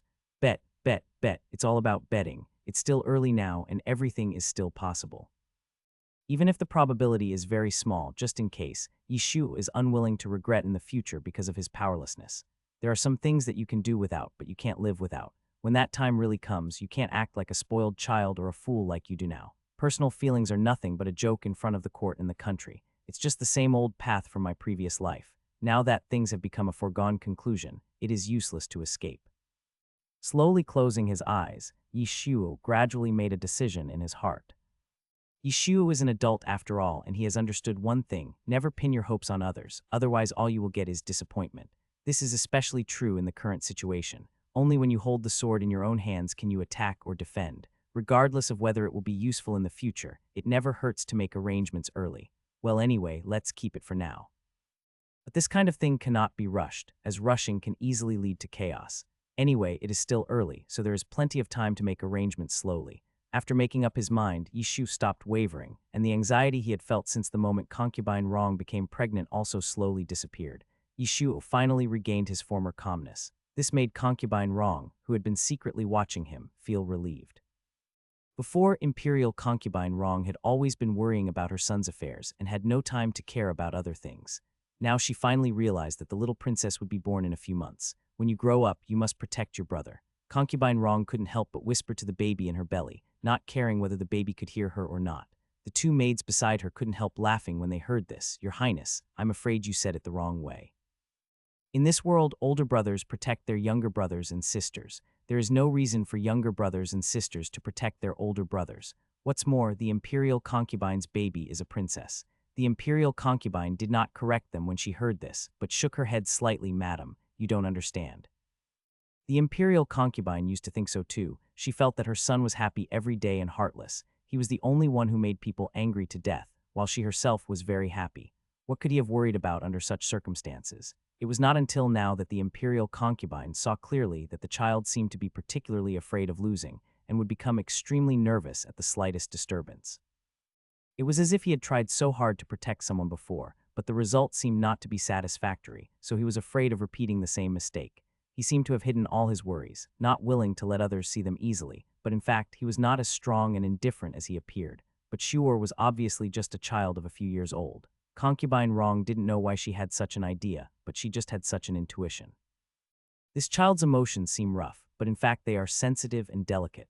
However, the imperial concubine did not mention all this to anyone else, not even to Nanny Jing and Nanny Yu, who were by her side. Since Shuor was unwilling to show it, he probably didn't want others to know. In this case, the imperial concubine decided to keep this secret for him. After September, the weather gradually became cooler as October arrived, and soon it was time to set off back to Beijing. Because the imperial concubine and the queen were both pregnant, Emperor Jingwen kept them behind to avoid any problems during their journey. Emperor Jingwen originally wanted to take his son with him. After all, the imperial concubine was pregnant, and if he stayed here, it would only cause more trouble. The imperial concubine might have to worry about it, and a child could not help, so how could he really be expected to do anything? Come back to the capital with me, so that your mother won't have to worry about you every day. When concubine Rong heard this, she immediately became nervous. Yishu didn't dare to separate from his mother for too long. Could it be that the imperial concubine dared to separate from her son, especially since this temporary palace is so far away from Shangjing? If something happens, the imperial concubine won't even have time to cry. So the imperial concubine wanted to refuse Emperor Jingwen's order without thinking twice. But before she could say anything, Yishu started to make a scene. No, I have to wait for my sister. I want to see my sister. In fact, there was no point in seeing a ghost sister. The child hasn't been born yet, so who knows what it will look like. Yishu was really afraid that his mother would be harmed if left alone. Giving birth is like walking through the gates of hell for a woman. It is very easy to do anything during this time. Of course, Yishuo didn't dare to leave at this time, but he certainly couldn't say it directly, because the prince's excessive dependence on his biological mother was not a good thing in itself, and his stepfather would definitely not agree to it, but it would be fine if he used his sister as an excuse. As expected, Emperor Jingwen not only did not feel anything, but could not help but jokes. I still remember, I don't know who said that I don't want a sister but a brother. Children change their expressions very quickly. Seeing his son clinging to the pillar and refusing to let go, with an expression of don't even think about taking me away, Emperor Jingwen didn't know whether to laugh or cry. Finally, after thinking it over, he decided to keep him. However, in order to prevent his son from causing trouble during the delivery, Emperor Jingwen deliberately left some people on hand and told them that they could hold the prince down when necessary. Yishu tusk. Soon the large group left leisurely and the whole garden became deserted. When saying goodbye, Yishu stood beside his mother and saw the empress whom he had not seen for a long time. The empress looked more and more haggard now. The dark circles under her eyes could hardly be concealed. She had lost a lot of weight as well. It seemed that she had been tormented a lot by the child in her belly. It's been less than 5 months, and it will probably be even more painful when the growing fetus presses on the internal organs and spine. This reminded Yishu of what his nanny had said about how his mother looked when she was pregnant with him, and it was said that she was not much better than this. Fortunately, his younger sister was relatively well behaved. Apart from being a little active, she was fine in other aspects. Yishu couldn't help but feel relieved. The gate of the palace slowly closed. The imperial concubine and the queen looked at each other. Finally, the queen and her entourage left first. She's just a princess, nothing to worry about. Fortunately, she won't give birth to another prince. Thinking of this, the queen felt a little comforted. Don't be in a hurry, there is still a lot of time to come. Finally, the queen left with the careful help of her maid. The queen is coming. Farewell, Her Majesty. Seeing that the queen mother didn't even have the strength to compete with his mother, Yishuo couldn't help but smack his lips. The queen mother was indeed very ferocious, but Yishuo will not relax just because of this. Now, there are only the queen and his mother left in the garden, and at most a newborn little princess who is not suitable to be moved, but is the easiest to be exploited. It would be a bad idea if someone were to kill 2 birds with 1 stone and divert trouble to someone else. Yishuo didn't dare to let his guard down even when it came to the queen. Yishuo uses his perception to basically avoid danger before it occurs, just like now. Noticing the movement in the bushes, Yishuo almost subconsciously stood in front of his mother when the other party rushed over. Yishuo stretched out his hand to stop him, but even though he reacted quickly enough, he was still nearly scratched by the other party. Yishuo only touched a little very soft fur. After being thrown to the ground by Yishuo, the other party seemed to be quite frightened and quickly ran into the bushes and disappeared. Yishuo vaguely saw that the cat-sized creature had black and white fur, but before he could see clearly what kind of animal it was, the creature disappeared. After concubine Rong realized what was happening, she was horrified. Shuo, are you okay? Are you injured? Everything just happened so fast that in the imperial concubine's eyes, the only thing left was the scene of her son suddenly rushing in front of her, and then a black shadow crashing into him. Concubine Rong squatted down hurriedly to check on her son, and was relieved when she found that only the clothes on his arm were torn and he was not injured. It's okay, luckily you are not hurt. Yishuo was about to open his mouth to comfort her, but he saw the patrolling guards, heard the commotion here and hurried over. This subordinate pays respects to the imperial concubine and the 9th prince, because the garden itself is relatively large, and there are mountains, water and everything else around it. Wild animals often appear there. Now that most of the nobles in the garden have left, the remaining staff are a little insufficient, and it is inevitable that some small animals will accidentally break in and not be cleared out in time. As luck would have it, he bumped into the imperial concubine and the prince, and the patrolling guards broke out in cold sweats. I failed in my duty. Please forgive me, your majesty, the ninth prince. Yishuo didn't think anything was wrong. After all, he wasn't really injured.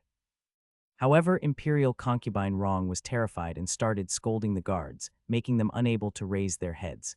Usually Yishuo didn't dare to interrupt his mother when she lost her temper, otherwise his mother would scold him too, so he really could do nothing to help in such a situation. Please, guards, take care of yourself. I'll forgive you this time. If it happens again, don't blame me for being rude. After a long while, concubine Rong left with her people after saying this harshly. Sure, let's go, I'm coming. Jogging 2 steps to catch up, Yishuo couldn't help but look back. What he was thinking was, did the sable just now really come in by mistake? Sure enough, nothing like this happened again afterwards. Autumn goes and winter comes, and in the blink of an eye it is the midwinter season. In the meantime, his cheap father sent letters from time to time. Seeing that his cheap father was giving him so much face, Yishuo couldn't just ignore him, right? Of course, Yishuo's replies were basically written by Xing Yucheng. He was not used to using a brush, so he usually dictated and Xing Yucheng wrote. Almost every time they would talk about the same 3 things: what we had eaten recently, what we had played, and if it snowed in the garden, they would talk about making a snowman today. There were no cameras in those days, so Yishuo thought about it and drew what the snowman looked like himself. But when it comes to studying, Yishuo didn't mention a word. Looking at the ink blob on the rice paper, Xing Yucheng was strangely silent for a moment.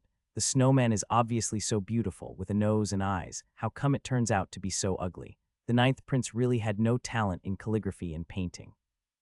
At the end of the letter, Yishuo thought about it, and very thoughtfully added how his mother was doing recently, how the princess in her belly was doing, and whether she was quiet or noisy today. There was no way. As a man, Yishuo naturally knew the bad qualities of men. Take the matter of giving birth, for example. If the cheap father is not involved, it would be strange for him to have any feelings for the princess in his mother's belly. It's done. It's all done. After handing in the reply, Yishuo continued his work of making a snowman. It has to be said that winter in ancient times that had not experienced global warming was different from the modern winter. In modern times, Yishuo had rarely seen such heavy snow since he became an adult. The only pity was that the roads were slippery due to the snow, so his mother couldn't enjoy the snowy scenery in the garden with him in winter. She could only stay in Xianjingzhai every day, which was really a pity. Taking advantage of the fact that no one was watching at this time, Yishuo had some fun in the garden. It is definitely impossible to climb trees in winter, but the lake in the garden is frozen. The ice was very thick, and it was no problem for an adult to jump on it, let alone a child like Yishuo. He specially asked the manager of the garden to make a few ice skates, and Yishuo took Xing Yucheng and Xiao Luzi and went straight to the lake in the middle of the garden. At first, Xing Yucheng was a little resistant. After all, he was in the arts, not sports, but it didn't take long for him to discover the fun of skating. Ice skating in winter is quite fun. When Xing Yucheng gradually became able to skate and no longer fell down easily, he felt excited and subconsciously wanted to show off to the ninth prince. Your Highness, look, I. As a result, Xing Yucheng turned around and found that the ninth prince was having a lot of fun. After Yishuo turned 360 degrees in the air and landed steadily, he noticed the gaze of his study partner, so he stopped and asked, "What's wrong? What did you say just now?" "Nothing." In the end, Xing Yucheng swallowed back the words that were not yet spoken. As for Xiao Luzi, well, he is not as good as him. Xing Yucheng finally found some comfort. The days passed one by one, and just when Xing Yucheng felt that he was about to be led astray by the ninth prince, spring arrived quietly. Yishuo was still thinking about what to do in the spring, but one day, Xiao Luzi came back and brought back a piece of news. The queen gave birth prematurely. The queen became pregnant in mid-July, and it is only the end of February now, so a total of just over 7 months, which is earlier than Concubine's song before. Upon hearing this, Yishuo immediately sat up from the couch. At the same time, Concubine Rong soon learned about this matter. Originally, Imperial Concubine Rong didn't think it was a big deal, as she had given birth before. But now that Concubine Song and the Queen had both given birth prematurely, Imperial Concubine Rong couldn't help but become nervous. Concubine Rong didn't say anything for a long time. She held her waist and returned to the dressing table. About half an hour later, when she came out again, there was an envelope in her hand. Concubine Rong didn't know if this time would be as smooth as last time, so she could only do her best to arrange everything for her son. Madame Jing, Madame Yu, if anything unexpected happens to me this time, you too must find a way to deliver this letter to my father and my mother. The only people Concubine Rong could trust were her parents and brothers. After realizing what she meant, the 2 maids were horrified and fell to their knees with a plop. My queen. Madam, don't be nervous, I'm just being cautious. Until now, Concubine Rong didn't feel uncomfortable at all. Otherwise, with the close care Yishuo was taking of her, he would have discovered it long ago. She was just frightened by Concubine Song and the Queen. However, despite this, the two maids were still very nervous. Having served the imperial concubine for so long, and with the favors that the Duke of Zhen's mansion had shown them, the maids had long regarded the imperial concubine as their own master. Moreover, the ninth prince was so likable, and they had watched him grow up. The two maids didn't dare to think about what they would do if something unexpected happened to the imperial concubine. "Sure is here," quickly put it away. Looking through the window, the imperial concubine saw the little man walking towards them with his attendants from afar. Fearing that she would be discovered, she hurriedly called out in panic. Nanny Jing stood up and put the letter into her sleeve. Yishu was not much better. After hearing the news that the queen had given birth, he almost subconsciously came to his mother. Seeing that his mother was still standing there quietly, Yishu immediately relaxed. Noticing that the corners of Mammy's eyes were slightly red, as if she had just cried, Yishu paused abruptly. The next moment, he quickly returned to normal, so fast that no one noticed. Although a person in her 30s is no longer old enough to act like a spoiled child, as long as her mother is still alive, no matter how old she is still a child in front of her mother. Just like Yishu now, he urgently needs to be kissed, hugged, and lifted up.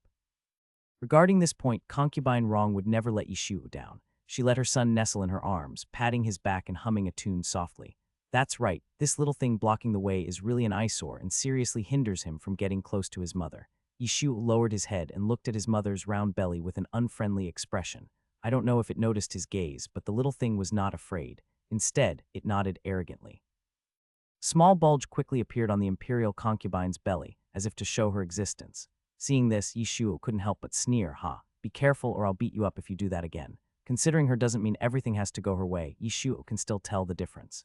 Seeing that he seemed serious and not joking, maybe she sensed that the atmosphere was not good, or maybe she was simply tired of playing. The little thing quickly quieted down and was as well behaved as it could be.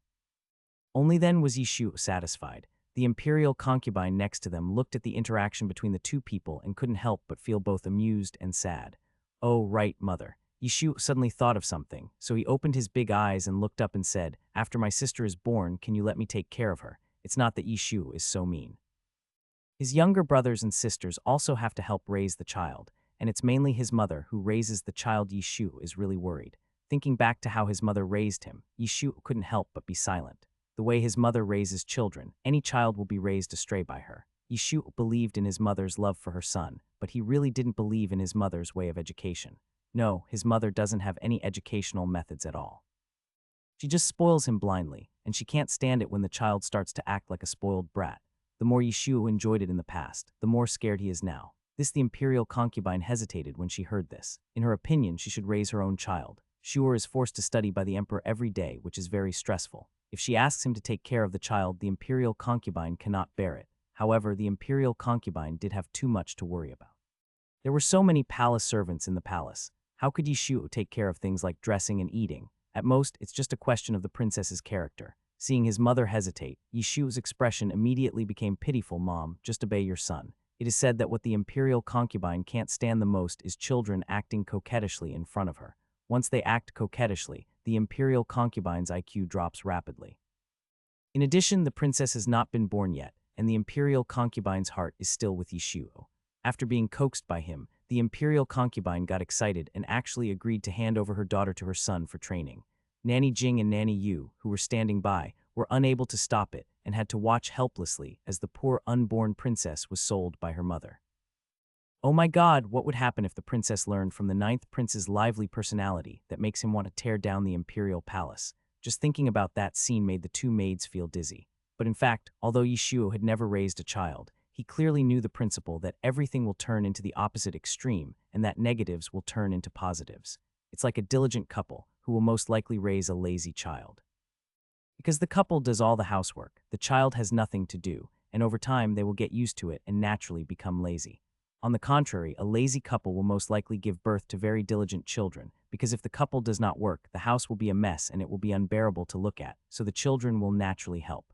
Although this theory has no scientific basis, it should be correct based on experience, so Yishu thinks it is worth a try. Women in this era already have many constraints. If they don't suffer a little early on, they will suffer all the consequences in the future. So, I'm sorry, sister. The poor little princess, who is still an embryo, is unaware of her brother's sinister intentions and is now having fun in the imperial concubine's belly. Half an hour later, Yishu had had enough of his mother. After returning to the room, he took a deep breath and looked at Xing Yucheng beside him. Here are 5 taels of silver, and please help me write a letter. In less than a year, he had so much silver that he had no place to put it, and it was difficult to hide it. Looking at the brand new 5 taels of silver in front of him, Xing Yucheng almost cried. But now Xing Yucheng was already stuck in the mud, unable to get out even if he wanted to. He had no choice but to succumb to the tyranny of the 9th prince. What Xing Yucheng didn't expect was that this time, the 9th prince asked him to write a crying letter. The other side, the queen was still struggling in the delivery room. The further she got into the later stages of her pregnancy, the stronger her body's reactions became, and the more uncomfortable she felt. Recently, the queen has been feeling a bit short of breath. Today was an ordinary day. The queen walked around in the garden as usual, following the advice of the imperial physician that more exercise would help with childbirth. As a result, my water broke just because I walked a little further.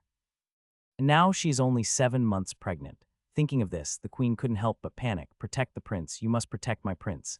The imperial physician naturally knew how much the queen had paid for this pregnancy and did not dare to take it lightly. Don't worry, your majesty. I will use all my medical skills to ensure the safety of your majesty and the prince, the imperial physician said quickly, sweating profusely. After hearing this, the queen felt relieved, but before she could say anything, the next wave of severe pain came like a tide. Since the queen had used drugs during her pregnancy, the pregnancy and delivery were naturally extremely difficult. It lasted for almost a day and a night, and it was still not over. The queen went from struggling to hold on in the beginning to being on the verge of death now. We can't go on like this. If we continue like this, we're going to have big problems. Just as the imperial physician outside was sweating profusely, he suddenly heard someone inside shouting, blood, bleeding. The imperial physician's vision immediately went dark. After all, the queen is the mother of a country, and he cannot afford to bear any consequences if something happens to her. If he delays any further, there will surely be 2 deaths. In this case, he might as well take the risk. Soon, the imperial physician made a decision in his mind. He quickly wrote a prescription and told the palace maids to hurry up and boil it. After it was boiled, the doctor brought it over. Without waiting for it to cool down, he asked someone to bring the bowl of medicine to the empress. After drinking a bowl of strong medicine, the queen finally regained some strength. She had always regarded this child as her only hope, so she held on and made an effort and finally gave birth to the child. He is indeed a prince. But why is this child silent? The excitement faded away like the tide, and the midwife panicked when she came to her senses. I don't know if it's because the baby has been holding the food in the stomach for too long, but I saw that the baby's whole body was blue, and his skin was not as warm as that of a normal child, but instead was emitting bursts of coolness. Especially the queen's personal maid, whose eyes were filled with fear. As if she had noticed something, the queen struggled to get up and asked, "What's wrong? What's wrong with the prince?" As she moved, the blood from her body increased. "Your Majesty, please wait a moment. I'll be back soon." The maid gritted her teeth and hurriedly handed the prince to the imperial physician behind the screen. When the imperial physician saw the child's current condition, he was suddenly shocked. After she reacted, she immediately rubbed the prince's back, while the remaining doctors quickly gave the queen acupuncture in the hope of stopping her bleeding. Wake up, wake up. If anything happens to the little prince, given the queen's current persistence, they will probably all be buried with him. The imperial physician's prayers actually worked, and soon the little prince's fingers moved. His body temperature gradually returned to normal, and the bruises on his body were not so severe. The imperial physician saw that the little prince's eyes seemed to open for a moment, but then quickly closed again due to exhaustion. Wow. After hearing this cry, the anxiety that everyone had been holding in their hearts finally let out. Everyone's steps became unsteady, and they were almost exhausted after a day and night of hard work. However, although the prince was saved, the queen's condition was not very good. 5 hours later, the queen learned from the imperial physician that because the medicine was too strong, she might not be able to have children again in this lifetime. What's more, her lifespan would be shortened, and she would suffer from various illnesses. She would have to take medicine for the rest of her life. Even the queen couldn't help but be stunned. Looking at her son, who was now sleeping soundly beside her, he was obviously much weaker than other healthy princes because he was premature. She didn't know whether he could grow up. If the baby cannot be raised, all my hard work will be in vain. For a moment, the queen's expression seemed to be both happy and sad. On the other side, in Shangjing City, inside the imperial palace, Emperor Jingwen did not express anything after receiving the news that the empress had given birth successfully, and his eyes were unusually cold.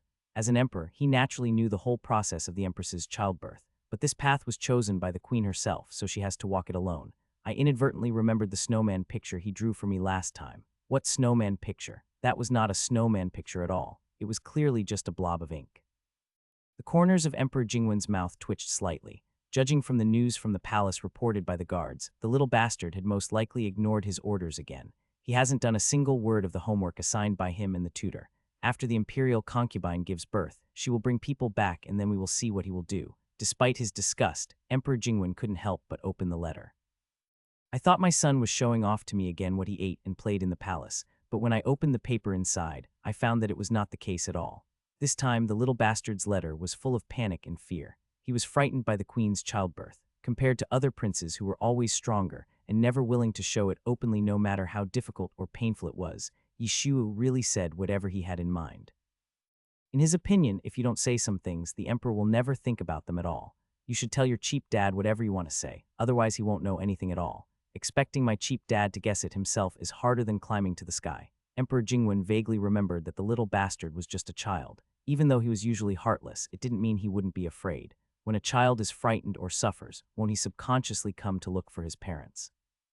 Originally, Emperor Jingwen did not think that it was a big deal for the imperial concubine to give birth to a child, but maybe because his son mentioned it too many times in his letters, he even wrote down whether the little princess kicked today when she kicked and what the fetal movement was like. Over time, Emperor Jingwen naturally understood something. After Yishu's reminder, Emperor Jingwen suddenly frowned as he thought that if the imperial concubine was like this when she gave birth to a child, by then not only Zioju will be scared, but the imperial concubine and the child will also be in trouble. Dad, it would be great if you were here right now. When Emperor Jingwen saw this sentence in the letter, he felt even more worried. But there was no way. The imperial palace was too far away from the temporary palace, and Emperor Jingwen was powerless. After the emperor read the letter from the ninth prince, although he didn't say anything, he was unable to get into the mood for a long time. Wang Ziquan, who was standing by, couldn't help but smack his lips. Just like that, when Emperor Jingwen received the news that the imperial concubine was about to give birth more than a month later, he subconsciously tightened his hand, holding the cup. The other side, the distance between the imperial palace and the temporary palace was long, so Yishu sent someone to send the message out in advance. Almost as soon as he sent the message, his mother followed suit within a few days. Yishuo took a deep breath, and his whole body tensed up like a wound-up spring. Yishu stood in front of the door. His eyes hidden in panic were like a hawk, always paying attention to the people coming in and out, and paying attention to their various movements. Everyone was in a panic when his mother was giving birth, and this is the easiest time for someone to take advantage of them, so he has to be careful. If he was more alert at this moment, his mother might be safer. Through the crack in the door, she saw her son standing there, his little face tense. The imperial concubine would probably never forget this scene for the rest of her life. It is a great blessing to have such a son. Therefore, even for the sake of the two children, the imperial concubine must never let anything happen to herself. The next moment, severe pain came like a tide. Afraid that Yishu would worry if he heard it, beads of sweat the size of soybeans rolled down her temples. The imperial concubine endured it and tried not to cry out. The palace maids around him came and went, but Yishu remained awake the whole time. The more critical the moment, the more clear-headed Yishu becomes. Soon, a palace maid who looked very ordinary came over from the opposite side holding a copper basin of warm water. When she met the ninth prince's eyes, she couldn't help but feel a little flustered for some reason. But then she thought that even though the ninth prince had a noble status, he was just a child, and she quickly calmed down. Just when she couldn't help but want to step inside, she heard the ninth prince suddenly say, "Wait a minute."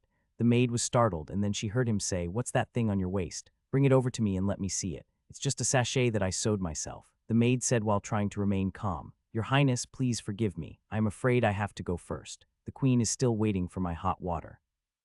The maid thought that the ninth prince would let her go after she said that, but she didn't expect that he didn't even think about it and winked at the eunuchs next to him. The eunuch stepped forward and held her down without hesitation. With a loud bang, the copper basin in the palace maid's hand fell to the ground, and the hot water inside spilled all over the floor. "Ninth prince, what are you going to do, ninth prince?" Afraid that the palace maid's noise would alarm her mother inside, Yishu directly asked the eunuch to cover her mouth. "It's none of your business, just do what you should do." After being glanced at by the ninth prince, the remaining people who were still a little stunned suddenly started and quickly restored order. When concubine Rong first started the pain, Yishuo had people tie up the cuffs and trouser legs of the palace servants tightly, where they could hide things. This was inspired by a small red pill that fell from the midwife's sleeve when he was just born. The rope wasn't tied tightly, but it was tight enough to prevent the things inside from falling out. In this case, if you want to smuggle contraband in, you can only do it out in the open. Yishu took off the sachet from the palace maid, put it to his nose and smelled it. carefully recalling the smells of various Chinese herbal medicines that he had smelled in the imperial hospital. After comparing them, his face changed slightly. Until this moment, the palace maid was still fantasizing that she could get through the danger. She never expected that when the ninth prince studied medicine, it was really no joke, and he actually made some achievements in it. Yishuo quickly handed the sachet to the imperial physician. After the physician smelled it, he was basically certain that there was something inside. Even if this is the case, it doesn't matter. After being discovered, as long as I say what I planned, I can still achieve my goal. The palace maid was just about to speak, but the ninth prince didn't even look at her and just had her taken away. The ninth prince actually didn't even bother to ask. The palace maid was completely panicked upon seeing this, but in fact, there is really no need to ask too much, because there are only a few people who are capable of reaching their hands into this. You stay here and I'll go to the kitchen to take a look. After receiving the ninth prince's instructions, Zio Luzi straightened his back and said, "Yes, your highness." With the example of the palace maid, the people who followed became much more obedient. Taking advantage of this opportunity, Yishuo came to the small kitchen. The medicinal soup had just been boiled in the small kitchen and was about to be served to the imperial concubine. Yishuo took a look at the oil paper bag next to it and saw that the residue of the medicine was still there. He compared it carefully and then compared it with the prescription written by the imperial physician before. After confirming that it was correct, Yishuo personally poured the medicine juice in the medicine bowl into the bowl. "Are you sure no one was near you when you were boiling the medicine just now?" The eunuch couldn't help swallowing and said, "Yes, yes, your highness. That's fine. If anything goes wrong, just come to him directly." Yishuo did not ask anyone else to help him during the whole process of bringing the medicine. He walked all the way to the door of the delivery room and handed the bowl of medicine directly to Su Yue. The whole process is seamless, and it is difficult for others to tamper with it. Yishuo couldn't help with childbirth, but apart from that, Yishuo would make sure his mother was safe no matter what. The other side, over the past month, the queen has been worrying about her newborn prince. The prince was already weak and could not withstand the slightest disturbance. The queen was afraid that someone would take advantage of the situation, so she could only drag her broken body to take care of him personally. The queen knew what those people were doing and didn't dare let the prince out of her sight.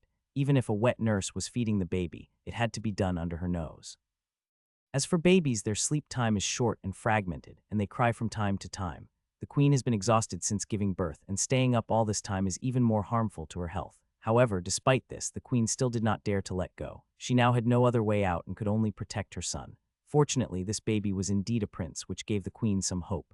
After the emperor learned that she had given birth, he didn't even send anyone to ask about her.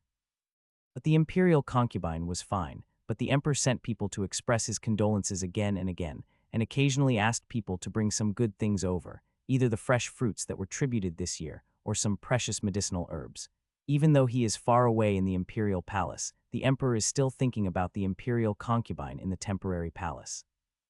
No matter how much Emperor Jingwen doted on the imperial concubine in the past, he had never done this before. In the past, Emperor Jingwen only rewarded the imperial concubine within the rules and gave the empress the dignity she deserved. But now Emperor Jingwen would not even consider these things, and he even took away the power to manage the 6 palaces from the queen. His disgusted attitude could be seen by anyone. However, the more this happened, the more the queen refused to turn back because there was no way back. She had no other choice but to place all her hopes on the little prince alone.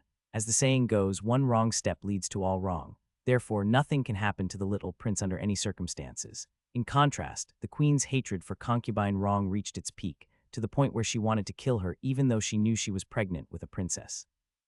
Why can she have a baby without paying any price? The 9th prince may seem absurd on weekdays, but he has deep feelings for the imperial concubine and is willing to put danger in front of him when encountering danger. How many princes can do this? So even if the 9th prince is unlearned, others still envy the imperial concubine.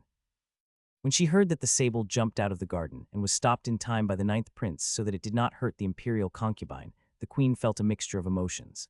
A thought even suddenly popped up in her mind. It would be better if the imperial concubine could die, because there is no logic that a concubine of lower rank can be a concubine of higher rank in Baiyo. If the imperial concubine dies, her 2 children will definitely fall into her hands. Considering how favored the 9th prince is, His Majesty may change his mind. With this in mind, the queen took action. Result: the people she found didn't even have the chance to bring those filthy things into the delivery room, and they were all stopped outside the door.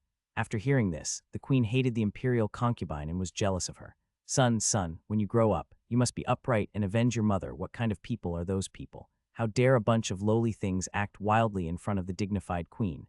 The queen's fingers gently slid across the prince's little face. Although she had a smile on her face, there was some madness in her eyes. The other side, 3 hours later, Yishu felt relieved when he heard the baby crying in the delivery room.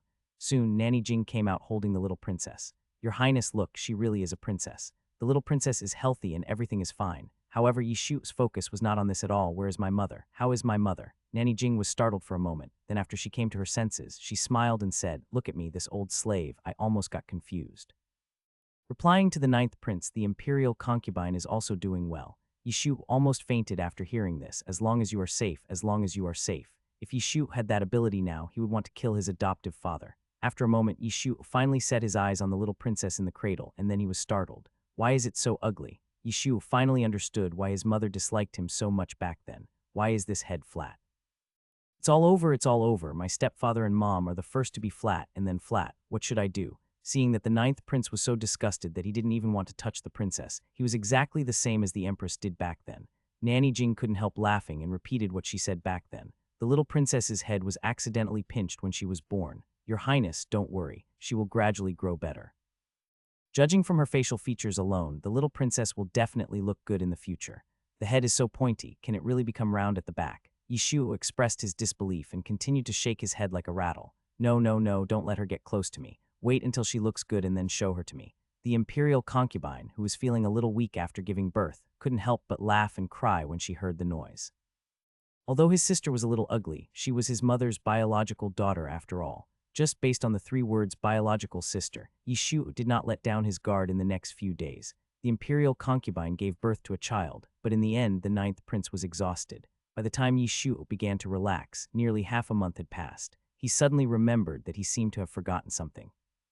Slapping his head, Yishu hurriedly called Xing Yucheng over. On the other side, the imperial palace, the Qinzheng Hall. The longer it had passed since Xiaoju's last letter, the longer Emperor Jingwen would be concerned about her.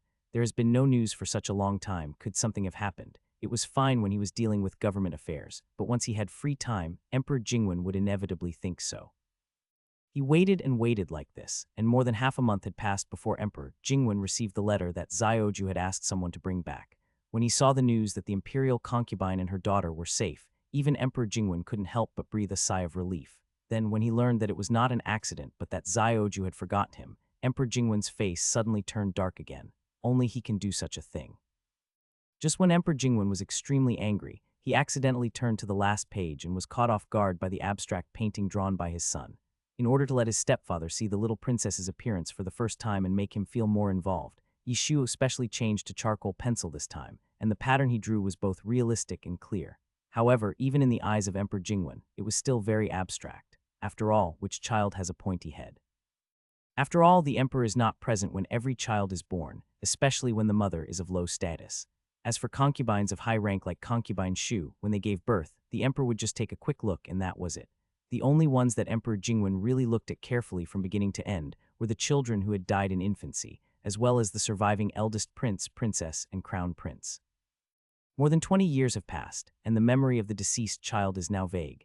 Emperor Jingwen still remembers the eldest prince, the eldest princess, and the crown prince, but these 3 children were all quite upright when they were born. No matter how ugly a newborn baby is, how can it be this ugly? So when the crown prince arrived, Emperor Jingwen didn't think much about it and just smiled and talked about this with him. Come and take a look at Xiaoju's painting skills.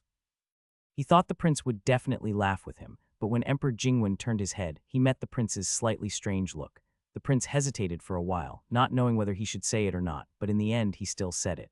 Well, father, Xiaoju didn't lie this time. A newborn baby is indeed like this. As for why the prince was so experienced, it was of course because the concubine's son was born recently. The prince took a look and saw that the shape of the child's head was also very irregular, but not as deformed as the little princess's. In other words, the little princess really looks like this. The smile on Emperor Jingwen's face gradually froze. Oh my god, if this is what a princess looks like.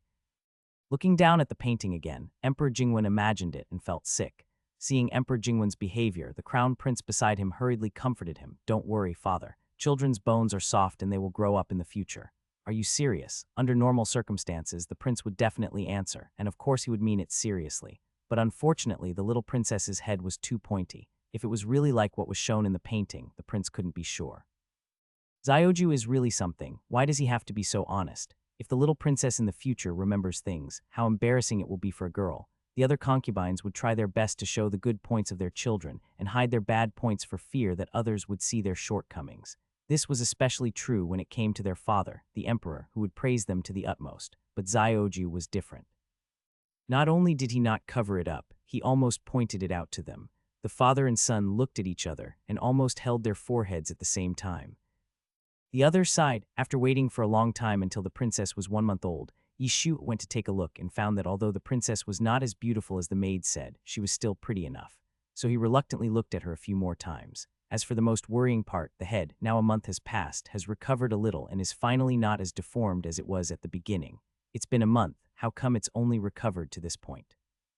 Can the condition really be completely reversed before the child's skull hardens? Yishuo expressed great concern. Yishuo used to think that he was not obsessed with looks, until now he realized that it was not that he was not obsessed with looks, but that everyone around him was good-looking, so he didn't feel anything. To be honest, Yishuo was a little uncomfortable with the sudden appearance of an ugly thing. The nanny at the side saw that the 9th prince was so worried that his facial features were squeezed together, and she was so happy that she couldn't even stand up.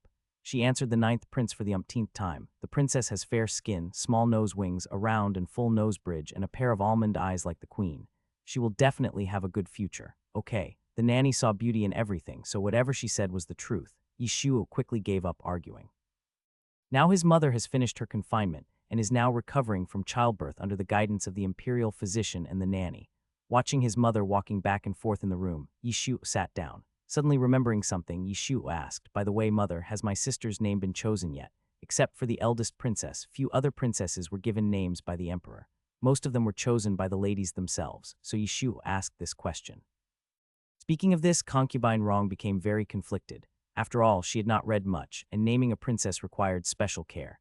The name had to sound nice, have a good meaning, and appear cultured, so that people could tell at a glance that this was an extremely noble and beautiful woman. This put the imperial concubine in a difficult position. The imperial concubine has been struggling with this for almost a month now, and still hasn't made up her mind. How about asking your father to pick one for her? It was obvious that the imperial concubine knew that she was favored. It was just a name, and she never thought that the emperor would refuse. The reality is indeed like this. If the imperial concubine asks for it, my stepfather will have to give her some face. However, giving face does not mean doing your best. Giving a princess a random name and choosing one from a dictionary are two completely different concepts. Yishuo thought about it and said, "Okay, leave it to me." Yishuo was particularly adept at dealing with his cheap father, and the key was that he could make his cheap father unaware of it. As for the nickname, "How about calling you Jianjian as your nickname?" Yishuo asked with a blink of his eyes. The imperial concubine was stunned. "Jianjian? What is this name? It sounds weird. Why is it called Jianjian?" Yishuo didn't even think twice and said without hesitation, "Because her head is pointy. The head is pointy, so I'm called Jianjian." Is that wrong? No, it's not wrong. The moment the words fell, almost everyone in the room fell silent. Even the imperial concubine couldn't help sweating. "Sure, this isn't this too hasty. What's the big deal? In his previous life, a certain emperor was called Little Pig, but it didn't affect his fame at all, didn't it? A cheap name is easier to keep, so let's call her Jianjian." In the end, Yishuo made the final decision. Concubine Rong couldn't help but look at her daughter with pity, and then she realized that leaving her daughter to be raised by her son was not a good decision. But there was no way. She had already agreed, and it was too late to regret now. "I really hope my daughter will never know the origin of her nickname." After Yishuo returned, he decisively asked Xing Yucheng to help him write a letter.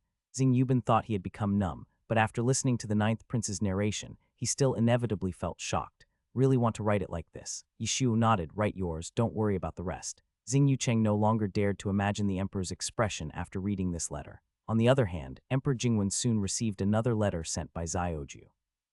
As he watched, Emperor Jingwen's blood pressure began to rise. "This kid is like this. He can make people mad even if they are thousands of miles away. Look at what names he gave the princess." The prince couldn't help but secretly glance at the letter. Just one glance made the prince silent on the spot.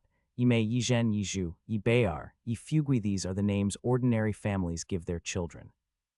There is absolutely nothing wrong with using names to express good wishes for children, but this is a bit too vulgar. If you hope that the princess will become beautiful in the future, you can call her Mei. If you hope that the princess will be as precious as a pearl, you can call her Zhen, Zhu, Bayar, and this Fugui.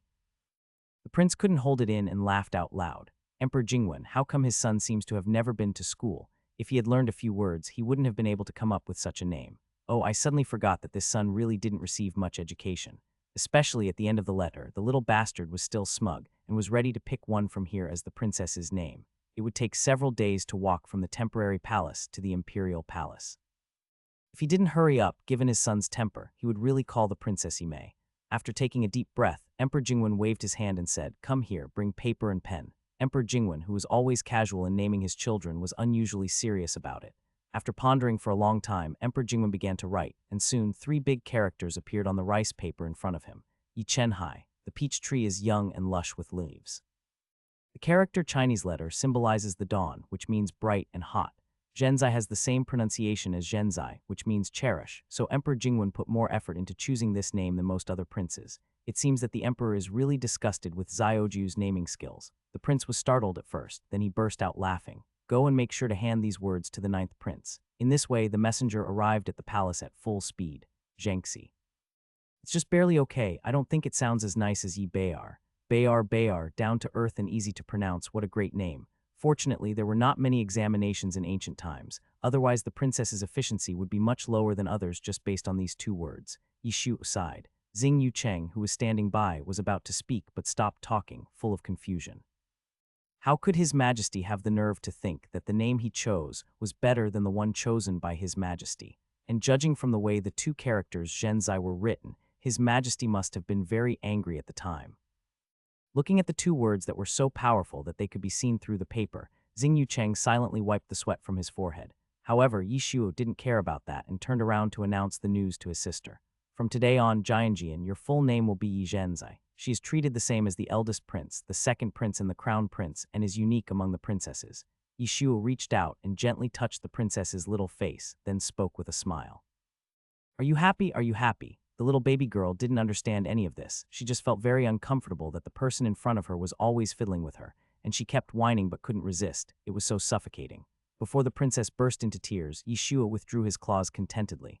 The wet nurse at the side lowered her head tactfully, angry but not daring to say anything. The queen almost crushed the spoon in her hand when she received the news. The princess was just 1 month old and had not yet returned to the palace, but the emperor had already given her a name and had her sent to him at full speed. In comparison, the prince she had given birth to was already 100 days old, but the emperor had not even asked a single question. The contrast was so stark, how could the queen not hate him? Zhengxi cherish. These 2 words were like a stab into the queen's heart, but what else could she do? The queen could only watch helplessly. The only thing the queen could do was to return to the palace earlier. She had already been disliked by the emperor. If she didn't return to the palace soon, she would have no place to stand in the palace. As for the imperial concubine, I'm afraid she won't be able to stay here for too long. His Majesty has no intention of coming to the garden again this year, so she will definitely go back early. Thinking of this, the queen suddenly had an idea in her mind. In this way, in July, the queen proposed to leave. Now the little prince is half a year old. If she was careful, he could be moved, not to mention that there were so many imperial doctors accompanying him. Although the little princess was only 100 days old, she was in good health and could already lift her head. The imperial concubine thought about it and did not refuse. However, when the day of departure approached, news suddenly came that the queen was ill, but the imperial concubine had already packed her things several days ago. Now that the house has been emptied, it is really troublesome to go back and forth to clean it up. Forget it, forget it. If the queen doesn't want to leave, let's go first. It's only July now and the weather is not that hot. By August or September, it will be so hot on the road that people will die. The imperial concubine didn't think so much about it at all. She just felt that the queen was really pretentious. She was clearly incapable of taking it, but she still insisted on going back. Now she is feeling better and she has made herself sick. I don't know why she was so anxious. After the eunuch beside the queen finished delivering the message, Yishuo couldn't help but frown as he looked at the other person's back. Something is wrong. It's not that Yishuo necessarily wants to throw dirty water on the queen. In the absence of evidence, it's not easy for Yishuo to insist that there's something wrong with the queen. He just felt that it was not safe to go back alone. It is known that when my cheap father left last year, he only took 200 people with him, and now there are still 800 guards left in the garden. The number 800 seems like a lot by itself, but it's not the same thing if you break it down. No matter how precious a concubine is, she cannot compare to the queen. No matter how unfavored the queen is, she is still the queen. It is impossible to say that half of the 800 people will be assigned to each position. Most of them will have to stay to protect the queen. The departure date is approaching, and it is too late to temporarily transfer guards from the imperial city. Therefore, the most likely possibility is that his mother took 300 people back to the capital, leaving 500 people to continue guarding the palace.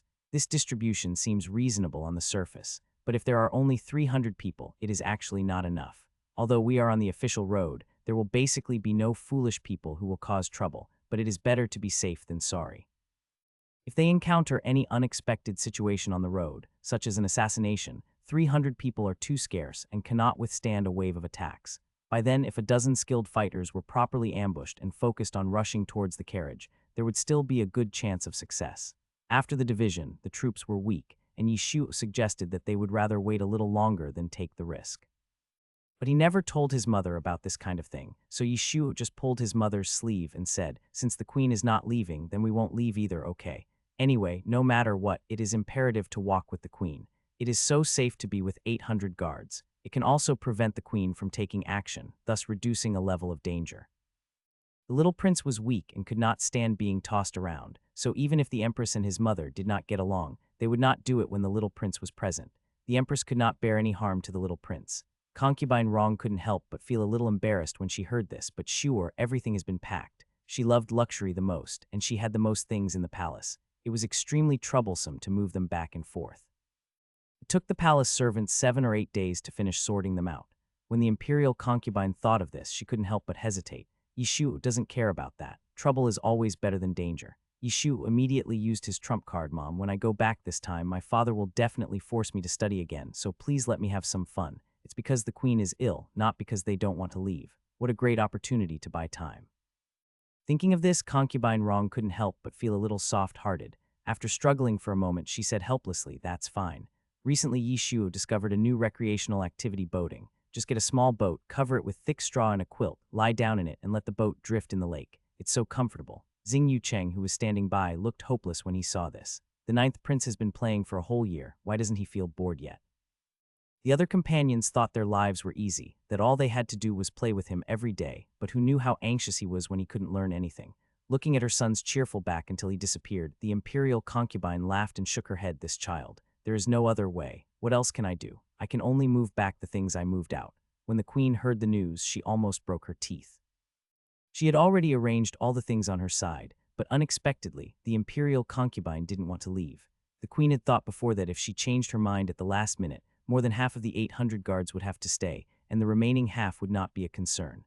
After all, most of the black armor guards are guards of commoner origin. They all waited until they were almost adults to start practicing martial arts, so how capable could they be now? It's totally incomparable to the masters who have been trained in the family since childhood. Among the real aristocratic families, which one doesn't have some background. The number 300 sounds like a lot, but that's just the way it is. The queen had even sent out the letter, and now the imperial concubine's behavior was like a wake-up call to her. With the imperial concubine's impatient temper, she would definitely leave once she had made the decision. When she suddenly found out that she was sick and couldn't return, she would inevitably say a few sarcastic words behind her back, mocking her for her weak body, and then leave triumphantly in front of her.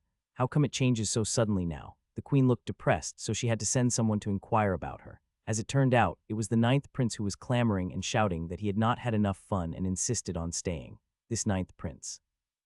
After hearing the eunuch's description, the queen almost vomited blood. She never expected that her well-planned plan would fail because of her child's love of play. They all forgot that if the 9th prince seized this opportunity, he would definitely not come back. At this time, the queen still held out a glimmer of hope, thinking that the imperial concubine should not indulge the 9th prince so unlimitedly.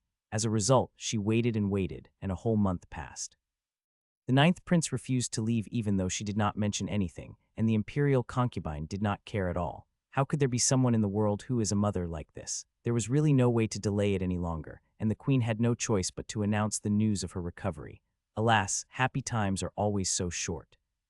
It would be better if the queen could stay sick for a little longer. Upon hearing this sad news, Yishu felt terrible. Finally leaving, on the day of departure to be on the safe side, Yishu arrived early at the carriage that her mother would be riding in. Check every part of the carriage from beginning to end. Seeing that neither the wheel tracks nor the carriages showed any signs of tampering, Yishu heaved a sigh of relief. Okay, it looks safe. He stretched out his hands and shook a few important parts.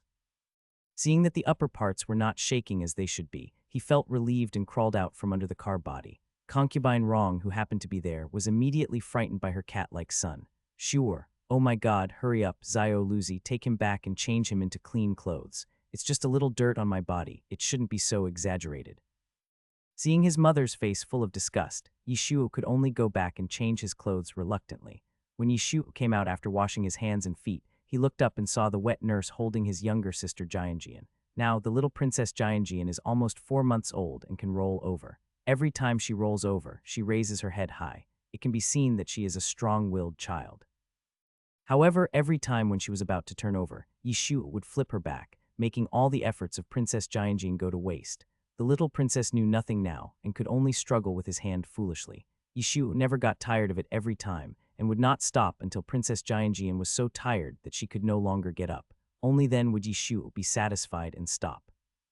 Xiaoluzi, who was standing next to him, could hardly bear to watch it anymore and felt that the ninth prince had a really bad temper and even spared no children. Oh, I forgot, the ninth prince treated the little grandson of the emperor like this too, making him cry in anger every time. Now it seems that he is not any better to his own sister. Poor Princess Jianjian. After 4 months of recovery, the little princess's head finally became normal. She was now white and plump and no longer had the ugly look before. Only then did Yishu reluctantly reach out and hug her. Jianjian is okay, an angel baby. All she does every day is eat and sleep and she doesn't make much trouble. Otherwise, Yishu would really run as far away as possible. After Yishu held her in his arms, she didn't react much. She looked dull and stupid like a little fool. Before Yishu suspected that there might be something wrong, so he secretly asked the imperial physician. The old doctor was silenced immediately by the question. After the old doctor explained, Yishu finally understood that a child of this age would not make trouble, so she naturally looked stupid. It did not mean that the little princess had any brain problems. Only then did Yishu feel relieved. When the ninth prince stretched out his hand to ask for the child, the wet nurse subconsciously glanced at the imperial concubine next to him. The ninth prince was only a few years old. What if he bumped into the princess? But the imperial concubine nodded and the nurse let go. Yeshua was very strong and the baby's summer clothes were thin, so he didn't have to exert much effort. Just when Yeshua was playing with his sister, the queen and her entourage finally arrived. Greetings to Her Majesty the Queen. May Her Majesty be blessed with good fortune. Well, get up. The queen quickly noticed Yeshua and the little princess as her eyes slid around. As expected of a military general, she is in good health with 2 consecutive children being so strong. If the princess's physique were exchanged with her son's, everything would be fine. Thinking of her frail son, the queen couldn't help but feel heartbroken. The queen had no intention of greeting the imperial concubine and was even afraid that the imperial concubine would laugh at her. She straightened her back and stepped into the carriage with the help of others. But in fact, the imperial concubine was not that careful and would not pay attention to whether her waist was straight. A gust of wind blew by, and Yishu smelled a faint scent of medicine in the air. Looking at the little prince born by the queen, he is now 7 months old and so weak that he cannot even be held upright. His bones are not that hard, and if he is held upright for a long time, he will become limp and can hardly sit still in an adult's arms. It is already midsummer, but he is still wrapped in swaddling clothes, for fear that he will catch a cold in the wind. The imperial concubine had only heard that the little prince was not in good health before, but today was the first time she saw him, and she was inevitably shocked. When they got into the carriage, the imperial concubine couldn't hold back and whispered, "I really don't know what the queen is trying to do. Is it really worth it to ruin your body for the sake of having a child?" But the child turns out not to be very healthy. The queen's family background was not much worse than hers. She was also the legitimate daughter of a prominent family. She was completely different from other concubines who needed children. For them, having children was just icing on the cake and was really not necessary. Even if the queen doesn't give birth to a child, she's still the queen. Even if she doesn't give birth to a child, she is still the imperial concubine. There is really no difference. Therefore, the imperial concubine had not been pregnant and had not used any medicine for many years after entering the palace. Her parents and brother doted on her at home. A favored girl would always be more pampered. If the 2 children had not come on their own, there would really be no other way. Imperial concubine Rong might not have been able to endure this hardship. Although both children are very cute, Gaifai still felt that pregnancy and childbirth were a nightmare. If possible, she hopes that Shuor and Jianjian will be the only children in her life. The absence of a prince did not affect her competition with the queen, and the imperial concubine did not feel that she was weak, so she could not understand why the queen was so obsessed with the issue of offspring. Wouldn't it be better for her to be nicer? Yishu could guess some of it. Most likely she was unwilling to accept it. As the saying goes, those who are involved in the situation are often the most confused. Once people are deeply involved in the situation, it is difficult to see clearly. I just hope that this prince who is finally born can grow up safely. Otherwise, I don't know what the queen who has staked her entire fortune on him will do. As long as the little prince is alive, even if he is not qualified to participate in the competition, he can at least leave a glimmer of hope for the queen. As long as people have hope, they will not go to extremes, but this possibility is really small. The little prince is now the only bargaining chip of the queen. In this case, how can the little prince live comfortably in the future? Based on the relationship between the imperial concubine and the queen, Yishu should be happy, but he really couldn't be happy. After all, children are innocent. In this palace, children are no longer children. The same goes for concubine Wrong. If it were before, she would definitely laugh at the queen for paying such a huge price only to give birth to a sickly child. But now that she has children of her own, she doesn't want to use the children as a weapon to attack the queen. Forget it, forget it. Seeing how terrible she is now, I won't bother with her. The imperial concubine suddenly felt a little bored. Out of consideration for the little prince's health, the team took 7 days to reach Shangjing City, which was supposed to be a 3-day journey. Emperor Jingwen was busy at that time and did not show up in person. He just sent someone to pick him up. Yishu didn't care. His stepfather had been like this for a long time, but if he had to speak harshly, he had to let him see it, right? Just like that, Yishu held the little princess in his arms and went straight to the Qinzheng Palace. At that time, Emperor Jingwen was discussing state affairs with his ministers. Not long after the meeting ended and everyone had not yet dispersed, he heard a familiar voice coming from outside. "Father, father, are you here? Look what your son has brought you." Emperor Jingwen and all the ministers were stunned for a moment, and soon they watched the 9th prince coming over with something in his hands. Maybe it was a little heavy, so he had to hold his strength to carry the thing in when he crossed the threshold. After seeing clearly what the so-called thing was, Emperor Jingwen stood up with a whoosh. At first, when everyone heard the 9th prince's voice and saw how excited he was, they subconsciously thought that he had brought back some local specialties for his majesty. Everyone started to wonder at the same time what local specialties could be found in the temporary palace. When they looked closely, it turned out to be a baby. The little baby girl was about 4 or 5 months old. She was being held precariously in the young 9th prince's arms. The 9th prince looked exhausted, as if he would collapse in the next moment and drop the little baby girl. Calculating the date and looking at the baby girl's clothes and appearance, if nothing unexpected happens, she should be the daughter that the imperial concubine just gave birth to. Wait, a daughter born to the imperial concubine. Isn't that the little princess, the 9th prince's biological sister? The ministers turned around suddenly, only to see that the emperor had stood up at some point, pushed away his chair, and was walking towards the 9th prince with big strides. "Zioju, don't move." Normally, Emperor Jingwen would not be so nervous, but this was the first time he saw his child in danger in person. Emperor Jingwen couldn't just ignore what he saw, so he subconsciously stopped the scene and said, "Put the princess down quickly." Emperor Jingwen gave this order out of fear that he would accidentally drop the child again. Upon hearing this, Yishuo, who was rushing towards this side like a cannonball, suddenly stopped, and the little baby girl in his arms shook. Everyone's heart suddenly rose to their throat. The crown prince couldn't help but worry about his young sister. Seeing the 9th prince standing still, everyone's hearts also settled down. By the way, if I heard correctly just now, my cheap dad was asking me to put the child down, right? Yishuo did not hesitate and put the pointed little princess on the ground. As expected, Emperor Jingwen, who seldom picked up a child, took 2 or 3 steps forward and without thinking twice, he simply reached out and picked up the child from the ground. After realizing what was happening, Emperor Jingwen couldn't help but glare at his son. "The ground is so cold, isn't he afraid that the little princess will catch a cold?" "That's right, he's just a kid, he knows shit." The next moment, Yishu seemed to be not satisfied and repeated what he said when he came here. He looked so excited, as if he was introducing a new toy. "Father, father, look. Your son has brought you something good." Under normal circumstances, seeing that the little bastard was thinking about him so much, Emperor Jingwen would feel relieved to some extent, but now.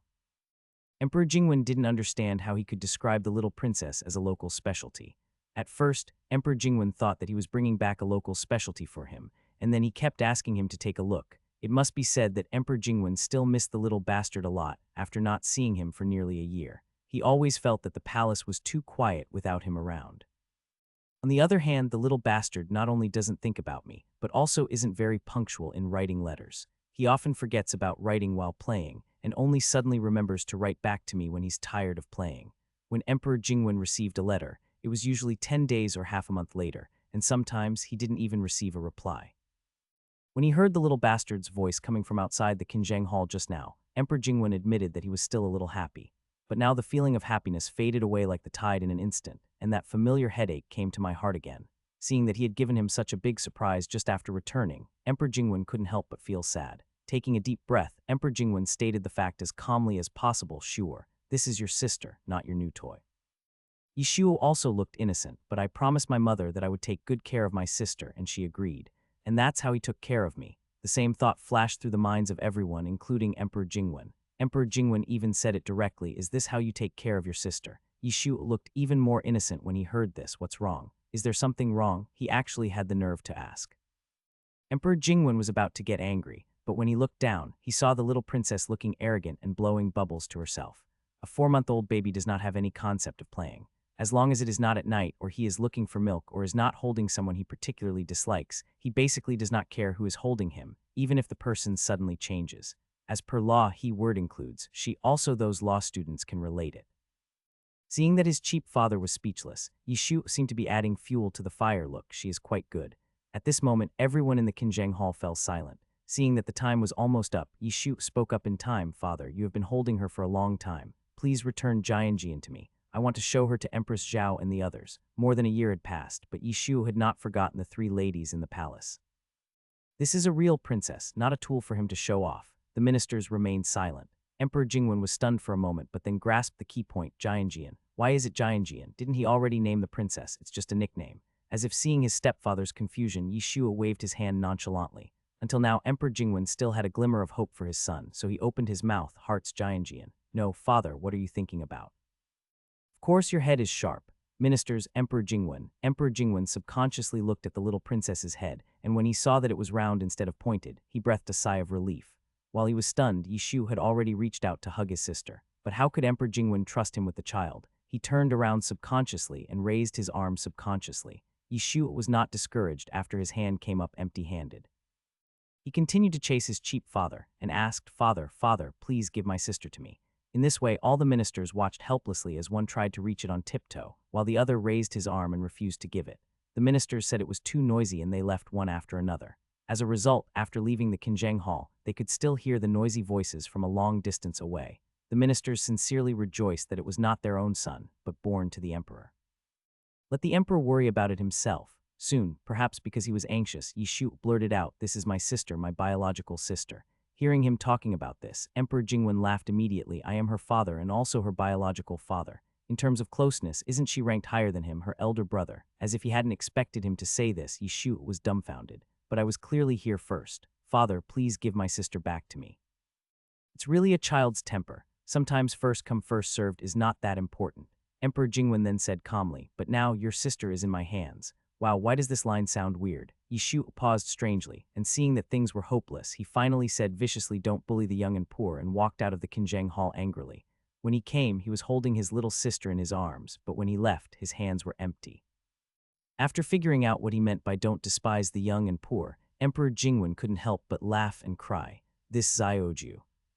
The entire Kinjang Hall quickly fell silent after Yishu left.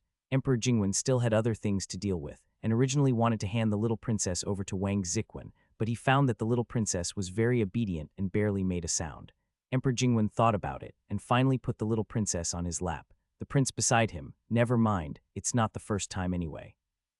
After a while, Wang Ziquan hesitated for a long time, and finally couldn't help but remind him, Your Majesty, the little princess is less than 5 months old now, she can't sit for a long time. It turns out there is such a thing. It happened that Emperor Jingwen was exhausted from reviewing memorials, so he simply picked up the little princess and walked around the hall twice.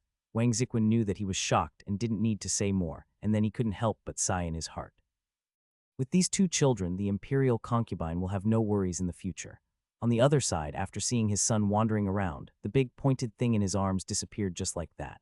However, out of trust in her son, the imperial concubine did not think much about it and just asked casually, where is Jianjian? In the past, the imperial concubine looked down on this nickname, but now she has gradually gotten used to it. Yishu shrugged, I kept her in the Kinjang Palace. The imperial concubine couldn't help but be stunned when she heard this. Kinjang Palace, sure, you are really something. How could you throw Jianji in there? The imperial concubine had never heard that the emperor could take care of a child. Subconsciously, she thought that her son was forced upon the emperor, so she glared at her son angrily. Forget it, I'll just go and bring her back. Seeing that his mother had obviously misunderstood, Yishu hurriedly stopped her. Don't. Yishu felt wronged. What do you mean I forced it? It was obviously my father who refused to give Jian back to me. Your Majesty, he don't want to return. How come the imperial concubine knew the meaning of all the words but was confused when they were combined? The imperial concubine was skeptical, really. Yishu nodded affirmatively, really. At this moment, the imperial concubine seemed to be dreaming. It was not until the evening that Emperor Jingwen personally sent the little princess back and had dinner at Kiwu Palace. The imperial concubine subconsciously checked with her eyes, and her daughter's limbs were still intact, and she was actually fine. If Emperor Jingwen knew that in the imperial concubine's heart, he as a father was not as reliable as Zioju, I wonder how he would feel. Unfortunately, Emperor Jingwen didn't know. Upon hearing the news, even though the concubines had always said that they were numb to it, they were still shocked. The imperial concubine is truly blessed to have given birth to such a pair of children, and yet each of them is more favored than the other. Isn't that infuriating? However, Yishu didn't care about that. The most important thing was to strive for more benefits. Emperor Jingwen thought that he was extremely sun-centric. When it comes to sun-centricity, who could compare to the feudal emperors? In the past, Emperor Jingwen never believed that a princess could surpass a prince. A princess would be married sooner or later, and the prince was the future of the great Zhou and would inherit the bloodline of the Yi family. It was natural that a prince was more valuable than a princess. However, despite this, when Emperor Jingwen saw the scene of Zioju and Jianjian getting along, he finally couldn't hold it anymore. You really can't bully people like this. As a brother, it would be fine if he didn't protect his sister, but how could he be like him? How could he do this? Jianjian is only a few months old. Just like that, with Yishu habitually putting his hand on the little princess's back. No matter how hard the little princess tried, she couldn't turn over smoothly. She could only scratch on the quilt like a little turtle. Yishu was so happy. As a result, before he could even laugh a few times, Emperor Jingwen slapped him on the back of his hand with a slap. To be honest, being able to push an emperor into a corner over such a matter is, to some extent, quite impressive. Although Emperor Jingwen did not use much force this time, it still hurt. Yishu jumped up with a cry, "Dad, why did you hit me?" He covered his arm, his face accusing. Emperor Jingwen couldn't understand no matter how hard he tried. How could he still have the nerve to feel aggrieved after doing such a thing? It is true that Emperor Jingwen favored boys over girls, but he was also very patriarchal. Since he would not pass on the family business to his daughter, he naturally would not think about letting the princess do anything.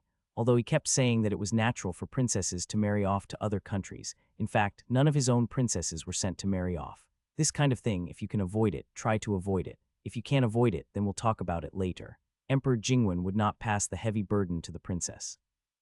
In his eyes, the princess only needed to be loved and pampered, and then wait until she reached the age to find a good family to marry. In Emperor Jingwen's mind, it was natural for a brother to protect his sister, as if it was as normal as the laws of nature and ethics.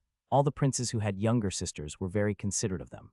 Emperor Jingwen had never heard of anyone like Zioju who would resort to such poisonous actions against his younger sister. She is not as old as you are, and you didn't know how to control her strength. What if she gets hurt? And the imperial concubine was the same. Didn't you see that the little princess had difficulty turning over? Don't you know how to take care of her? They are all his own children, and the back of his hand is also his flesh. How could Emperor Jingwen not feel sorry for them? Even if I didn't feel sorry for her before, I couldn't help but feel sorry for her now when I see what kind of life the little princess is living in the hands of her brother. But in fact, concubine wrong is not stupid.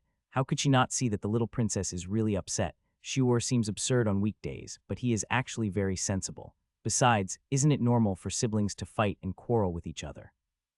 In concubine wrong's opinion, it is abnormal for them to be cold and polite to each other. They don't look like a family at all. That would only prove that the brother doesn't take his sister seriously at all. He calls himself humble, but in fact he just treats his sister as a dispensable thing. It's just like treating a pet. You won't get angry if you don't take it seriously. That's why the imperial concubine never cared about it.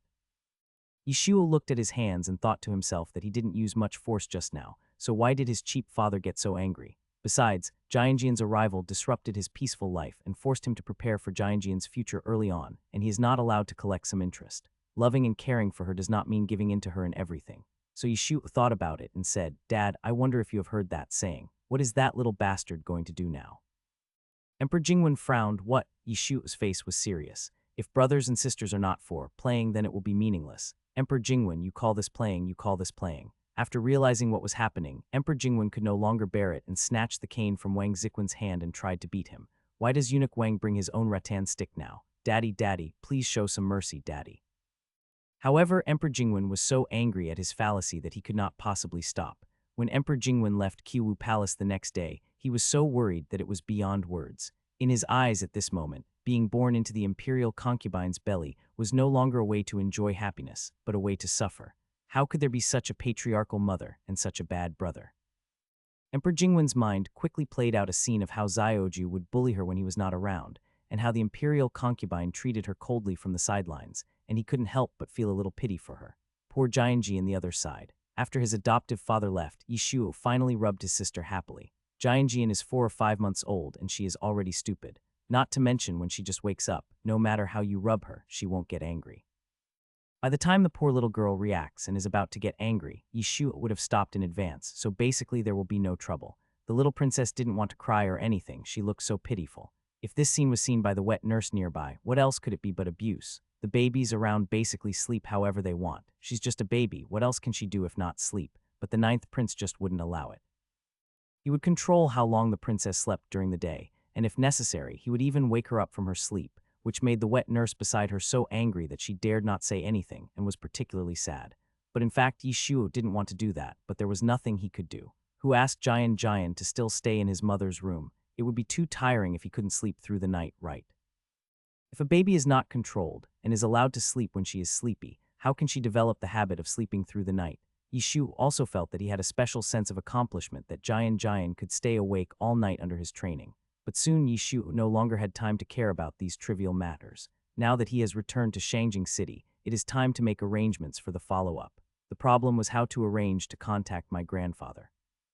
This result was reached by Yishuo after careful consideration and weighing. Otherwise, no matter how great Yishuo's abilities were, he was just a child now and couldn't even leave the palace, so he couldn't display his abilities.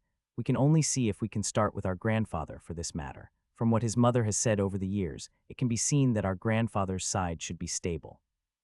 Otherwise, if we really wait until the day when he leaves the palace to build his own residence, it will be too late for the opportunity. He is 9 years older than Jianjian. He would leave the palace and set up his own residence at the age of 16. Jianjin would already be 7 years old at that time. 7 years old seems very young, still just a child, but this was in ancient times when people were engaged at the age of 14 and would get married as soon as they reached the age of 16. Although judging by the attitude of my cheap dad, if nothing goes as expected, Jianjian should be kept for 2 more years. But the same thing goes if you can never pin your hopes on if. What Yishuo wanted was a foolproof result. However, if you want to have a seat in the court and be able to influence the emperor's decision, it is not something that can be achieved overnight. Old ministers like Teifu and Prime Minister, he must not be touched. Once they are touched, my cheap father will immediately notice it. My cheap father, the emperor, is not a pushover. Yishuo didn't believe that his cheap father, who had so many secret guards, would be unaware of the little actions of the princes under him. Yishuo never looked down on anyone, and he didn't think he had the ability to influence this group of important officials. Without sufficient benefits, no matter how powerful Yishuo is, people will not be willing to work for him. Those people are so smart. If he is not careful, he might be played to death by others before he can play with them. Li Yuheng and Yishuo had no plans to move. Oh, by the way, I forgot to mention that because his mother suddenly became pregnant, his return to the palace was naturally delayed. She was also afraid that they were too anxious, and that sending Suxin and Sukyu away in a hurry would make Li Yuheng and Zhang Yuan look down on them, so her mother insisted on keeping the 2 girls until 2 months before the birth and then married them off. The guard of honor set out from the palace at that time. Although it was not as glorious as that of a real noble, it was also very respectable at that time. Because of the master-servant relationship that had accumulated over the years, the imperial concubine gave the 2 of them a lot of favors. Judging from the letters that Sukyu sent from time to time, her married life with Zhang Yuan should be pretty good, and the words between the lines occasionally revealed the sweetness of the newlyweds. As for Suzin, Yishuo had never paid special attention to her, but Suzin was a girl with a strong sense of purpose and she was also smart, so she should be good too. Yishuo had said at the beginning that he did not need Li Yuheng's loyalty, and naturally he would not change his words now. Suzin's marriage and Jian's future are 2 completely different things. One more Li Yuheng won't make much difference, and one less Li Yuheng won't make much difference either. There is really no need for that. Moreover, for a person like Li Yuheng, using favors to blackmail him will only backfire. If he is willing to repay the favor, then it can be called repaying a favor, otherwise, it would be making an enemy. Yishuo thought about it and felt that there was only one way to avoid his cheap father noticing. Start cultivating from scratch. Starting from scratch, even the cheap dad would never think of this situation, because no one would do this unless they are fools. The cost is too high, and there are too many uncontrollable factors. What Yishuo needs to do is to turn the impossible into possible. This is not something that can be accomplished overnight, so time is so important to Yishuo. After a dozen years, this group of people will have established a firm foothold in the court and should be just in time for Jianjian to get married. At that time, no matter who Jianjian wants to marry, or whether she wants to stay single for the rest of her life, she can make her choice freely, and no one will say anything. If you only use this method, you can't take the path of imperial examinations. First of all, Yishu doesn't have the ability to train so many top scorers. You have to know that the top scholar is the first in the national imperial examination. There are always people who are smarter than Yishu. Maybe it would be possible for him to take the exam on his own, but if he is asked to train himself, and he has to train more than one person, Yishu can't do it even if he is beaten to death. Second, even if there are so many people who pass the imperial examination and become the top scorer, only a few of them can rise all the way to the top. After layers of screening, the chance is lower than winning the lottery, so this method is completely unfeasible. But as a modern man, Yishu always has the advantage of standing on the shoulders of giants. He planned to use what he had learned, take a technical approach, and rely on technology to help these people get promoted to higher positions. Yishu had been under his cheap father's watch for so long, and it wasn't for nothing after all, so he naturally knew what was bothering his cheap father every day. It's no wonder that there are only a few things that my cheap dad has to worry about. If it's a natural disaster, it's flood conservancy. If it's a drought, it's water diversion and irrigation. If it's people's livelihood, it's textile machinery, and even refined salt purification. If he wants to improve the combat effectiveness of the army, it's transformation, iron smelting technology, and steel smelting. These are all things Yishu has thought about carefully, and after careful consideration, he found that they can basically be achieved under the current circumstances. It's not just a marriage for Jian, it can also benefit the people. It's a complete win-win situation. Why not do it? Of course, the above only applies to Jianjian's free choice issue and only allows her to freely choose her own husband. If one is really unlucky and ends up marrying a foreign prince, having these people supporting him from behind is far from enough. At that time, he would be the enemy of the entire Great Zhou. If he wanted to turn the tide by himself, he would need something decisive: food. No matter where or what dynasty, food is the lifeblood of a country. Exchanging food for a mere princess is naturally a win-win situation. Yishu was clear about the principles of hybrid rice. Moreover, the selection of the male sterile line, male sterile maintenance line, and male sterile restoration line in hybrid rice was basically done manually until modern times. My grandfather had a lot of people at his disposal, so if he invested a lot of money, he should be able to do it. But it is useless without matching fertilizers, especially without the indispensable nitrogen fertilizer. Hybrid rice still cannot produce that much grain. The development of agriculture and science and technology have always been complementary to each other. Only when the level of science and technology is reached can the level of agriculture be improved. Fertilizer sounds simple, but it is not easy to make, especially nitrogen fertilizer, which requires synthetic ammonia technology. Yishuo knows the principle, but he simply cannot make it. It is really like a good cook without rice. If we can crack the technology of synthetic ammonia, we can also make airplanes and cannons, and we will no longer need food. We can just defeat the other two countries directly, and there is no need to make any alliances with them. Even in modern times, many countries still have to rely on imports for fertilizers, not to mention now. However, if it is just to increase the grain production slightly, Yishu can still do it. If it really doesn't work, just see if there is a plate corresponding to South America here. Then we can dig some potatoes or something like that to solve the food problem. And the champa rice that amazed the ancients in history, if there was also champa here. There are many methods. As long as one of them can solve the problem, then the problem will not be a problem. Yishuo doesn't even need to worry too much about it. He just needs to pass on what he has learned. As long as there is a reliable person on my grandfather's side who can cooperate with me, it will be fine. The other party provides the people and he provides the knowledge, so the crisis of Jianjian and her grandfather's family can be completely resolved, and they don't have to worry no matter who comes to power in the future. This is definitely the simplest of all the links.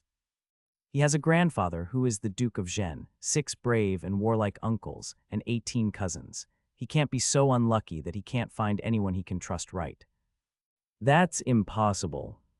Yishuo is in a dilemma now. What method should he use to get in touch with his grandfather's family? Just looking at my cheap dad's attitude, it feels really bad. But what Yishuo didn't know was that he was not fighting alone. His grandfather was also working hard for the meeting, but for a different purpose. Seeing that the imperial concubine was pregnant again, everyone in the Duke Zhen's mansion was looking forward to it. According to palace tradition, when a concubine is pregnant, her mother can be summoned to stay with her for a while. The Duke of Zhen and his family are thinking that since the emperor didn't allow it last time, he should agree this time, right? As a result, the queen didn't return at all and gave birth directly in the temporary palace, and it was a princess. This caused an immediate shock throughout the entire Zhengguo mansion, which could be regarded as a Buddhist temple. The feng shui of the Duke Zhen's family was not that bad. There were still 2 or 3 daughters, but without exception, they were all concubine-born, not a single legitimate daughter. Even if the Duke of Zhen and his wife loved their granddaughter, they could not really raise an illegitimate girl as a legitimate one. Otherwise, no matter how generous their daughter-in-law was, she would be unhappy. So love and affection have their limits. If you put yourself in their shoes, because of the old couple's restraint, the Duke of Zhen's daughters-in-law would treat these concubines' daughters with extra favor, and the slight resentment in their hearts would also dissipate. Therefore, there is actually no difference between these concubines' daughters and legitimate daughters. They are all raised as legitimate daughters. Although the Duke of Zhen was a bit confused when faced with the twists and turns in the court, he had one advantage, which was that he would not easily interfere in the affairs between his son and his wife, and all matters between his son and his wife were left to them to resolve themselves. Unless the 2 of them made a scene in front of him, he would go and deal with it together with old Madame Wei. There are so many people in the Duke of Zhen's family, but there has never been any conflict over the years. This is because the Duke of Zhen treats everyone equally, never takes sides with his sons, and always listens to whoever is right. In most cases, the daughter-in-law is right, so. But the imperial concubine was obviously different. The Duke of Zhen had 6 sons and only had this one girl. How could he not have a preference? He did not hide his preference for his only daughter and said it directly. After so many years, the entire Duke of Zhen's mansion had already accepted this fact. Needless to say, the 6 sons grew up with their sister since childhood, so naturally they have a special relationship with her. The 6 daughters-in-law also have a special fondness for this sister-in-law. There's nothing you can do about it. Who cannot help but feel soft-hearted towards the imperial concubine since she's so pretty. With such a pretty face and such a pretty body, people can't help but soften their hearts when facing her. Moreover, my sister-in-law has a bad temper, but she says whatever she thinks, never hides anything, and never does anything behind people's backs. It is really a blessing to meet such a family. When the imperial concubine entered the palace, the 6 brothers were so nervous that they didn't feel anything, but the 6 sisters-in-law cried bitterly behind her back. The 6 sisters-in-law felt uncomfortable when they thought that such a simple girl was going to that place where people were eaten. The only thing in this world that the Duke of Zhen's mansion cannot compete with is the royal family, and with her sister-in-law having the same upright character as her father-in-law, she is destined to be unsuitable there. However, the 6 sisters-in-law knew about this matter, but they dared not tell their husbands. As a result, after the imperial concubine got married, the Zhen mansion was in a gloomy mood for a while, leaving the 6 brothers puzzled. They couldn't help but start to wonder whether this was their own sister or their wife's sister. At first, the news coming from the palace did prove that the 6 sisters-in-law were not worried in vain. In just 3 years, the sister-in-law was promoted to imperial concubine and continued to be honored and favored.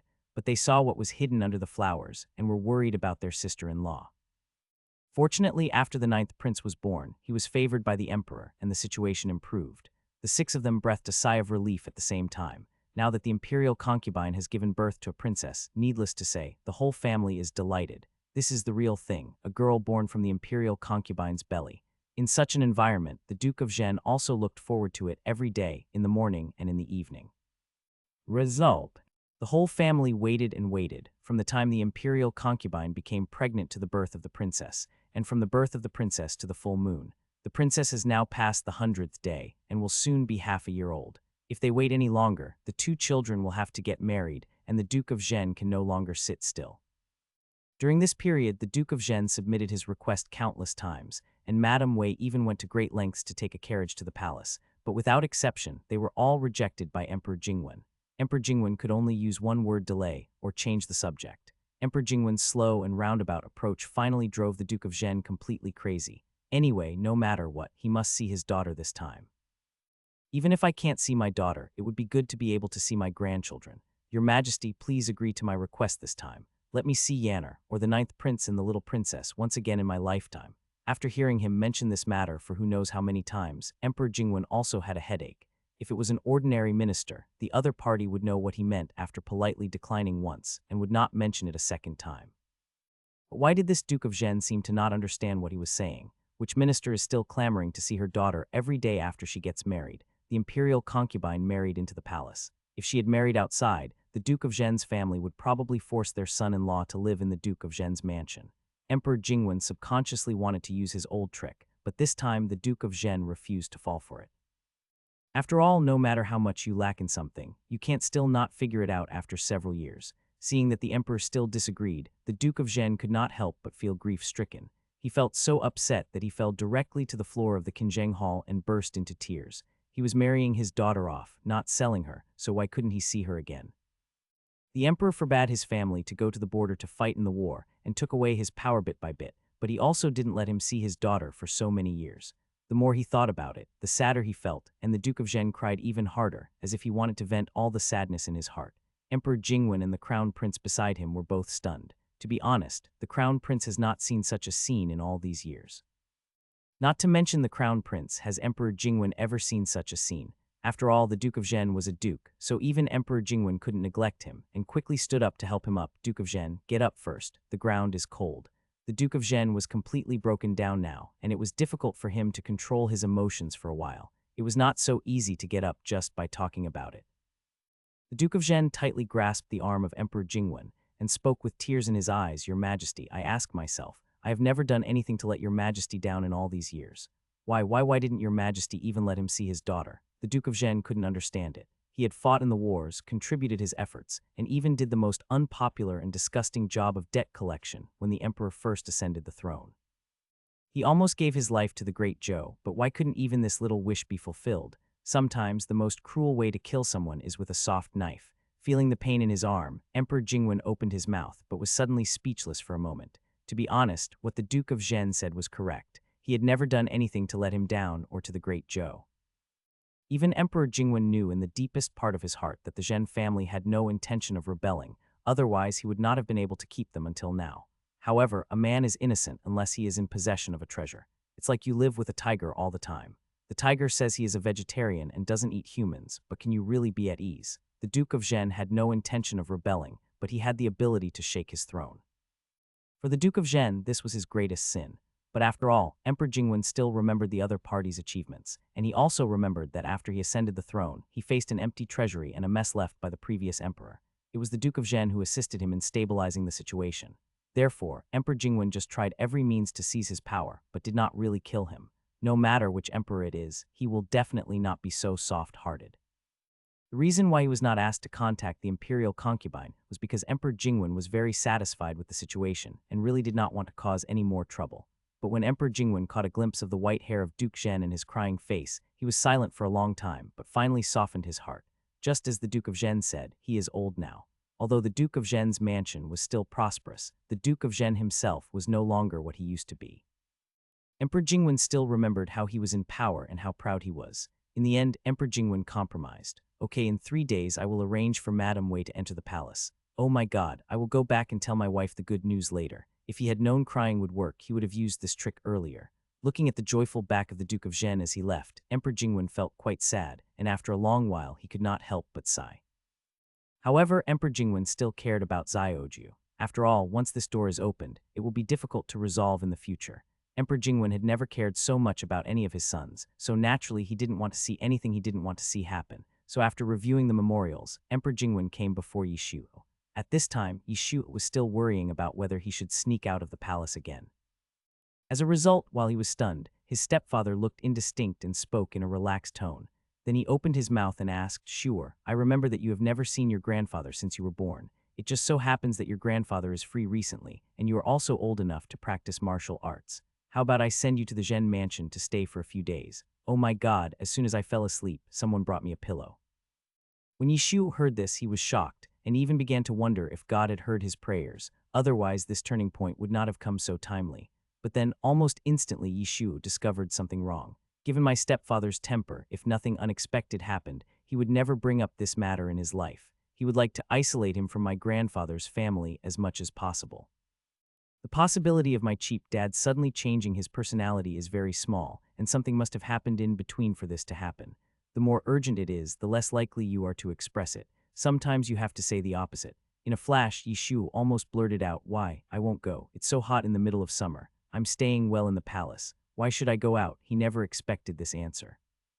Seeing that Xiaoju seemed to have no feelings towards the 3 words Duke of Zhen, Emperor Jingwen was stunned. Don't you want to see your grandfather at all? Don't you like your grandfather? Why, Tusk, my cheap dad is really stimulated. He would never say so much in the past. Yishu looked puzzled. Didn't they say that my grandfather was a military commander? Emperor Jingwen was puzzled. What about the military generals?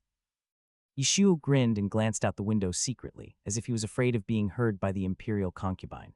After confirming that the imperial concubine was not there, Yishu hesitated for a long time and finally whispered in a very low voice, vulgar. How could he, a prince who lived a life of luxury and wealth, stay with such a rough person? There are so many uncles and cousins. I heard they are all muscular and ugly. I can't stand it. I don't want to go. Noticing the disdain and indifference that his son's eyes inadvertently revealed, he thought of the scene in which the Duke of Zhen's hair turned white in the Qinzheng Palace today, and he was so humble that he burst into tears in order to see his daughter, grandson, and granddaughter, and the scene in which the Duke of Zhen would hand over a sign every year, but the look of loss in his eyes when he was rejected by him every. Emperor Jingwen's head exploded with a buzzing sound. Perhaps the contrast between the two was too strong. Seeing his son's nonchalant look, Emperor Jingwen felt terribly disappointed. You wicked bastard, that's your own grandfather. Yishu, while my stepfather is really amazing. He even remembered that the Duke of Zhen is his grandfather at this time. But think about it, the ancients attached great importance to filial piety. How my stepfather treats the Duke of Zhen is one thing, but if he does the same, that's another matter. In short, I can do it, but you can't. It seems that something big happened today, otherwise his stepfather's emotions wouldn't be so drastic. Yishu always felt that he was vaguely speaking for his grandfather today, but he didn't know if it was an illusion. Emperor Jingwen's sudden outburst caught Yishu off guard. But who is Yishu? His reaction speed is not ordinary fast. Isn't it difficult? From a child's perspective, Yishu showed just the right amount of confusion. Dad, why are you so angry? Did your son say something wrong? But teacher and the others have always said this. Yishu really wasn't lying about this matter. The Teifu and the others were all the leaders of the civil officials, and the civil officials always looked down on the military commanders, who only had a bit of strength, even if they were very restrained. They could not help but inadvertently reveal a bit of contempt in their words. Of course, the Grand Tutor and the others were only talking about those ordinary military generals who were not very particular, and they did not mention any names of the Duke of Zhen. But in the eyes of a child, grandfather equal military commander equal vulgar, is there anything wrong with this formula? There is absolutely no problem, right? I heard that military commanders are quick to fight with others and are not clean. Your son would rather deal with more polite people. He comes up shirtless and smells of sweat. Who can stand this? After hearing Yishu's words, Emperor Jingwen felt as if he had been hit by a wake-up call. Yes, how could he forget that no matter what attitude the superiors have towards the Duke of Zhen, the people below will naturally follow suit. Especially since this is not an ordinary matter, as it concerns military power, all the ministers are very secretive about it. Add to that the relationship between civil officials and military generals. It would be strange for the Teifu and others to say anything good. Now that Xiaoju is taught by the Teifu and others every day, he is influenced by them and naturally thinks that the Duke of Zhen is not a good person. Xiaoju's current reaction is the result of everyone's joint efforts, including myself, who is actually a driving force behind it. Emperor Jingwen wanted to distance his son from the Zhen family, but he definitely did not intend to make him become ruthless. When it comes to the relationship with the Zhen Duke's family, Xiaoju was well educated, but his blank indifference and the way he treated the Zhen Duke, as if he were an insignificant stranger, still made Emperor Jingwen's heart tremble. Blood relationship is always a very important bond at any time, so Yishu's behavior is very abnormal. No, we can't go on like this. If we continue like this, there will definitely be big problems. Soon, Emperor Jingwen made up his mind. No, you have to go whether you want to or not. Originally, Emperor Jingwen just tried it out a little, but now he really has this idea in mind. Yishu was not in a hurry to respond, and he perfectly portrayed the image of a child who was unwilling to go to his grandfather's house. Yishu had never eaten pork, but at least he had seen pigs run. When he was a child, one of his friends did the same thing when he heard that he would be sent to his hometown in the countryside during the summer vacation. No, I don't want to learn martial arts in such hot weather. Emperor Jingwen almost forgot that this child was still suffering from summer pain. But the more he did this, the more determined Emperor Jingwen became to send him away. But we can't send him away for too long, at most 10 days, and then we can bring him back. Just like that, amidst Yishu's crying, Emperor Jingwen remained unmoved and turned away very coldly. Yishu couldn't help but laugh out loud after his adoptive father completely left Qiwu Palace. Let me tell you, it doesn't matter whether my cheap dad says it's easy to fool or not. As long as you master the skills, isn't it easy to do? Just like that, 3 days later, Madame Wei came into the palace. Before Yishu could even see his grandmother, Emperor Jingwen hurriedly packed him up and sent him to the Duke of Zhen's mansion for labor reform. just do the whole show. There are still 10 days left, so there is no need to rush. So Yishu found a way to jump out of the car midway. Although he knew that his son would not be so honest, when he heard the news, Emperor Jingwen's face turned green uncontrollably, and he did not hesitate to extend Yishu's stay at the Duke of Zhengguo's mansion by 2 more days. Emperor Jingwen even issued a death order, requiring the accompanying guards to find him before lunch no matter what, and to tie him up and take him to the Duke of Zhen's mansion. Yishu doesn't know yet. If he knew, he would be so happy that he would go crazy. At the same time, everyone in the Zhen mansion received news that the 9th prince would be staying at the Zhen mansion. After hearing the eunuch's report, the Duke of Zhen became alert at a speed visible to the naked eye. Although he felt sad that he couldn't see his daughter, he felt comforted to see his grandson. 1 or 2 of the sisters-in-law felt that something was strange, but they did not think much about it and quickly asked the servants to clean up the best courtyard in the Duke of Zhen's mansion and prepare it for the 9th prince. The entire Duke of Zhen's clan was suddenly busy. After finally calming down, the Duke of Zhengguo hurriedly called out, "Pinger, look where your brothers are, and call them back to Old Man." It is unknown how long it will take for them to meet next time, so the Duke of Zhen plans to use this opportunity to let his grandchildren recognize each other, so that they won't have to figure out who is who among cousins. Upon hearing this, the one called Wei Ping couldn't help but said weakly, "Grandfather, I am your grandson. Isn't this calling old man a generation difference? Just go when I tell you to go. Why are you talking so much nonsense?" As a result, the old Duke Zhen glared at the young man with a fierce look. The dark-faced young man named Wei Ping shuddered, then ran away with his tail between his legs. "Grandfather, don't be angry. I'll go call for help right away." "That's right, this is really difficult to handle." Wei Ping scratched his head and searched the entire Zhen mansion, but only found 5 or 6 brothers. The rest seemed to have gone out and were not in the mansion. There was no other way. Wei Ping could only call on these 5 brothers to go with him to look for someone outside the mansion. Seeing that one of the cousins was still dozing off, Wei Ping couldn't help but slap him on the forehead, which woke the cousin up with a yell. "What are you standing there for? Hurry up. Let me tell you, grandfather pays special attention to this little cousin whom he has never met. If it's too late, you just have to wait." Wei Guang covered his head with his hands, grimacing. He was about to fight back, but when he heard the other party mention his grandfather, he immediately wilted. "Never mind, this beating from my cousin is nothing. My grandfather's beating was too severe and I really couldn't stand it." So the 5 men had to take their servants and split into 5 groups to look for others. The youngest among them, Wei Ying, is only 10 years old now. In other families, family members would rarely open the door to their grandchildren for fear that they might get bumped or bruised outside. But in the Wei family, there are no such concerns. All the grandchildren have been playing around since they were young, and many of them are playing outside when they are 6 or 7 years old. The Duke of Zhen's mansion has many children and they were raised roughly, so no one thinks it's a big deal. Before leaving, Wei Guang suddenly thought of something, so he said casually, "By the way, 7th brother, big brother is also at home now. Why don't you go and call him?" However, Wei Ping is just naive, not stupid. No one in the family dares to set foot in the eldest brother's yard. Wei Ping then shook his head like a rattle and backed away again and again. "You go if you want to go, I won't go." Wei Guang pondered for a moment and suddenly thought of his elder brother's smiling face. He shuddered and immediately gave up the idea. Forget it, although the eldest brother is useful, he is also very fierce. It's better not to disturb him easily. Soon, the 6 Wei brothers came out one after another. However, not long after, Wei Wen, the eldest brother as mentioned by Wei Ping and others, the eldest grandson of the house, still felt in his own yard that the Zhen mansion today was different from usual.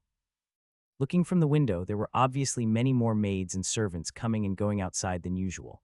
Wei Wen was stunned for a moment, then he called the servant beside him over. Perhaps because he had to clean up the mess too many times on weekdays, Wei Wen almost subconsciously asked, "Who in the family got into trouble again? It's so lively, there must be guests at home."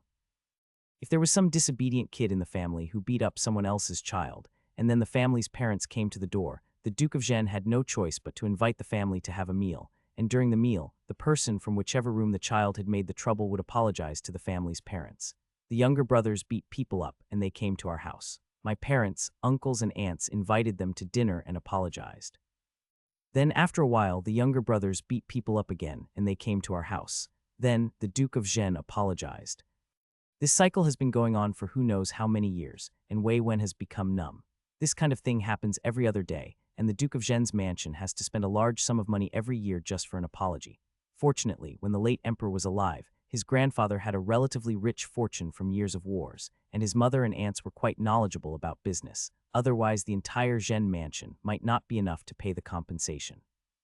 Most of the children in the mansion are lively and energetic. If this situation happened in the past, the worst that could happen would be for their father or uncles to take them to the border, where they would behave themselves after staying there for a while. But now, not only his father, but also several uncles were gradually restricted and were not allowed to go out to lead the troops. The energy of those little rascals at home had nowhere to vent, so they had to slowly waste it. But soon the servant's answer surprised Wei Wen. It turns out that no one has gotten into trouble again. Instead, the ninth prince was going to stay at the Duke Zhen's mansion, and according to the eunuch who delivered the imperial edict, he would stay there for a while. The servant thought that the eldest master would be very happy to hear the news, but to his surprise, there didn't seem to be much joy on his face. The servant had been with the eldest prince since he was a child, so he didn't have many reservations when speaking. He asked immediately, "Sir, the ninth prince is coming. Aren't you happy?" Wei Wen happy. What is there for him to be happy about? It's not like he hasn't heard of the reputation of his little cousin. He heard that he was very naughty and even the current emperor couldn't control him. It's just one more troublemaker. Does God think that Duke Zhen's mansion is not lively enough? 17 younger brothers, and now with the addition of a cousin, all 18 brothers are like this.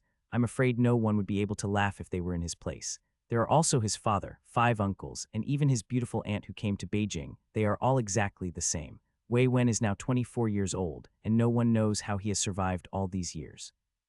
And among so many people, not even one person could see that, although this majestic duke's mansion looked flourishing with flowers and luxuriant branches and leaves, it was actually a building about to collapse. In just a short moment, all the past events came to his mind, and for a moment, Wei Wen's eyes revealed a hint of despair. In the beginning, Wei Wen, as the eldest grandson of the eldest son, was born when the late emperor was still alive. He did not realize anything at that time. He only knew that because of his grandfather, the entire Zhen mansion was in its heyday. The Zhen mansion was so proud at that time. Except for the royal family, no one in the entire Zhou dynasty dared to challenge it. At that time, among the top military generals in the court, nearly 70 were from his grandfather's family. They were all on life and death basis with his grandfather, so their power was extremely complicated. Wei Wen watched the Duke Zhen mansion develop from its peak glory, until the death of the previous emperor and the ascension of the crown prince, now Emperor Jingwen, to the throne. Wei Wen, who was only 10 years old at the time, did not even feel anything.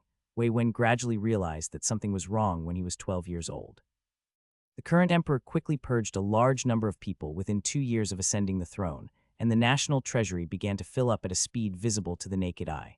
Afterwards, the emperor severely dealt with a group of officials in the court who had been appointed by the previous emperor, some of whom had no real talent or learning and had risen to power by flattery.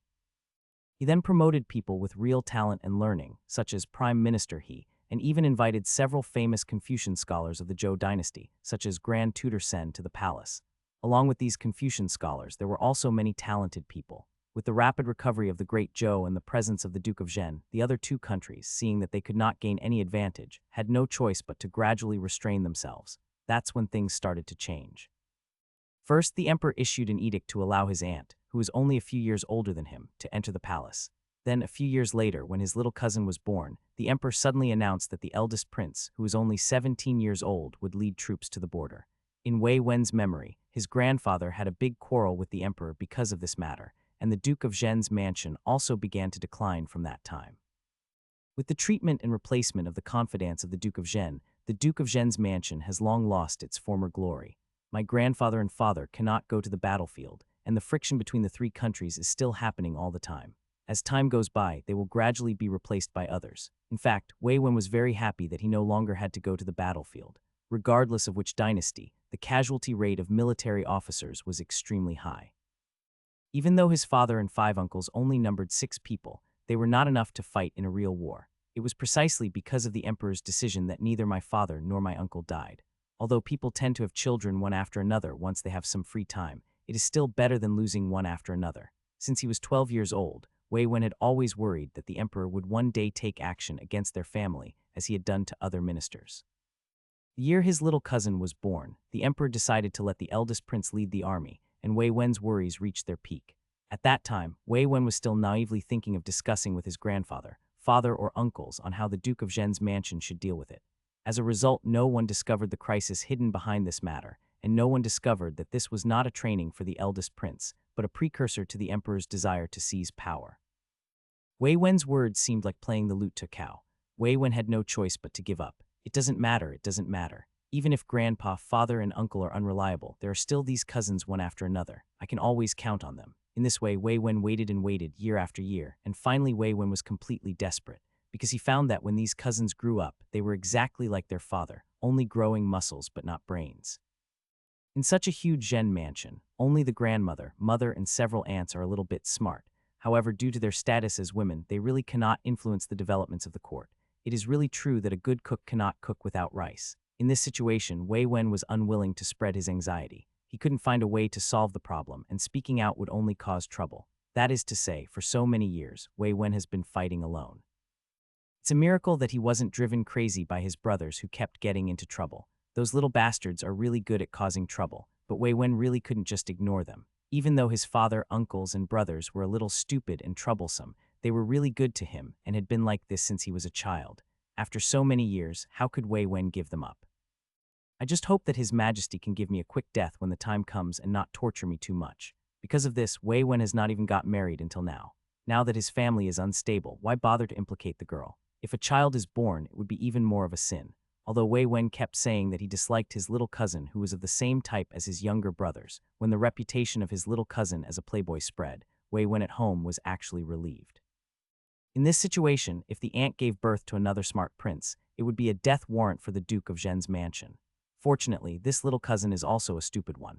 Now hearing that his little cousin was coming, after experiencing the initial despair, Wei Wen, who was already very experienced in dealing with such matters, quickly adjusted his mood, and even changed into a new set of clothes before preparing to go out and wait for people.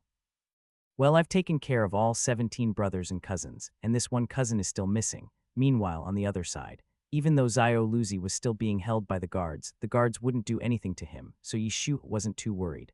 As for avoiding the guards, it was a piece of cake for Yishu now. The sun was shining brightly, and it was almost time for lunch. Seeing that the time was almost up, just when Yishu was about to let himself be caught by the guards, a sudden noise broke out in the distance.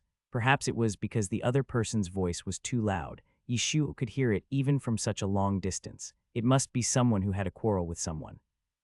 Yishu was not one to join in all the fun, and at first he had no intention of intervening, until he heard the pancake vendor next to him shaking his head and sighing, saying, "I wonder which son of the Duke's family this time." "Yishu, why does it sound like this happens from time to time from the tone of your voice?" Yishu, who had just passed by, suddenly stepped back. "Boss, give me a portion of pancakes." Yishu first handed over a copper coin.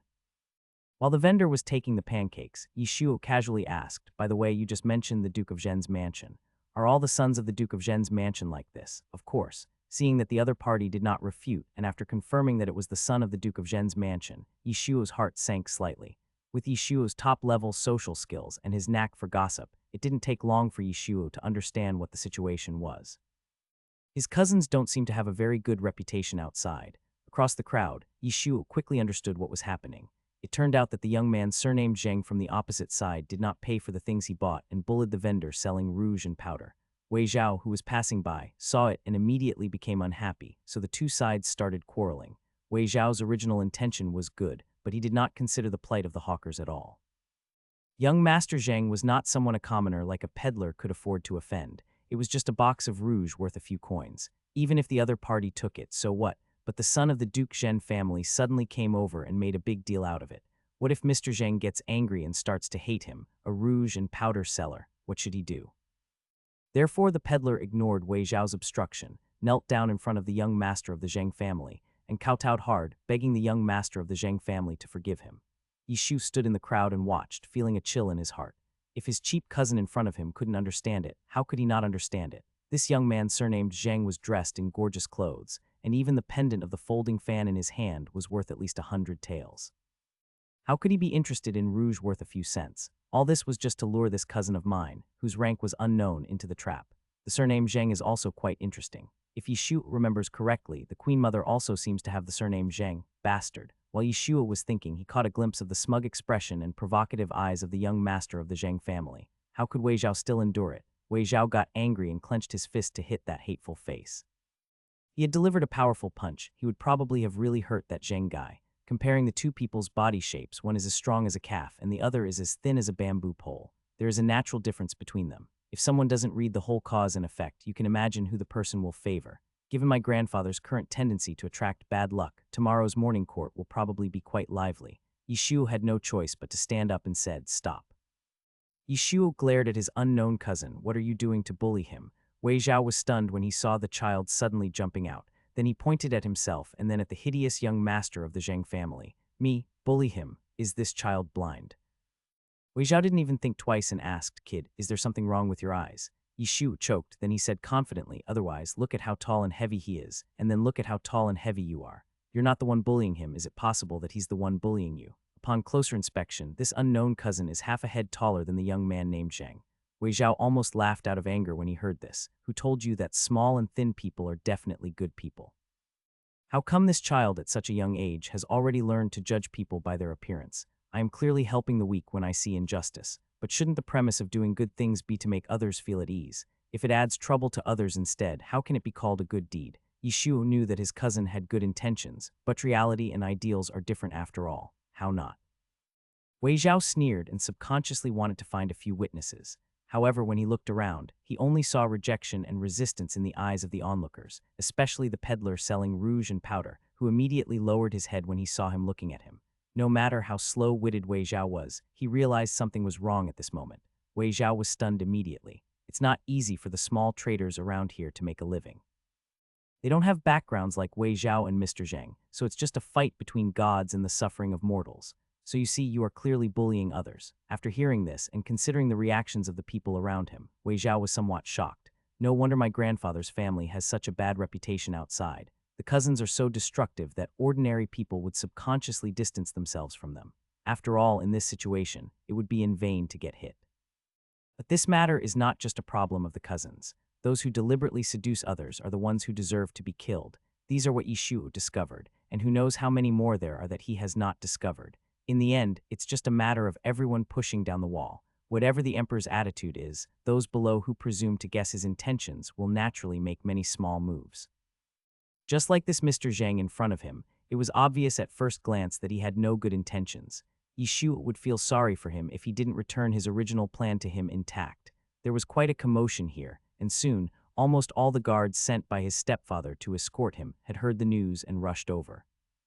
He noticed that one of the guards looked around first and soon found himself standing in front of the group, so he hurriedly called out to the others in a low voice, and they slowly surrounded this place from all directions. The young master of the Zhang family almost vomited blood when he heard this. His original intention was to lure Wei Zhao into action, and when he was about to succeed, a little kid suddenly appeared out of nowhere and interfered, causing his plan to fail. Young Master Zhang was so angry that he almost died. How could he have a good face towards this little kid who ruined his plan? He was considered to have a good temper by not beating the kid. So when he saw him approaching him, the young master of the Zhang family pushed him without thinking. Where did you come from, kid? Why meddle in other people's business? Get out of here. The Zhang family is now the queen's family, and the father of the young master of the Zhang family is the uncle of the emperor.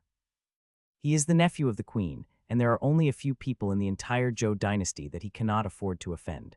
Therefore, the young master of the Zhang family didn't think so much at all. However, it was this push that caused a huge disaster. Those who escorted Yishu to the Duke of Zhen's mansion were all close confidants of Emperor Jingwen. Seeing that someone dared to lay a hand on the ninth prince, the guards rushed over and subconsciously protected the ninth prince in the middle without thinking. With a clang sound, several guards drew their swords from their waists. Anyone who dares to attack the prince will be punished with the death of all 9 generations of his clan. Several guards looked across, as if they were looking at a dead person. From the time the guards rushed over to the time they drew their swords and pointed them at him, the entire process took only a few breaths. By the time young Master Zhang reacted, he was dumbfounded on the spot. While what's happening? When the people around saw this scene, they immediately dispersed, fearing that if they ran away too late, they would be covered in blood. This sword shines with a cold light, and it is obvious at first glance that it is not just for show. If you are unlucky enough to be affected by it, it will be a waste of time. Taking advantage of the chaos, the rouge vendor packed up his stall and disappeared in a flash. This is the case for ordinary people who are outsiders, let alone the parties involved. His nose was pointed at by several sabers. He had brought a few servants with him today, but they were of little use. He was afraid that the other party would not know his identity and would kill him on impulse. In a panic, the young master of the Zheng family was timid and said, "Do you know who I am? How dare you attack me? My father is the uncle of the emperor, and my aunt is the queen. If you dare to touch me, you will be in trouble." Sometimes the difference between a great teammate and a bad teammate is just a matter of thought. If the plan just now succeeds, then we will be great teammates. If not, then we will quickly become bad teammates. Yishuo secretly laughed, based on the other party's words. There was no need for him to exaggerate and complain to his cheap father. With so many spies around, his cheap father would know it soon. The guards were stunned when they heard this. If this was the case, then wouldn't it be that a flood had flushed the Dragon King temple? The guards couldn't help but look at the ninth prince in the middle. Then the guards heard the ninth prince muttering to himself, looking very shocked. This shouldn't be the case. I clearly helped him, why doesn't he appreciate it? The guards looked at each other, and vaguely understood that something must have happened just now. Wei Zhao on the side looked at this one, then at that one, and couldn't hold back his laughter. Ha ha ha ha ha. You just scolded me, now you're fine. Aren't you also doing something bad with good intentions? See if others will pay attention to you. Ha ha ha ha. Finally, he met someone who was even less capable than himself, and Wei Zhao felt much more relieved. Caught off guard, Yishuo, who was acting hard with the guards, said, just a little bit, just a little bit. Yishuo couldn't continue acting. Forget it, I won't bother with such a fool. Just when the same thought flashed through the minds of both of them, Wei Ping, breathless, finally caught his brother on the street.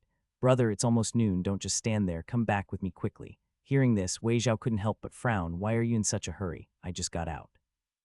Normally, no one would care if he didn't come home at night. Why did Wei Ping bring people to look for him today? Wei Zhao only found out on the way that in the morning, an imperial decree suddenly came from the palace, saying that the ninth prince would come to stay for a while. Ninth prince, Wei Zhao couldn't help but exclaim. If he remembered correctly, the child born by the imperial concubine's aunt would be the ninth among the princes, right? Wei Zhao is 17 this year.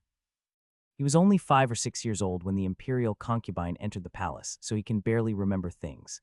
Wei Zhao still remembered that his aunt was a very beautiful woman, as beautiful as a fairy from heaven, and she used to play with him and his brothers when they were little. Wei Zhao subconsciously asked, what does the little cousin look like? The little aunt is so pretty, so the cousin should not be bad either. How should I know? I haven't met him yet. Wei Ping was not in a hurry.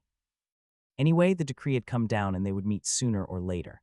As for you, did you get into conflict with someone again? I think the person standing over there looks familiar. Don't blame me for not reminding you. If the eldest brother knew, he would definitely scold you again. Thinking of his elder brother's face that was like an iceberg, Wei Zhao shuddered subconsciously. Wei Zhao was not afraid of anyone at home, not even his uncles or grandfather. If he annoyed them, he would at most be beaten.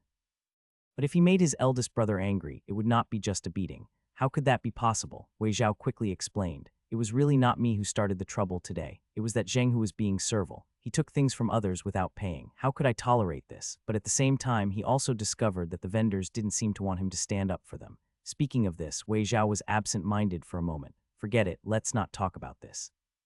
The depressed mood flashed across his face, and Wei Zhao subconsciously wanted to talk about something happy with his brother. You don't know, this little brat wanted to teach me a lesson at first, saying that I didn't know anything but was just helping. But guess what? He ended up helping that guy surnamed Zheng, but that guy ignored him and almost pushed him to the ground. Ha ha ha ha, I was dying of laughter. Following behind the two of them, Yishuo couldn't help but twitch his lips slightly when his name was called.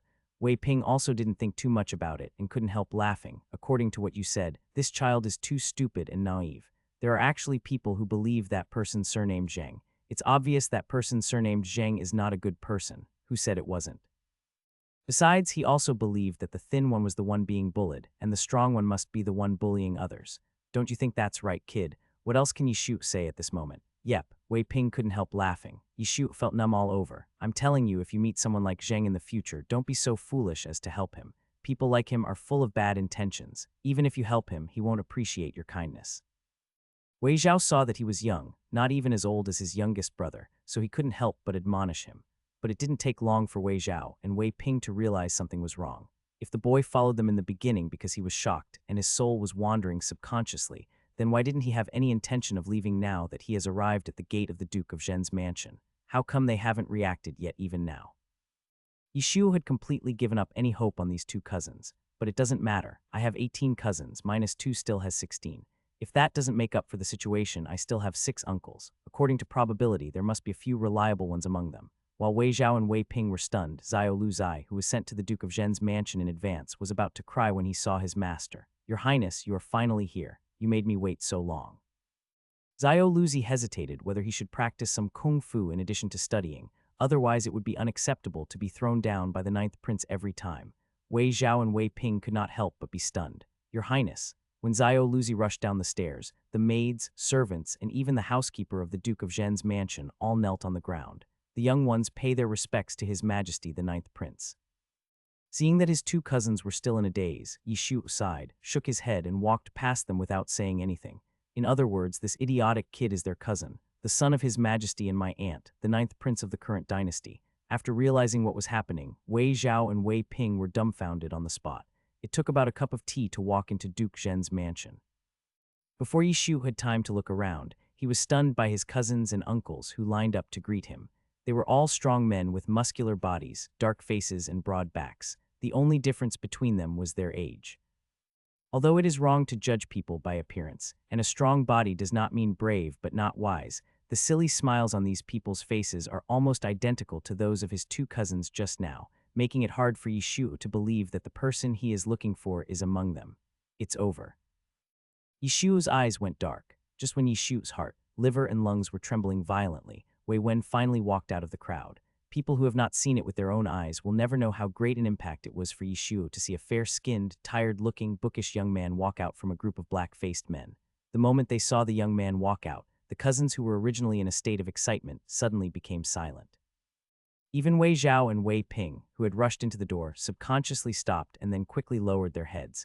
The six uncles standing in front of him almost instinctively shut their mouths. Yishu immediately understood who he should put his hopes on. Meeting the young man's warm, calm, and slightly numb eyes, Yishu's heart instantly rekindled new hope.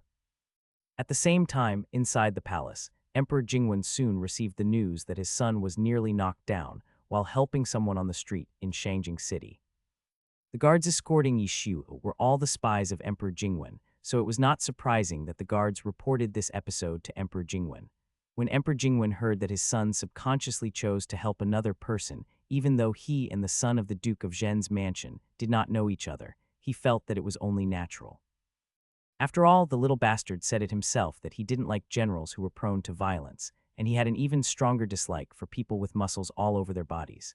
It seems that the little bastard really didn't lie. Emperor Jingwen now vaguely discovered that his son seemed to only like good-looking people, not to mention the two guards chosen for the imperial concubine's maid, and the same was true even for his own sister.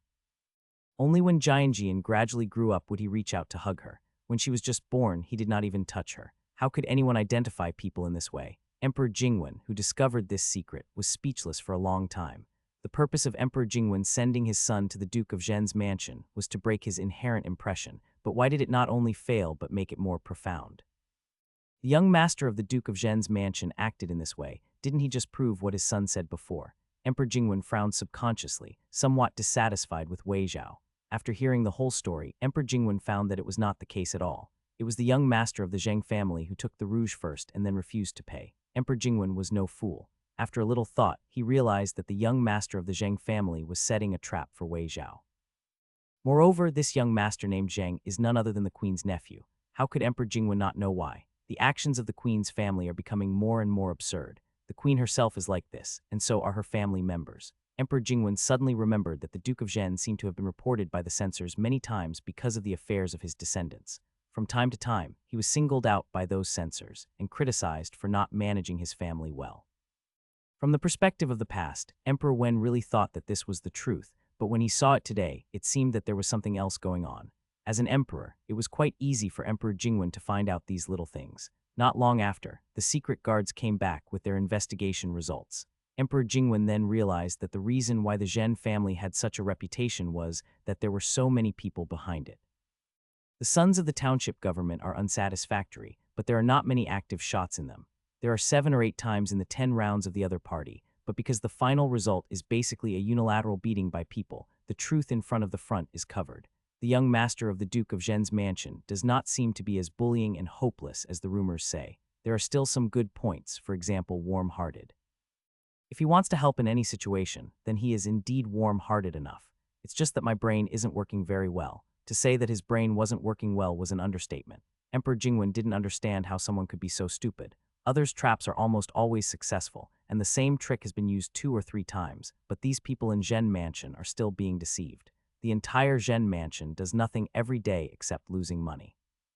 What's even more exaggerated is that someone inside seems to have discovered a business opportunity, and coming here once or twice a month is enough to provide a family with food and drink.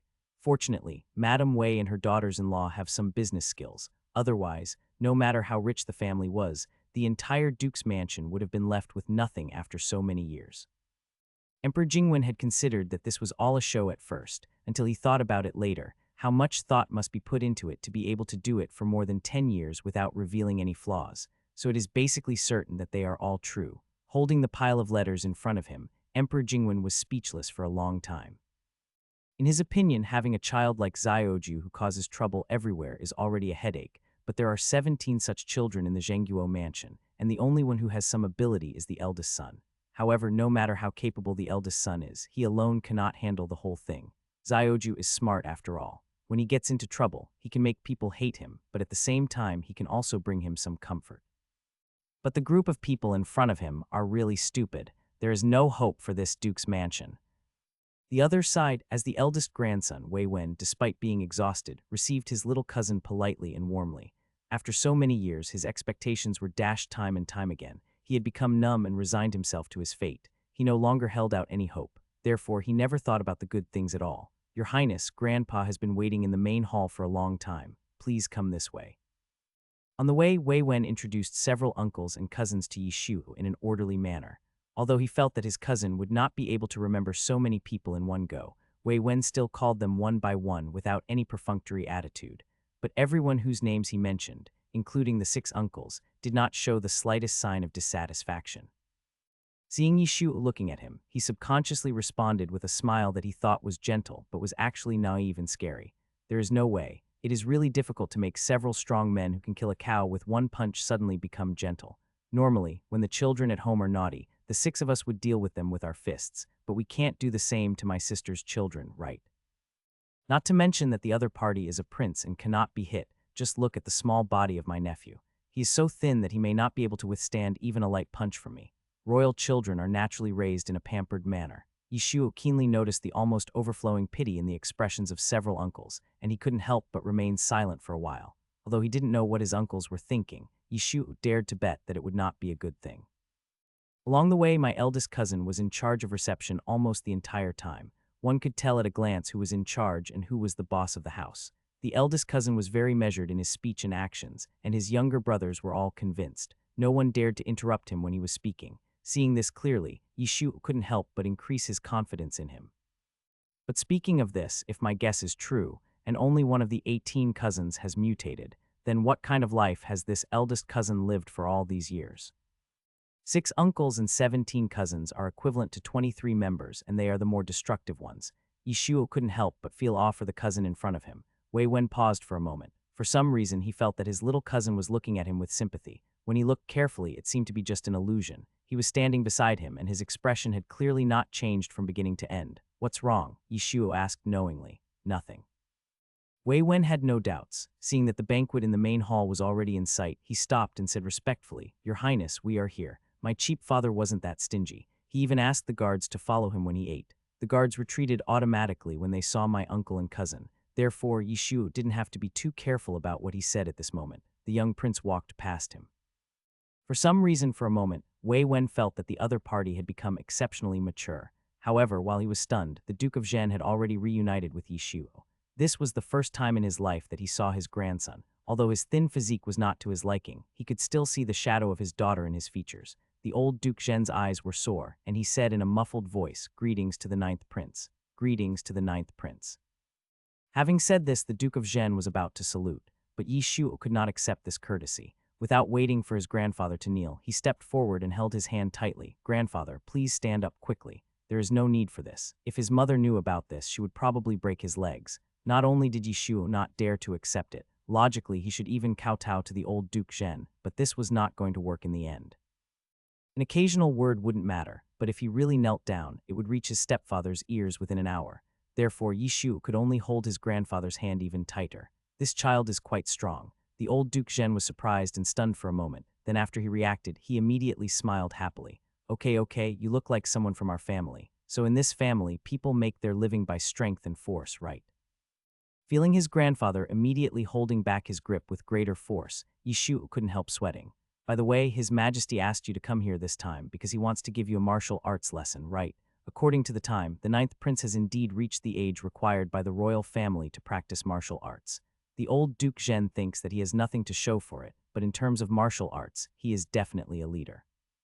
Even though he is already 60 years old, the old Duke Zhen still dares to say that even this year's top martial arts champion is not his opponent. No matter when, a strong body is always very important. The old Duke Zhenguo planned to pass on all he had learned throughout his life to his grandson, so that the child would not be bullied by others. Come, let your grandfather take a look at your foundation first. He did what he said. The old Duke Zhenguo didn't think too much about it. He was impatient and wanted to test his grandson's foundation right away. Yishu originally wanted to avoid it, but thinking that he was his grandfather and his mother's father after all, after weighing the pros and cons, he just stood there without moving. The old Duke Zhenguo was unaware of anything, and the first thing he did was to check the condition of his danchin. If the danchin is damaged, it will be useless no matter how good your bones are. The old Duke of Zhenguo stretched out his hand and muttered, as if reminding, "Grandfather told you, especially this danchin, you must protect it at all times. Danchin is the most important thing for martial artists, huh? Oh my god, where did this kid get such internal strength?" As soon as the old Duke Zhenguo touched Yishuo's danchin, he was immediately repelled. Caught off guard, the old Duke Zhen's voice suddenly changed tone. Yishuo, who was standing next to him, seemed to be unaware of it and looked at him innocently. "Grandfather, what's wrong with you? Grandfather, why are you silent? Come on, talk about it. What the hell is there for me to say? Why does he need to practice martial arts with his skills? Wait a minute, something seems wrong." The old Duke Zhen finally reacted. If the emperor really knew that his son had this ability, he would naturally not use this as an excuse. This means that this child should be self-taught. Maybe His Majesty is not aware of this. The old Duke of Zhen dared not take it lightly, and subconsciously tried to cover it up. I am in good health in all aspects." Yishu was slightly startled when he heard this, and immediately understood something. "Child, never again." The old Duke of Zhen lowered his voice and spoke in a voice that only two people could hear. As a result, he was stunned in the middle of his speech. When he turned his head, he met Yishuo's eyes, which now looked a little complicated, and the old Duke Zhen's heart skipped a beat. Over at first sight, this kid found out everything about me. Yishuo had not expected this to happen. The two, one big and one small, looked at each other, and the atmosphere suddenly became awkward. I never expected that in just a few words I would be tricked into revealing my secrets. What to do, what to do, what to do? The hot blood rushed to his head, and the old Duke Zhen was speechless for a long time. He opened his mouth and tried to argue, but he couldn't find any good excuse for a while. Following behind, Wei Wen looked at this, then looked at that, somewhat confused. "Grandfather and my little cousin were talking and laughing just now. Why did they suddenly become silent?" Seeing that his grandfather was about to get angry if he didn't say anything, Yishu couldn't help but whisper to comfort him, "Grandfather, don't worry, I won't tell anyone." Judging from his grandfather's series of reactions just now, Yishu didn't think that his grandfather was the kind of old fox who hid very deeply. Even a really shrewd person wouldn't be blown up so easily. "All I can say is that I'm barely protecting myself under the nose of my cheap father. Look, you also discovered my secret, so we are even." Exchanging secrets, they established initial trust. The old Duke Zhen smiled bitterly, feeling that he was really going backwards as time went by. It was bad enough that he suffered losses everywhere in the court, but now a child of a few years old could lead him by the nose. The old Duke Zhen had long felt that the capital city was not suitable for him. Every person there was a cunning person. If he kept dealing with these people all day long, he would be eaten to the point where not even a bone would be left. As it turns out, this is indeed the case. "Alas, I'm getting old." The old Duke Zhen couldn't help but sigh. But having said that, there has never been such a treacherous person in their family before. The old Duke Zhen does have some wisdom, but it is basically the result of years of experience and practice. It is far from enough to be used in the court. His real ability lies in leading troops and fighting, not to mention his sons and daughter. His sons were forced to be kept in seclusion before they could really hone their talents on the battlefield. Until now, the six of them have had little contact with the court, and they don't like to study and are even worse than himself.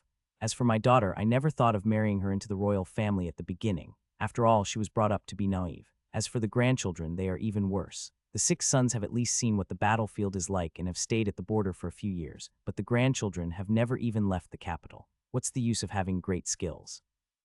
If you are fed with good food and drink every day but have no official position and can only hang out outside all day, even the best seedling will be ruined after so many years. To be honest, the old Duke Zhen is already very content with what his grandchildren have become today. We are lucky enough that there are no extremely evil people among them, nor are there people who exploit the common people and ruin their ancestral property. The current state of the Duke of Zhen's mansion is a true reflection of the saying that wealth cannot last for more than 3 generations.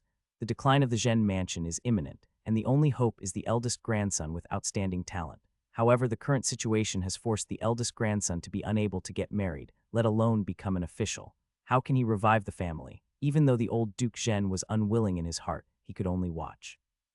In the final analysis, the Duke Zhen mansion is just struggling to survive.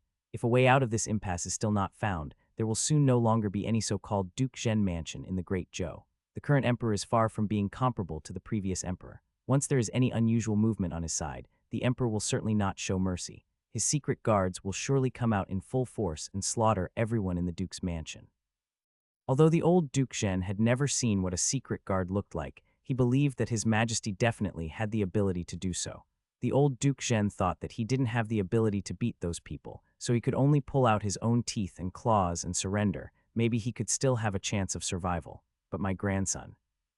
My own daughter knows herself well and feels that she would never be able to give birth to a son like this. Could it be that the feng shui of the royal family is so nourishing? How old is he? The old Duke Zhen's eyes gradually became strange. Although his grandfather didn't say it explicitly, Yishu could guess it a little. What happened to me is nothing, but Yaocheld, you have suffered a lot at this point. How could the old Duke Zhen not understand what was happening? He had been wondering why life at home had become better as the ninth prince grew up, and it turned out that the root of the problem was here. I'm afraid my grandson has contributed a lot. Thinking that a child of only a few years old had to plan all these things carefully, the old Duke Zhen couldn't help but feel sad in his heart. Looking at the old Duke Zhen, who suddenly burst into tears while chatting, Wei Wen couldn't help but be stunned. Although Grandpa was very excited to see my aunt's son, it shouldn't be this serious. The old Duke Zhen was completely unaware and held his grandson's hand tightly. You've suffered so much over the years. Your mother must have caused you a lot of worry, child. How could that be? Yishu shook his head. It's my cousins and uncles who should make things more difficult for you. There are only 2 people he needs to worry about, but there are more than 20 people in the Duke of Zhen's mansion. The moment he finished speaking, the old Duke Zhen cried even harder. He had never been so embarrassed in any battle in his life. It's okay, it's okay. In fact, it's your eldest cousin who is worried about the family. Yishuo, sure enough, the eldest cousin was the most miserable one. Wow, grandfather, you are really too rude, aren't you? To be honest, I have no choice. Your eldest cousin is the only one I can rely on in my family. What can I do? By the way, don't tell Wenner about this. Yishuo seeing the grandfather who had established a deep relationship with his little cousin in just less than half an incense stick of time, not to mention Wei Wen, even Wei Zhao and the others were stunned. What's more, at the banquet, the old Duke Zhen pulled Yishuo to his side, as if he couldn't leave him even for a moment. Yishuo had no choice but to compromise. Don't be like this, grandfather, I promise you. The old Duke Zhen then reluctantly let him go. How can a military commander's family have meals without wine? Come on, Dad, let's go for a walk. After a few bowls of wine, Yishuo's uncles gradually became bolder. The old Duke Zhen didn't care. He took it with a smile and soon started drinking with his son. After some observation, Yishuo found that except for his grandfather and eldest cousin, there were no particularly outstanding figures among his other 6 uncles or 17 cousins. Of course, this only applies to speech, behavior, and interpersonal relationships. I don't know about the battlefield. After all, it is difficult to verify. Before he met his grandfather, Yishuo believed that all this was just a coincidence. As the saying goes, wealth does not last for more than 3 generations. It is not difficult to understand that by the 3rd generation, due to all kinds of pampering, a family is full of mediocre people. But now, although his grandfather was not a wise man, he could at least see things clearly. This made it difficult for Yishuo not to wonder if his grandfather had deliberately made his cousins useless. 17 grandchildren. If this is true, it is really too heartbreaking. Looking at his cousins who were making a mess while eating, and then looking at his grandfather who was sitting upright, looking at everything in front of him with a smile, Yishuo wondered if his grandfather had ever felt the same as he did. But this is not a long-term solution after all. His grandfather's goal was too big. Yishuo thought about it for a long time and finally decided to find a chance to talk to his unlucky cousin. Whether it is the suspicion of his stepfather, the decision of his successor, or the future of the Duke's mansion, no matter which of the above situations, a way to break the deadlock is needed. It can't just keep rotting like this, right? So when Yishuo followed Wei Wen to sneak away, the Duke of Zhen thought about it and did not stop them and even helped to attract attention. But at this time, the old Duke Zhen didn't think much about it. He just thought that the arrival of his grandson might make the family better off. The other side, Wei Wen really couldn't stand the foul smell in the room. He was afraid that if he stayed any longer, he would be tempted to curse, so he decisively walked out to get some fresh air on the eve of the outbreak. However, not long after, Wei Wen discovered that there seemed to be someone following him.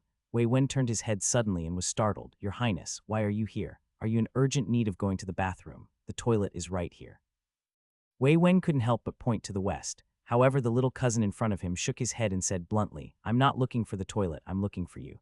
As far as the current situation is concerned, my grandfather's family can be trusted, but whether they can be used is another matter. Therefore, Yishuo did not keep anyone in suspense and spoke directly. Wei Wen looked around almost subconsciously.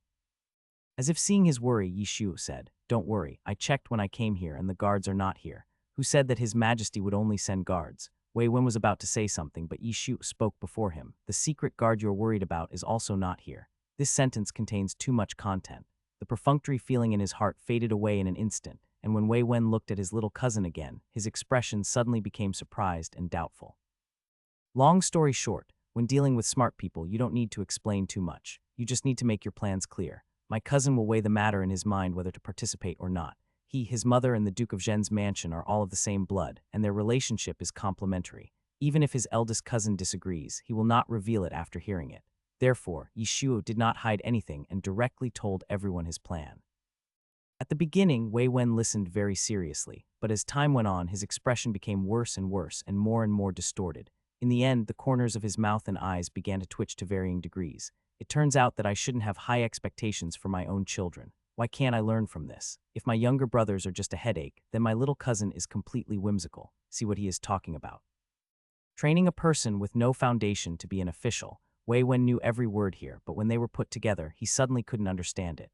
It would have been fine if my little cousin had just talked nonsense, but the reason he gave in the end was even more outrageous. Just for the little princess's future marriage. Wei Wen, oops, this kid is a lunatic. After so many idiots in the family, one finally went crazy.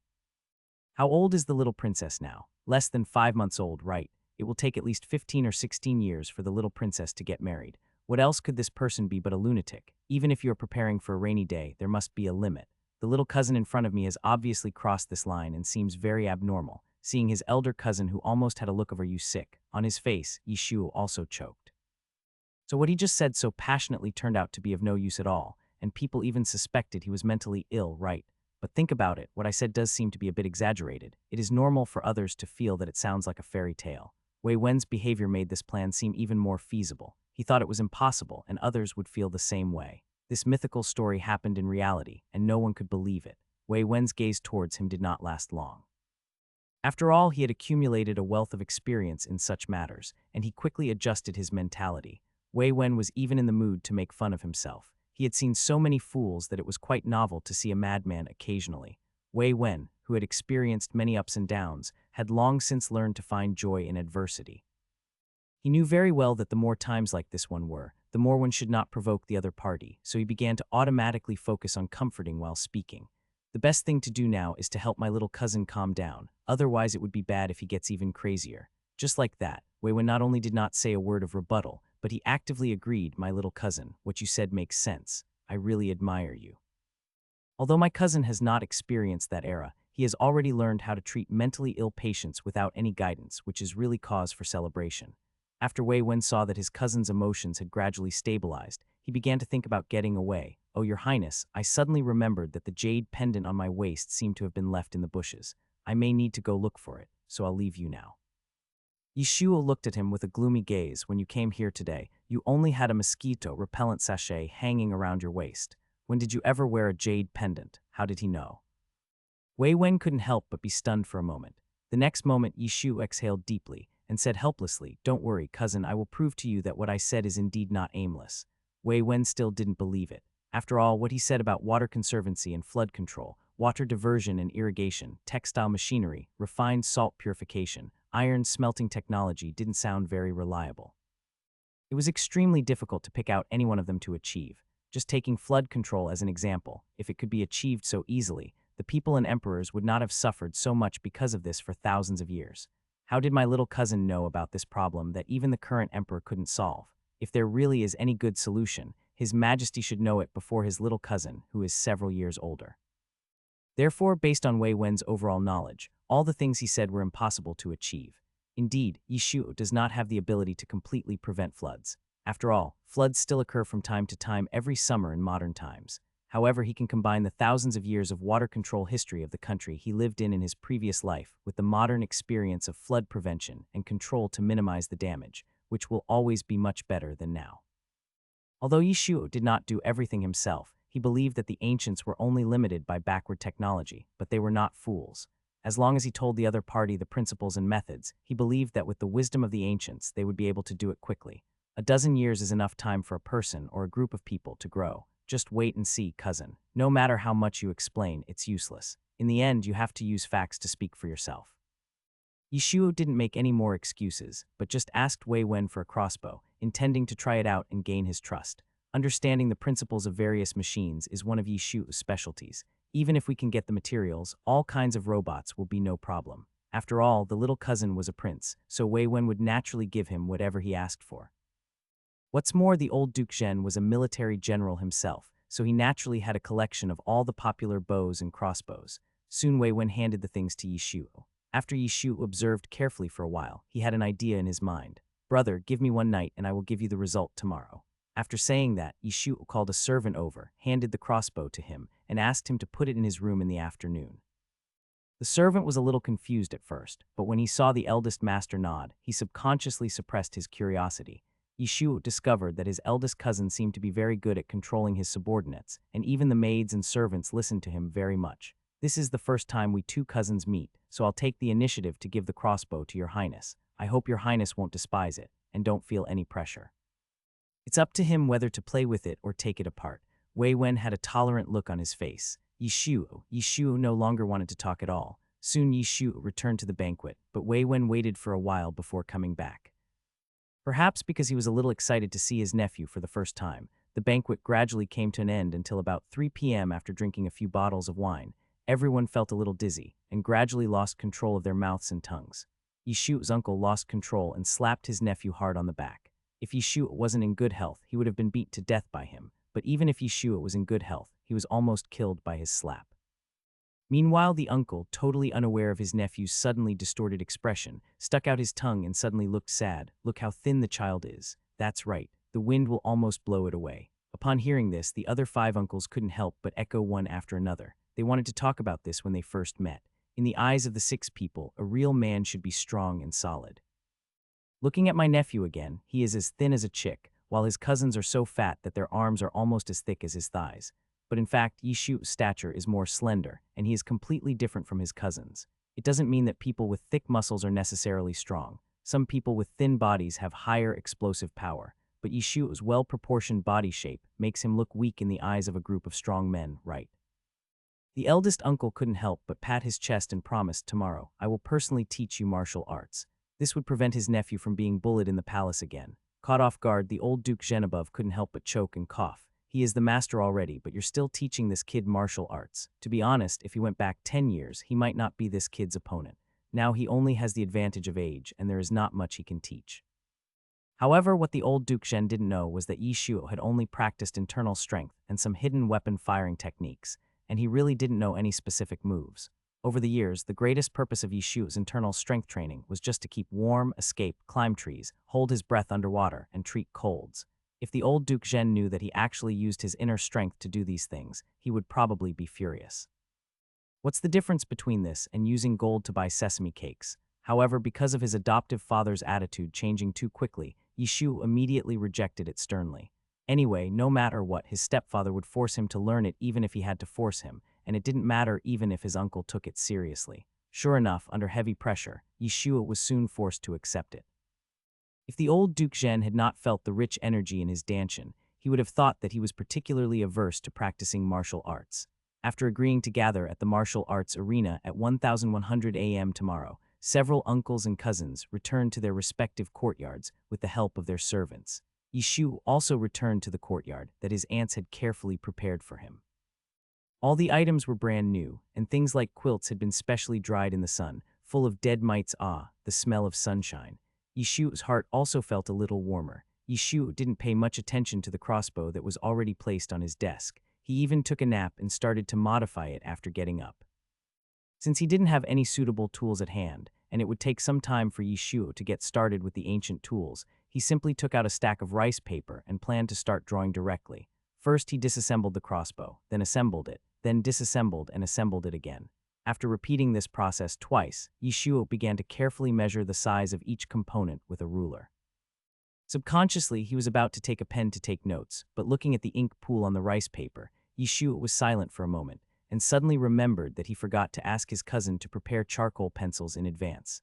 After getting the charcoal pencil, Yishuo calmed down and started writing and drawing, and began to improve the crossbow based on the original one. Before evening, Yishuo had almost finished, and in the end he couldn't even help but draw out another brand new crossbow design in his mind. Cold weapons such as bows and crossbows are relatively backward. In war, hot weapons such as gunpowder are more powerful. But there is a problem. The production of simple gunpowder is not complicated, and it is even very easy to copy. Once it is used on the battlefield, the other two countries will soon be able to come up with something similar, and the casualties will only be greater. Yishuo didn't believe that only his stepfather had secret guards, while the emperors of the other two countries didn't.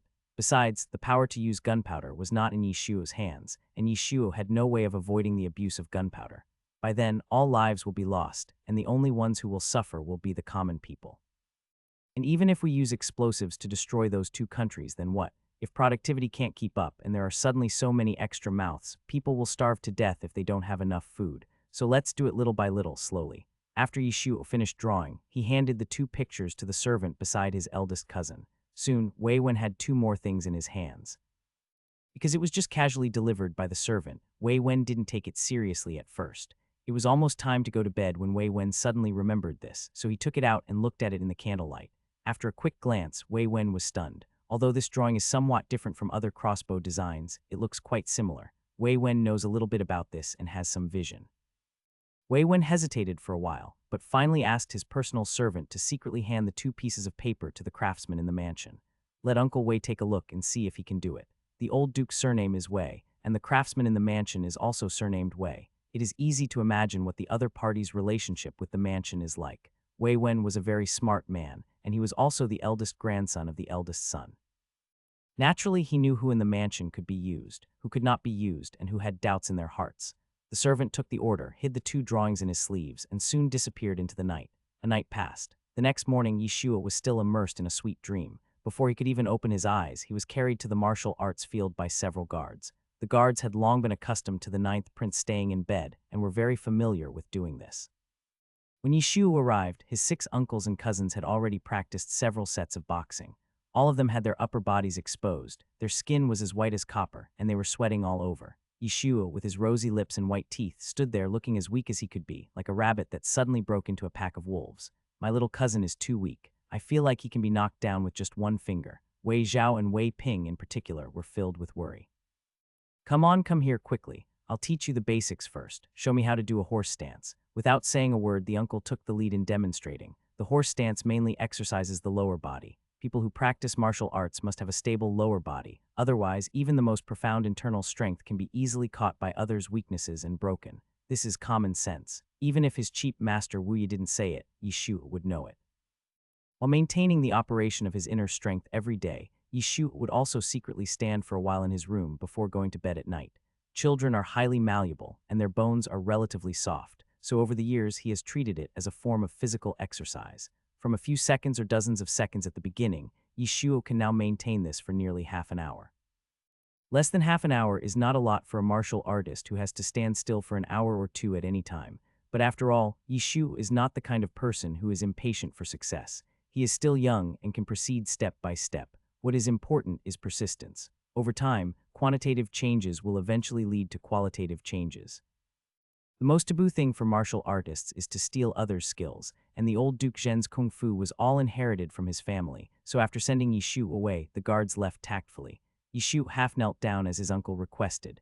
Originally, the uncle had already prepared to correct his nephew. Don't underestimate the horse stance. Although it is the basics, not everyone can do it. If the posture is wrong, it will be useless. As a result, the uncle was surprised to find that his nephew's movements were quite standard. Isn't it true? Yishuo has studied it specially. Fitness also requires standard movements. Otherwise, wouldn't all his training over the years have been in vain? Not bad. My uncle couldn't help but praise. Keep it like this for half an hour first. This is too cruel. It took half an hour to get here. Yishuo couldn't help but take a breath, but Yishuo didn't say anything. There is a saying that goes, nothing is difficult in this world as long as you are willing to give up. If he really couldn't hold on any longer, he could just give up. Yishuo had never intended to become fat in one go. He had his own exercise plan. The uncle had no idea that his nephew had such a lack of ambition. Seeing how obedient he was, he nodded with satisfaction and continued to practice with the others. While Yeshua was doing horse stance there alone, he began to observe the moves of his uncle and cousins.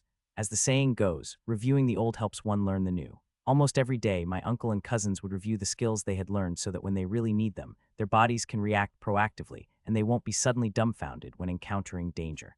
In this way, Yeshua watched everything that his uncle and cousins demonstrated.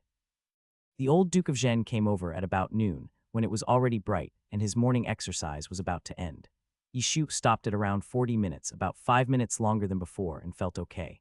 The most important thing is that the eldest uncle said he would supervise him, but after he started fighting with the second and third uncles in the middle of the martial arts field, his cousins cheered, and no one paid any attention to him who was still in the corner. By the time the uncle had counted for half an hour, was sweating profusely, and looked over with great joy, Yishu had already stopped. You know, in the eyes of parents, if children are studying when they go out and playing with mobile phones when they come back, it means they're playing with mobile phones all day long. This phenomenon applies everywhere, including in ancient times. In addition, Yishu's head was clean without any sweat. In the eyes of his uncle, wouldn't it seem that he was just being lazy? No matter how unmotivated a child is at home, he or she will have a positive attitude towards practicing martial arts. Just when the eldest uncle couldn't help frowning, the old Duke Zhen happened to arrive.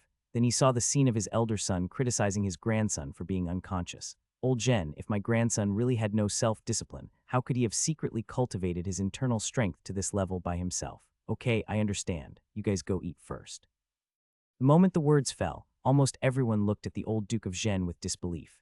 No matter how much he doted on his grandchildren, the old Duke Zhen had never done this. The eldest uncle couldn't hold back and blurted out, "Dad, you were not like this before. Isn't this too much of a spoiling for the child? Although I can understand that my father cannot see his sister and will inevitably place all his love on his grandson, but this is not loving him, it is clearly harming him." The uncle tried to persuade him earnestly, but how could the old Duke Zhen listen to him? "Is it your turn to teach me how to do things? Go away, go and have dinner." The Duke of Zhen did not hesitate and drove his son and grandson out of the martial arts field. The uncles wanted to say something but hesitated, but they could not resist the tough father, and finally they could only leave dejectedly. A group of cousins couldn't help but express their deep sympathy to the little cousin. "He has a weak constitution, but my grandfather still dotes on him like this.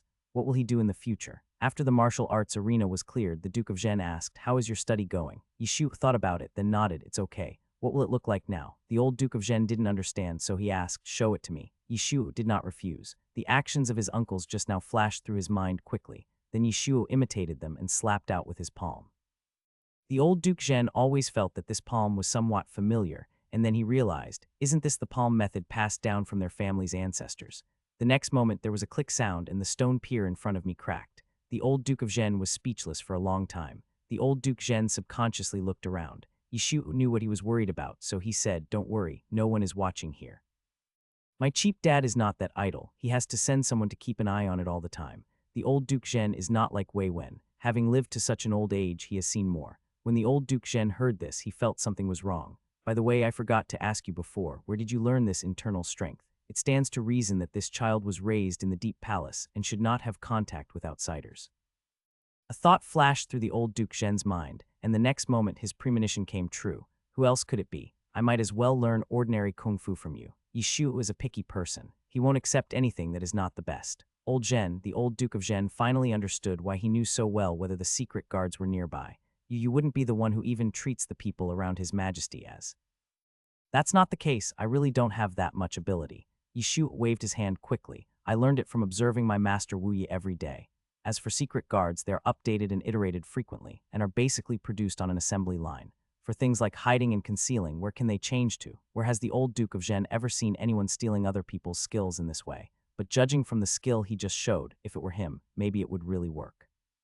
Originally, the 10 days given by His Majesty were just for him to lay the foundation. Now he has learned all the basics, and the rest is just to practice and digest them slowly. The old Duke Zhen thought that there was nothing left for him to teach. He could learn it just by watching from the side. What else could he teach? But this is just what he thought. Yishu doesn't think so. "By the way, Grandpa, can you teach me some more practical skills, the kind that can defeat the enemy with one move?"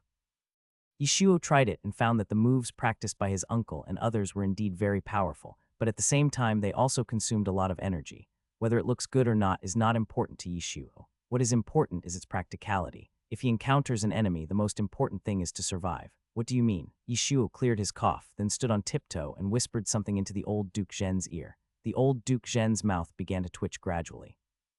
It turned out that he wanted to learn things that were not presentable, such as grabbing people's eyes and kicking them in the crotch. Which serious young man would learn this kind of thing? Nowadays, noble families value elegance, especially the royal family. Winning or losing is not important, but appearance is what matters. How can there be someone like him? It's totally corrupting the moral standards. The old Duke Zhen was indignant. However, if someone else said this, Yishuo might believe it, but what his grandfather said, how can one survive on the battlefield with dignity? Not to mention that my grandfather wrote step by step from the bottom. Yishuo just didn't believe that his grandfather had never used these dirty tricks. In the end, under Yishuo's eyes that seemed to see through people, the old Duke Zhen retreated. But it's useless if I teach you alone. It's useless if you can't find someone to practice with you. The boy didn't dare to show the skills he learned from the secret guards in front of others easily, although it is possible to practice the moves alone without using internal energy, but the problem is that your uncles are not good at this. His 6 sons and grandsons were all straightforward and could not learn such sinister tricks, so the old Duke Zhen did not teach them. Who said no one would practice with me? Yishuo blinked, looking innocent. The old Duke of Zhen was puzzled at first, but when he saw that he was staring at him, his expression froze when he realized what was going on. This kid is not thinking. On the other side, He Dongyuan. Because the first design was an improvement on the original crossbow, it would take relatively less time to make the finished product. The crossbow is still the same crossbow, and from the outside it seems that there has been little change, until Wei Wen loaded an arrow into the quiver, then aimed at the target and shot it. With a whoosh sound, the arrow pierced into the crack in the wall. Wei Wen was stunned when he saw this. Wei Wen had seen the appearance of this crossbow before. It had an almost identical shell, but its power was increased by almost 30. Don't underestimate this 30. One person may not feel it very much, but what if it is a group of people? The effect is quite terrifying. What's more, this is just the result of just a few hours. Wei Wen initially thought he was mistaken, but after trying it again, he found that it was indeed not an illusion. Are you sure there is nothing wrong? Wei Wen asked again subconsciously. The servant beside Wei Wen did not hesitate and assured firmly, I have followed your instructions from beginning to end. The servant is trustworthy, and Uncle Wei is trustworthy, so the crossbow in his hand is indeed improved according to the drawing given by his little cousin. Wei Wen was a little surprised. What about the other one? How about the second one? Wei Wen asked hurriedly. But the servant was not Uncle Wei himself after all, and he had no idea what the lines and markings above meant. However, the servant was still able to describe Uncle Wei's reaction exactly as it happened. At first, Uncle Wei couldn't quite figure out what the 9th prince was drawing, but since it was the eldest son who asked him to do so, he said he would give it a try. Then I didn't think much about it, so I put the thing down and left. When I go there again today, wow, guess what? The servant couldn't help but gesture with his hand. With such heavy dark circles under his eyes, I suspect that Uncle Wei didn't sleep at all last night. Uncle Wei had seen many ups and downs with my grandfather. After he was forced to leave the battlefield due to an injury in one eye, he has been raised in the Zhen mansion. The mountains of corpses and seas of blood did not change his expression back then, but now after not sleeping for a whole night, I think Uncle Wei must be very excited. To be able to make a craftsman like him who specializes in making weapons so excited, it seems that the power of these 2 blueprints of his little cousin is extraordinary. As the saying goes, seeing is believing. Wei Wen finally decided to go there in person. When Wei Wen arrived, Uncle Wei was carving wood in the most remote house in the Duke's mansion. Although Yishuo drew the components and marked the proportions and sizes, it was difficult to make them out for a while because Uncle Wei had never seen the shapes of many of the parts before. This was the 3rd time that Uncle Wei had failed, but instead of feeling anxious, he was extremely focused and didn't even notice the sound of Wei when pushing the door. Uncle Wei was startled when he suddenly heard a voice other than his own in the room. After realizing what he was doing, he quickly put down what he was doing and saluted, young master. Before he could bend down, Wei Wen reached out and supported him. Uncle Wei, there's no need to be so polite. If my grandfather saw this, he would scold me again. To make a long story short, I think Uncle Wei should be able to guess why I came here today. What do you think of the second drawing, Uncle Wei? When Uncle Wei heard him talking about this, he immediately stopped caring about other things and suddenly became like a different person. He looked radiant, and his only remaining eye seemed to be glowing. From the drawing that the eldest son gave me, it should be the design of a repeating crossbow. When he heard the word crossbow, Wei Wen couldn't help but frown. There are crossbows in the military camp, but due to their low power and poor accuracy, they are basically useless. Unless this design is particularly different. As if he could see through his thoughts, Uncle Wei said with certainty, based on my many years of experience, this should be something very different. Even if we don't know how powerful it is, we still have to wait until it is made to determine. Wei Wen naturally believed what Uncle Wei said, but it was precisely because of this that he became more conflicted. By the way, young master, can you tell me who made these 2 pictures? Although the second finished product has not yet come out, it must be correct judging from the first one. Especially such a special and clear way of drawing made Uncle Wei feel a little anxious. Seeing this scene, Wei Wen couldn't help but have a clearer understanding of his little cousin. The other side, his cousin didn't come to see him the whole day, but Yi Shuo wasn't worried. He followed his daily routine and did what he was supposed to do. Such a big thing should naturally be carefully considered. If it is decided in such a hurry, Yi Shuo will really have doubts in his heart. He still prefers to work with cautious people. The next day, as soon as Yi Shuo arrived at the martial arts arena, he was called away by the old Duke Zhen, saying that he would be taught individually. But in fact, both of them knew what to teach. Dad, he hasn't even laid a solid foundation yet, isn't this nonsense? Despite the old Duke's tough attitude and the hesitant expressions of his uncle and cousins, Yi Shuo was finally taken away. The old Duke Zhen hadn't used those tricks for many years. At his age, he really couldn't afford to lose face, so after bringing Yi Shuo to his yard, he decisively closed the door of the yard. Yi Shuo was always more open and aboveboard when he was drawing the blueprints. Comparing the scene now with that when he was drawing the blueprints, the latter looked more like a scene of a thief. Yi Shuo couldn't help but smack his lips. It's really that serious. How could it be possible? A dignified duke, a dignified prince, was studying here how to dig out people's eyes, kick people's crotches, and bite people's ears. What would happen if this got out? The Duke of Zhen couldn't help but puff out his beard and glare. Yi Shuo beside him couldn't help but add two sentences silently. There are also hair pulling and breaking people's little fingers.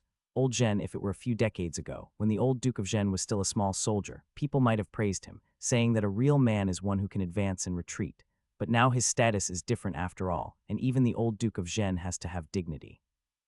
Ever since his status rose, the old Duke Zhen has almost put away those despicable tricks. After all, as a general, when he challenges the opponent's main general to a duel, he can't use these tricks in front of everyone. What kind of talk would that be? What matters in challenging someone is the momentum. Winning must be beautiful and fair to boost the morale of your own side. Otherwise, the other side will look down on you. If the victory is unfair, the other party will feel humiliated and may end up making things worse in anger. So now no one knows that he knows all this. If his grandson hadn't suddenly mentioned it, the Duke of Zhen would never use it again. But since he has decided to teach, he will definitely teach well. Although these despicable tricks sound simple, they are not the same at all when they are actually used. You just raise two fingers and go straight to the person's eyes. How can the person not be on guard? Anyone with a little bit of kung fu skills can easily dodge it. The more shady the trick is, the more unexpected, mysterious, and unpredictable it is, making it hard to guard against. The old Duke Zhen was not polite either. He directly grabbed his grandson to practice with him. After all, he wanted to learn it himself, so what was wrong with enduring a little hardship? Even though Yi Shuo had practiced internal skills for more than 5 years, he was still no match for the old Duke of Zhen, so the old Duke of Zhen told him not to hold back and just attack. Yi Shuo didn't hesitate and rushed forward using the palm technique he had just learned. As a result, before he could react, he felt something sticking to him. Yi Shuo subconsciously tried to shake it off, but he couldn't. Then the next moment he felt a huge force coming from his shoulder, and his whole body was shaking with pain. See, it's a dirty trick. You have to hit close to the person's body. There are so many vital points on a person's body. If you can't hit the eyeballs, you can still hit the temples. If you can't hit the temples, you can still hit the back of the head. If the back of the head doesn't work, you can still hit the neck, 2 inches below the ribs, the crotch, the perineum. Go around from front to back and from back to front within 2 circles. The person is basically gone. Yi Shuo vaguely understood, and it all came down to 2 words, fast and tricky. The reaction speed must be fast and the movements must be unpredictable. Come again. Enduring the pain in his shoulder, Yi Shuo gritted his teeth and started the second round of attack. As expected, the Duke of Zhen discovered that the trick he had just used was indeed learned by him. But after learning this, there are other things. Just like that, after enduring a whole morning of beatings, Yi Shuo gradually figured out what kind of reactions to make in what kind of situations, and how to stick to others so as not to be easily left behind. At first, the old Duke Zhen didn't take it too seriously. After all, no matter how talented a person was, he still had decades more experience than him. But then the old Duke discovered that this kid could do 2 things at once, or even do more than one thing at a time. It's like his left and right hands can make different movements at the same time, including his legs, and it feels like his 4 limbs can act independently without being affected at all. That is to say, the old Duke Zhen has to guard against 3 places at the same time to prevent him from attacking. He certainly wouldn't be defeated, otherwise the old Duke would have lived to such an old age and fought on the battlefield so many times in vain. The fighting was indeed getting more and more strenuous, and he gradually lost the ease that he had in the beginning when he could be knocked down with 1 move. From 1 move at the beginning, it gradually became 2 moves, 3 moves, and so on. Then the old Duke Zhen found that Yishua was particularly suitable for practicing this, because this kid was really ruthless. He didn't care whether it was good or bad. In his eyes, winning was the most important thing anyway. In the end, he even used his teeth. Stop, stop, stop, it's getting late, it's time to have lunch. A hand clasped his shoulder, making the boy unable to move. Then the old Duke, who was almost kicked in the crotch, looked at the calf that almost brushed past his clothes and couldn't help but feel a lingering fear. But he still pretended to be at ease. Yishua was not so particular. He howled almost the moment he was controlled. It hurts, it hurts, it hurts. Grandfather, it's broken, the bone is breaking. Yishua was not feeling much better at this time. He found that his grandfather was actually serious and showed no mercy, which made him experience firsthand what it meant to be in excruciating pain. It turns out that being beaten hurts so much, and this isn't even with a knife. If a knife were used, it would be so painful. If this is the case with our relatives, we would never dare to think about it if it were our enemies. Yishua became more and more determined to practice these dirty tricks to the end, and would never try to fight with others head-on if he could avoid it. It's not shameful, but saving your life is more important than anything else. After lunch, Yishua almost limped back. After waking up from his nap, Yishua lifted up his innerwear, and as expected, his arms, legs, and stomach were almost all bruised. This is only the first day, and there are still 9 days to go. I really don't know how I'm going to get through the rest of the day. What Yishua didn't know was that the old Duke was also thinking about this question in the room. What if I get hit by that guy in the next few days? He is so cruel that if I get hit once, I will die. The two of them felt sad at the same time. Compared to Yishua, who was accepting the old Duke's special training with pain and happiness, Wei Wen was much more conflicted. The crossbow on the second drawing was already made on the third day, and Wei Wen even tested its power himself. Although it is a repeating crossbow, its power is not bad, and it is even better than the ordinary single arrow one. 10 rounds at a time, the power is incomparable. Wei Wen's first reaction was to ask Uncle Wei not to tell this matter to anyone. Then he felt that it was necessary to talk to his younger cousin. Wei Wen originally thought that his little cousin would come to him first. After all, he looked rather anxious. But Wei Wen waited and waited, but on the 9th day he still didn't come. Wei Wen couldn't sit still any longer, so he had to take the initiative to find him. At that time, Yishua was sitting on the bed, applying medicine to himself with a grimace. He did learn those dirty tricks, but the price he paid was not small. He was beaten almost all the time, and Yishua almost couldn't hold on if he had any willpower. It turns out that experience still needs to be gained through practice.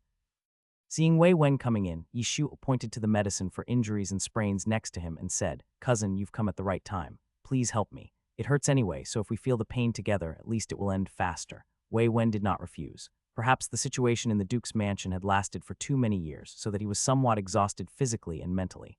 In addition, the Duke's mansion and his little cousin were now in the same boat. If one made any move, the other would immediately follow suit. Therefore, Wei Wen was too lazy to beat around the bush and asked directly, "What is your purpose?" After much thought, Wei Wen felt that the reason for the little princess's marriage was really untenable, unless there's really something wrong with his brain. If it weren't for the little princess, the rest of the answer would be obvious. Wei Wen's eyes couldn't help but turn cold. If it's for that position, I might as well tell you straight out that it's impossible. Life was already difficult, and Wei Wen would never allow him to drag the entire Duke's mansion into trouble, even if he was his aunt's son. As for being hated by his little cousin, the Zhen mansion has already experienced enough, and this one is not a big deal, so just give up on this idea. After realizing what his eldest cousin was saying, it was now Yishua's turn to look at him as if he was crazy. How desperate must one be to think of becoming an emperor? Do you think the prince's position is not high enough? Or do you think being a prince is not as free as being an emperor? Do you think the emperor doesn't worry enough? Or do you think the idle prince doesn't have enough leisure time? I don't do anything, but I'm guaranteed to be a prince. If I fight, I'll have to face either life or death. If I don't fight, I'll have a free life. Why should I fight in this situation? Isn't it good to be alive? Why would you want to die? If you are not careful, you will bring trouble to the people around you. 1. Here, he is referring himself as third-party you. Yishua was puzzled. I am a prince, and I can start my career whenever I want. With my personality, no one will entrust me with important tasks. When the time comes, I can go wherever I want and eat whatever I want. With my father and brothers taking care of things, I just need to eat and drink every day. Do you think it's uncomfortable to live like this? Look at my father. He has to get up before dawn every day and stay awake until dark. He is always worried about this or that. If he is not careful, he will be scolded by the censors. In order to gain a good reputation as a wise ruler, he cannot talk back when he is scolded. Whenever there is a natural disaster or man-made disaster, if it is serious, the emperor has to issue an edict of repentance, begging God to forgive him. He can't leave the imperial city more than a few times a year. If he goes out more often, he will be scolded for wasting money and manpower. He has to be on guard against this, and that every day, for fear that someone will covet the chair under his butt. He can't even eat too much of his favorite things. Responsible for the rise and fall of a country, every decision concerns the lives of countless people. This, how can a person live like this? Yishu shuddered just thinking about it. These are just the things on the surface. Yishu didn't mention that being an emperor also requires one to work hard to have children. The infant mortality rate was high in ancient times. If the emperor had few children, the country would be unstable. He also had to face the clan ministers who formed a group to urge him to have children. There are indeed many loyal concubines in the harem, but there are also many who are not sincere, and the emperor has to play the role of a seed drill from time to time. Also, when you reach old age, your body becomes weak. It would be fine if all the children you raise are good, but if there are a few who are too ambitious, you will not have a stable life when you are old. From the moment you sit on the throne, you can never stop in this life, and all struggles can only be ended by death. It is indeed beautiful, but it is also very miserable. Yishu looked at his cousin. I've thought about it, but I really can't think of any reason. What do you think, cousin? Only fools would do a business that is only losing money with no profit. As for Wei-Wen, who was standing aside, he was now dumbfounded. This was the first time in his life that he had heard someone say such a thing. Who in the world doesn't know that it's good to be an emperor? This has almost become an iron rule that is taken for granted, and even Wei-Wen is no exception. When Wei-Wen heard Yishu say this, he thought, I don't want to, and subconsciously opened his mouth to refute. As a result, Wei-Wen couldn't find any reason to refute at all. The only thing that can decide a person's life or death at will is only for tyrants, and it also requires daily hard work. There is no such thing as a free lunch in this world, not to mention those with evil intentions. Everyone else must assume the responsibilities that belong to their position. Taking all factors into consideration, it does seem more cost-effective to be a prince. As long as you are born well, it will be almost the least worrying thing. He had power second only to the emperor, and as long as he was not compared with the emperor, even the emperor's son had to show him respect. Wei-Wen held his breath for a long time before finally saying, Don't you have any ambition at all? Power and beauty are what almost everyone pursues throughout their life, and as soon as my little cousin was born, the position of the emperor was within his reach. Who in the world can resist such temptation? If you give up easily, you will be wasting this opportunity given by God. Yishu remembered that his father had asked him the same question in his previous life. Ambition, people spend their whole lives paying for their ambitions. As long as you give up your ambition, everything will become easy. It's not that Yishu can't see through it. On the contrary, it's because he sees too clearly that he feels it's not worth it. That position wasn't worth exchanging so many things for. I'm a narrow-minded person and cannot tolerate so many things. I just hope that the people around me can be safe, healthy, and happy. Fate can be very cruel sometimes, so Yishu never dared to expect too much. If you are too greedy, you will have to pay the price. Wei-Wen was silent for a moment, but soon he couldn't help asking again, can you tolerate someone always putting pressure on you? You set too low a standard for yourself, and it's too simple. What are you talking about? Yishu was speechless. There are so many people in the world who are better than me. If I compare them one by one, won't I tire myself to death? It is not that difficult to accept your own limitations. You don't need to be strong all the time or to be the best in every situation. The most important thing is to figure out what your goal is. Life is a process of constantly challenging oneself. No matter who others are, they are just passers-by in life. What Yeshua wants to do now is to force these people who are destined to be passers-by to stay. It is equivalent to going against the will of heaven. How can it be easy? He thinks he is super awesome. It's like a person who is destined to die, but you use all means to keep him her for another 2 years, so that she can live a free and comfortable life for another 2 years. Even if this person dies in the end, at least you broke the predetermined fate with your own hands. Isn't it worth being proud of? Wei-Wen was completely speechless. Looking at his little cousin's determined eyes, he seemed to understand a little bit. So that's why you're planning for the little princess' future so early. Of course, Yishu nodded. It would be fine if nothing happened, but if my mother is destined to suffer the pain of separation in the future, I hope I can avoid such a terrible fate through my own hands. Even in his previous life, he had failed once. Wei-Wen was truly shocked by his little cousin's words. This time it was Yishu's turn to ask, what about you? Do you want to lead the Zhen mansion to a different ending? With his cheap father's defense, the uncertainty of the next emperor, and the 3 generations that were almost destined to decline, should he go with the flow and put all his hopes on luck, or should he start to change secretly within the safety line? Yishuo's plan was never to take the initiative to attack, and the risk would be reduced a lot in an instant. Besides, if he really wants to stand against his stepfather, given the current situation of his grandfather's family, the military power in his hands has basically been divided up. There might have been some hope when he was just born, but if he wants to take action now, he is basically seeking death. What Yishuo has to do is just to provide a backup for the little princess and his grandfather's family. It would be best if it is not used. In case it is used, there will be no room for resistance. In case my stepfather and the next emperor have any ideas, at least there will be people in the court to persuade them, so that the public opinion will not be one-sided. For those who don't care about the life and death of the Duke of Zhen's family, since the life and death of the Duke of Zhen's family has nothing to do with them, why should he try to save them? If it does not concern you, you will just ignore it. If this is not enough, the worst that can happen is that he will be demoted to the bottom and become a complete commoner from a descendant of the Duke's mansion. However, as long as there is one younger generation who is somewhat capable of achieving something, there is still hope of making a comeback based on the foundation prepared in advance in the court. The flame is out, but the fire is still there, so it's not like there is no chance at all. Another ending Wei Wen murmured, then smiled bitterly. It's not that easy. There are always risks involved. Yishu did not deny it. This is natural. There are risks no matter what you do. The difference lies in whether you buy futures, stocks, funds, or make fixed deposits. If you just deposit it in a fixed deposit, unless you are extremely unlucky, there is nothing to say. Wei Wen didn't answer yes or no, he just asked, can the things you said really be realized? Well, basically no problem, I have prepared everything. Yishu pointed to the pile of handwritten textbooks. Basic mathematics, basic physics, basic chemistry, although there is not much content in it, it is the crystallization of the wisdom of giants in various fields. In ancient times when mirages were called miracles, it was a complete dimensionality reduction attack. After that, there are advanced mathematics, advanced physics, advanced chemistry, as well as advanced mathematics, advanced physics, and advanced chemistry.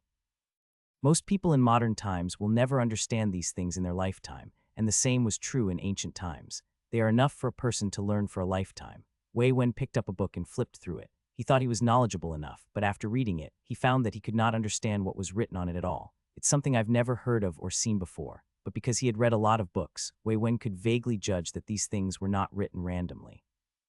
Wei Wen resisted the dizziness and said, "Are you sure that ordinary people can learn it? That's not necessarily true. It does require selection. After all, poor students still make up the majority, and truly talented people are rare. Technical talents are always in demand wherever they go, whether in ancient times or modern times. But if we're talking about selecting people, is there any problem on your end?" Wei Wen did not deny this.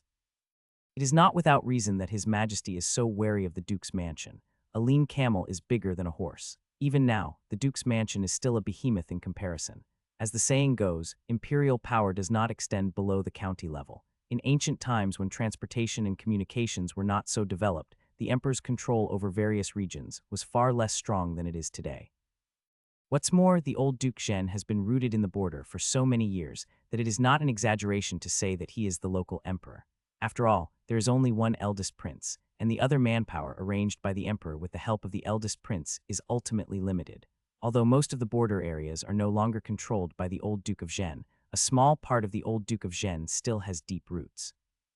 For example, in the southwest, it still depends on General Su, who was brought up by the old Duke Zhen, to guard it. The closer to the border, the more merchants there are trading, and the more complicated the personnel are. Throughout the Zhou dynasty, there are people from all regions, and all kinds of chaos are particularly serious. Because of the war, everyone was living a life of today without worrying about tomorrow, so they didn't care about so many things. Whether they were women or men, they often slept with one today and another tomorrow, and the children they gave birth to ran around everywhere and no one cared.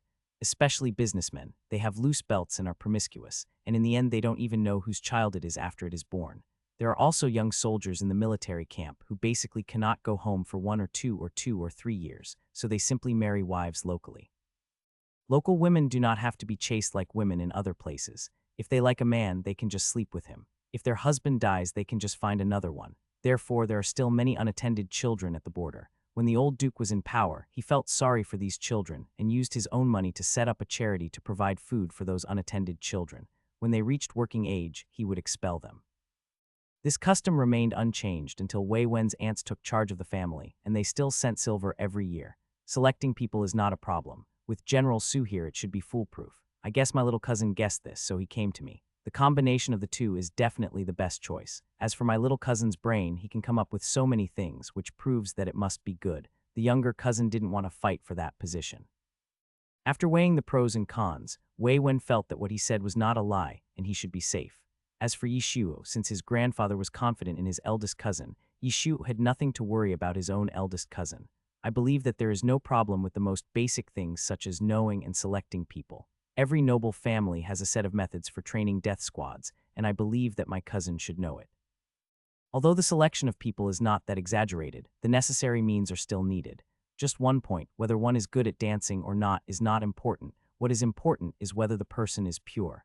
Yishuo, who is good at handling things, didn't dare to accept it because the risk was much higher than that of others. It would be even better if the other party is a fanatic of science and technology. You don't need to use any tricks.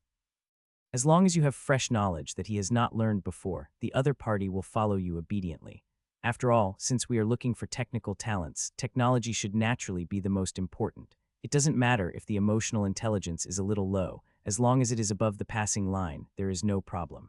Given my cheap dad's character, he will definitely not mistreat capable people.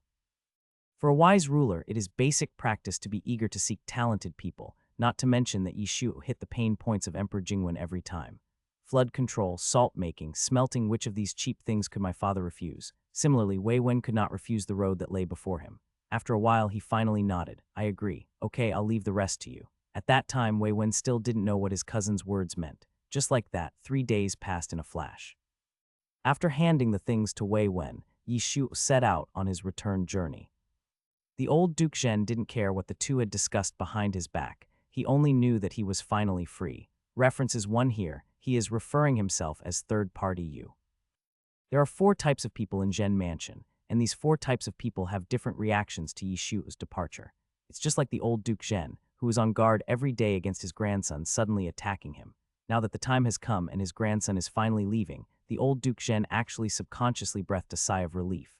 You know, this is the grandson he has been waiting for so long. The old Duke of Zhen finally understood why the emperor felt overwhelmed. The child was too naughty and it was really tiring. Looking at Mrs. Wei and several aunts were reluctant to let him leave. Madame Wei returned from the palace 2 days ago. Although the emperor had agreed, she still wanted to avoid gossip from others. Madame Wei didn't stay in the palace for long. She suppressed her reluctance to leave her daughter and granddaughter and returned after only 10 days. When Mrs. Wei first saw her grandson, she loved him very much. In the eyes of Madame Wei and several aunts, Yishu was a good-looking, sweet-spoken, caring, and sensible child. Who would reject such a lovely child? The most important thing is that he is very good at chatting with people. No matter what the topic is, whether it is family matters or matters related to store management, he will not be impatient like his uncles and cousins. As a result, over the past few days, Mrs. Wei and his aunts became more and more dissatisfied with their husbands and children. They are both men, why is there such a big difference? Others are considerate in every way, but my own man can never get to the point and gets angry and looks silly when he talks.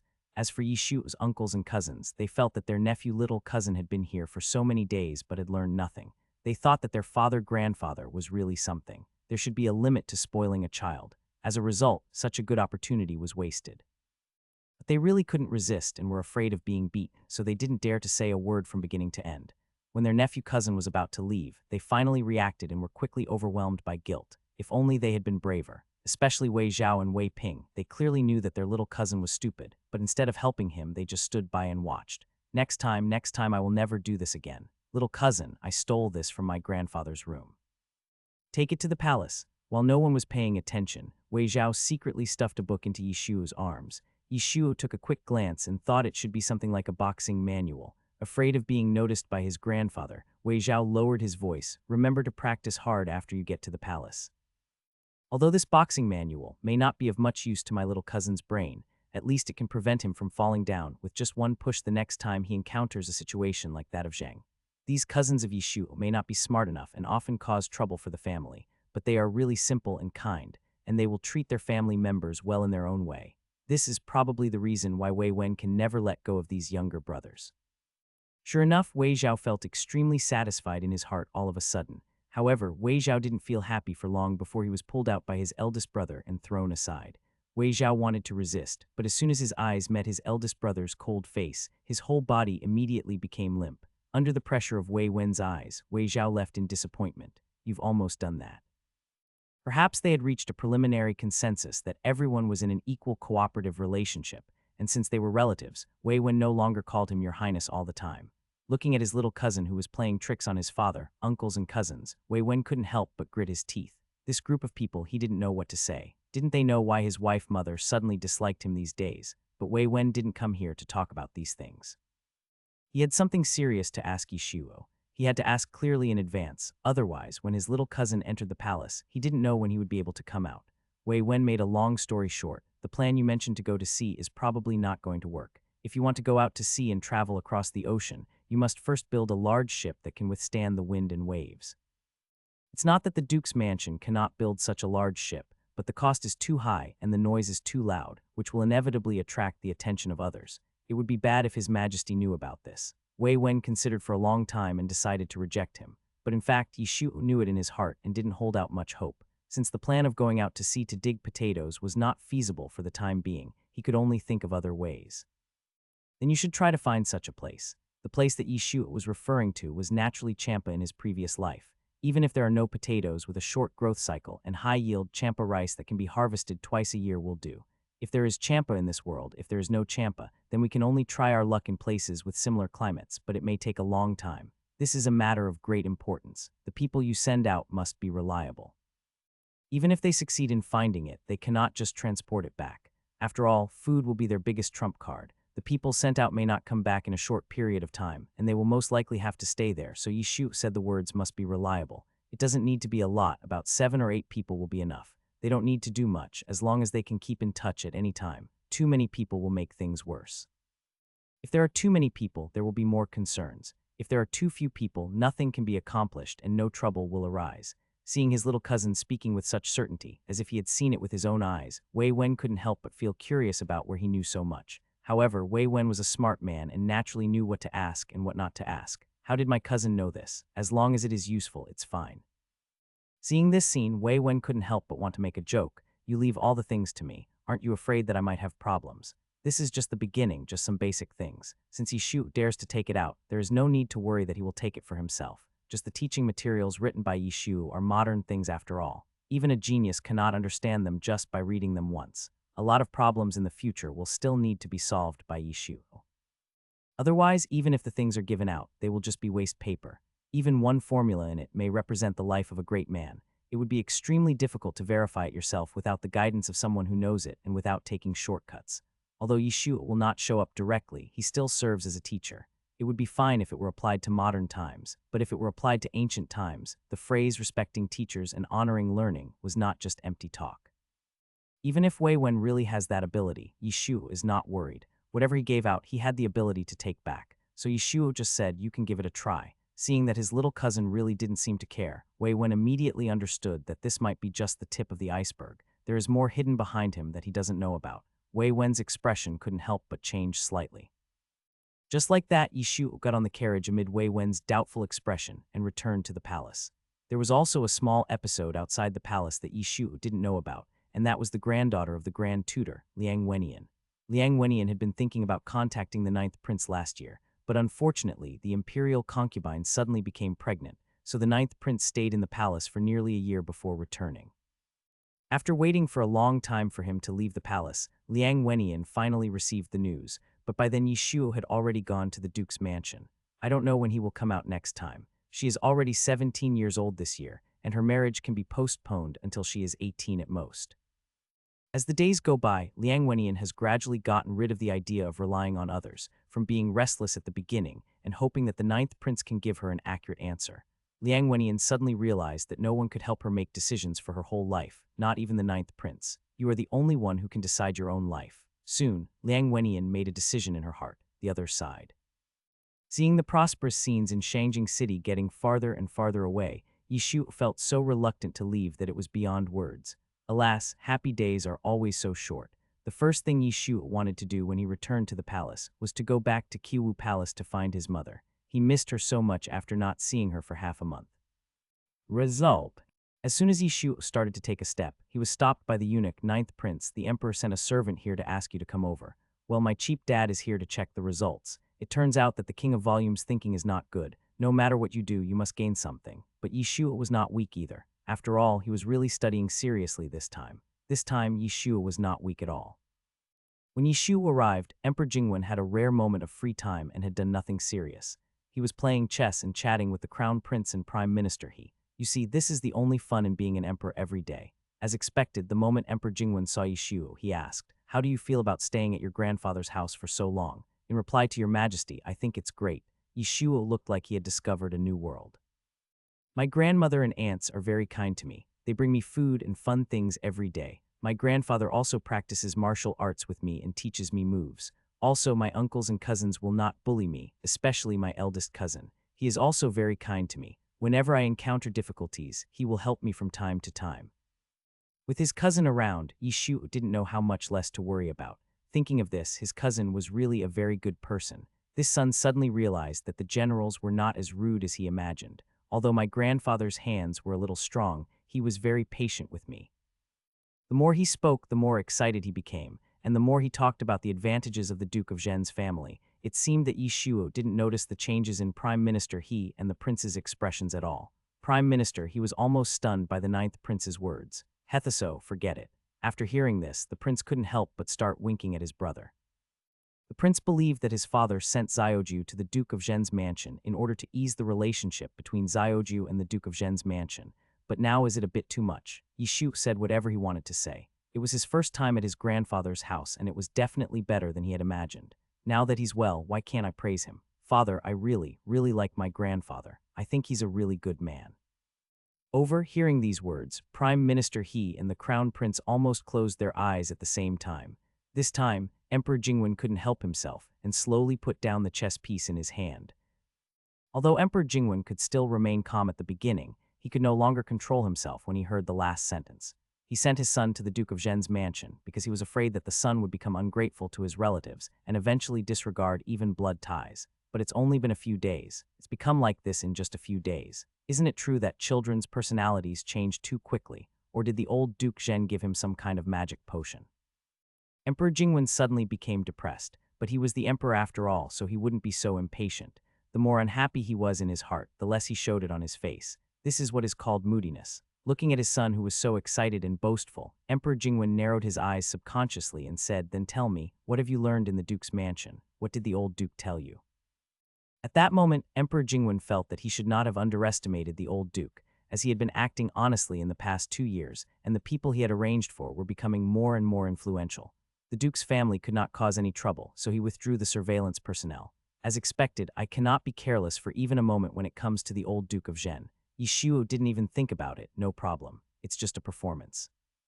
Whose kid wouldn't want to perform talents after returning from school? Yishu had already made preparations, so he turned to look at Wang Ziquan who was standing beside him. Eunuch Wang, can you find me some bricks or tiles? Thinking about the fact that the gold bricks in the palace were all large and hard in texture, Yishu changed his words decisively for the sake of his hands. What did he want the tiles for? Although Wang Ziquan was a little confused, since it was the ninth prince who asked, he naturally hurried to ask someone to find them. Soon, a dozen tiles were taken to the Qinzheng Hall by people from the Ministry of Internal Affairs. This time, not to mention Eunuch Wang, even the Crown Prince and Prime Minister, he couldn't help but frown. He propped up 3 of the pieces, thought for a while, and felt that the 3 pieces stacked together were too thick, so Yishuo decisively took down another piece. Yishuo concentrated and calmed himself, took a deep breath, and then chopped down fiercely under the gaze of the 3 people.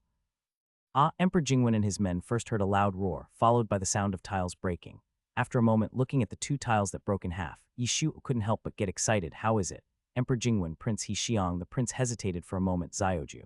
Emperor Jingwen rubbed his temples and vaguely understood something. You have been in the Duke of Zhen's mansion for so many days, and this is all you have learned. He is really good at splitting tiles with his hands.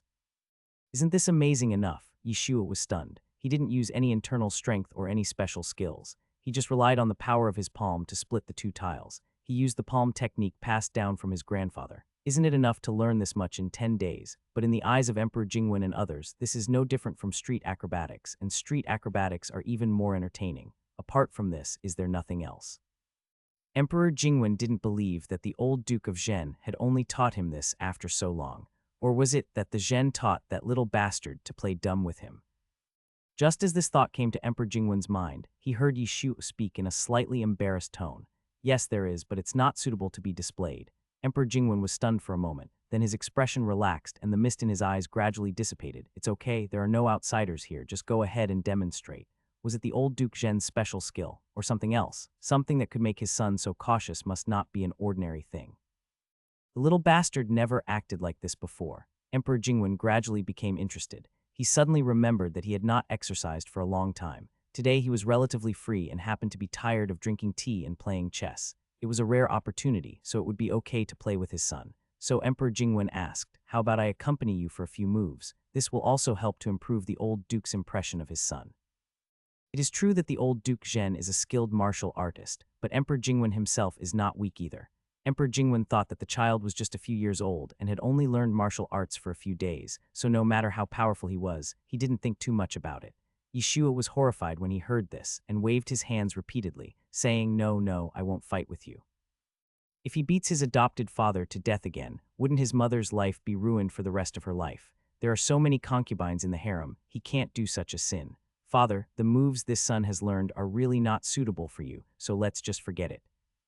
It's not that Yishu was very confident in himself, but the main reason is that the parts he aims at are too fragile and can be easily damaged if you are not careful. However, in the eyes of Emperor Jingwen, Yishu's earnest advice was just evidence that his son looked down on him. The little bastard is not young, but his tone is quite arrogant. It seems that the things that the old Duke Zhen taught him made him so proud that he began to lose his mind. No prince had ever dared to speak to him like this, and he could not tolerate any prince who dared to speak like this. Emperor Jingwen did not bother with him just because the little bastard was young and ignorant. Otherwise, house arrest and beatings would have been the lightest punishment. The more this happened, the more Emperor Jingwen wanted to dampen his enthusiasm. Emperor Jingwen almost laughed out of anger. "Someone, change my clothes for me. He must teach this rebellious son a lesson today." "Father, this really won't work, father. Father, please think about it again, father." Yishu had a bitter face and followed Emperor Jingwen almost wherever he went, trying to make his adoptive father give up this crazy idea. Finally, Emperor Jingwen went to the room at the back of the hall and started to take off his dragon robe, but Yishu still refused to leave. In the end, it was Wang Ziquan and a group of young eunuchs who dragged him away. The crown prince and prime minister he outside looked at each other in bewilderment. After Yishu was ruthlessly driven out by Emperor Jingwen, the prince thought about it and finally reminded him, "Zio Jikyu'd better not say that." The prince was terrified after hearing what his brother had just said. "Since father has spoken, you can compete with him. If you say more, be careful not to make more mistakes." Yishu grinned, feeling extremely embarrassed, "But I'm afraid of hurting my father." When the prince heard this, he shuddered all over. As for He Xiang, he has already started pretending that he doesn't exist. Okay, today I want to see how capable you are." Emperor Jingwen came out after changing his clothes and immediately heard such a sentence. If Emperor Jingwen still had some joking thoughts at the beginning, he was now completely angry. Grabbing the little bastard's collar, Emperor Jingwen dragged him to the open space outside without saying a word, with a sullen face. "Come on, if you can't satisfy me today, then you won't leave today and you'll just have to stand here." If an ordinary child heard these words, coupled with his father's gloomy face, he would probably be frightened to the point of being unable to move. But Yishu is not a child after all. Just now, his cheap father grabbed his collar and almost made him roll his eyes. Yishu quickly straightened his hemp-like clothes and said, I have to make it clear in advance that the moves I learned from my grandfather are relatively powerful. If you are really hurt, you can't blame me." The prince closed his eyes subconsciously, and at this moment he really wanted to go up and cover his brother's mouth. Emperor Jingwen took a deep breath and said, "Fists and feet have no eyes. I won't bother with you. Similarly, if I hurt you, you are not allowed to cry or scream." "Okay then," Yishu responded reluctantly and looked at the guards, eunuchs and palace maids beside him. "Father, can you please ask them to go down first?" "The little bastard talks a lot." Emperor Jingwen completely lost his patience. He tucked his robe into his belt and reached out to grab his shoulders. The sound stopped abruptly and Yishu hurried to hide. Seeing that he dodged very flexibly, Emperor Jingwen was stunned at first, then felt that the little bastard had slipped through his armpits and came behind him, and then he reacted. The two of them really started fighting outside the Qinzheng Hall. Emperor Jingwen was over 40 years old, but he was still as charming and elegant as ever, and everyone was dazzled by him. As for the ninth prince, he was dodging here and there. What was his plan? Emperor Jingwen felt something was wrong as he was fighting. He felt that the little bastard's attack was particularly subtle. After blocking his 2 fingers for the 3rd time, Emperor Jingwen realized that it was not an illusion. This bastard has been aiming at my eyes and lower body. Emperor Jingwen had never seen such a gangster style of fighting in his life. In the past, when he sparred with others, everyone behaved according to the rules and won by hard power. There was no one like his son who even used dirty tricks at the beginning. Although Emperor Jingwen himself was quite skilled in martial arts, he still found it very difficult to deal with such a shameless person. The little bastard is as slippery as a loach, and once he gets caught, it's hard to get rid of him. But he is young, small, and agile, so it's hard for an adult to catch him. Emperor Jingwen tried several times to distance himself from him, but but after a short while he stuck to him again like a dog skin plaster, which made him both infuriating and helpless. Yishuo's foot almost brushed against Emperor Jingwen's thigh, causing the emperor to break out in a cold sweat. Emperor Jingwen finally had to take real action against him. When Yishuo kicked him again, Emperor Jingwen seized the opportunity and attacked with lightning speed, then grabbed Yishuo's ankle tightly to control his movements. Yishuo was shocked and almost instinctively followed the force and climbed onto his cheap father's back. He just stretched out his hands, but soon both of them were grabbed. Emperor Jingwen thought that he should behave himself this time, but his hands and feet were controlled and he couldn't move at all. Looking at his cheap father's ears swaying in front of his eyes, Yishuo got excited and opened his mouth, revealing a row of white teeth, and bit it without thinking. The smug look on his face had not yet solidified. The next moment, Emperor Jingwen felt a pain in his ears. Almost instinctively, he took a breath of cold air, hiss. Looking at the two people who were fighting each other, both the prince who had practiced martial arts and He Xiang who had not practiced martial arts were silent at this moment. After realizing what was happening, the two men hurried down the stairs to separate the fight. "Your Highness, hurry up and let go, Xiao Jiu." Let go quickly. Is this child born in the year of the dog? Why is he biting? Even Emperor Jingwen couldn't hold back after his ear was bitten. No, hum. I won't let go unless you admit defeat. Yishuo was not the kind of person who would give in easily. But obviously, Emperor Jingwen was not either. It can be said that Emperor Jingwen lived half his life and never knew how to write the word surrender. The severe pain made Emperor Jingwen's breathing a little unstable. He almost bit his cheek to pieces. "If you don't let go, don't blame me for being rude. Heh. If you don't loosen, then don't loosen." Just like that, the father and son, who were both strong-willed by nature, held his son's wrists and ankles tightly with such force that they tried to force him to let go first. The other one was biting his own father's ear, looking like he was trying to see who could outlast the other. He really did use force, and it really hurt. The expressions of both the father and the son were distorted to varying degrees. He Xiang felt a little regretful. He should have left when the ninth prince showed up. Why didn't he learn his lesson? The prince was at a loss as to what to do and was walking around anxiously. "Tell me, what are these two trying to do? How could they be having a good discussion but end up fighting? Father, Xiaoju is still young, please be more considerate of him." The prince had no choice but to persuade the older one who could understand what people said. Emperor Jingwen gritted his teeth and said, "Why should I let him? How embarrassing it would be if the emperor gave in first, even if that person is your own son." The prince choked and then could only look at his younger brother. "Xiaoju, don't be so stubborn. Although he is his biological father, he is also the emperor after all. He can't take it seriously, right? Xiaoju is a little too honest. If the emperor's dragon body is damaged, it will be a serious crime. Please stop making trouble." Sometimes the prince really wanted to pry open his brother's brain to see what was inside. Yishuo just made a sound, and then he felt something was wrong, so he hesitated for a moment. Emperor Jingwen seemed to have noticed his relaxation, so he subconsciously slapped him with his palm, trying to peel off the dog's skin plaster. Perhaps it was because Yishuo was too difficult to deal with just now, coupled with the pain in his ear, that Emperor Jingwen attacked him a little too harshly. Emperor Jingwen thought that with the little bastard's agility, he would be able to at least land safely, if not dodge it. In the end, for some reason, he just stood there without moving. Then Emperor Jingwen watched his son fly away like a kite with a broken string. Yishuo drew a graceful arc in the air, and then with a bang, he fell heavily to the ground. "Xiaoju." The prince was shocked and hurried to check on his condition. Emperor Jingwen couldn't help but be stunned.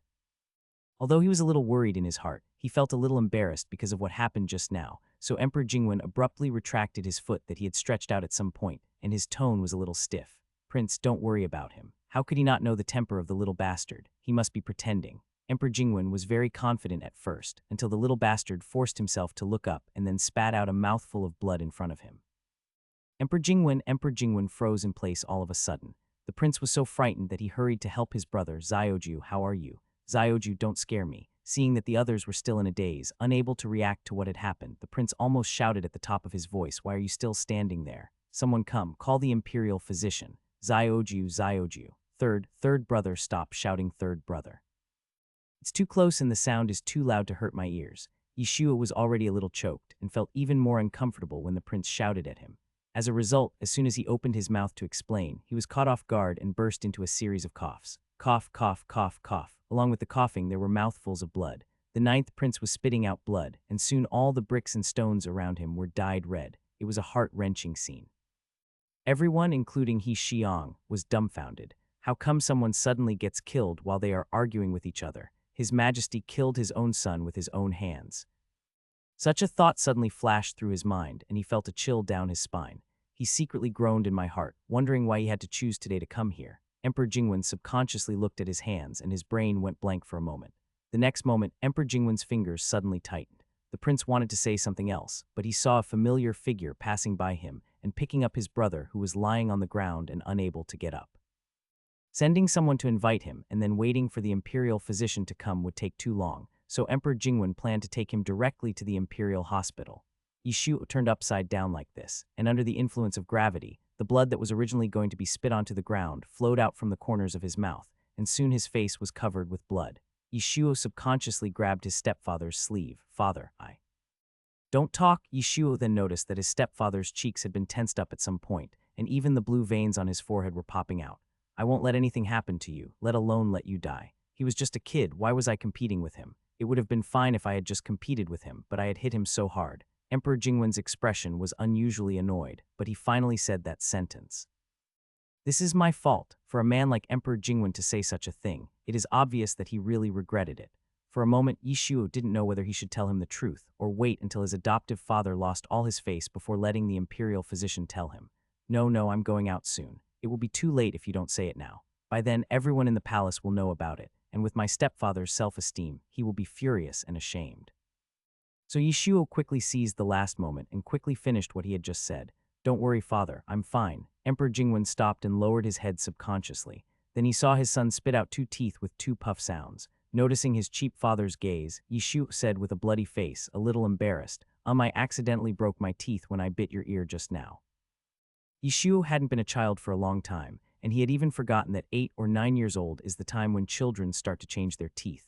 Normally, the upper and lower teeth should fall out when the child is 6 or 7 years old, but they have not fallen out until now. Yishuo almost forgot that tooth loss exists, but my cheap dad has already said it, there is nothing I can do. It was not known whether he was angry or ashamed, but in an instant, Emperor Jingwen felt anger rising up and his face turned red.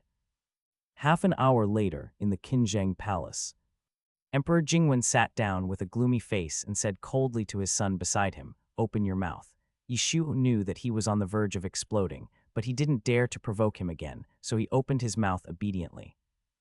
Loud. Just facing the 2 dark holes between his son's upper and lower teeth, Emperor Jingwen's mouth and eyelids twitched slightly. Because Yishuo's 2 teeth were not lost normally, the amount of bleeding was quite heavy, so they were all over the place. When the imperial physician arrived, he was shocked to see such a tragic scene. He thought something big had happened. It turned out that the 9th prince bit the emperor's ear and ended up breaking his own upper and lower deciduous teeth. "You deserve it." In response, Emperor Jingwen uttered these 2 words lightly, but his hands did not stop moving, wiping his gums clean bit by bit with a soft cloth. Seeing that the bleeding had stopped, Emperor Jingwen threw the fine cloth aside. Hey, if you use so much force your teeth will grow crooked." However, Yishuo could only think about this in his heart and dared not say it out loud. He could only sit there obediently and did not dare to resist at all. After the blood on his face was cleaned, Yishuo spoke carefully, "Father, your ears, how about asking the imperial physician to take a look?" Emperor Jingwen subconsciously touched his ear. His ear was not broken, but the tooth marks on it would not disappear for a while, and it was now burning hot. The little bastard really dared to do that. For a moment, Emperor Jingwen didn't know whether to praise him for his bravery or scold him for his stupidity. Yishuo had something to say about this. "Father, you said it yourself. You won't be angry and won't argue with your son. Whatever I say, you believe it." Yishuo nodded. "What else?" "Father, are you going to lie to me again?" Emperor Jingwen nodded subconsciously with his hand on his knee, but he said nothing. After a long while, he asked, "Is this all you learned at the Duke's mansion?" "Yes, what do you think?" Hearing this, Yishuo suddenly became energetic. "Isn't it extremely useful and powerful? How dare he speak?" Emperor Jingwen finally couldn't hold back and started to curse, "Asshole. Look at what tricks you are using. Poke eyes, bite ears, and kick crotch. Don't forget you are a prince, When Emperor Jingwen thought about his son's conflict with others in the future in that scene, he had an urge to faint on the spot. Shameful, it's so embarrassing. But in fact, the real killing technique is to attack people's eyes, temples, lower body, and other parts. The most important thing is to be able to defeat the enemy with one move. If your life is about to be lost, who cares about whether it is decent or not? Besides, it wouldn't necessarily be indecent once one becomes really proficient in it. It's just that Yishuo is a beginner, so he looks a little vulgar. But these moves are really practical, they are painful and deadly. Ordinary people can't withstand them at once. Even masters can't practice these positions. So whether it is a master or an ordinary person, they can break it with one move. Isn't it practical enough? But obviously, Emperor Jingwen couldn't accept it. Emperor Jingwen could never have imagined that the Duke of Zhen's family all took a bold and open approach, and it was with this in mind that Emperor Jingwen sent him there. As a result, even in this seemingly sure situation, his son still brought about a result that he had never imagined. It's really hard to guard against. Emperor Jingwen suddenly thought of a question. Who taught you these moves? My grandfather, of course. It's a lie. No matter what, the Duke of Zhen would never take the initiative to teach him this. Emperor Jingwen took a deep breath and said, "If you don't tell the truth, I will call the guards over." No, no, no, I'll tell you. It was indeed me who forced my grandfather to do it really. Emperor Jingwen asked again, "Who gave you the moves before?" Yishu scratched his chin awkwardly. Also my grandfather. Now Emperor Jingwen finally understood what he meant when he said my grandfather is a good man. Indeed, the old Duke Zhen is indeed a good man. Emperor Jingwen realized belatedly that the good person in his son's eyes was not necessarily a real good person, but a good person in his opinion, and this good person is often quite different from what others think. Isn't it good that the Duke of Zhen accompanies him in practicing even this kind of thing? So what did your grandfather tell you to do? He said that I am a good grandson, but he said he should not come again next time. Yishuo scratched his head in annoyance, but I really practiced seriously this time. Indeed, Emperor Jingwen was not so short-sighted. The angle his son chose when he made his move just now was indeed tricky. Even an experienced person could easily fall into the trap if one was not careful. It can be seen that he has indeed practiced hard and put in a lot of effort, but it is precisely because of this that it makes things even more troublesome. Isn't the old Duke of Zhen unwilling to have him come to his house? What if one fails to defend himself and gets hit? Wouldn't he be crippled? Looking at his own son, he was able to master it after only practicing for a dozen days. It was obvious that he had tasted the sweetness and was determined to go all the way. Emperor Jingwen could only stop him in time before he was completely defeated. In the future, you are not allowed to use this kind of inferior trick in front of others. Do you hear me? How can a prince bite someone's ear during a fight? Emperor Jingwen felt very bad when he thought about the fact that so many people had seen the scene just now. I should have listened to him earlier and let the guards and palace maids go down first. Now, with so many eyes on us, it would be difficult to enforce the gag order. Yishu was stunned by the suddenness. Subconsciously, he stood up and asked, Why? No reason or basis, I just said no. Dad, how could you do this? I worked so hard to learn this. Now, forget it all, forget it all. Looking at the two people who were arguing again for no apparent reason, the prince suddenly felt so tired that he was too lazy to care. Forget it, let them be. As for He Xiang, after experiencing the shock just now, he now just wants to leave quickly. In the future, whenever he encounters the ninth prince, he will definitely run as far away as possible. After all, this is a fierce man who dares to bite the emperor's ear. Is there anything he dare not do? In the past, he only thought that the group of generals, including the Duke of Zhen, were reckless men. Now, Prime Minister, he finally knows what a real reckless man looks like. After all, Yishu was still a child, and Emperor Jingwen was an emperor. He could not prevail against the emperor. Later, Emperor Jingwen said, "If you do this again, I will fine your mother's salary," which made Yishu give up immediately. No matter what I do, I must not implicate my mother. Yishu thought about it and decided to endure it. What his cheap dad said was that he couldn't show it in front of others, but he didn't say that he couldn't practice it secretly behind others' backs. At worst, he could just practice it secretly behind others' backs. Seeing his son behaved well, Emperor Jingwen was not happy at all. Instead, he felt awkward and panicked. Obviously, he also knew that using the imperial concubine to threaten his son was somewhat unfair and unmanly. This is the reason why Emperor Jingwen did not like to involve the imperial concubine in the affairs between father and son in the past. Emperor Jingwen once said that he would never beat his children, but now he still beats them with a rattan stick 3 times a day. So this son was born to break his bottom line. Emperor Jingwen once again felt that raising this one child was more tiring than raising a group of children. After the atmosphere calmed down a little, He Xiang immediately resigned without thinking. Zioju is back now. My dear minister, don't forget to come and teach him when the time comes. Upon hearing this, He Xiang's leaving steps immediately staggered. Upon seeing this, Emperor Jingwen felt relieved. Emperor Jingwen's ears are in this condition now, so he naturally cannot see anyone. In the afternoon, Emperor Jingwen continued to play chess with the prince. Yishu wanted to leave, but Emperor Jingwen refused to let him go until the teeth marks on his ear disappeared. Yishu couldn't resist and had to compromise. Emperor Jingwen knew that he was impatient to watch him and the prince play chess, and this was exactly the effect Emperor Jingwen wanted. Emperor Jingwen was still waiting to see him running around in the palace in a panic, but who knew? Who knew that this little bastard would not put himself in a difficult position at all? Since it was the height of summer, he simply took off their shoes, lay down on their feet, and then fell asleep. Yishu curled up at the two men's feet, not minding the shabbiness, and slept soundly. On the contrary, Emperor Jingwen and the crown prince were stunned for a long time after watching his actions. Emperor Jingwen and the Crown Prince had never seen a prince as undisciplined as Zioju before. Even the Prince of Jin, who was known to be the most undisciplined, had to give way to him. Finally, Emperor Jingwen couldn't bear it anymore, so he waved to Wang Ziquan beside him and asked him to bring over a quilt. Otherwise, if you sleep like this, you might catch a cold. In addition to the cool quilt, Emperor Jingwen also personally went downstairs, picked up his sleeping son, put him in the innermost part, covered him with the quilt, and then sat down next to the chessboard again. With such a son, Emperor Jingwen could not help but worry about him, and his various actions became more and more smooth.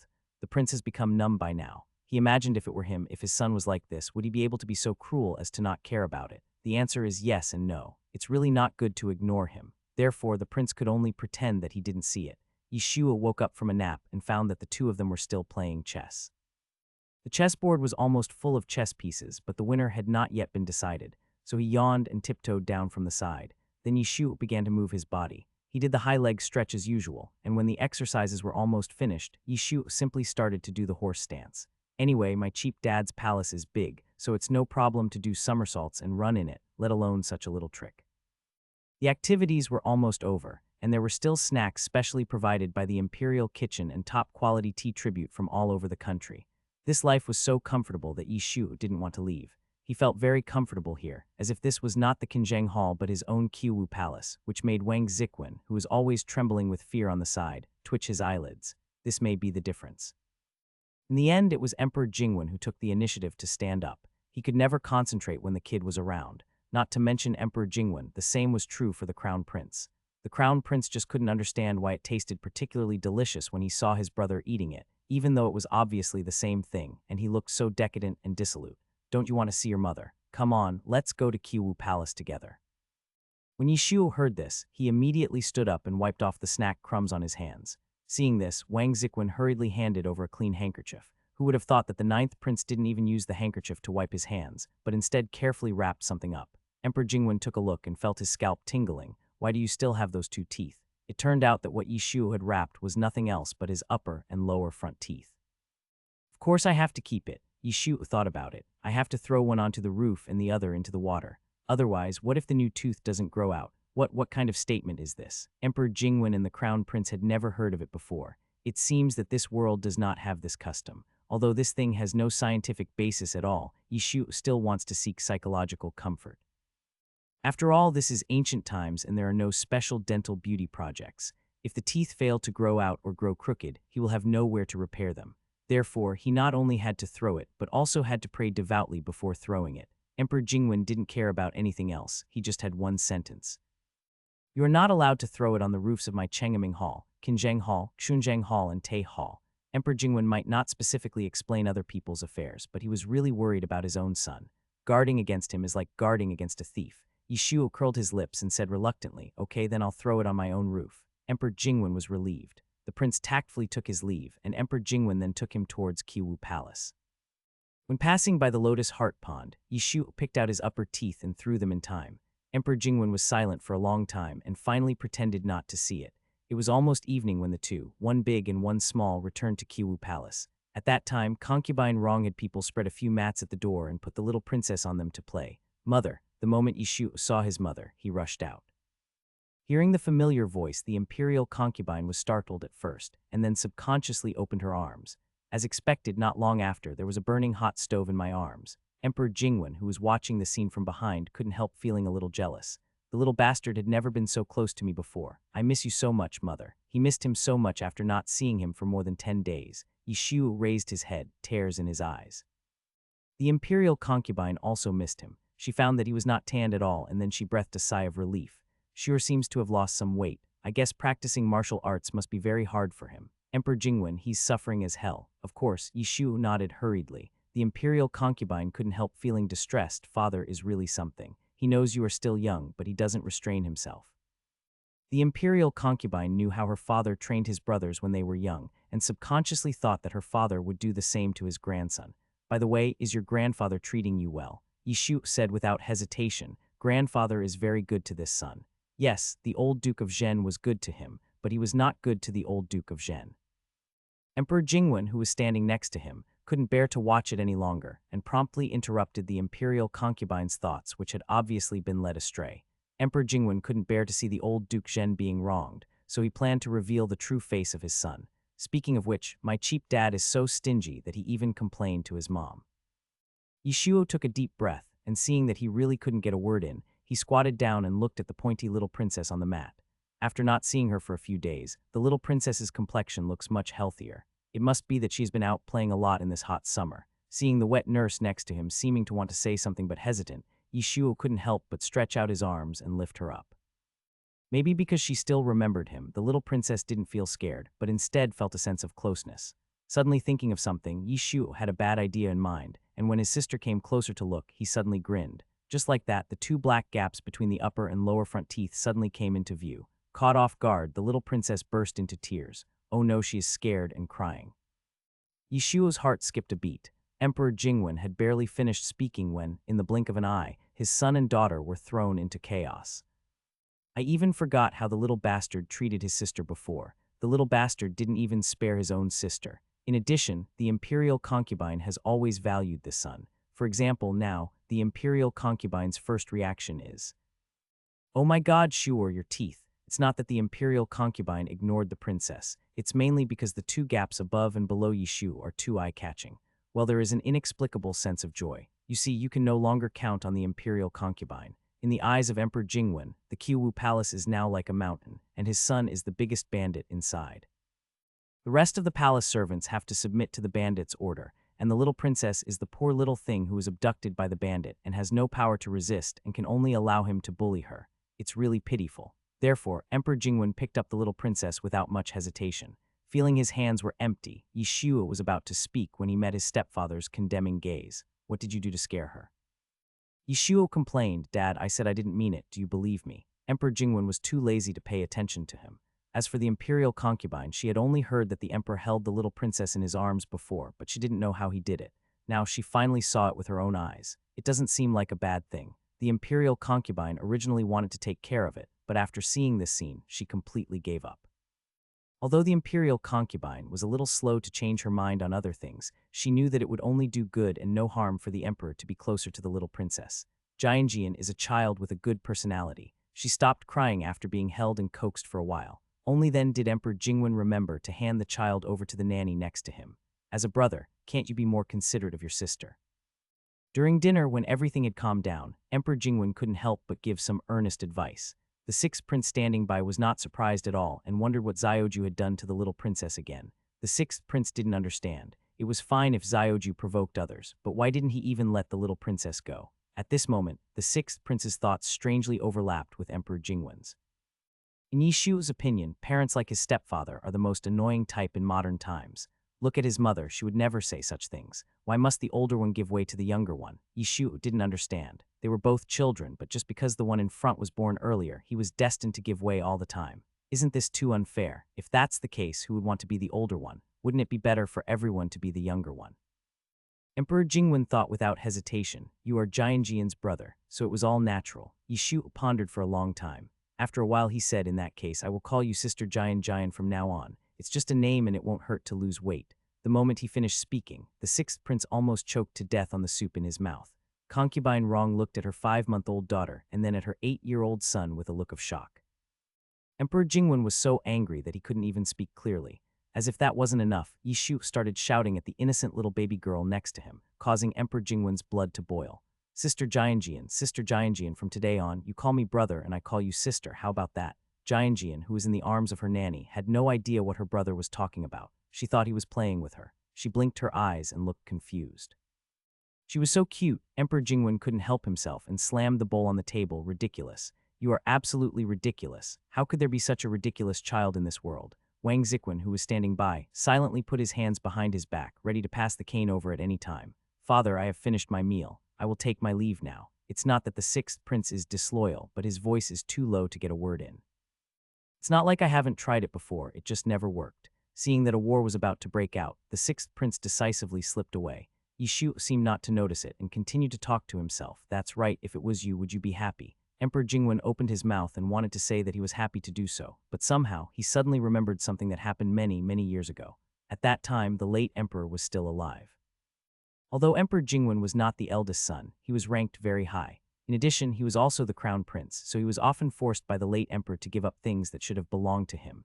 Today it is the child of concubine Zhao, the favorite of the late emperor, and tomorrow it will be the son of concubine Wang, the favorite of the late emperor. He was even almost forced to give up his position as crown prince. Emperor Jingwen was suddenly speechless.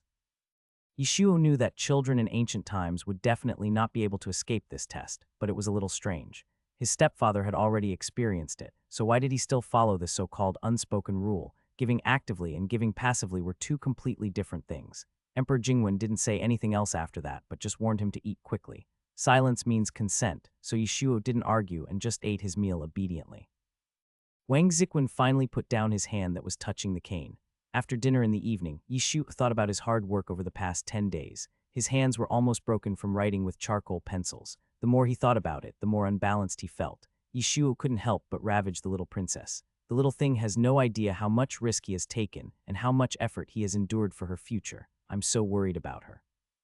Seeing the little pointed face constantly changing in his hands, Yishuo felt a little comforted. That's enough. Emperor Jingwen suspected that he had just said those words just to continue bullying his sister without any psychological burden.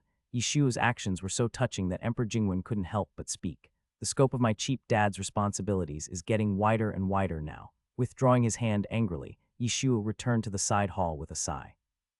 After throwing his lower tooth onto the roof, Yishuo calmly thought that it was still early, so he took out his charcoal pencil and began to continue writing and drawing on the place where he had not finished last time.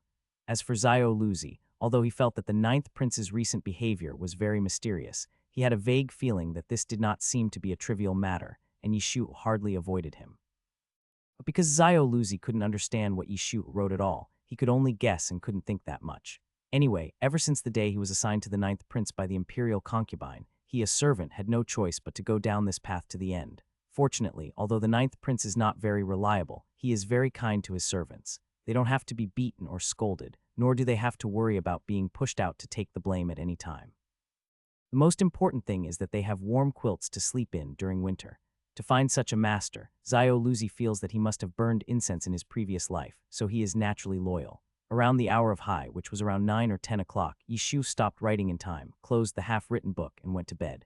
Zhao Luzi didn't ask any questions. He just considerately put the book away, making sure it wouldn't be seen by the palace maids who were cleaning the house.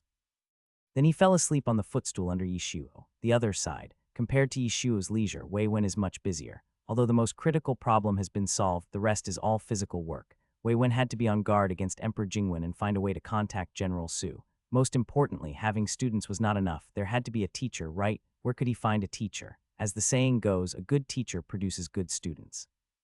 Without a good teacher, no matter how smart the students are, it is useless. If they can't even get started, how can they talk about their future? Therefore, this teacher must not only be good, but also top-notch. It would be best if he could be like Teifu and Lord Sen. But how easy is it to find such a famous teacher? Wei Wen thought about it and finally thought of a great man named Zheng Mohuai, who was also very good at teaching and educating people. He had countless disciples, and his disciples were spread across 3 countries. He was not inferior to the Grand Tutor and Lord Sen at all, and was even better than the two in teaching. This person is truly a leading figure in today's education industry. Most importantly, he has made great achievements in government affairs, which couldn't be more in line with the current situation. The other party's reputation was so great that the monarchs of the 3 countries treated him with courtesy.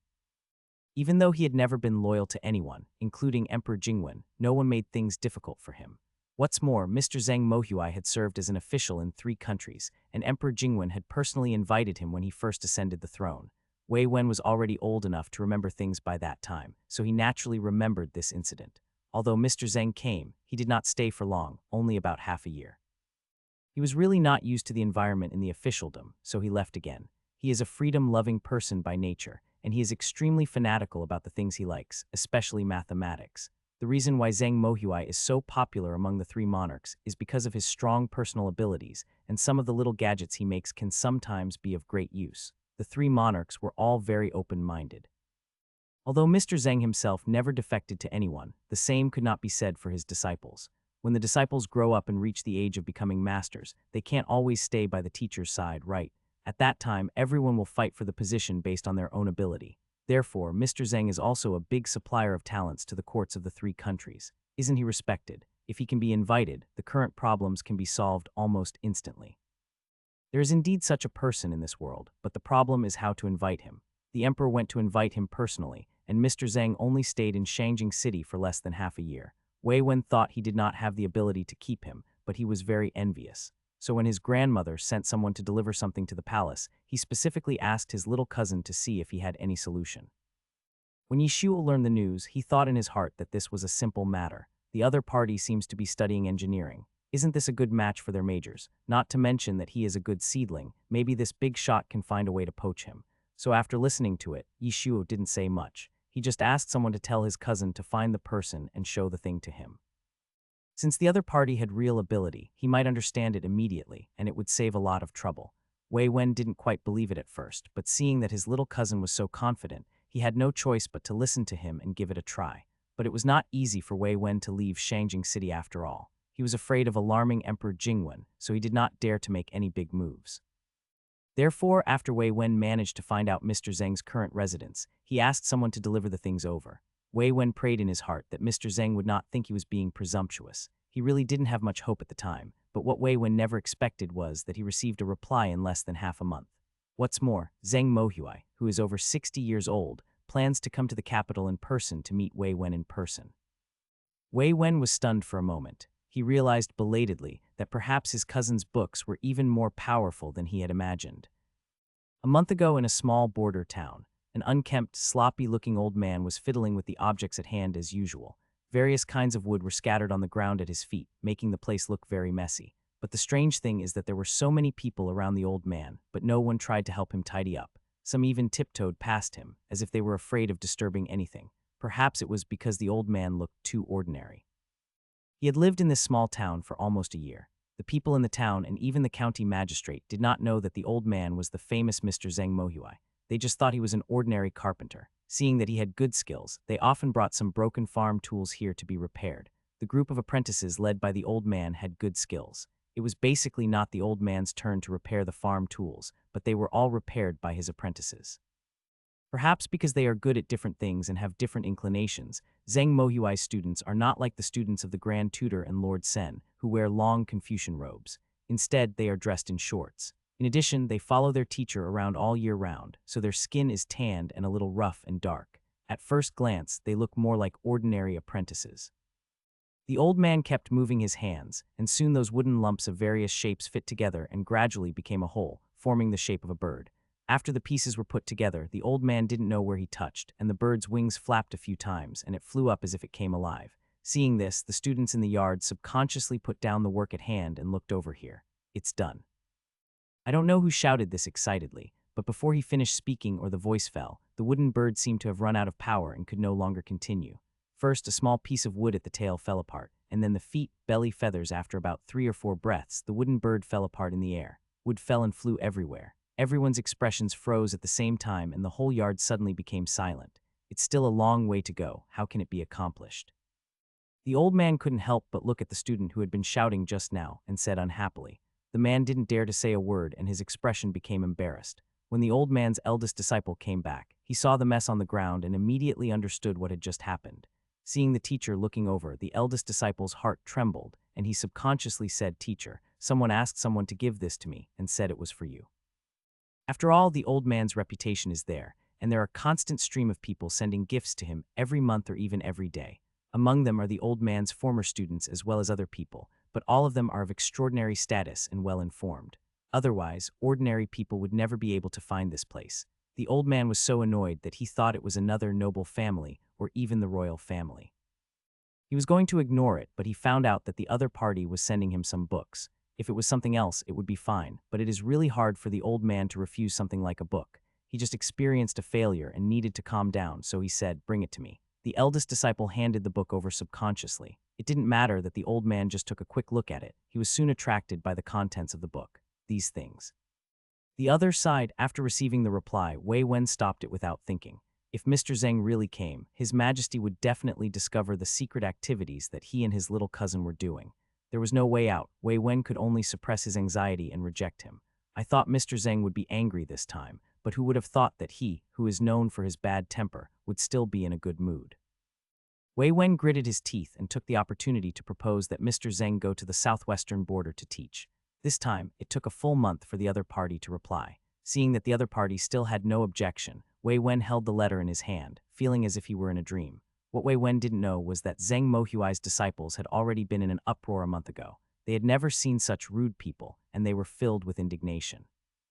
This guy named Wei Wen really doesn't know what's good for him. He was the one who gave the book, but he refused it. Is he trying to play a trick on me? What's more, this matter doesn't sound simple. Teacher, I always feel that there must be something wrong here. The eldest disciple asked his fellow disciples to find out. It seems that Wei Wen is the grandson of the Duke of Zhen from the Great Zhou. The Duke of Zhen now seems to be suspected by Emperor Jingwen in court.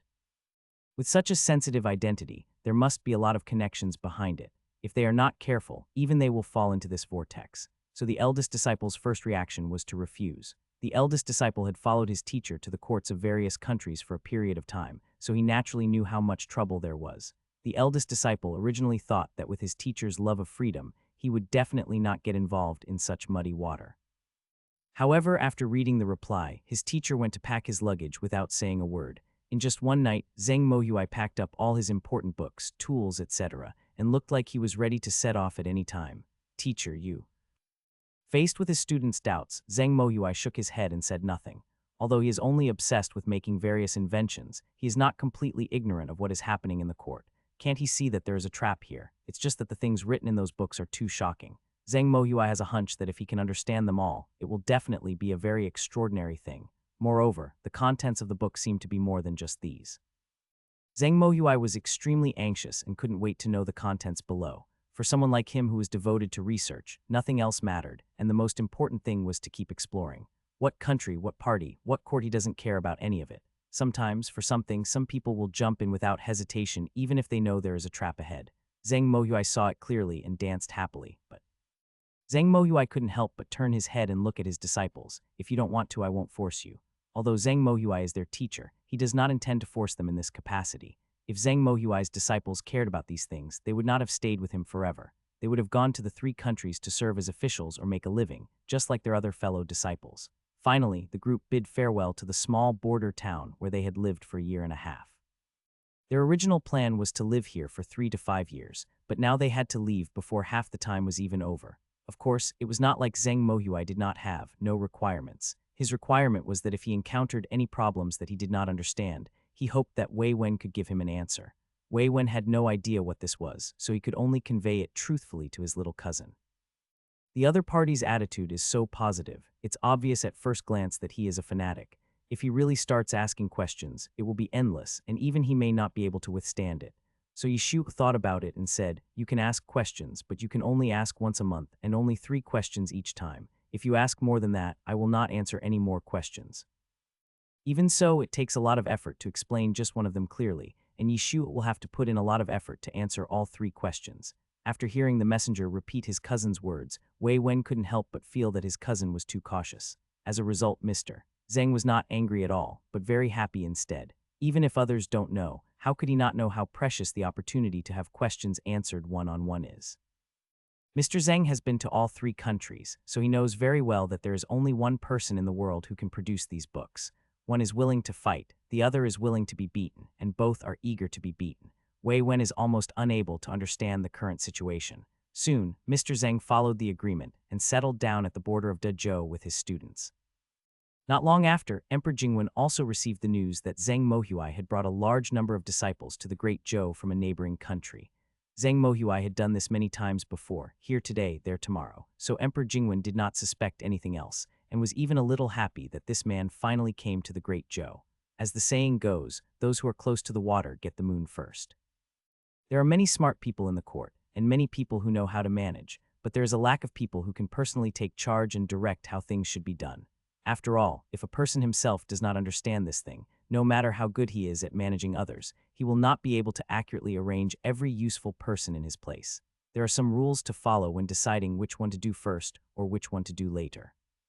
However, there were many people studying for imperial examinations throughout the Great Zhou, but few knew how to build canals and dams. This was the reason why Mr. Zheng had such a transcendent status among the 3 countries.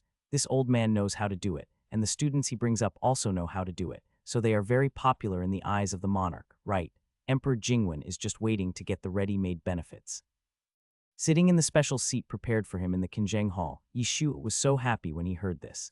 Isn't this exactly what they want? My cousin is really reliable. He found such a great and powerful teacher right away. Yishu has been kept in the deep palace and doesn't know much about what's happening outside. If this matter is handed over to him, he doesn't know how much effort it will take. After that, apart from answering questions online on time once a month, Yishu basically didn't need to worry about anything anymore. The rest of the operations were handled by Wei Wen. Apart from this, his life was no different from usual. He didn't know if it was an illusion, but Wei Wen always felt that he was being left alone. But when he thought about it carefully, if it weren't for his little cousin's book, this matter really wouldn't have been so smooth. I just always feel like something is weird. Compared to his elder cousin who became more and more haggard day by day, Yishu's life became more and more comfortable. In addition, the little princess Jianjian grew up day by day. She could walk when she was about 1 year and 3 months old. Yishu soon had a little slave by his side, and he didn't even have to do it himself to get things, just like now. My lovely little Jianjian, I'm so tired, can you bring me some snacks? The 1-year-old little princess was naive to death. When she saw her brother lying there like a pile of mud, she didn't think much about it and ran into the house to get him some snacks. Yishu thought of something and couldn't help but raise his voice. Also, remember to wash your hands before you take the snacks. If you have dirty hands, brother won't eat it. Emperor Jingwen, who was standing next to him, failed to control his strength and nearly crushed the book in his hand. Jianjian originally wanted to run and play in the yard, but after being interrupted by Yishuo, she suddenly forgot what she was going to do, and her mind was full of thoughts about her brother asking for snacks. Don't you have hands? Can't you take it yourself? Even if you're too lazy to take it, aren't there servants like Xiao Luzi around? Emperor Jingwen couldn't understand why he insisted that his sister help him take it. The little princess's little arms and legs are so busy that she doesn't even have time to rest. He has the nerve to do that. Yishu lay on the hammock, looking lazy. I don't want to do this either, Dad, but there is no other way. Jian is willing to do this. Such a young child who can't do anything finally meets someone who will bother her. Wouldn't she feel needed? This is probably the sense of accomplishment that children have. Emperor Jingwen took a deep breath and felt angry when he saw his despicable look, but the little princess didn't think so. No matter how many times Emperor Jingwen told his daughter not to bother him or pay attention to him, and to tell him to get what he wanted, it still didn't work. The next time his son spoke, his daughter completely forgot his advice and still went to help him get things. Emperor Jingwen was so depressed by seeing this. Now in the eyes of Emperor Jingwen, the little princess is just a foolish child who is cheated every day, sold, and still counts money for others. Emperor Jingwen decided that he would keep a closer eye on her in the future, otherwise she might be kidnapped at any time. Yishu didn't care what his cheap father was thinking. Anyway, it was impossible for his cheap father to stay in Kiwu Palace for 12 hours. Jianjian had been with him for a long time, so naturally she would be closer to him. As for the imperial concubine standing by, she just watched, occasionally picking up needle and thread to embroider some grass, flowers, and the like to pass the time. Apart from this, she had nothing else to do. Before, the imperial concubine would always go outside to quarrel with the concubine Shu and the others. Now that she has these 2 children, she is not so interested in competing with the concubine Shu and the queen. She has become much calmer. Of course, the premise is that the other party does not provoke her. What's more, the imperial concubine doesn't care about Emperor Jingwen as much as before. With Xiaoju and Jianjian around every day, her life is already very fulfilling. Now the imperial concubine prefers to play mahjong with Xiao Chongrong and others, and almost no longer participates in the affairs of the harem. The imperial concubine suddenly became interested in embroidery and the like. She would never touch such things before. As for the results, forget it, it's enough to kill time. After a while, Xiao Jianjian ran out again with stumbling steps. Her staggering appearance made the wet nurses behind her extremely nervous. They put their hands on the sides, fearing that she would fall. Emperor Jingwen's gaze also involuntarily followed her. But Yishu was like a blind man, completely unaware of the little princess's hard work, and even shamelessly picked on her. Jianjian, stretch out your hand for me to see, so I can see if your hand is clean and fragrant. Emperor Jingwen narrowed his eyes subconsciously and decided that no matter what the little princess's hands looked like, or whether she had washed them, if Xiaoju dared to say anything disliked him, he would let the guard stuff the cake into his mouth. Jianjian didn't think so much. Since her brother had spoken, she stretched out her hand to show him. Well, not bad, Jianjian is really well behaved. Yishu turned his sister's paws over and over to examine them carefully, then nodded with satisfaction. Being a good kid means washing your hands frequently, you know. As the saying goes, diseases come from the mouth. This concept did not exist in ancient times. Yishu had to find a way to help her develop a habit. When Jianjian heard him praising her, she was very happy and her little face turned red. Just when Emperor Jingwen thought that this was finally all that was needed, he saw his son lying back, paralyzed in bed, unable to move. Jianjian is the best. Since you have brought the snacks, you can feed them to your brother as well. Wow. Emperor Jingwen, concubine Rong, both of their hands stopped at the same time. As a child, when we were little, we loved playing house, giving injections to dolls, feeding dolls, but what should we do if we don't have dolls now? Here is a ready-made one that can even talk. Therefore, Jianjian did not feel bored, but very excited. Yes, just do it this way, slowly and gently, breaking it into small pieces little by little for brother to eat. Brother, if it was Emperor Jingwen, he would have slapped him in the face and told him to eat it or not. But looking at the little princess, she really broke the snacks in hand into small pieces as requested, and not only fed them to him, but also called him brother. Even after all this, she still calls him brother. Emperor Jingwen's expression was somewhat distorted. The little princess stood on tiptoe, holding the cake, and worked very hard, while the little bastard was so lazy that he didn't even turn his head.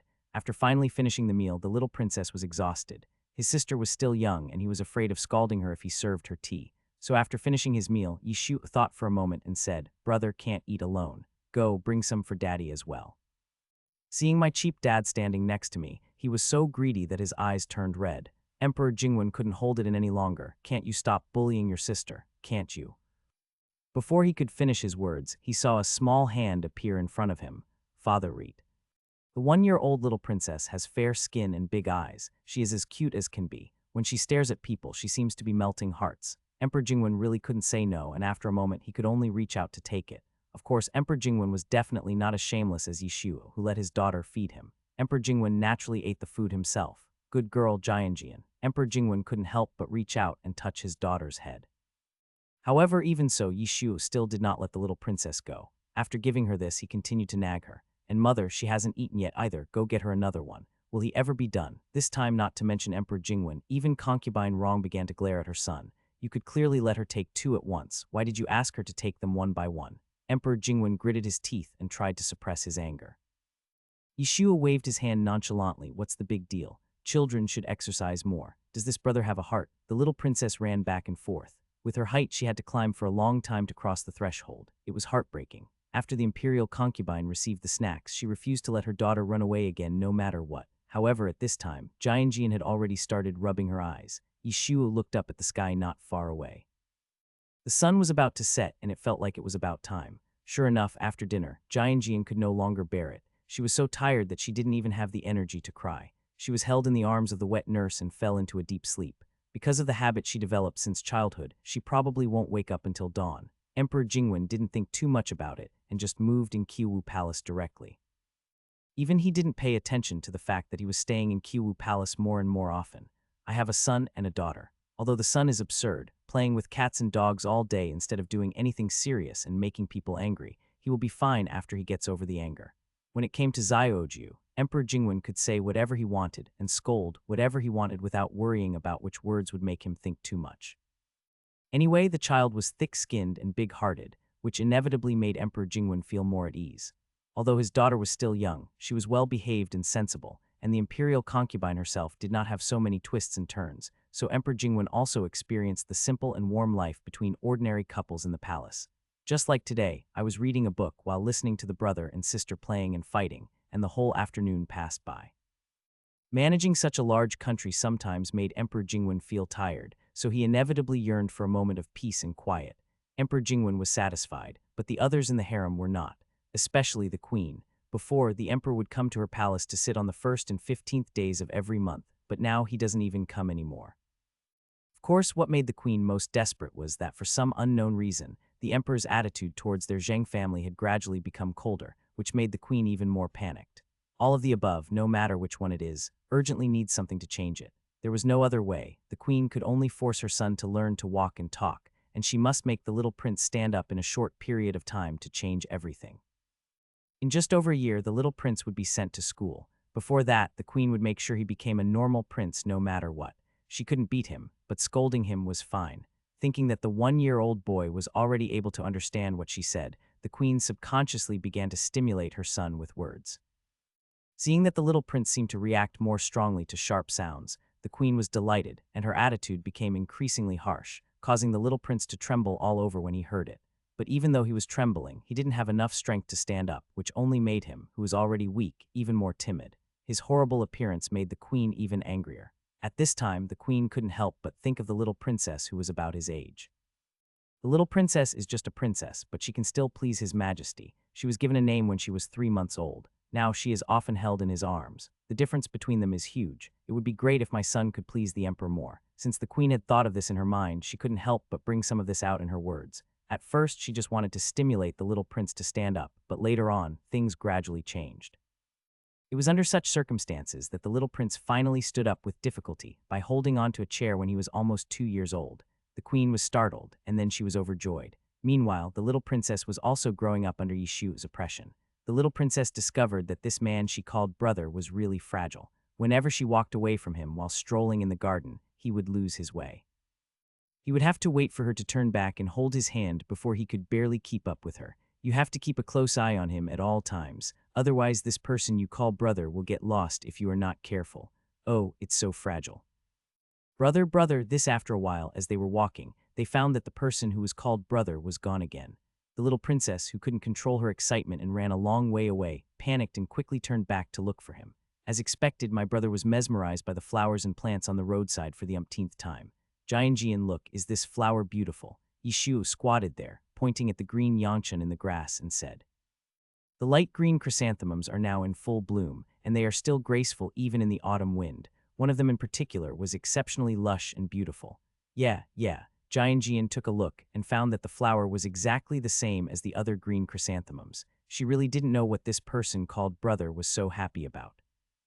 Jian nodded perfunctorily like a little adult, but held Yishu's hand with one of her little hands, deciding in her heart that she would not let him out of her sight no matter what. Brother, let's go. Thinking that Empress Zhao and the others might be waiting impatiently, Jian couldn't speak clearly and could only express his meaning vaguely and anxiously. Yishu then stood up with great difficulty. But the devil is a devil after all, how can that be enough? Children, when they are happy, cannot control themselves easily, and they run so fast that the palace servants behind them cannot keep up, and they can easily fall if they are not careful. So Yishu said that as long as he ran faster than her, she would slow down herself. Jian, look, what is that? Jian had just been quiet for a while when she heard these words. Then the man called brother successfully escaped from his hands. Looking at the empty little hands, Jian was stunned. Then such a scene appeared in the imperial garden. The 9th prince was running in front, and the little princess was chasing him with her short legs. As she chased, she shouted, brother, slow down. The prince who was passing by saw this scene and fell silent on the spot. The 5th prince has now set up a residence outside and has also been assigned an assignment in the court. This time he came to pay his respects to his mother, but as luck would have it, he came across such a scene. The 5th prince turned his head and said, am I seeing things right? Is there something wrong with my eyes, or is there something wrong with my 9th brother's brain? The 5th prince had laughed at Yishu before, saying that after his sister was born, he stayed in Qiwu Palace every day taking care of the child and did not behave like a prince at all. So this is how he raises his children. Isn't this the child taking care of him? But Yishu didn't care about that. He finally caught up with his brother. Jian was panting and grabbed his hand. This time she refused to let go. Jian panted and advised, no, you can't. My mother said that we are not allowed to run around in the palace. Yishu was embarrassed when he heard this, but brother just saw Jian running too. Jian said without thinking, Jian don't run, brother don't run. Yishu pretended to think and finally said reluctantly, okay then. Afterwards, in order to keep an eye on her brother, Jian stopped rushing forward. Holding Yishu's hand, she walked slowly and firmly towards Empress Zhao's palace. Yishu saw a pool of water in the middle. Before he could say anything, Jian got anxious and took the initiative to speak. No, don't think that she doesn't know what this guy called brother wants to do. He must want to play in the water. This happened in the summer when he wanted to jump into the lotus pond and nearly drowned. That incident really frightened Jian. She would not allow him to get close to the water no matter what. She would even ask him to take a detour when he saw a well. Even when he was taking a bath, Jian would check from time to time to see if he was still alive, cold sick. Yishu, no matter what, he wouldn't jump into the water in the middle of autumn. Maybe Jian was scared during the summer. Yishu originally wanted to go down to see if there were any lotus roots in the lotus pond.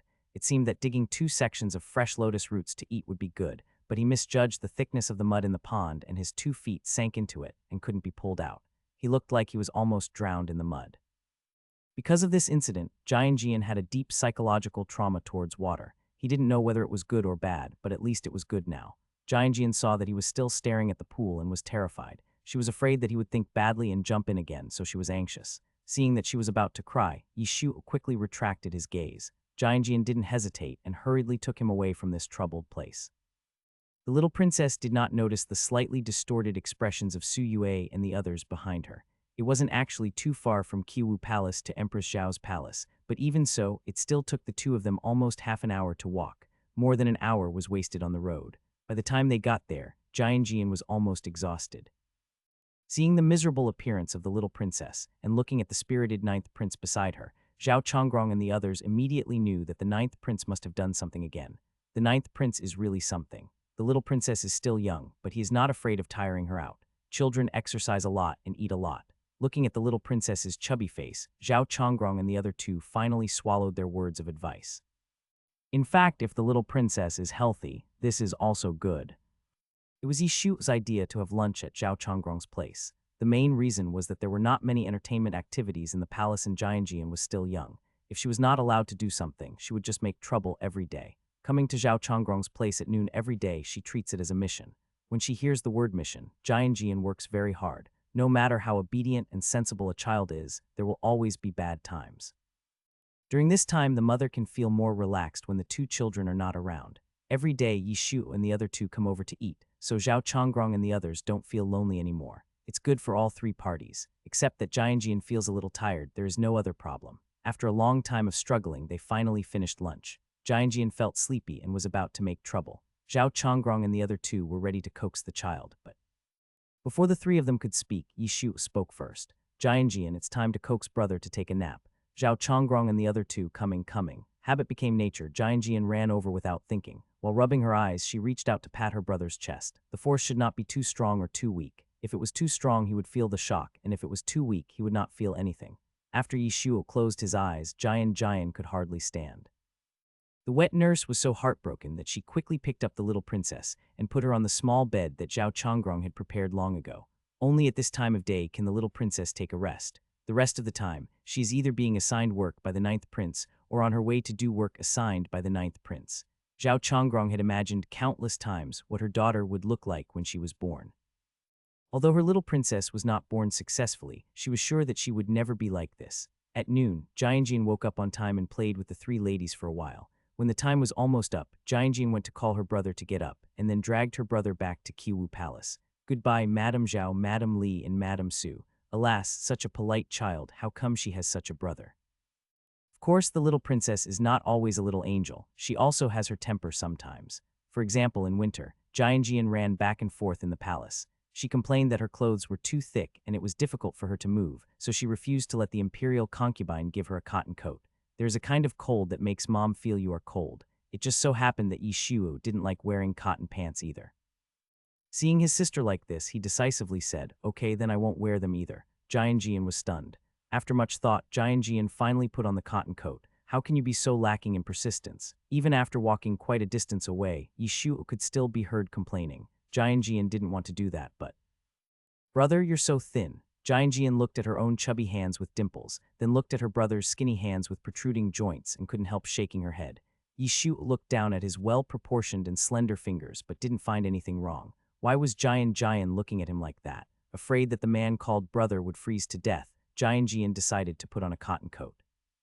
When he was over 2 years old, Jian couldn't stand the man she called brother, always picking up dishes she didn't like for her. He didn't understand even when she told him that he was so stupid.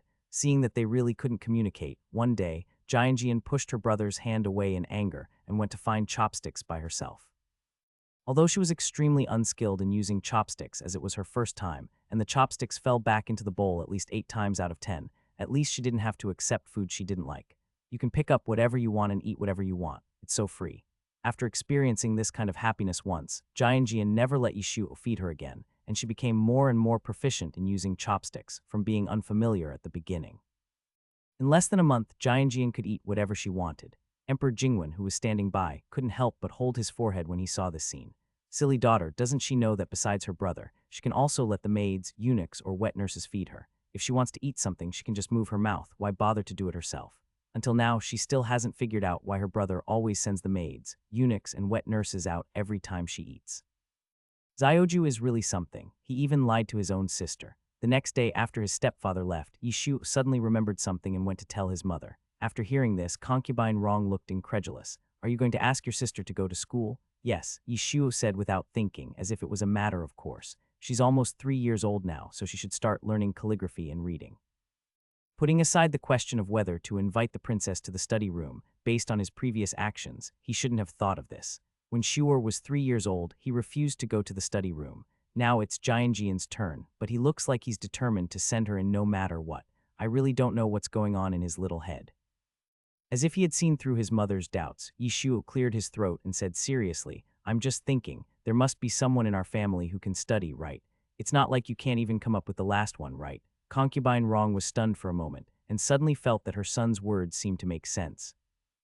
Indeed, it is impossible for a family to have no one who can read, right?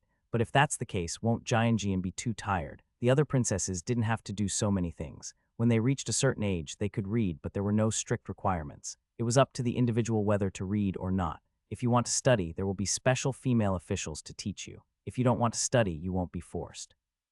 As a princess, it's fine for her to get married when she reaches a certain age. In the past, princesses basically all lived this way. The imperial concubine had never experienced the modern era, so naturally she didn't know that women could receive the same education as men, so she could only see the hardships her daughter was going through.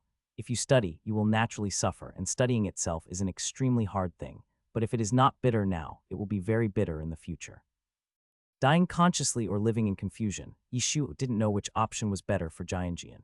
Jianjian couldn't make a choice now, so Yishu could only act according to his own ideas. However, Yishu did not say it directly, but smiled and said, you have to learn to read after all. Jianjian is young and has a good memory. It is not easy to forget if you learn it early. Concubine Rong thought about it and agreed. Jianjian needed to be enlightened no matter what. But there's no need to go to the study room, right? When the time comes, mother can just find a female official to teach her. Mother, there's no need to be so troublesome. Due to the rules of the palace, no matter how talented the female official was, she had to teach the princess female training, female rules, and female admonitions. Yishu didn't want Jianjian to be exposed to these things too early. Although the original intention of these books has not been distorted so much nowadays, they only teach women how to behave, and the methods seem gentle, but think about it carefully, why there are no corresponding men's training, men's rules, and men's admonitions. When the corresponding books are published, Yishu will admit that this is a good thing. Everyone in the world advises women to be kind, gentle, and obedient. It is indeed not a bad thing to have compassion for the weak, but sometimes women can live better by being a little cruel. Thinking of this, Yishu said, isn't there a ready-made teacher right now? Don't forget that he is now giving one-on-one private lessons, so it doesn't matter if there is one more or one less person. The imperial concubine was stunned, you mean? Don't we still have the tutor? Third brother is already this old and has already graduated. It would be such a waste for the tutor to only take me with him. I don't want to learn, so when the time comes, I can just take Jianjian with me. With a new student, the tutor must be very happy. Since the tutor was assigned by his adoptive father to be the prince's teacher, there must be no problem with his professional level. He is also an acquaintance, so Yishu is relieved. The most important thing is that you can use the tip to block gunshots. What a great thing. At the same time, at the Teifu's house, the Teifu suddenly felt a chill on his back and couldn't help sneezing. It was the first time that the imperial concubine had seen someone speak so confidently about not liking to study. However, when she thought about herself, she felt that she was not much better, so she could not bring herself to curse. Forget it, since Shuor is like me, there is probably nothing. I should think more about Jianjian. Jianjian is still young, and she still has hope. The imperial concubine also knew that the grand tutor was indeed a good person. But will the master agree? That's the prince's teacher, a top official of the dynasty. Would this anger him? Yishu wasn't worried at all, Mom. Don't worry, I have a way to get the old man, the tutor, to agree. Well, Shuor has even found a teacher for Jianjian, and the teacher is so respected and virtuous. Now all he has to do is wait for Jianjian to go to class. It is so difficult to find a good teacher. Even a royal concubine would not be willing to miss such an opportunity. So without further thought, the imperial concubine nodded decisively. Okay. The imperial concubine made the final decision, thus determining Jianjian's fate.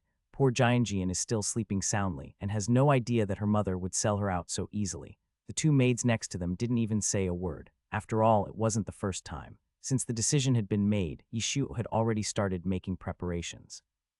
The sixth prince, who was also in Kiwu Palace, soon learned about this matter. He was also very confused at first, wondering why the usually lazy Zioju would be so persistent in the little princess's studies. Doesn't he understand the principle of not doing to others what you don't want others to do to you? However, Yishu stopped the sixth prince with one sentence. It's okay for me not to count on her, but my mother and I will count on you. In such a large Kyuwu palace, there must be someone we can rely on, right?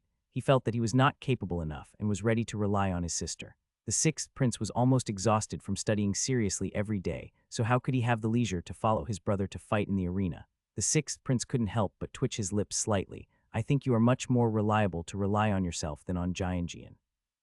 It should be said that as expected of someone who has read so many books, he hit the point in one sentence. Indeed, instead of placing your hopes on children, it is better to do it yourself. But Yishu is obviously not interested in this now. But I just want to see what others can do if they try hard. Yishu's expression now was as if he couldn't even fly to the sky, and he was looking for an egg in his parents' nest, hoping that the egg would fly. Even though the sixth prince didn't know this routine so clearly, he was still very angry, not striving for progress, not striving for advancement, and willing to degenerate. After saying these 12 harsh words, the sixth prince was once again driven away in anger. Yishu touched his chin, wondering if it was really that serious, and didn't notice that Xing Yu Cheng next to him was reading even faster. Not taking the sixth prince's words to heart at all, Yishu looked like a hopeless case and continued to act as he always did. In this way, Jianjian soon noticed that for several months, her brother came home sighing every day. Jianjian took a lot of effort to figure out that it was her brother who was reading and was scolded by the teacher. So, what is reading, and why does it make my brother so sad? Jianjian now still cannot understand what reading means, so she can only piece together a little bit of truth from Yishu's words. Yishu didn't care about that. He just hugged his sister and cried, "Woo woo woo woo, Jianjian, brother is so stupid. Why can't brother learn?" Indeed, her brother was really stupid. He was the dumbest person she had ever met. At first, Jianjian even nodded in agreement, but when Yishu started crying, she immediately panicked and didn't care about anything else. Don't cry, brother, don't cry." Yishu seemed not to hear and cried even louder. If only brother could be as smart as Jianjian, if brother could be as smart as Jianjian, he would definitely be able to learn it right away. No matter how ignorant Jianjian was, she knew what the word smart meant. The imperial concubine often praised her, saying that she could speak when she was less than 1 year old, could walk when she was 1 year and 3 months old, could eat by herself when she was over 2 years old, and could wash her face by herself when she was 3 years old. After listening to her for a long time, Jianjian gradually came to realize that she was very smart. What Jianjian didn't know was that her imperial concubine thought her brother was well-behaved, sensible, and obedient. Then Jianjian, share her intelligence with my brother Jianjian, used her sleeves to wipe the tears of her stupid brother. Alas, although these words sound nice, they are not what Yishu wants. Seeing that the foreshadowing was almost complete, Yishu gradually began to show his true colors. Brother isn't so clever. Brother wants Jianjian to help me get revenge, okay? But the person that my brother can't beat, Jianjian can't beat either. The little princess was finally not completely confused and still knew her own weight. But how could such a simple girl escape the trap set by her brother? There is no need for Jianjian to help her brother fight. Jianjian only needs to use her smart brain. The little princess couldn't resist her brother's deception and agreed without thinking.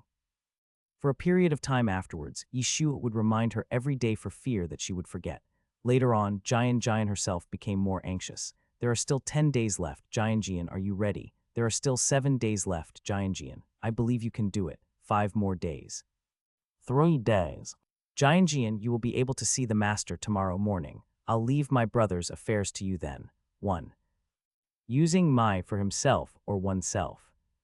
No problem. At that time, Jianjian answered in the affirmative, but when the thing really happened, as a child she could not help but back down. Children change their expressions very quickly, and it's hard to deal with them when they start crying. So Yishu decided not to give her any chance to regret. The next morning, Yishu knocked on his mother's door and carried his sleeping sister on his back. Although it is already May, the weather is still quite cold in the morning, so Yishu especially found a cloak for Jianjian to put on. Yishu's steps were extremely steady as he moved forward step by step. After the grand tutor left the court, Yishu had almost arrived at the Eastern Palace. Although it was true that Emperor Jingwen had a special seat set up for Yishu, he did not have to report there every day. Yishu had specifically asked about it yesterday, and the Grand Tutor said that he would meet the Crown Prince today and teach him to read in the East Palace. To be honest, more than 3 years have passed, and the Grand Tutor had given up on the 9th Prince a long time ago. Now, apart from the Emperor's orders, the only thing that supports him is his sense of responsibility as a teacher. Nowadays, the Grand Tutor at least scolds him, but it won't be long before the Grand Tutor doesn't even bother to scold him. When the Grand Tutor and the Crown Prince came together, they happened to run into Yishu. Why did he come so early today? The same thought came to their minds at the same time. Soon, the prince discovered something was wrong. Why did Zioju have such a big bump on his back? As if sensing the prince's doubts, Yishu turned sideways, revealing Jianjian's sleeping face. Didn't the ninth prince come to class today? Why did he bring the princess with him? After seeing the little princess, for some reason, the Grand Tutor suddenly had a bad feeling in his heart. Soon, the preceptor's premonition came true. Teacher, Jianjian is already over 3 years old. It's time for her to start learning. Could you take the trouble to teach her how to read and write? What on earth did the ninth prince think of him? How could it be possible to ask him to teach a princess? The master did not hesitate and blurted out, no. Yishu seemed a little helpless when he heard this. Okay, then I'll go find the master's wife to teach her. After all, the teacher's wife is well read, so there is no problem for her to help Jianjian with his education. I'm really sorry, third brother, teacher, I won't bother you anymore. Without waiting for the two to react, Yishu turned around and left without any reluctance. References one using my for himself or oneself. Turning around, Yishu couldn't help but count silently in his heart. 3, 2, 1. Wait a minute. Before Yishu finished counting the last word, he heard the tutor calling him back decisively. Based on the Grand Tutor's understanding of the ninth prince, he is definitely capable of doing such a thing. The Teifu has to attend court every day, teach the prince to read, and give him advice, which is tiring enough in itself. If he cannot have peace at home, then he really has no way to survive. The Grand Tutor also understood that the ninth prince did it on purpose, but for the sake of family harmony and for himself to sleep peacefully, the Grand Tutor finally lowered his head. Even teaching this to a princess is not polite. He is a man and also the prince's teacher. How can this be allowed? But the Grand Tutor seemed to have accepted his fate. After all, since he had become involved with the ninth prince, he could not escape no matter what. Not only could he not escape, but now he had to teach his sister to read. This made the Teifu regret countless times. He should not have offended Lord Sen and then been dragged into this trouble by him. The prince was watching from the side, and he really didn't dare to speak. The prince was sure that if he dared to say one more word, Zioju would throw the burden on him. So, I'm sorry, teacher. The master sighed, feeling a deep sense of powerlessness, I promise you. As long as the ninth prince doesn't go looking for his wife, it doesn't matter if it's against the rules, everything else can be discussed. The Grand Tutor suddenly realized that since he met the ninth prince, he seemed to have done many things that he would never do before, and he didn't even know how many times he had broken the established rules. Upon hearing this, Yishu immediately carried his sister on his back and followed the two of them. Once again lamenting the speed at which the ninth prince changed his expression, as he walked into the East Palace, the imperial tutor couldn't help but ask, aren't there clearly female officials in the palace? Why did you come to me? The princess is a woman. Wouldn't it be more convenient for her to find a female official? Because you guys control everything the female officer teaches. Although he was complaining in his heart, Yishu looked very serious. My sister, I definitely want to give her the best. Teifu equal prince's teacher equal the best. After quickly understanding what the ninth prince meant, even the Grand Tutor couldn't help but feel relieved, finally not feeling so aggrieved. As the saying goes, flattery never wears out, no matter how many holes there are. Everyone likes to hear nice words, not to mention the Teifu. Even the emperor is the same. It mainly depends on how the nice words are said.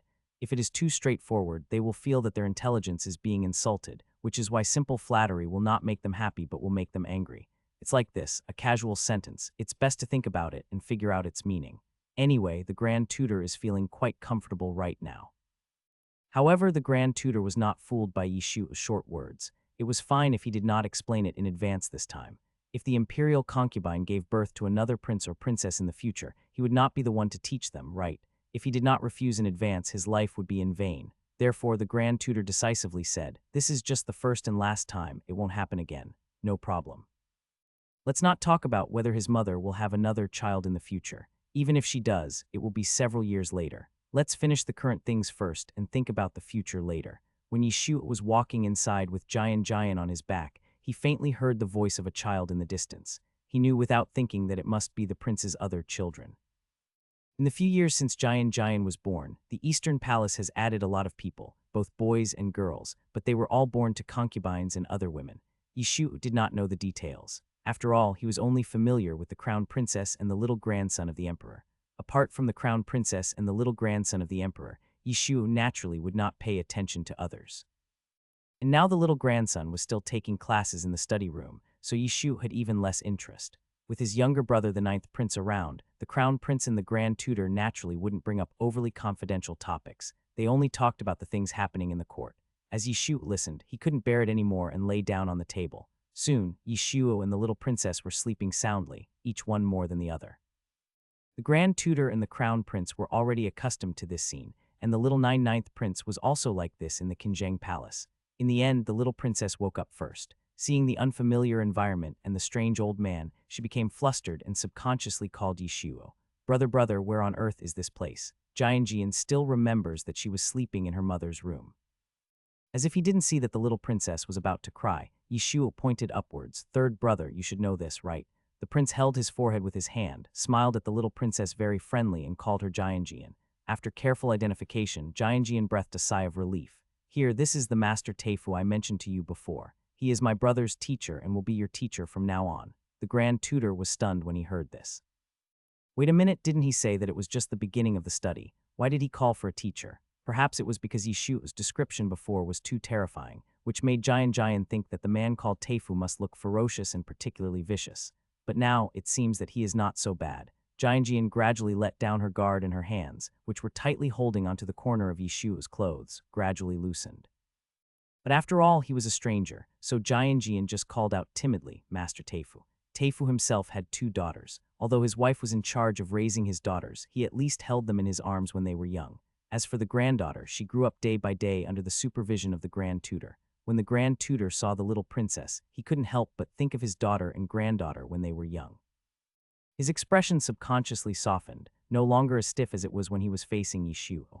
I pay my respects to the little princess. No need. Please stand up, master. Jian was flustered for a moment when she saw this, but she was a princess after all, so she quickly calmed down. Taking advantage of this opportunity, Yishuo, who was like a lazy dog, leaned close to his sister's ear and whispered, "This is the man who calls me stupid every day. Jian, you must help me get revenge. I am counting on you." The movement of the grand tutor standing up suddenly froze, and the look in his eyes when he looked at the ninth prince changed. Whenever the grand tutor thought the ninth prince was shameless enough, he would often do something even more shameless. How could he think of telling a complaint to the little princess who is only 3 years old? Brother, to be honest, Jian was just a little kid after all, and she was quite nervous and scared. But when she turned around and saw that her brother was more nervous and scared than her, and that her brother had always been stupid and couldn't do anything well, the young Jian suddenly felt a surge of courage in her heart. In the end, Jian gritted her teeth and looked into the master's eyes. Well then. The crown prince was watching with great interest, and was even in no hurry to deal with state affairs.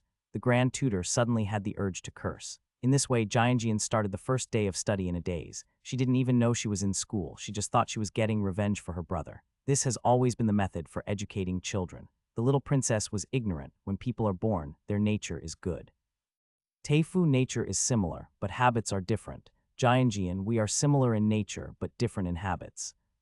Both of them were reciting, and I guess there was nothing left for me to do. Yishuo yawned, closed his eyes, lay on the table and started practicing.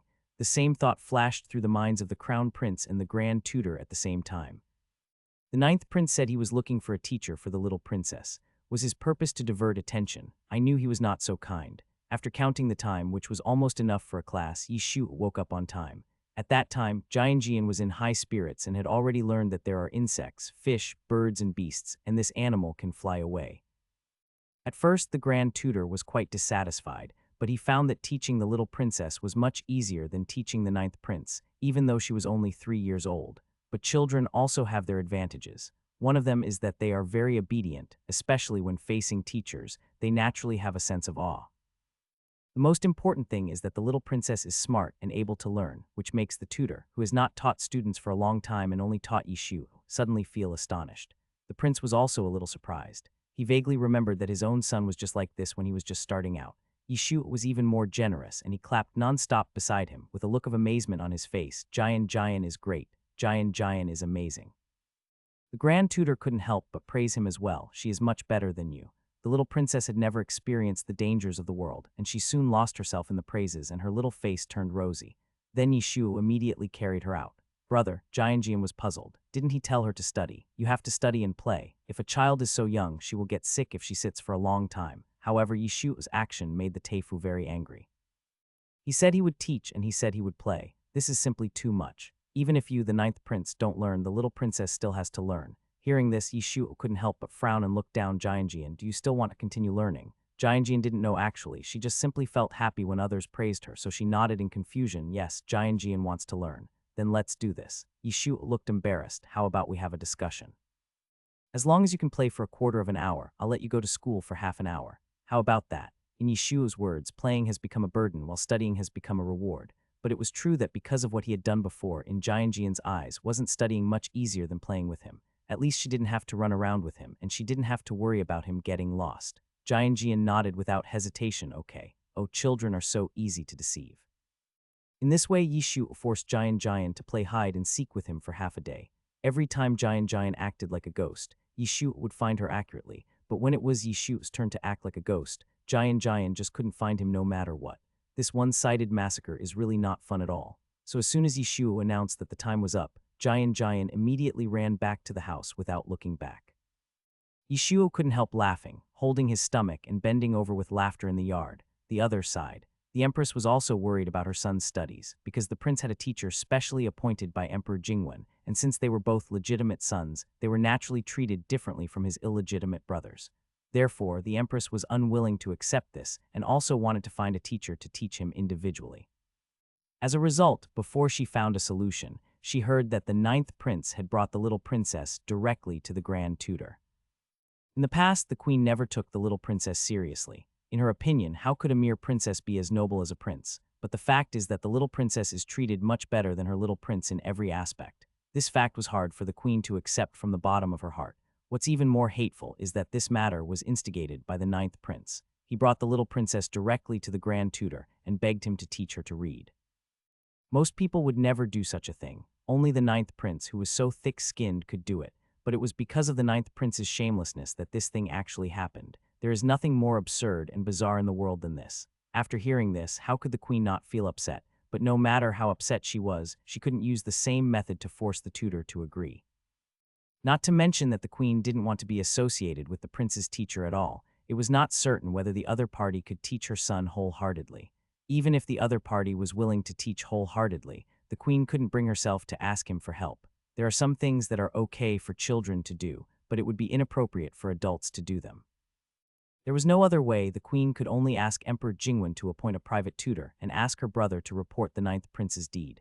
As expected, the former was immediately rejected. Emperor Jingwen really couldn't understand. The little grandsons and the princes were all in the Shangshufang now. Look at it, except Zioju, which prince didn't come out of the Shangshufang. Lord Sen was not much worse than the Teifu. Why did the queen have to be so eccentric? It's right for a mother to want the best for her child, but the more this is the case, the less likely it is that Emperor Jingwen will agree. Emperor Jingwen didn't want to give the queen any hope. He didn't understand why the queen just couldn't understand. As for the latter, the king's uncle reported Zioju to the emperor, saying that the 9th prince acted absurdly and disregarded palace rules. Emperor Jingwen was so angry that he laughed. The queen couldn't even accommodate a princess, which made her seem even more stingy. Being against the rules is one thing, and the queen's insistence on holding on to it is another. The former is that Zioju is being absurd, but it is not the first time that Zioju has acted absurdly, and she is just a princess. Even Emperor Jingwen is willing to take good care of her before she gets married. The latter is that the queen has lost her tolerance for others and has really gone backwards as she grows older. Therefore, Emperor Jingwen first fined Zioju half a year's salary and then scolded his uncle in the court. The other ministers did not say anything either. They also felt that the princess was of no importance at all. Moreover, the emperor was particularly fond of the little princess. Minister He and others were too lazy to make the emperor unhappy because of this matter. The civil officials did not say a word, not to mention the military generals. The Duke of Zhen took the lead and scolded the king's uncle harshly. Naturally, the matter ended up in nothing. After hearing this, the queen was so angry that her hands shook for a long time. But there is no way my son's education is already imminent. The little prince was weak, and he was already 3.5 years old before he could finally talk and walk. This delay lasted a full 6 months. The queen saw it and was very worried. If the emperor did not come forward, the teacher she or her uncle's family could find would be worse than Lord Sen in the upper study. In the end, the queen had no choice but to send her son to the study. Sometimes the more people lack something, the more they want to show it. Now that the empress is in decline and afraid of being laughed at, she pays more attention to pomp and circumstance. On the day when the little prince was sent to the upper study, the queen arranged for 4 or 5 maids, eunuchs and tutors. The group was so grand that when the ceremonial procession passed by, all the palace servants gave way and saluted. To show her importance, the queen came personally to see him off, so there were even more personal palace maids around. After all, it was the first day in the study, so the queen did not get up so early. When she appeared with the little prince, it was already bright.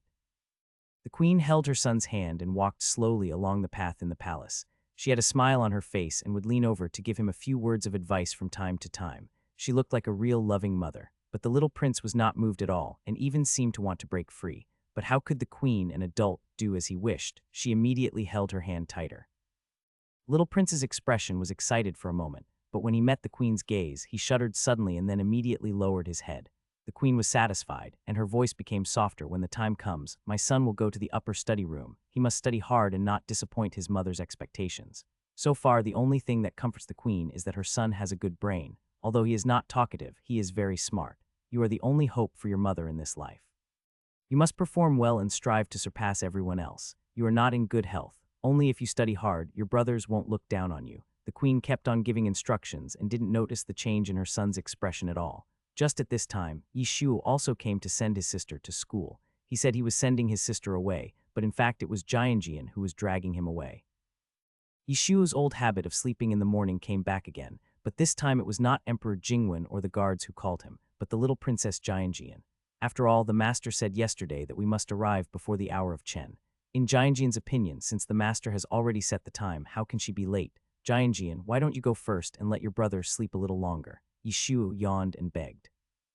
No, Jianjian, supervise me. Brother Jianjian was particularly stubborn about this matter.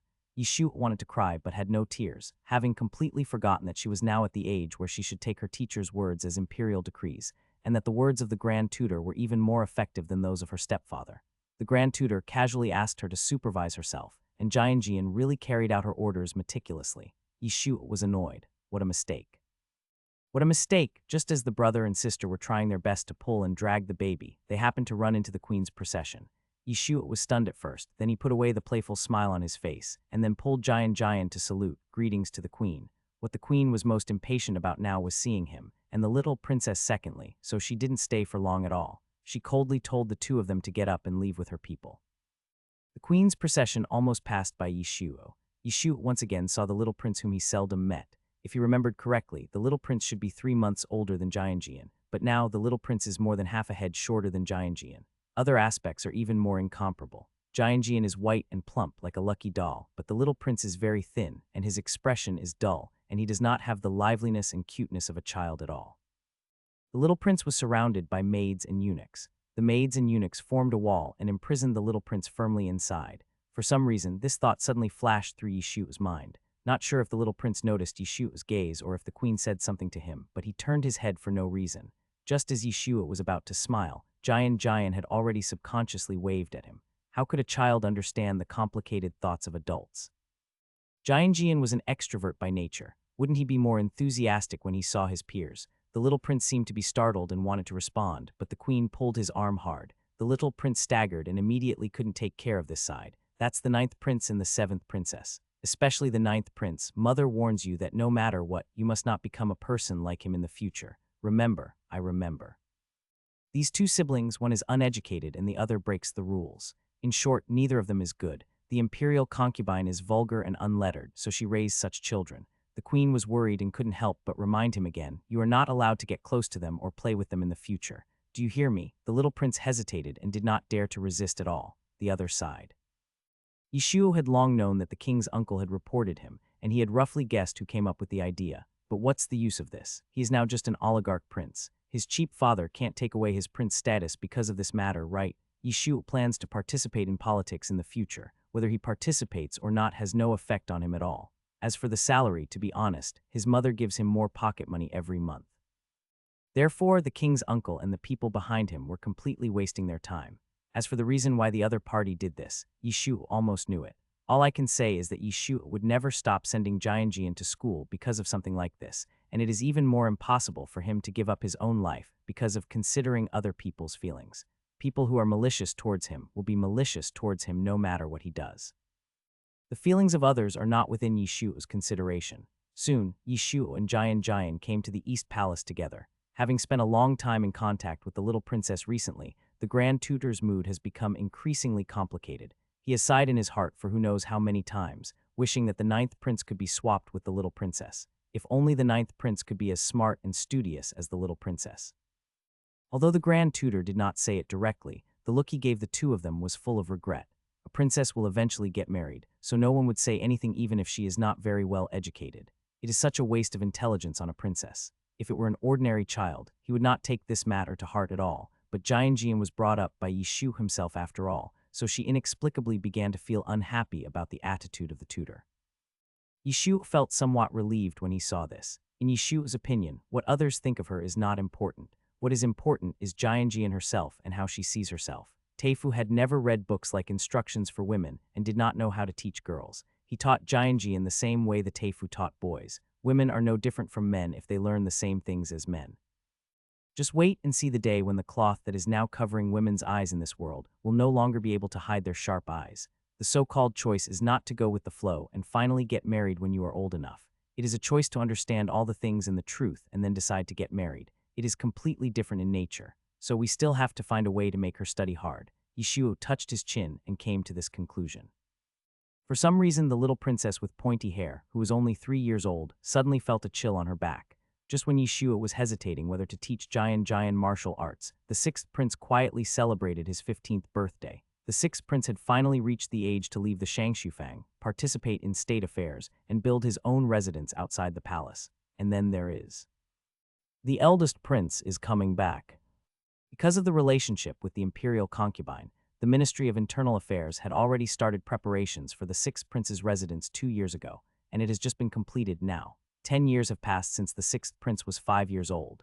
Even though the imperial concubine only treated him as a playmate for her son at the beginning and only wanted to raise him to be a helper for her son's future, it was inevitable that she would develop feelings for him over time. This is true even for kittens and puppies, let alone such a big person. Although the sixth prince's importance in the imperial concubine's heart is far less than that of the brother and sister, Yishu and Yi Zhengxi, he is not as insignificant as he was at the beginning. Seeing her son like this now, the imperial concubine had no idea at all.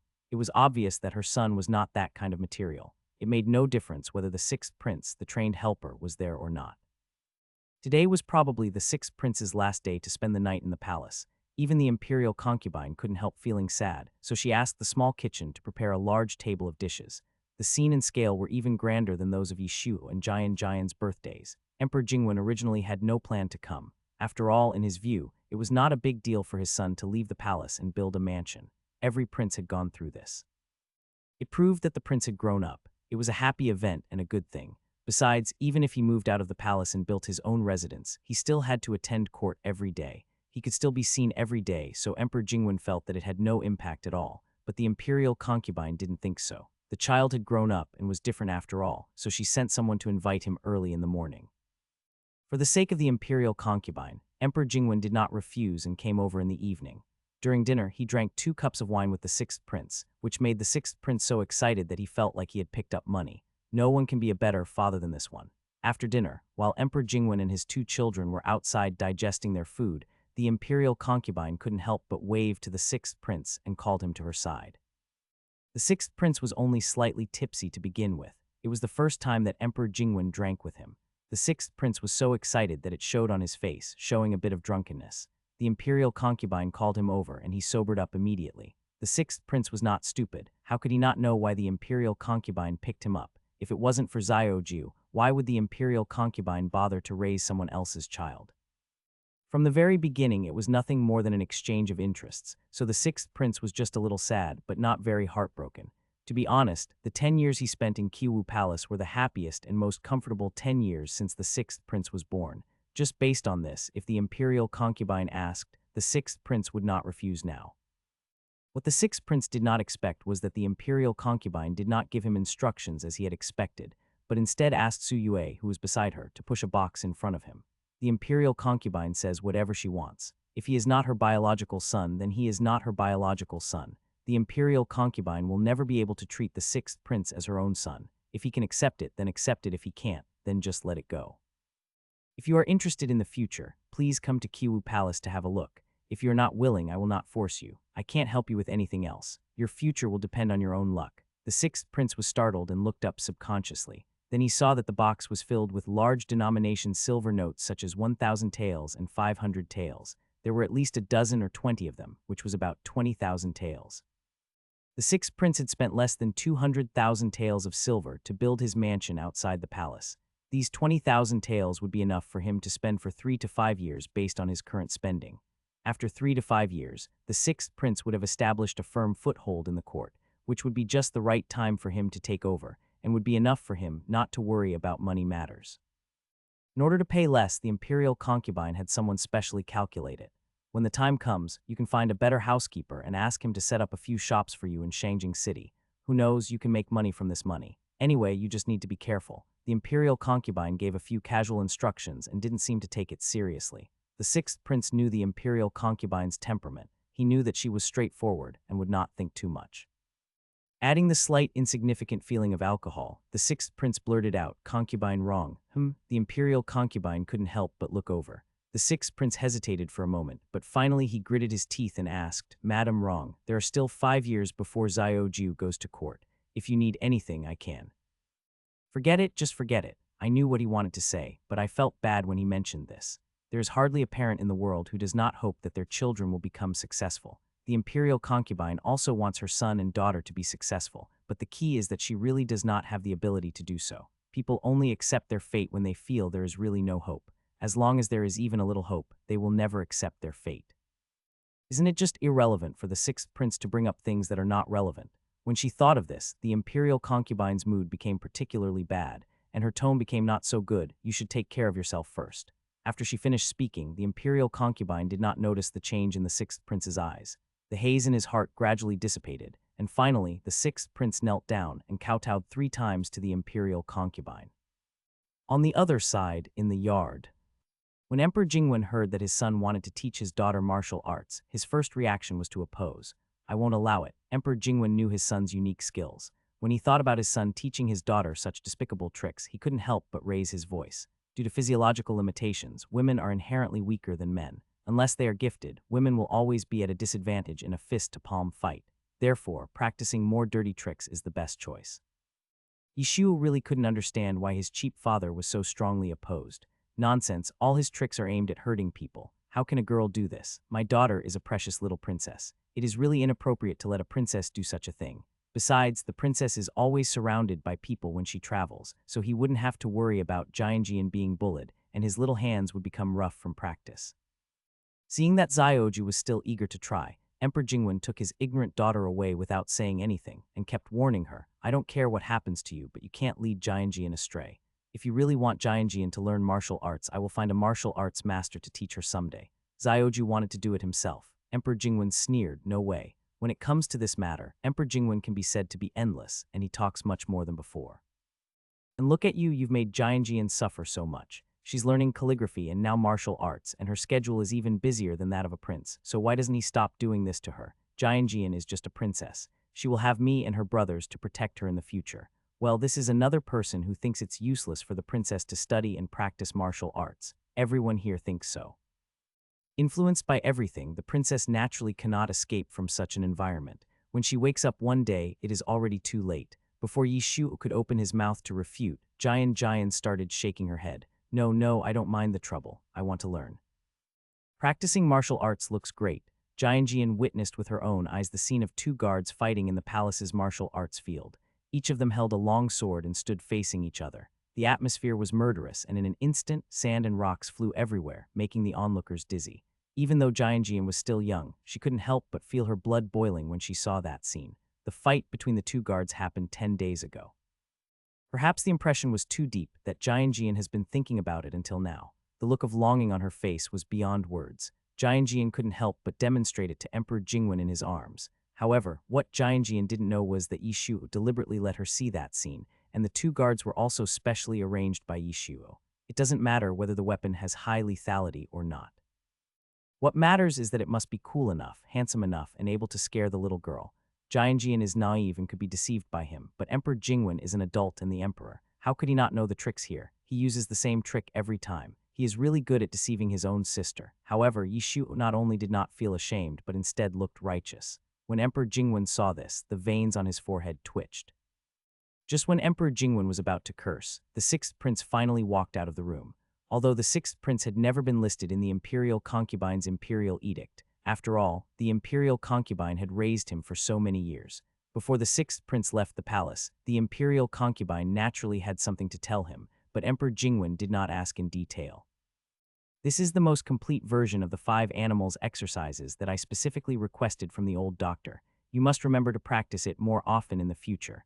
There are also these medicinal pillows and waist pillows. They are filled with medicinal herbs such as Ziziphus jujuba seeds, Salvia milturiza, and astragalus. They are very helpful for your sleep. Remember to use them when you sleep. Sixth Prince had not read many medical books, but he knew that Chinese jujube seeds and other foods were used to treat blood deficiency. That is to say, even at this time, Zioju was still saying that he was weak. But despite this, the sixth prince couldn't help but feel a little moved. This pillow, did you sew it yourself? Yes, Yishuo nodded without hesitation. I personally gave the order to have Su Yue and the others sew it. The sixth prince, after all the talk, he just opened his mouth. The sixth prince sighed and told himself to be content and not to demand too much from Zioju. To be honest, this pillow is really good. The faint medicinal fragrance does make it easier for him to fall asleep than before. However, the sixth prince's emotion did not last long. The next morning, when he was about to leave, Yishu came out wrapped in a cloak. Why are you wrapped up so tightly in the hot summer? Taking a closer look, the sixth prince discovered that he was only wearing an undergarment underneath, and without the cloak, everything was exposed. Underwear is equivalent to modern pajamas. Yishu was too lazy to change clothes. He was still waiting to send the sixth prince away and then go back to take a nap. When their eyes met, Yishu's expression looked extremely innocent. Why? The sixth prince only felt a sense of reality now. After he left, there was no one he could trust in the entire Qiwu palace. The most reliable one left was Jianjian, who was only 3 years old. The sixth prince sighed, patted his brother's shoulder, squatted down, and said to the little princess with a look of pity, "When sixth brother is gone, the Qiwu palace will all depend on you. If there is anything, remember to ask someone to tell sixth brother." Jian couldn't help it and immediately straightened her chest. "Sixth brother, don't worry. Don't worry, don't worry." Looking at Yishu, who was standing aside, still yawning and careless, when he looked over, he still looked puzzled and confused and grinned at him. Finally, the sixth prince dragged his steps that suddenly became heavy and slowly left the Qiwu palace where he had lived for 10 years. Yishu was still holding his cloak and waving, "Goodbye, Zio Ming. When you have time in the future, remember to come home often." The sixth prince thought that he would be much more comfortable after he established his own residence outside the palace, but in fact it seemed that he did not feel that way. On the contrary, because he has not yet been engaged, there are very few people in the prince's mansion, so he seems even more lonely and deserted. The sixth prince used to think that his ninth brother was noisy and never had a moment of rest. He was always causing trouble or something else, and the entire Qiwu palace was always in a state of chaos. The sixth prince used to be impatient, always thinking that everything would be fine once he got out, and that he wouldn't have to endure all this once he got out. Now that he had really come out, the sixth prince felt deserted instead. Think about it, I really am. The sixth prince couldn't help but laugh, but the sixth prince was the sixth prince after all, and he did not allow this weak mood to last long. Or rather, he just took a nap, and by the time he went to court on the first day, he had returned to normal. Everyone else has a mother, but he doesn't, so there will always be no one behind him. There may be people like Zioju and Gaifai appearing in the middle, but in the end, it will not last long. The imperial concubine has Zioju as her son, and no matter what, I will never become her son.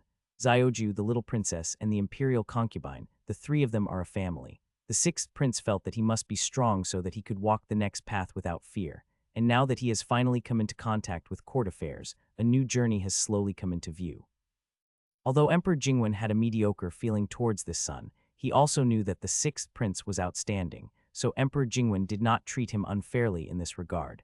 As soon as he entered the court, Emperor Jingwen directly let him take the assignment of the Ministry of Personnel. The Ministry of Personnel was in charge of the appointment, dismissal, imperial examinations, promotion, demotion, transfer, honors, etc. of all civil officials in the Zhou dynasty, and its responsibilities were quite heavy.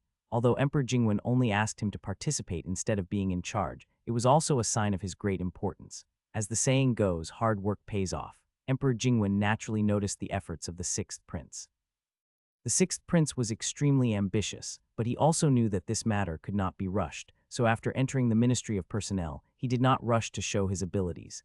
Instead, after he had figured out the operating rules of the Ministry of Personnel, he gradually began to relax. Emperor Jingwen saw all of this and felt very satisfied. It can be said that over the years, the imperial concubine only provided the sixth prince with basic things such as food and drink, and the rest depended entirely on the sixth prince's own efforts. Not long after, Yishu received the news that the sixth prince was doing very well in the Ministry of Personnel following the fourth prince. As expected, this guy has been dishonest since he was a child, and he is indeed suitable for a place like officialdom. Look, it hasn't been long since then, and he's already been able to get the hang of it smoothly. It's hard to deny his talent. Yishu sighed in his heart, but soon he got back into the game with Jian. Of course, this time it was not hide and seek. Jian would never play hide and seek with him. This time it was shuttlecock kicking to see who could kick the most. The shuttlecock is made of copper coins and chicken feathers, especially the tail feathers from the back of a rooster. It is so beautiful. But the ending was not unexpected and was no better than hide and seek. How could Jian, a kid, have the speed to react to Yishu's? After a while, she was so angry that she started to howl. Looking from the house into the yard, the prince couldn't help but laugh. After so many years, Zioju still has the mentality of a child. In the past, he bullied his son, but now that Zioju has a younger sister, he has started bullying his own sister. It cannot be said that it has grown. It can only be said that it has become worse and more excessive. Who said it wasn't? The Teifu was also convinced. He had seen naughty children, but this was the only one who was naughty and made no progress. It seems like the ninth prince's character is ingrained in his bones, and he probably won't be able to change it in this lifetime. Now, the Grand Tutor depends on the steady little princess to keep him alive. The existence of the little princess makes the Grand Tutor no longer doubt whether his level is enough to become a teacher. At first, the Grand Tutor was not very willing to teach the little princess, but now that the ninth prince is here to take care of the little princess, the Grand Tutor feels at ease. At least there is someone who is willing to learn, proving that I am not talking to a cow. Seeing that the Grand Tutor had endless things to say when he mentioned Zioju, the prince hesitated to speak. In fact, this was not what he wanted to say. The Grand Tutor then realized that now was not the time to talk about this. The master even recovered from his complaining state. Your Highness, I heard that the eldest prince will be back soon. Yes, the prince's information is more accurate than that of the tutor. It will arrive in 10 days at the latest. The eldest prince informed his father of the news 2 months ago, and his father agreed. Of course, the prince was not concerned about these things. Instead, the reason why the eldest prince came back was because he won the battle with baiting. Not only did they win, but they won a complete victory. There has been very little record of this since the founding of the Great Zhou dynasty. Even when the Duke of Zhen led the troops, there were only 1 or 2 such times. The people of Baiting have always been tough, so winning is extremely difficult. When the previous emperor was in power, the Great Zhou even lost 7 cities in a row and finally took them back with great difficulty. The eldest prince's move really dealt a heavy blow to Baiting's fighting spirit and suppressed its arrogance. From the perspective of the country, the prince is naturally happy, but from a personal perspective, it is naturally very bad. As the eldest prince, he was not very convinced of his own status as the crown prince. Back then, his mother was just an insignificant concubine, while his mother was the crown princess. Naturally, the eldest prince did not dare to say what was in his mind directly at that time. But now, his mother has passed away for many years, and the eldest prince's biological mother is already concubined, one of the 3 concubines. The eldest prince is also the eldest, so how can the prince not worry? What's more, the eldest prince returned with military merits this time. With his achievements, even his father would have to praise him highly. As the saying goes, the west wind prevails over the east wind. If the eldest prince gains power, his brilliance as the crown prince will inevitably be overshadowed. There is nothing that can be done about it. Now I am just worried whether these days will ever end. The prince smiled bitterly. I have lived peacefully in Shangjing City for so many years, and now it is finally time to repay my debts. At this point, this is all we can do. The Grand Tutor couldn't help but sigh. With the defeat of Baiting, the rise of the eldest prince is unstoppable. Your Highness, please be patient for a while. If the prince steps out at this time, it will only do harm and no good. Your Highness, please relax. As long as the emperor does not change his mind, your position will not be shaken by anyone. The issue of the crown prince is related to the foundation of the country. The crown prince has long passed the most difficult period and has now established a firm foothold. This cannot be easily changed, so the current tutor is not actually that worried. After all, no matter how great the achievements are, they are not as important as the emperor's intentions. The prince was silent for a moment, then slowly said, I hope so. I just don't know how long the happy days in the East Palace can last. Listening to the sounds of Zioju and the little princess playing and fighting in the yard outside, the prince couldn't help but show envy in his eyes, and then sighed. It's better to be a child, but at this time, he would never let anything go. The Grand Tutor remained silent. 10 days passed in a flash, and early in the morning Yishu was woken up by Zio Luzi and Xing Yucheng. Oh, your Highness, why are you still sleeping? The eldest prince is about to take his men back to the capital. After 3 days of rest, the army led by the eldest prince has reached the time to enter the city. No matter what, the ninth prince must not be late this time. Yishu was still very sensible about this matter. This time Yishu did not let Xiao Luzi and Xing Yucheng wait too long and quickly got out of bed. Xiao Luzi was stunned for a moment, wondering why the ninth prince got up so early today. If Yishu knew what Xiao Luzi was thinking, he would definitely say something. Of course, because of this matter, he went to bed much earlier than usual last night. After washing up, Yishu changed his clothes and opened the door. It was only at this time that Yishu noticed that today's weather didn't seem to be particularly good. It was indeed inconvenient in ancient times because there was no weather forecast. For such a big event, it was necessary to choose a sunny day. But unfortunately, the matter had already been decided and could not be easily changed. As long as it doesn't rain, it doesn't matter if the sky is a little cloudy. Yishu was eating breakfast when he noticed that Xiao Jianjian came running over to him without him noticing.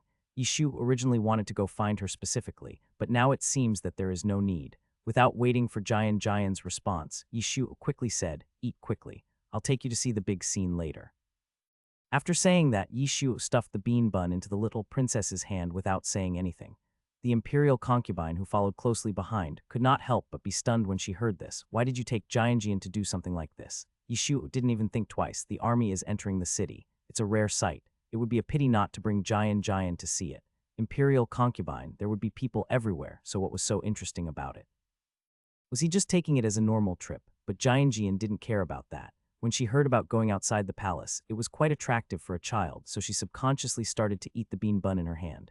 By the time Yishu finished eating, Jian was almost done. He wiped her paws with a handkerchief, and then Yishu threw Jian onto his back. Before Jian could even react, he said, "It's too late. Hold on tight. I won't be responsible if you fall." Jian subconsciously hugged his neck. The child was too honest, and Yishu almost rolled his eyes. Just like that, the imperial concubine had no time to stop it at all. She could only watch her son running away with her daughter on his back, and soon they disappeared. Looking at Xiao Luzi and Xing Yucheng, who were desperately chasing after them, the imperial concubine couldn't come back to her senses for a long time. At the same time, on the other side, the fact that the eldest prince had defeated Beiting made Emperor Jingwen very happy. Even though he had known about it several months ago, he was still very happy that the eldest prince had returned to the court. To show his importance, he notified all the princes and prime minister He and others, and prepared to go to the city wall of Shangjing City to welcome him in person. As for the infighting among the princes, it has now spread to the smallest details. Yishu thought that he was already very early as he arrived a quarter of an hour early, but in fact the second prince and his companions had already arrived half an hour ago, so compared to them, Yishu was once again very gloriously late. Just when Emperor Jingwen thought that the little bastard would not be able to get out of bed today, and just when Emperor Jingwen could not help frowning, he saw something in the distance running towards him at an extremely fast speed and in an unruly manner. This figure. Emperor Jingwen couldn't help it, and the corners of his mouth twitched slightly. "What is that?" The second prince stared blankly, trying hard to identify it. Looking at the fifth prince and the sixth prince next to them, they already looked like they were in a state of great headache but were not surprised at all. Being brothers with this guy is really embarrassing. The fifth prince gritted his teeth secretly. Emperor Jingwen was in a very complicated mood at this time, feeling both relieved and angry. The good news is that he didn't go too far and stayed in bed until his elder brother came back. The bad news is that even though he came, he still caused a lot of trouble. After Yishu ran all the way, Jian on his back almost vomited. Now her eyes were full of tears and she looked like she wanted to vomit but couldn't. She looked so miserable. The moment he saw Jian, Emperor Jingwen couldn't help but take a deep breath. "Why did you bring Jian here?" "Your Majesty, we're here to welcome my eldest brother back to the palace," Yishu said as if it was a matter of course. So did he think that this family was going to go out for fun? Emperor Jingwen originally wanted to scold him, but after Wang Ziquan reminded him that there was not much time left before departure, Emperor Jingwen reluctantly endured it. Forget it. He has already brought her here, and it's too late to send the little princess back now. Hurry up and join the team. As expected of the ninth prince, he is still being scolded at this time. Upon seeing this, all the ministers could not help but shake their heads. Yishu didn't feel ashamed at all. He brought Jian to the side of the sixth prince. On the way, he asked about the sixth prince's recent situation. "How do you feel after building your own palace?" At this hour, Xiaoju is still chatting. The sixth prince curled his lips and said, "It's okay." Seeing that he was about to speak again, the sixth prince quickly said, "Don't talk anymore. Get ready to get on the carriage. We are about to leave the city." Seeing the carriage coming in front of him, Yishu had to shut his mouth. The sixth prince breathed a sigh of relief. In this way, the group of people arrived at the gate of Shangjing City in a mighty manner.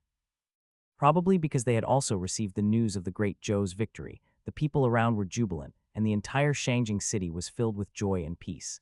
Yishu couldn't help but sneak a peek at the prince next to his adoptive father, only to find that the prince had a smile on his lips, looking as if he was also happy about this. From time to time, he would even praise his adoptive father, showing the wise and generous image of the crown prince. Yishu was stunned for a moment, then sighed. Brother, including the sixth prince, everyone's attention was not here at this moment. Only the little princess Jianjian noticed that something was wrong with her brother. Seeing Jianjian looking up at him, Yishu shook his head gently, nothing. I just feel that the wind is getting stronger right now. I wonder if it will rain later. For some reason, Jianjian suddenly felt that her brother, standing on the city wall at this moment, was particularly gloomy, with a solemn look between his brows, totally different from his usual smiling face. However, it was only a brief moment, and when Jianjian blinked, she looked carefully and found that her brother was still the same brother, except that the words "not doing his job properly" were almost written on his face. The pointed and tender little face suddenly fell. Since they were welcoming the victorious soldiers back, the queen, as the mother of the country, was naturally there as well.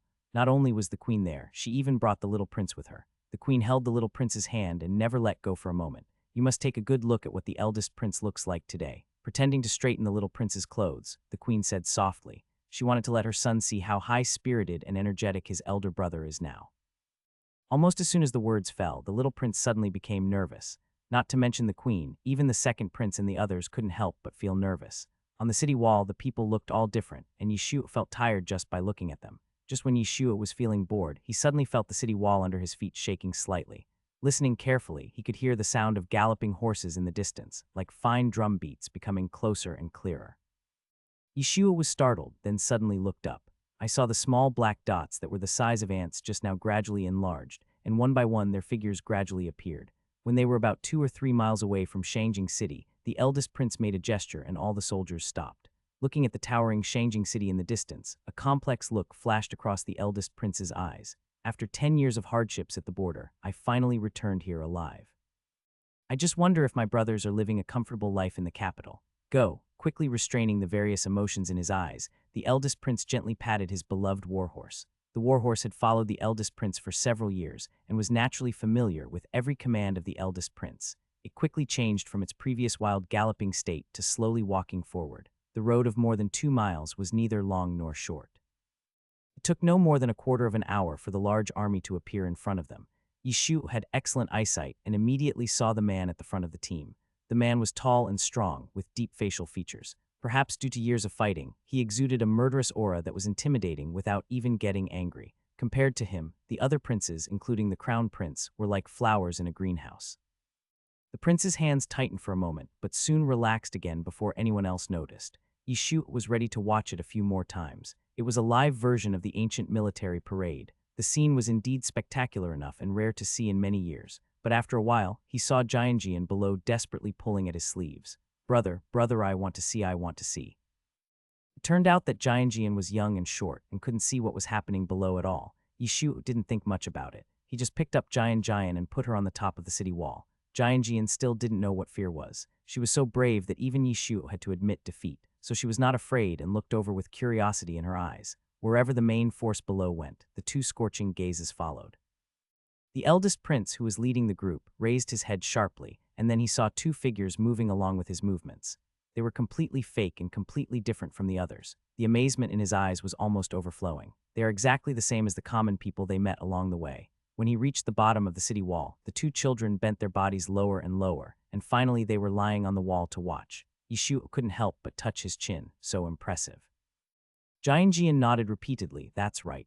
The eldest prince, looking at their ages, the eldest prince almost instantly figured out the identities of the 2 people, the adult and the child. Everyone in the palace said that the 9th prince acted arbitrarily, and it turned out to be true. Not long after, the eldest prince came before Emperor Jingwen. The first moment he saw Emperor Jingwen, the eldest prince knelt down and said, "Your Highness, I pay my respects to you, father. Long live your Highness." He was only 17 years old when he left the palace. Now 10 years have passed and he is already 27 years old. Thinking of this, even the eldest prince couldn't help but feel excited. Therefore, when he met Emperor Jingwen, he inevitably leaked some information. "Father, I have accomplished my mission and brought back the head of General Baiting Lanruo to present to you." As soon as he finished speaking, the person behind the eldest prince walked out in time, holding a wooden box in his hand. Almost at the moment he saw the wooden box, Yishu covered Jianjian's eyes in time and refused to let go no matter how Jianjian struggled. It is right to exercise children, but this does not include letting them look at human heads. If this is not done properly, it may leave a lifelong psychological trauma on them. Even if there is blood involved, we have to wait until the child grows up a little. But Yishu's behavior doesn't necessarily mean the queen will be the same. The empress was standing next to Emperor Jingwen and was quite close to him. The moment the little prince saw the box, he instinctively wanted to close his eyes. However, the empress pinched his palm hard, and the little prince couldn't help but scream in pain. Almost at the same time, the wooden box opened, and the man's head inside was wide-eyed and full of murderous intent. Caught off guard, the little prince screamed subconsciously. The so-called legitimate son of the Empress' central palace is just like this, not even half as good as the son of the previous empress. The eldest prince glanced at the younger prince, and seeing his reaction, he didn't take him seriously at all, and quickly looked at the crown prince. Seeing that the prince's expression did not change, he was actually a little surprised. He clapped his hands and praised, "It really is General Lanruo's head. Big brother is really brave." The prince was as flawless as ever. "This guy has been acting like this since he was a child. He is so boring." The eldest prince's interest suddenly dropped by half, but looking at the reactions of his other brothers, especially the second prince who was only good at literature and not martial arts, his face turned slightly pale, and the fourth prince and others were not much better. As for the rumored ninth prince, he looked up at the sky and the earth, and refused to look at the wooden box no matter what. The eldest prince couldn't help but sneer in his heart when he saw this. What a bunch of wimps. Although the eldest prince's ridicule was not only directed at the younger prince, but more at his other grown-up brothers, the queen didn't think so in her heart. Catching a glimpse of the contempt in the eldest prince's eyes, the queen couldn't help feeling humiliated. Especially her own son's scream made the queen even more embarrassed. The little prince seemed to sense something vaguely, and couldn't help but tremble even more violently. Emperor Jingwen, on the other hand, was surprised at first, but after he recognized the face, he was overjoyed. Lanruo, this name sounds gentle and amiable, but in fact, who in the Three Kingdoms does not know this General Lanruo? How could Emperor Jingwen not be happy when such a powerful general of baiting was killed by his own son? Good. Emperor Jingwen said 3 good words in a row, which made everyone present excited. The eldest prince felt relieved upon seeing this, and he obviously realized that the hardships he had endured for the past 10 years were not in vain. Yishu stood at almost the farthest position, watching everything from afar. He knew in his heart that at this point, the conflict between the eldest prince and the crown prince was inevitable. The previous emperor was incompetent, and wars were frequent during his reign, so in the end there were no more titles to be given, and he allowed my grandfather's family to become more powerful. When my cheap dad ascended the throne, over 70 of the military generals were direct descendants of my grandfather. My grandfather's power was deeply rooted and intertwined. My cheap dad felt that his throne was unstable, but he was unable to interfere in military affairs for a while. It is difficult to convince ordinary people to be in this position. Without a foundation in achievements, how can the generals in the army recognize them? In the end, no matter how hard they try, they are just a decoration and will never have access to real power. Therefore, the person chosen by the cheap father must be important enough. And in this world, is there anyone more important than the Dragon Prince? The generals may not listen to ordinary people, but they must listen to the prince, right? At that time, all the princes were still young. The position of the crown prince could not be moved, and the second prince was weak, so Emperor Jingwen could only let the eldest prince, who was only 17 years old, take on all the responsibility. The eldest prince takes the lead, and the people arranged by Emperor Jingwen can gradually grow under the wings of the eldest prince. Now 10 years have passed, and the family of the Duke of Zhen is finally no longer a major concern for Emperor Jingwen. All the chaos had been sown as early as the time of the previous emperor, but it is only now gradually emerging. Yishuo asked himself, if he were the eldest prince, would he be willing to accept this? And what about the crown prince? His position as the heir to the throne was decided when he was 10 years old, and there was no turning back for him. As for the second prince, the fourth prince, the fifth prince, and the sixth prince, perhaps they do not have that thought at the moment, but as the fight between the crown prince and the eldest prince intensifies, they will gradually develop that thought. Although everyone was so happy at the moment, in Yishuo's eyes, it seemed like a storm was about to come. Human nature is like this, and it is beyond human power. As long as human nature is not destroyed, disputes will not end. This is what is called the pain of wakefulness. Although he knew when he came to this world that this day would come sooner or later, when this day really came, Yishuo still found it difficult to accept it. In fact, Yishuo has tried his best to avoid dealing with his brothers over the years. He has also reminded himself not to invest too much emotion in them. It's just that emotions are something that cannot be controlled by humans. Over time, they will appear more or less. Yishuo is a human, not a god. He simply cannot regard these living people as NPCs in the game. NPCs can come back to life after death, but they are just a piece of data. If they die, they are really dead and will never come back, especially the prince who once saved Yishu's life by accident.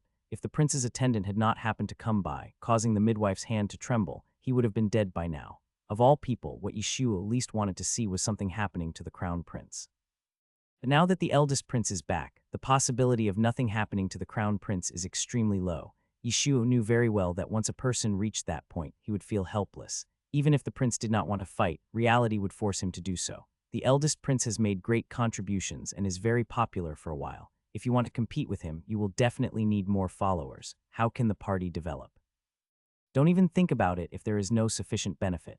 If the prince's position is stable, he will naturally attract a large number of followers, but if his position is unstable, what can he rely on? At this point, Yishu's only hope is that the prince must not go astray. My stepfather is no pushover, and neither are my group of fierce and ferocious brothers. If the prince showed any weakness, he would be attacked and eaten by everyone. The so-called crooked path is bound to be a dead end.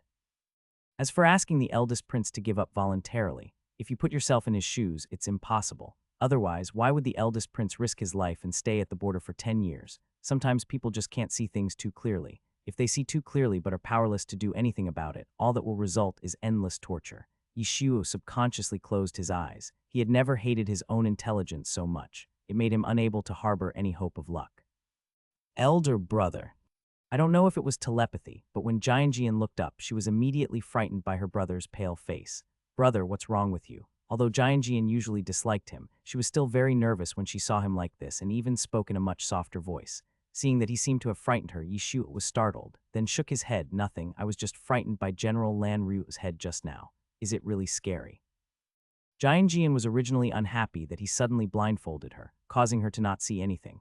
Now seeing his performance, she suddenly felt sympathetic. Yishu nodded without hesitation. Of course, it's particularly scary. The princes, who rarely saw such a bloody scene, were also frightened at first, but they all tried their best to cover it up.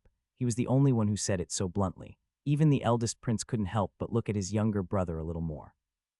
This younger brother is a bit bad, but at least he is honest. After all the soldiers entered Shangjing City, Yishu went back with them in a carriage. The great victory of the eldest prince made the people vent their anger. Flowers and purses were thrown at the eldest prince and his men along the way without any cost. After a while, the eldest prince and the generals were covered with the fragrance of flowers, which contrasted with their armor that had been washed but still had dried blood in the cracks, and their cheeks that were slightly glowing red. In the bloody scene, it became beautiful. Lifting the curtain, looking at the flower petals all over the sky, and then looking at the little princess next to him who was having a lot of fun with a look of surprise on her face, Yishu couldn't help but smile. After the eldest prince and the generals returned to the Xuanzhang Hall, his stepfather would naturally reward them lavishly. Of course, this is not something Yishu should worry about. Emperor Jingwen was sitting on the dragon throne, still thinking about how to start the conversation. Unexpectedly, before Emperor Jingwen could say anything, the eldest prince had already stepped forward and offered the tiger talisman representing military power with both hands. 10 years ago, my father gave this tiger talisman to me. 10 years later, I have fulfilled my mission. Now the tiger talisman has returned intact to Zhao. I hope you can take it back. The moment the words fell, the expressions of the crown prince and the grand tutor changed almost at the same time. The more the eldest prince acted like this, the more difficult it became for the two of them. They originally thought that if he refused to hand over his military power, they would still have room to talk later, but now the eldest prince was so obedient that the two of them could not do anything. Emperor Jingwen became even happier upon seeing this. Looking at his eldest son's now mature face, Emperor Jingwen was silent for a moment, then said casually, "You have suffered a lot in the past 10 years. This sentence is not from an emperor to his subjects, but from a father to his son." Emperor Jingwen knew that he owed a lot to his eldest son, so he couldn't help but soften his heart now. The eldest prince left home at the age of 17 and returned at the age of 27. Although he had other thoughts, he also wanted to prove one thing. Yi Liancheng is no worse than Yi Chengzuo. 10 years ago, the eldest prince was just a young man who was holding a grudge in his heart and wanted to win his father's favor. So what if he was the crown prince? He was just born into the womb of the late queen, but his mother arrived at the crown prince's residence 2 years earlier than the late queen. And today, wasn't he standing with the crown prince by virtue of his own efforts? The eldest prince had been waiting for Emperor Jingwen to say this for 10 years. Just one simple word, it's hard work, made the eldest prince's eyes suddenly red even though he had never cried out in pain when a poison arrow pierced his shoulder. Replying to father, "It's not hard. It's what a son should do." Emperor Jingwen could not help but step forward and help him up personally. When the prince saw this scene, he could only smile bitterly in his heart. After all, one of them was the emperor and the other was the prince, so they quickly calmed down their emotions. Then, the eldest prince brought an unexpected news. Beijing is preparing to send an envoy to discuss the relations between the two countries. Now that the war has come to an end, there should be an explanation between both sides, right? What's more, the eldest prince killed their General Lanruo and seized their 3 cities. Beijing cannot sit still this time. General Lanruo's head has been cut off and he cannot be resurrected. The other party's only purpose in coming here is to take the 3 cities occupied by the Great Zhou. Although the eldest prince won, the price he paid was not small. Therefore, the Great Zhou naturally had to be extremely cautious when dealing with the envoys from Beijing. Emperor Jingwen's heart trembled, I understand. Let's hand it over to the Ministry of Rights now. There is a lot of exchanges between the 3 countries, so the Ministry of Rights is familiar with such matters. After a brief discussion with the ministers, Emperor Jingwen showed sympathy for the eldest prince and asked him how he had been doing over the years. The ministers did not want to interfere in the affairs between the father and son, and soon they all left. But when they were leaving, no matter whether it was the prime minister or the minister of the chancellery, their eyes had changed to varying degrees. Before the eldest prince returned, the prince's position was naturally stable. But now that the eldest prince has returned and has returned victoriously, the situation has suddenly become delicate. He Xiang and Shang Shuling, who were not members of the crown prince's party, had to take the eldest prince into their consideration. The princes are trying to win over these old ministers, and these old ministers are naturally also considering these princes. No one uttered a word, and soon they all dispersed. The other side. The queen had just returned to her palace and hadn't even had time to sit down when she saw her son's timid look, and she became furious. Especially when compared with the heroic and extraordinary eldest prince, his own son seemed even more stingy and cowardly. What the queen wanted was a prince like the eldest prince who could bring honor to her, not a child like her own son. Cry, cry, cry, you just know how to cry. You really brought shame to me today. It's just a human head, but you are so scared. Look at yourself, do you look like a prince at all? What's the point of giving birth to such a useless prince? Not only will he be burdened with illnesses, the more she thought about it, the angrier she became. However, the queen also knew that with her son's innate conditions, it would be difficult for him to become like the eldest prince in his lifetime. Although she was unwilling, the queen could do nothing about it. Changing the subject, the queen quickly asked about the little prince's recent studies. In fact, the little prince knew the answers to all the questions she asked, but because the queen's expression was so terrifying, the little prince was so nervous that he couldn't answer them. The more anxious he became, the less he could speak, and soon the little prince's breathing became rapid and he looked like he was out of breath. Instead of showing any sympathy, the queen became even more angry. However, she had just cursed him twice. The little prince had been staying up late to study and had to get up early, and he had been frightened before. After coming back, he had to endure the verbal humiliation from his own biological mother. He couldn't even catch his breath and fainted. I touched my forehead again and it was burning hot. Soon, the queen's palace was in chaos, and this summer rain finally fell. Yishu soon heard about the envoy's arrival, and also heard the news that the little prince fell ill due to the previous rainstorm. As to whether he really got sick because of the rain, Yishu had an idea in his mind. How could such a young child, less than 4 years old, not be frightened when he first saw such a scene? The queen has been trying to force the growth of seedlings, but she forgets that if she pulls too hard, the seedlings will rot. The entire harem was very lively for a while because of the eldest prince's return to the palace, but it quieted down after about half a month. The days in the palace seemed to be unchanged, but the rain seemed to have turned on a switch, and it kept raining on and off, and it had been raining for half a month and it hadn't cleared up yet. Not to mention Emperor Jingwen and the crown prince, even Yishu felt something was wrong. You have to know that summer is the flood season. Given the drainage level in ancient times, too much precipitation would cause big problems. As expected, 3 days later, news came from the south that the Yuan River, the mother river of the Great Zhou, had burst its banks. After listening to Zhao Luzi's words, Yishu's hand holding the charcoal pencil suddenly paused. Envoy, the river burst its banks. These two things together are not a good thing. Although the eldest prince and his stepfather announced to the outside world that they had won a great victory, the price they paid behind the scenes must have been heavy. 2 countries that were originally evenly matched, suddenly one of them becomes increasingly powerful, and then defeats the other as if opening up its Ren and Du meridians. It is easy to imagine that this kind of thing is unlikely to happen. This can be seen from the sudden change in the atmosphere in the palace. Ever since Yishu was born, the palace has never been so tense. The palace servants, who had originally seemed relatively relaxed, were now in a hurry. Apart from their master's orders, they refused to say a single word, fearing that saying the wrong thing would bring disaster upon themselves. especially the eunuch Wang Ziquan of the Qinzheng Palace. Even eunuch Wang doesn't seem to smile now, let alone others. Ever since the news of the Yuan River bursting its banks, my stepfather has never set foot in the harem again and has simply slept in the Qinzheng Hall at night. The same goes for the prince, who is almost nowhere to be seen nowadays. Prime Minister He and the Grand Tutor came and went, with a hint of worry on their faces. It was obvious that they also found the situation difficult. Under such circumstances, the Grand Tutor didn't even have time to take care of the ninth prince and the little princess, and directly gave them both a holiday. Under normal circumstances, Yishu would have been extremely happy, but now he really couldn't laugh. Since he has become a prince of the Zhou dynasty in this life, he will never be able to get rid of this identity for the rest of his life. Now in the great Zhou dynasty, he has his mother, his grandfather's family, and many other people he cares about, so Yishu naturally cannot leave them. Only when the great Zhou is doing well can Yishu live a good life. In this situation, Yishu couldn't just sit there and do nothing, right? Thinking about it, Yishu sighed, then somersaulted and sat up from the gorgeous carved wooden bed. Then Yishu sent Zhao Luzi to deliver the several books that had been sorted out 2 days ago, as well as a letter, to his eldest cousin in the name of purchasing. It is written very clearly in the letter, and my cousin will naturally understand it after reading it. Because the envoy was about to arrive, everyone in the palace was not paying attention here, so no one noticed that Zhao Luzi, who was beside the ninth prince, had been away for almost an hour. The other sighed.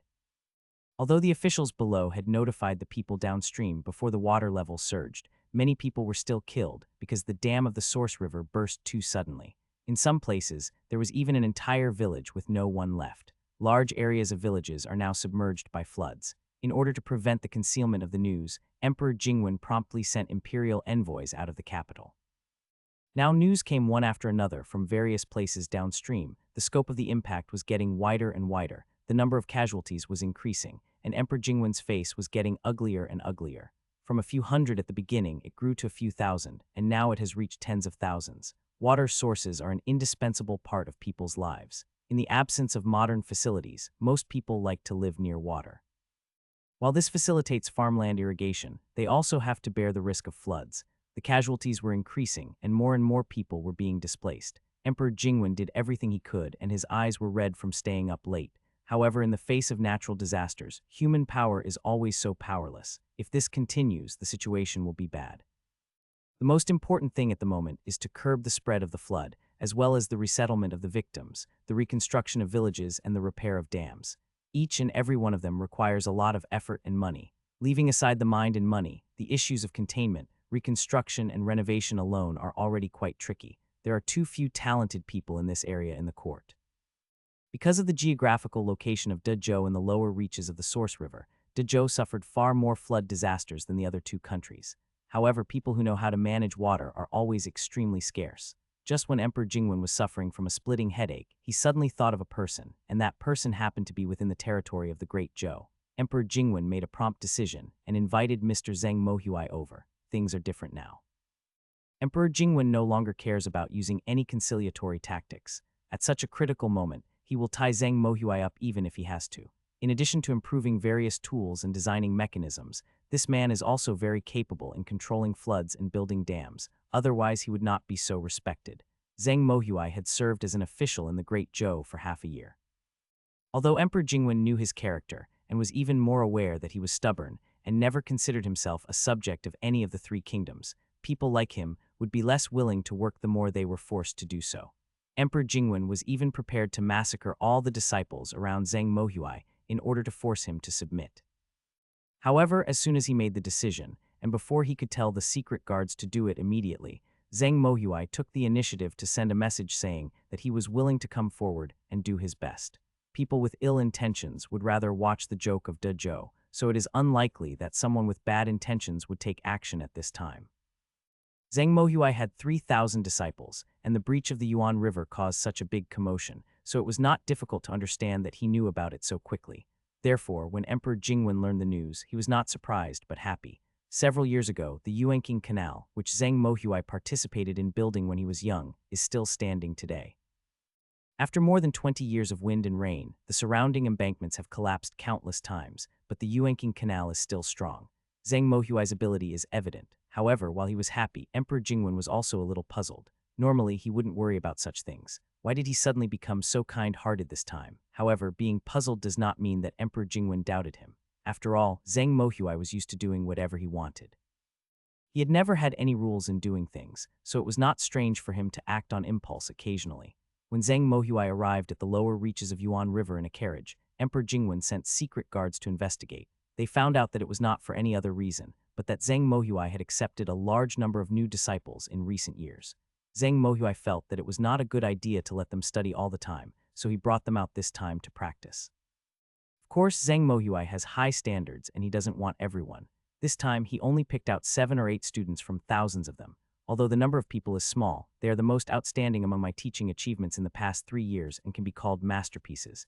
Zhang Mohuai is worthy of being Zhang Mohuai. He has always been so rebellious. The disciples he brought out this time include both male and female disciples. Most of them are teenagers.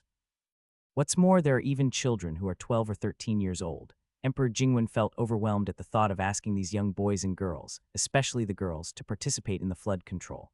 The flood is a serious matter, and it can cost the lives of countless people. Zhang Mohuai's actions are somewhat disregarding human life. If Zhang Mohuai was just leading them, it would be fine and Emperor Jingwen would have tolerated it reluctantly. However, 2 days later, news came from the imperial envoy that Zhang Mohuai actually planned to let these children do it himself, and Emperor Jingwen could no longer sit still. Is he crazy? But there was nothing that could be done about it. It was not that Zhang Mohuai did not take his fate seriously, but after he arrived, he found that the flood had affected too wide a range, and that even with himself and his eldest disciple, they were far from enough.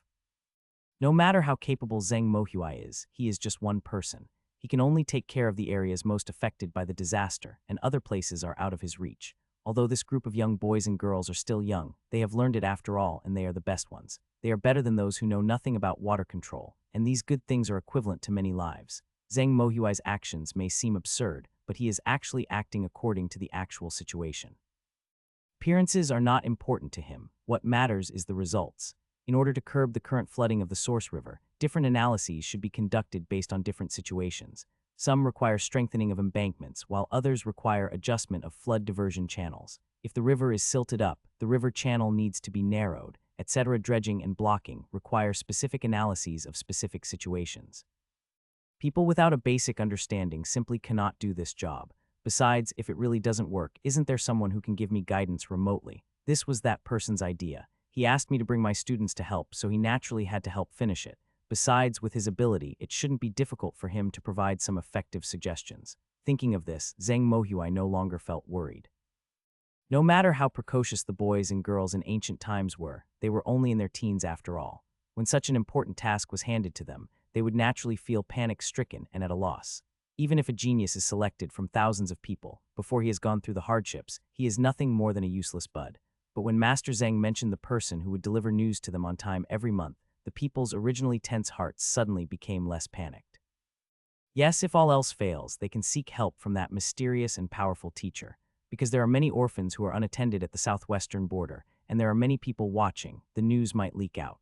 Until now, only Zhang Mohuai knows that the person who has been sending the message is the 9th prince of the current dynasty. For other people, including this group of students, the situation is what it appears to be to outsiders. Even this group of new students thought that Zhang Mohuai stopped teaching when he passed by here during his travels through the Three Kingdoms period. Zhang Mohuai only cared about the knowledge given by the 9th prince, and did not care about the 9th prince's age and purpose. As long as there was new knowledge, Zhang Mohuai didn't care about that. Perhaps in the near future, only after all these more than 1,000 people have been screened out, Zhang Mohuai will tell them the identity of the other teacher. We should proceed step by step. Now it is time to allow them to contact the people of the eldest son of the Duke of Zhen's mansion individually. Over the past 3 years, no matter how tricky the questions they asked, they were never stumped by the mysterious teacher. As time went on, the impression Yeshua left on them became more and more profound. Sometimes, problems that even Master Zheng could not solve were explained clearly by him in just a few words. The 8 students in front of him already regarded the owners of those letters as gods. When Master Zheng mentioned that the man would cover for them, the 8 people in front of them were not so worried at all. In these few days, they have seen so many disaster victims that even a heart of stone would be moved. Young boys and girls are at the age of great ambition, so how could they not want to save the people from the disaster? Just that the cost of failure is too heavy that makes them dare not speak out easily. But in fact, no matter how old you are, everyone has gone through this, and after getting familiar with it, you will gradually become proficient. Zhang Mohuai did not hesitate for long and immediately assigned them. At this juncture, Emperor Jingwen didn't want to offend Zhang Mohuai, so he didn't stop him. He just wanted people to really listen to the 8 of them. In Emperor Jingwen's opinion, forget it. Zhang Mohuai wanted to use this to train his disciples, but Emperor Jingwen was unwilling to play with so many people's lives. Emperor Jingwen's meaning was very clear, but soon, the imperial envoy who served as his eyes and ears also brought news that although these people were still young, they still had some abilities, and more than half of the 8 were actually better than the local officials. Emperor Jingwen was stunned. After pondering for a long time, Emperor Jingwen suddenly changed his expression, and when he asked someone to deliver a message to the imperial envoy, he used a different tone. Keep an eye on them. If any of them stand out, report to me once this matter is resolved. It would be difficult to get Zhang Mohuai to pledge allegiance, but his students have great potential. Young people who are only in their teens. If they are like this now, what will happen in the years to come? After confirming that they had real ability, Emperor Jingwen's heart suddenly became hot. Meanwhile, on the other side, ever since his younger cousin sent a letter asking Zhang Mohuai to come out of retirement, the number of letters coming to him suddenly began to increase dramatically. Fortunately, Wei Wen had ordered someone to leave the letter at a remote farm outside the city early in the morning. Otherwise, with pigeons flying several times a day, it would be strange if the emperor did not become suspicious. After all, Wei Wen was a special messenger, so he naturally had the right to read these letters. I opened one at random, and as expected, all of them were asking my little cousin how to deal with floods. There were all kinds of situations, each more tricky than the other. After all, if it is a simple situation, a few students can handle it on their own, and there is no need to spend so much effort to come and ask. Wei Wen was silent for a moment. He knew that time was running out, so after receiving the message, he immediately tried to find a way to send it to the palace. About half an hour later, Yishu received a thick stack of letters. Among the 8 students, the mysterious and powerful one, but in fact, Yishu is only a few months away from turning 11. Help, help.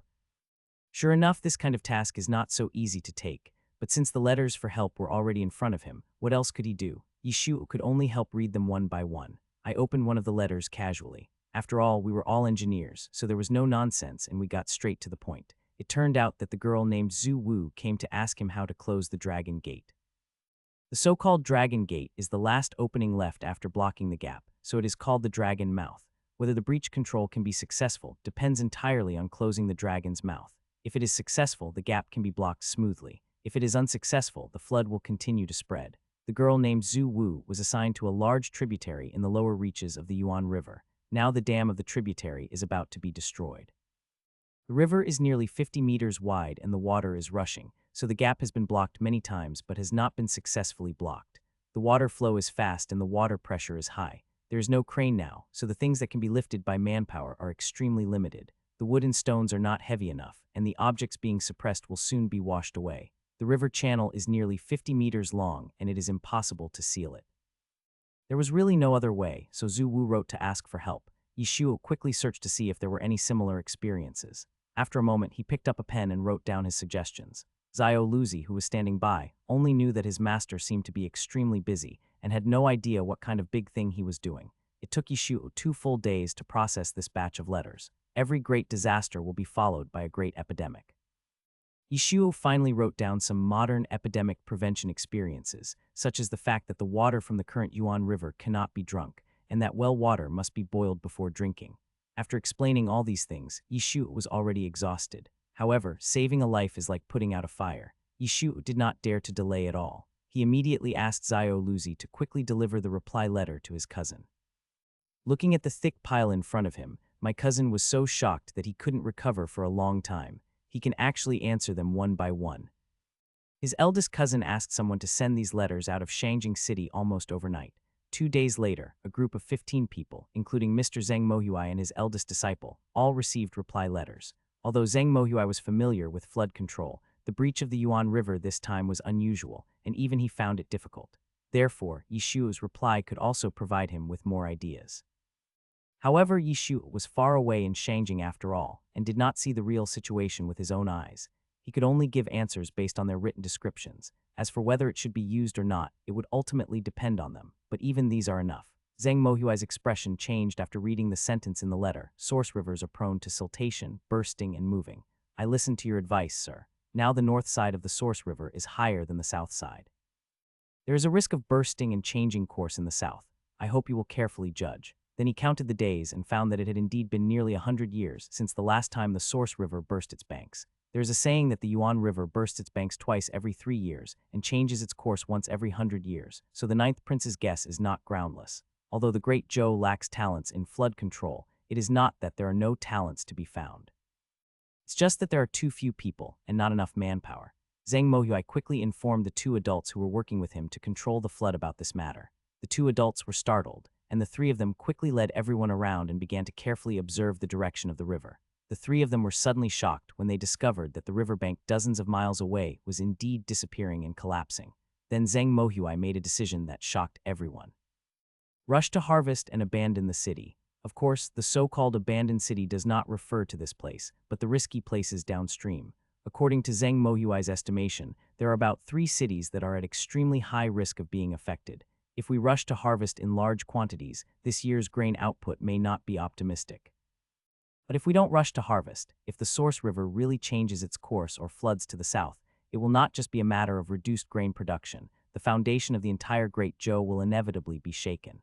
The diversion of a source river has always been no trivial matter, and if the situation becomes serious, even the change of dynasties is possible. Therefore, the decision to do it or not was soon handed over to Emperor Jingwen. Emperor Jingwen was not an indecisive person.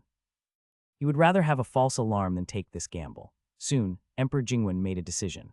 He even dispatched secret guards to inform the governors of various places at full speed, asking them to harvest the crops within 5 days and then abandon the city if the source river was diverted. The rest of the secret guards notified the neighboring cities and asked them to build temporary shelters as quickly as possible to accommodate these people. The number of people in the 3 cities is neither too few nor too many, and if they are divided up, they can still be accommodated.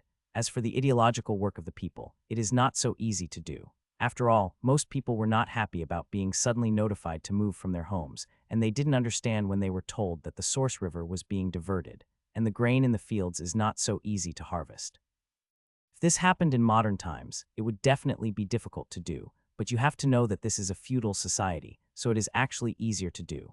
Emperor Jingwen directly implemented a high-pressure policy and notified the 3 prefects that if the people did not obey, the soldiers guarding the city would be allowed to directly collect the grain. The grain would then be taken over by the local government and distributed uniformly when they arrived at the new city. In this situation, the people will definitely not agree. If they collect the food themselves now, it will be a little less, but it is better than handing it over directly to the government, right?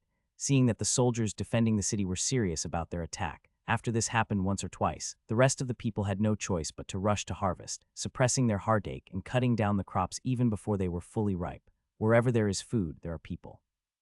After 5 days, Emperor Jingwen had successfully dispatched soldiers from other places temporarily. Then, under the escort of these soldiers, the people marched towards the nearby cities in batches.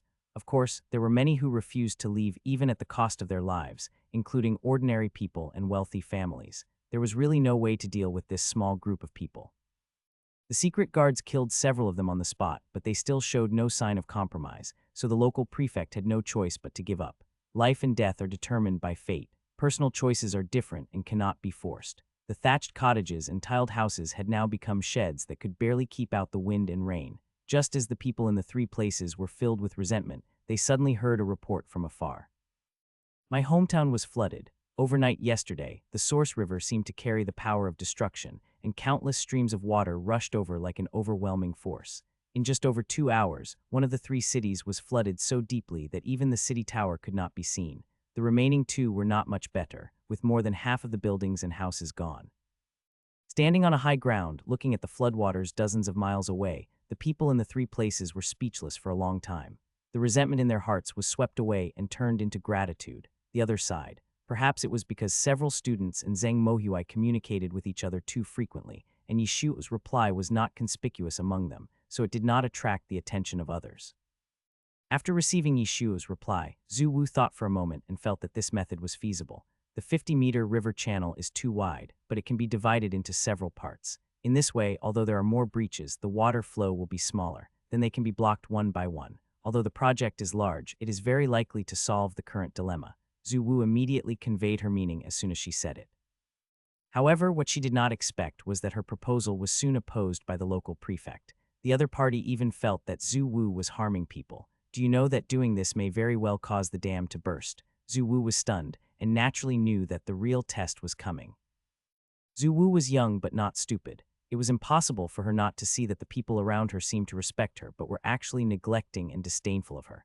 If it had happened before, it would have been fine. Zhu would have chosen to turn a blind eye when she didn't know how to deal with it.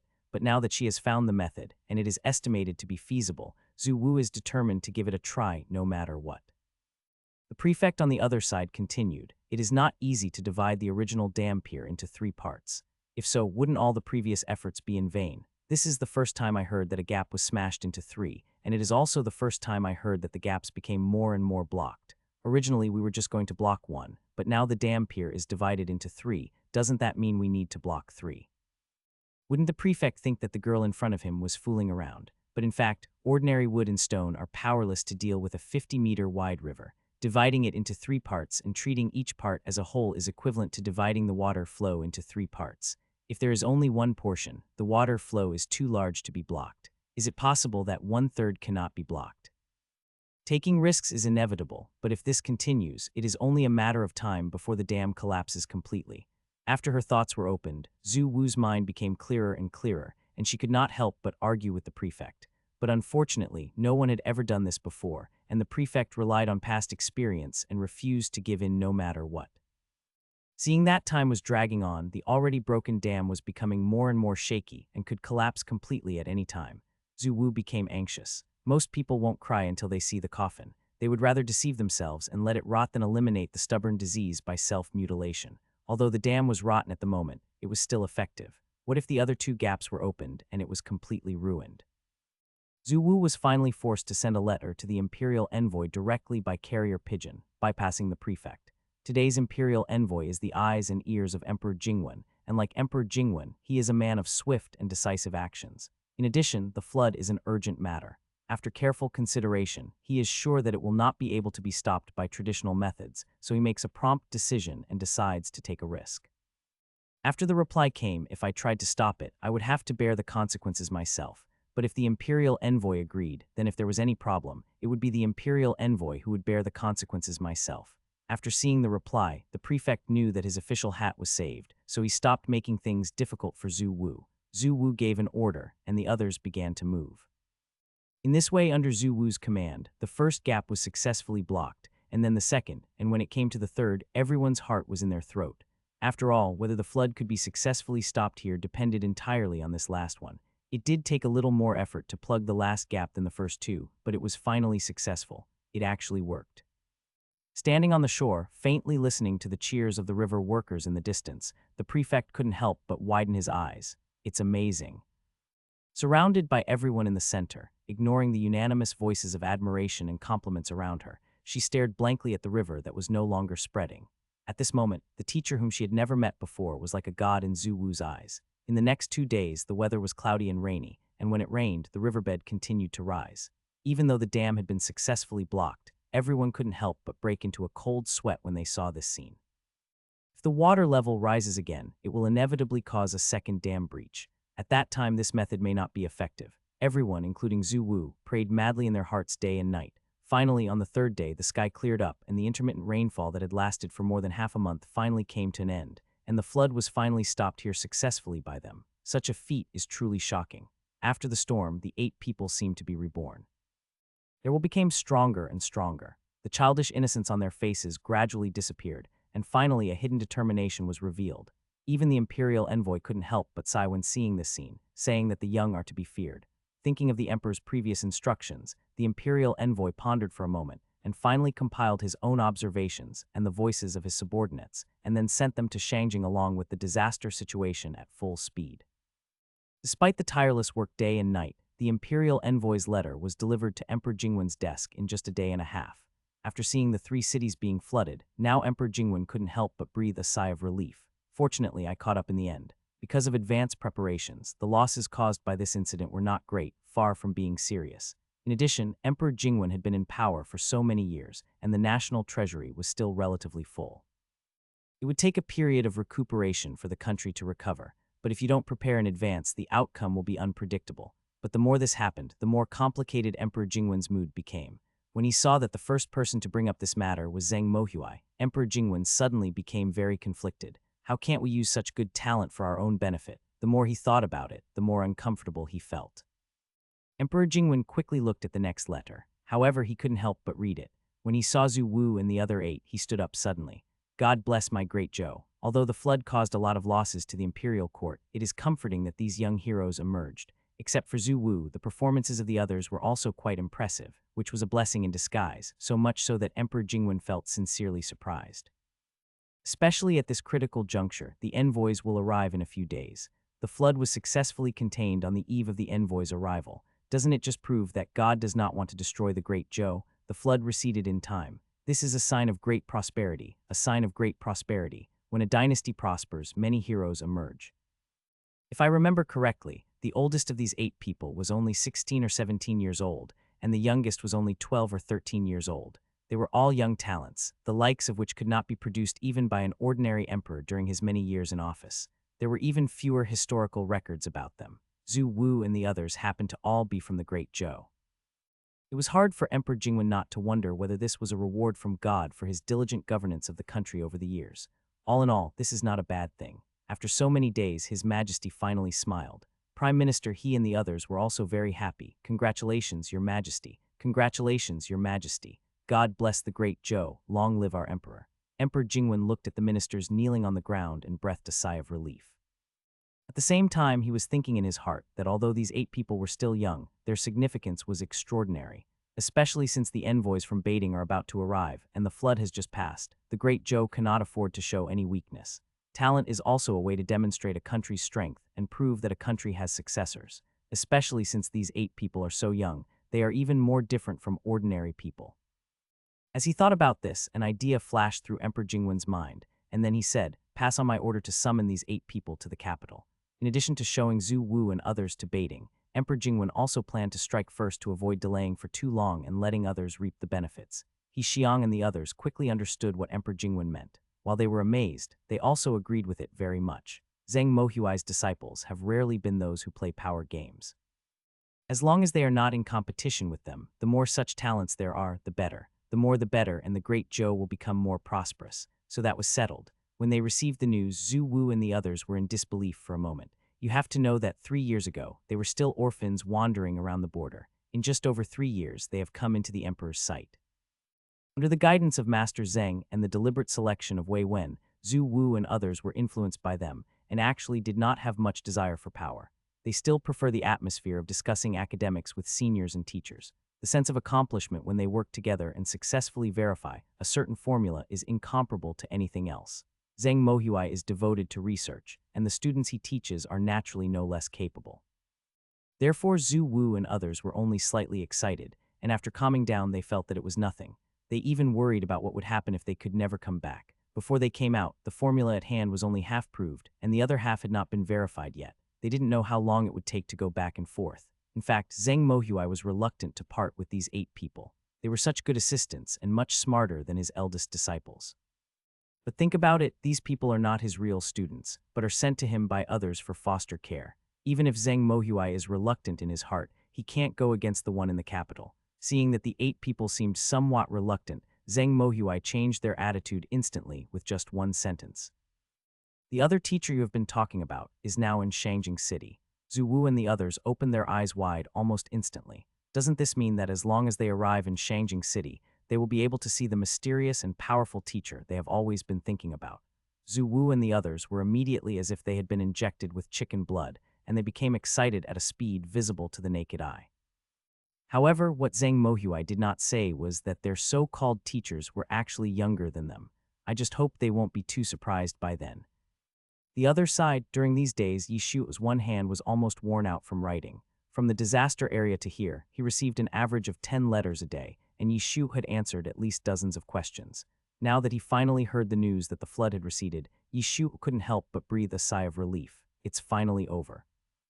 Finally, I can take a break. At this moment, the brain waves of the father and son strangely overlapped. Even the strongest person could not stand such high-intensity work, so Emperor Jingwen thought about it and finally decided to give himself half a day off to come and relax with the imperial concubine. When Emperor Jingwen arrived, Yishu was just about to go out, and the father and son almost bumped into each other. Wang Ziquan subconsciously stood in front of Emperor Jingwen.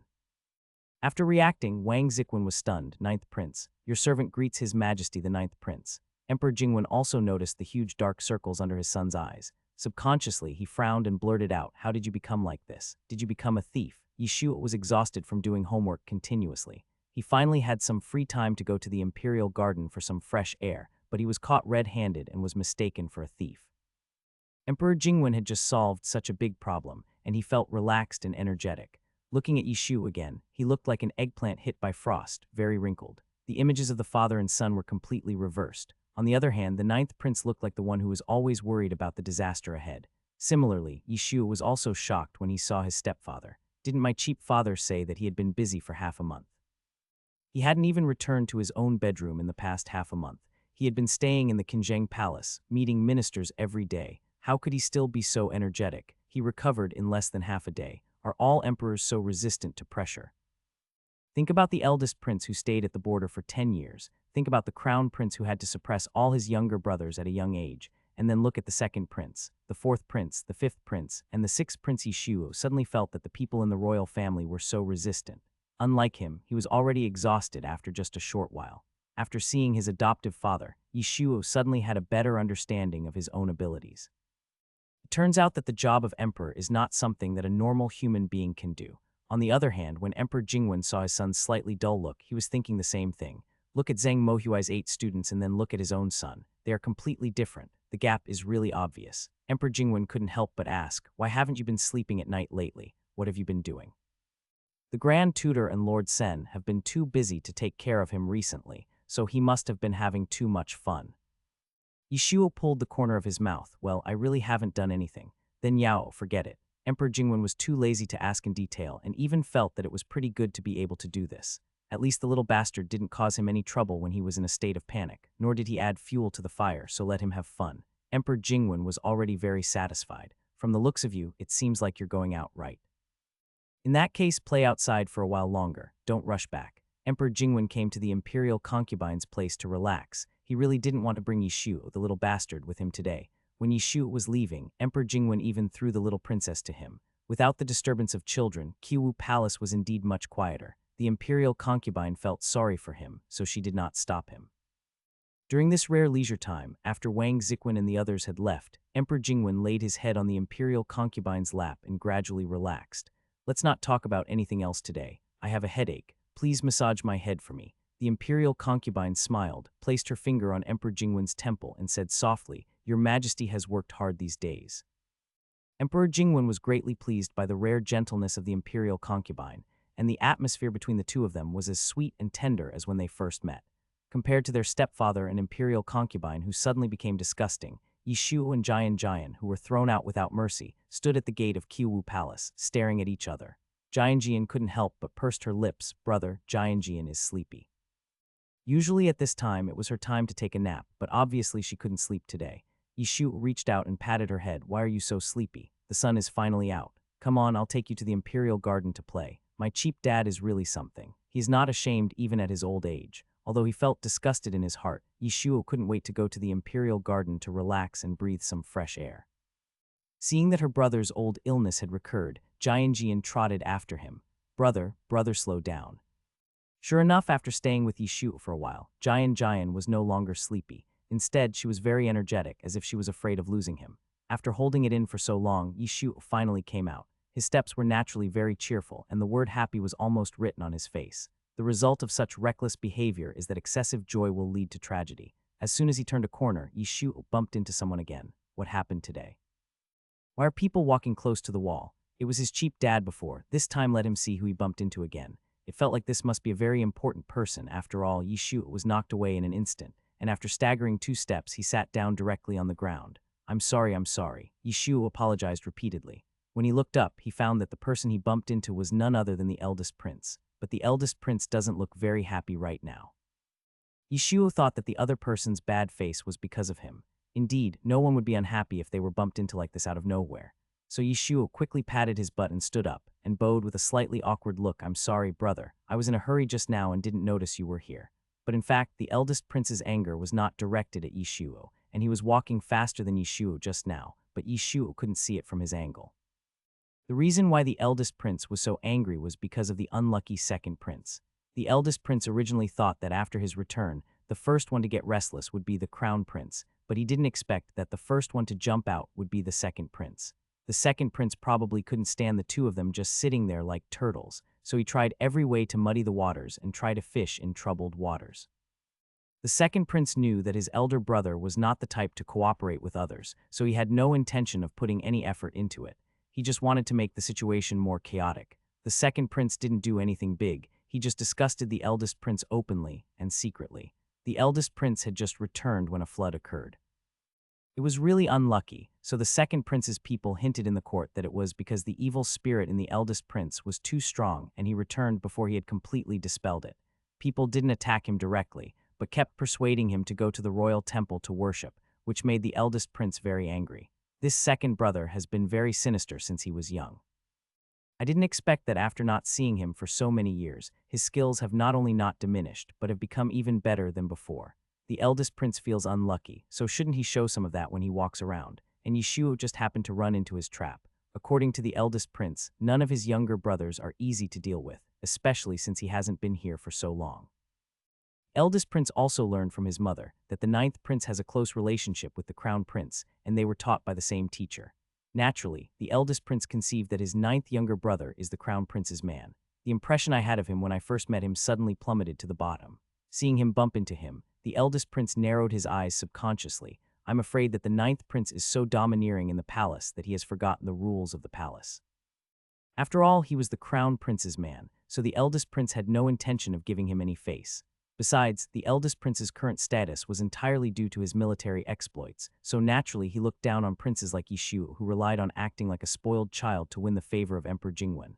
They are nothing but a bunch of scumbags. Wow, is the eldest prince in a bad mood today? Yishuo was not a fool after all, and he reacted quickly. With the eldest prince's skills, how could he be easily hit by him? I also find it strange. Why do I feel that Big Brother seems absent-minded today? Could it be that something happened to make Big Brother unhappy? Why don't you tell me about it? I may be able to help my big brother think of a solution. I swear to God, Yishuo really just wanted to ease the atmosphere and made that joke. After all, the eldest prince had such a bold personality. He couldn't be angry just because the two of them bumped into each other, right? As a result, when these words fell into the ears of the eldest prince, it was completely different. In his eyes, his brothers were more treacherous and cunning than the others. How could he not know about such a big commotion in the court? What a joke. He was just making fun of himself. Obviously, the eldest prince had just returned to the palace and did not have a clear understanding of Yishuo's character of not worrying as long as he could. Thus the misunderstanding was born. Ninth brother is good at talking. Yishuo, wait, did he say anything? What happened? Even the imperial palace, which was known for its subtle ways of speaking, wouldn't be so exaggerated, right? The eldest prince was thinking, the second son and the crown prince would be fine, but now this little brat wanted to step on him. Compared to me, your impetuous personality should go to the temple to calm down. As well as, I just don't know if my ninth brother's courage is as powerful as your mouth. The eldest prince couldn't help but take a step forward. Perhaps the eldest prince's expression was too terrifying, which frightened Jianjian, who had finally caught up with him. The eldest prince was 8 feet tall and had a strong build. When he stood there, Yishuo looked like a skinny chick. The eldest prince originally just wanted to scare him. After all, his father did dote on his younger brother, and he didn't want to go too far. But in Jianjian's eyes, it seemed that the eldest brother clenched his fists and wanted to beat her brother. Even though Jianjian was still young, she knew that her eldest brother could kill her own brother with just one punch. Her heart tightened. Jian rushed forward with a cry and stood in front of Yishuo. Don't you dare bully my brother. Although the little princess is young, she is very brave and much stronger than the queen's legitimate son.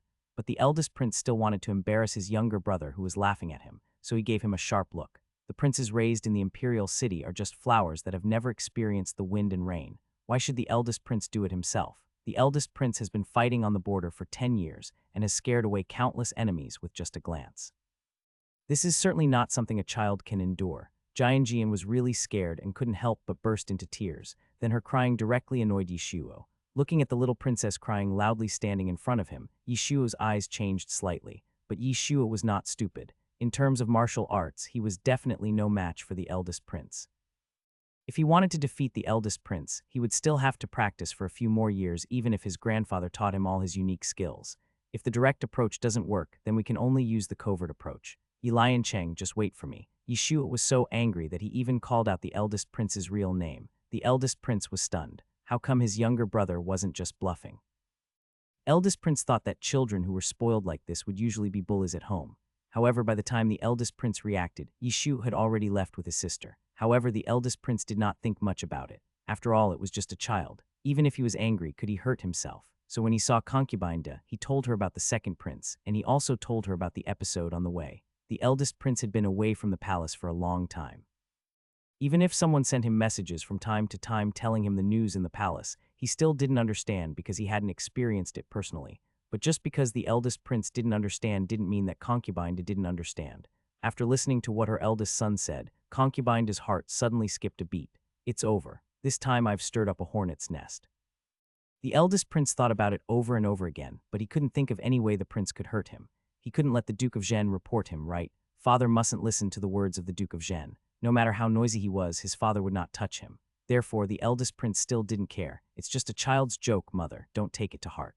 The eldest prince also didn't believe that a child of that age would dare to do anything. Until his younger brother, the eighth prince, came back crying. Just as the eldest prince was stunned, concubine's anger suddenly rose. When the eldest prince heard his younger brother say that it was the ninth prince who did it, his first reaction was, really beat him up. The eldest prince thought that he was just uttering some harsh words. On the other side, concubine obviously couldn't help herself and started to curse. Come on, why did you provoke him? The ninth prince has always been a scoundrel, you know that. Based on Defei's many years of experience, it was clear that the ninth prince was a person who would not listen. No matter how much she condemned him, it would be in vain. Fei was too lazy to waste her breath on him, so she could only choose to restrain her son, who was a normal person.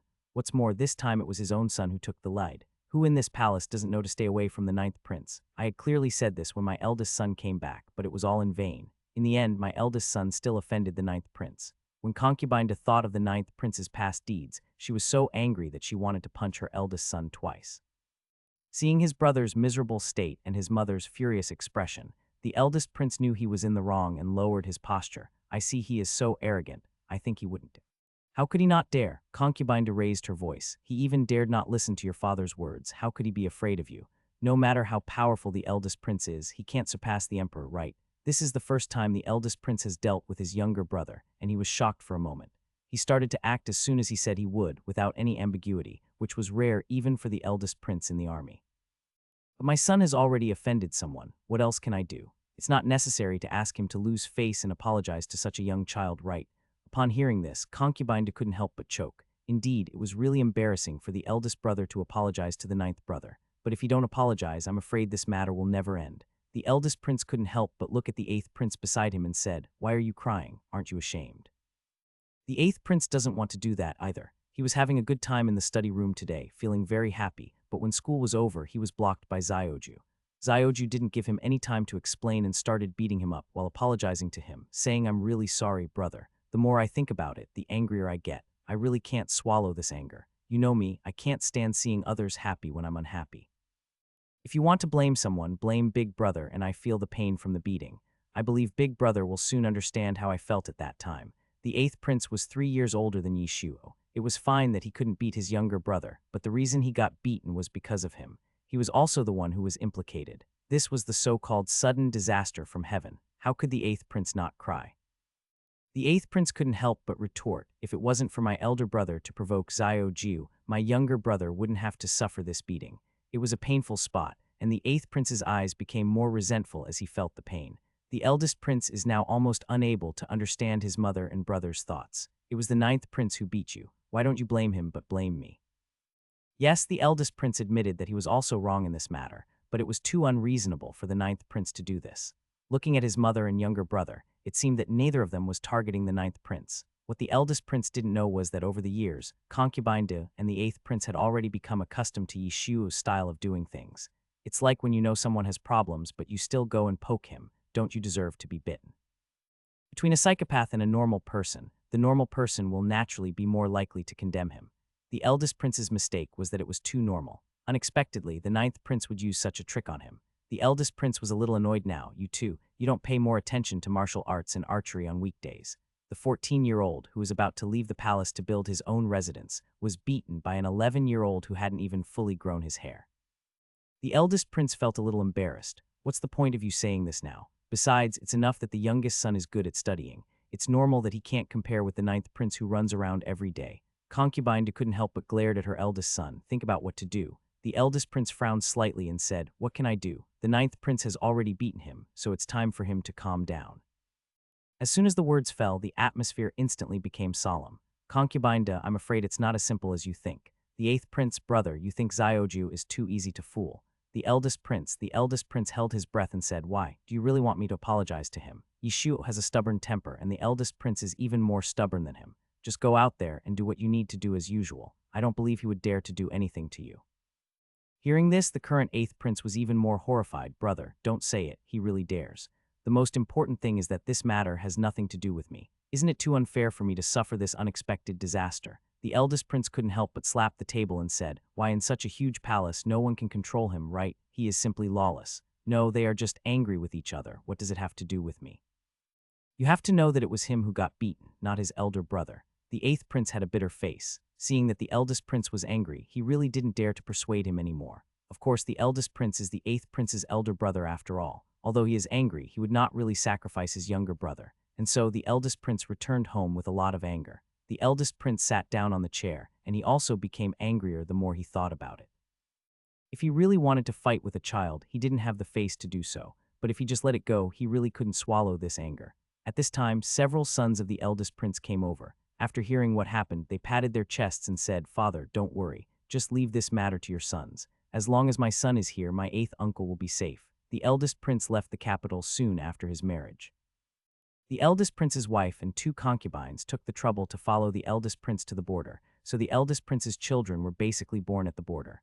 The eldest prince is 17 years older than Yishuo. He has several sons who are about the same age as Yishuo. Some are 8, 9, and 10 years old, all younger than Yishuo.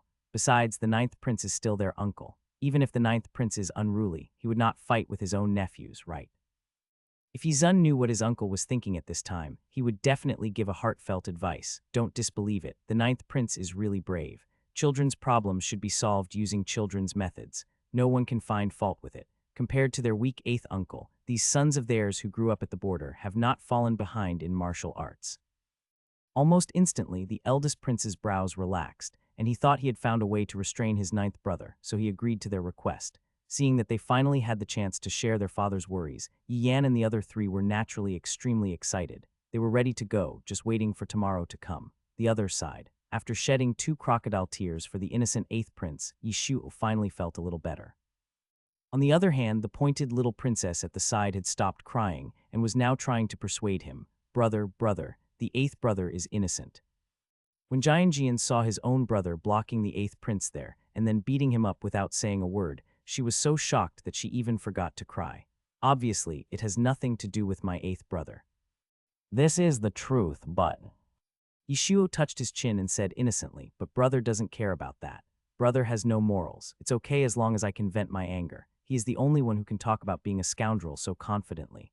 Jianjian's young mind was greatly shocked at this moment. Yishu had no intention of repenting. Seeing that it was already evening and it was almost time for dinner, he decided to take his sister back to Kiwu Palace. "Let's go, we should go home for dinner." When they arrived at the gate of Kiwu Palace, Yishu suddenly thought of something and could not help but whisper to Jian, "By the way, you must not tell father what happened today." You see, Yishu clearly knew in his heart whether what he was doing was right or not. I believe that the eldest prince and the eighth prince would be too embarrassed to publicize it. As long as both sides don't say anything, no one will know. Don't be too perfect. Anyway, he is not the one who suffers. After forcing Jian to nod with difficulty, Yishu swaggered into Kiwu Palace. I don't know if it's an illusion, but Emperor Jingwen always feels that the palace is too quiet today, especially since the son took the daughter out to play for most of the day. Nothing happened. While eating, Emperor Jingwen asked casually, "Where did you go this afternoon? Did anything happen?" Jian is still an honest child and has not learned to lie yet. Subconsciously, she lowered her head and grabbed the food on the plate, like a student who was afraid of being called by the teacher. Looking at Yishu again, he was an old hand after all, and he answered with ease, "I first strolled around the garden, and on the way I met my elder brother and chatted with him for a while. At 3 p.m. I met my elder brother, who was very enthusiastic. My son couldn't bear to disappoint him, so he had a cordial and friendly exchange with him." Emperor Jingwen, those words were all good. Why do they sound so awkward? After leaving Kiwu Palace, Emperor Jingwen thought about it and still felt that being too quiet was not in line with the character of the little bastard. Halfway through the journey, Emperor Jingwen finally called Wang Ziquan over and said, "Go and ask if anything happened this afternoon." At first, Wang Ziquan wondered if the emperor was being too cautious with the ninth prince. After finding out what had happened, Wang Ziquan couldn't help but sigh that the emperor was indeed foresighted. Then Emperor Jingwen found out that the eldest prince scared Jian and made her cry, and then Yishu blocked the eighth prince on his way home from school and beat him up. So this is what is meant by cordial and friendly communication. The eldest prince suffered such a great loss, no wonder the little bastard didn't complain to him. Emperor Jingwen regretted it and felt that he should not have asked about it. He even dared to offend his elder brother. He is really something. But this is just a small matter, and it's not necessary to summon the boss to the palace and scold him in the middle of the night.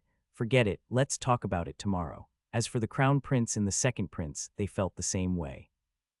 I thought I would be the first to confront the eldest prince, but I didn't expect Zioju to be much more agile than them.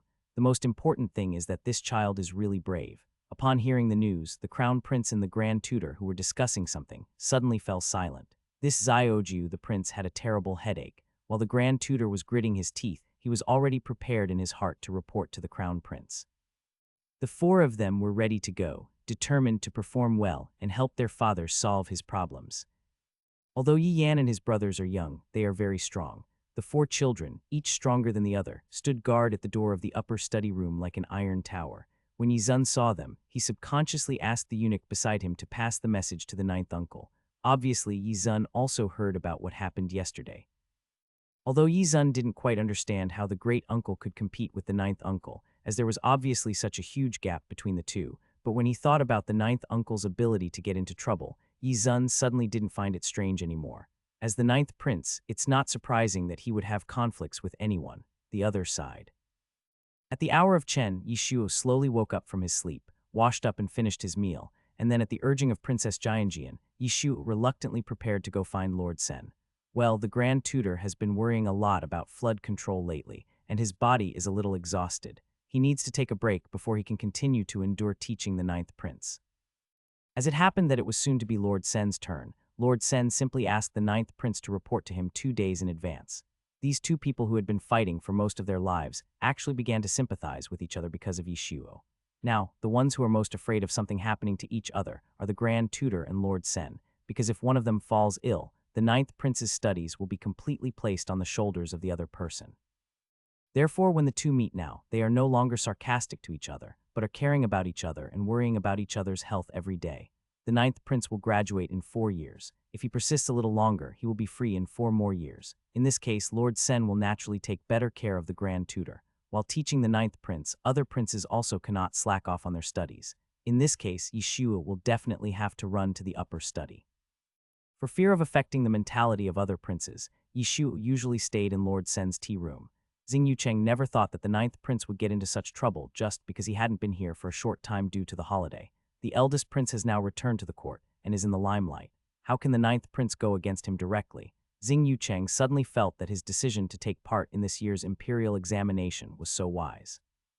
Yishuo was furious when he heard the news. What? You're going to take the imperial examination? Why don't you wait until I go to court and then I'll arrange a position for you? Don't you trust me? Xing Yucheng choked, and that weird expression almost made him say, "Can I trust you? If I rely on the arrangements made by the ninth prince, I guess I will have no future in this life."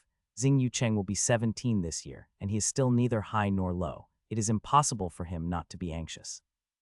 But in order to take care of the ninth prince's self-esteem, Xing Yucheng naturally could not say it clearly. He just said, "In reply to your highness, I have studied for so many years, and I also want to see how good my level is." It is said that his mother has good taste. The study partner she chose is so motivated. Yishu almost forgot that when he was young, his mother wanted to give him the best of everything. My own affairs don't seem to be very important. Xing Yucheng reacted and said, "Ninth prince, why don't you tell us about yourself?" Xing Yucheng has been with Yishuo for so many years, so he said directly if he had anything to say, "Forgive my frankness, but it is really inappropriate for you to conflict with the eldest prince right now." What's appropriate or inappropriate about this? Apart from the fact that Jianjian crying made him very angry, Yishuo didn't take this matter as a big deal at all. Now that his revenge has been taken, doesn't Yishuo feel relieved? Be honest, even though these brothers are not easy to deal with, they are not so intolerant that they cannot tolerate others. Of course, the main reason is that it is not cost-effective to make enemies through small fights. As long as their core interests are not really touched, generally there will be no problems. To put it bluntly, as long as it does not involve party disputes, the rest are just matters between brothers. It is true that Yishuo's goal is to live, but he also wants to live freely and happily. If he has to endure and give in to such a small thing, then what's the point of living? It would be better to kill himself than to let him try to please these brothers. Don't worry, nothing will happen. Maybe my eldest brother has already forgotten about it, Yishuo vowed. Result. Before Yishuo took a few steps, he was stopped by the young eunuch beside his nephew. Then Yishuo learned that the 8th prince had 4 more bodyguards. This is what the 9th prince said: nothing will happen. The 9th prince is indeed unreliable. Xing Yucheng twitched his lips, feeling that it was as he expected. Just as Xing Yucheng was thinking about how to ease the situation, Yishuo suddenly became interested. Big brother is on guard against himself. The eldest prince is only 2 years older than the crown prince. When Yishuo was in the palace before, he had never seen the eldest prince's children, let alone heard of them. This means that the eldest prince's eldest children were all born at the border. If you calculate it this way, the oldest one is only 10 years old, a little younger than me. Yishuo understood that the eldest prince was planning to bully the strong with the weak. Did he think that as an uncle, he wouldn't do anything?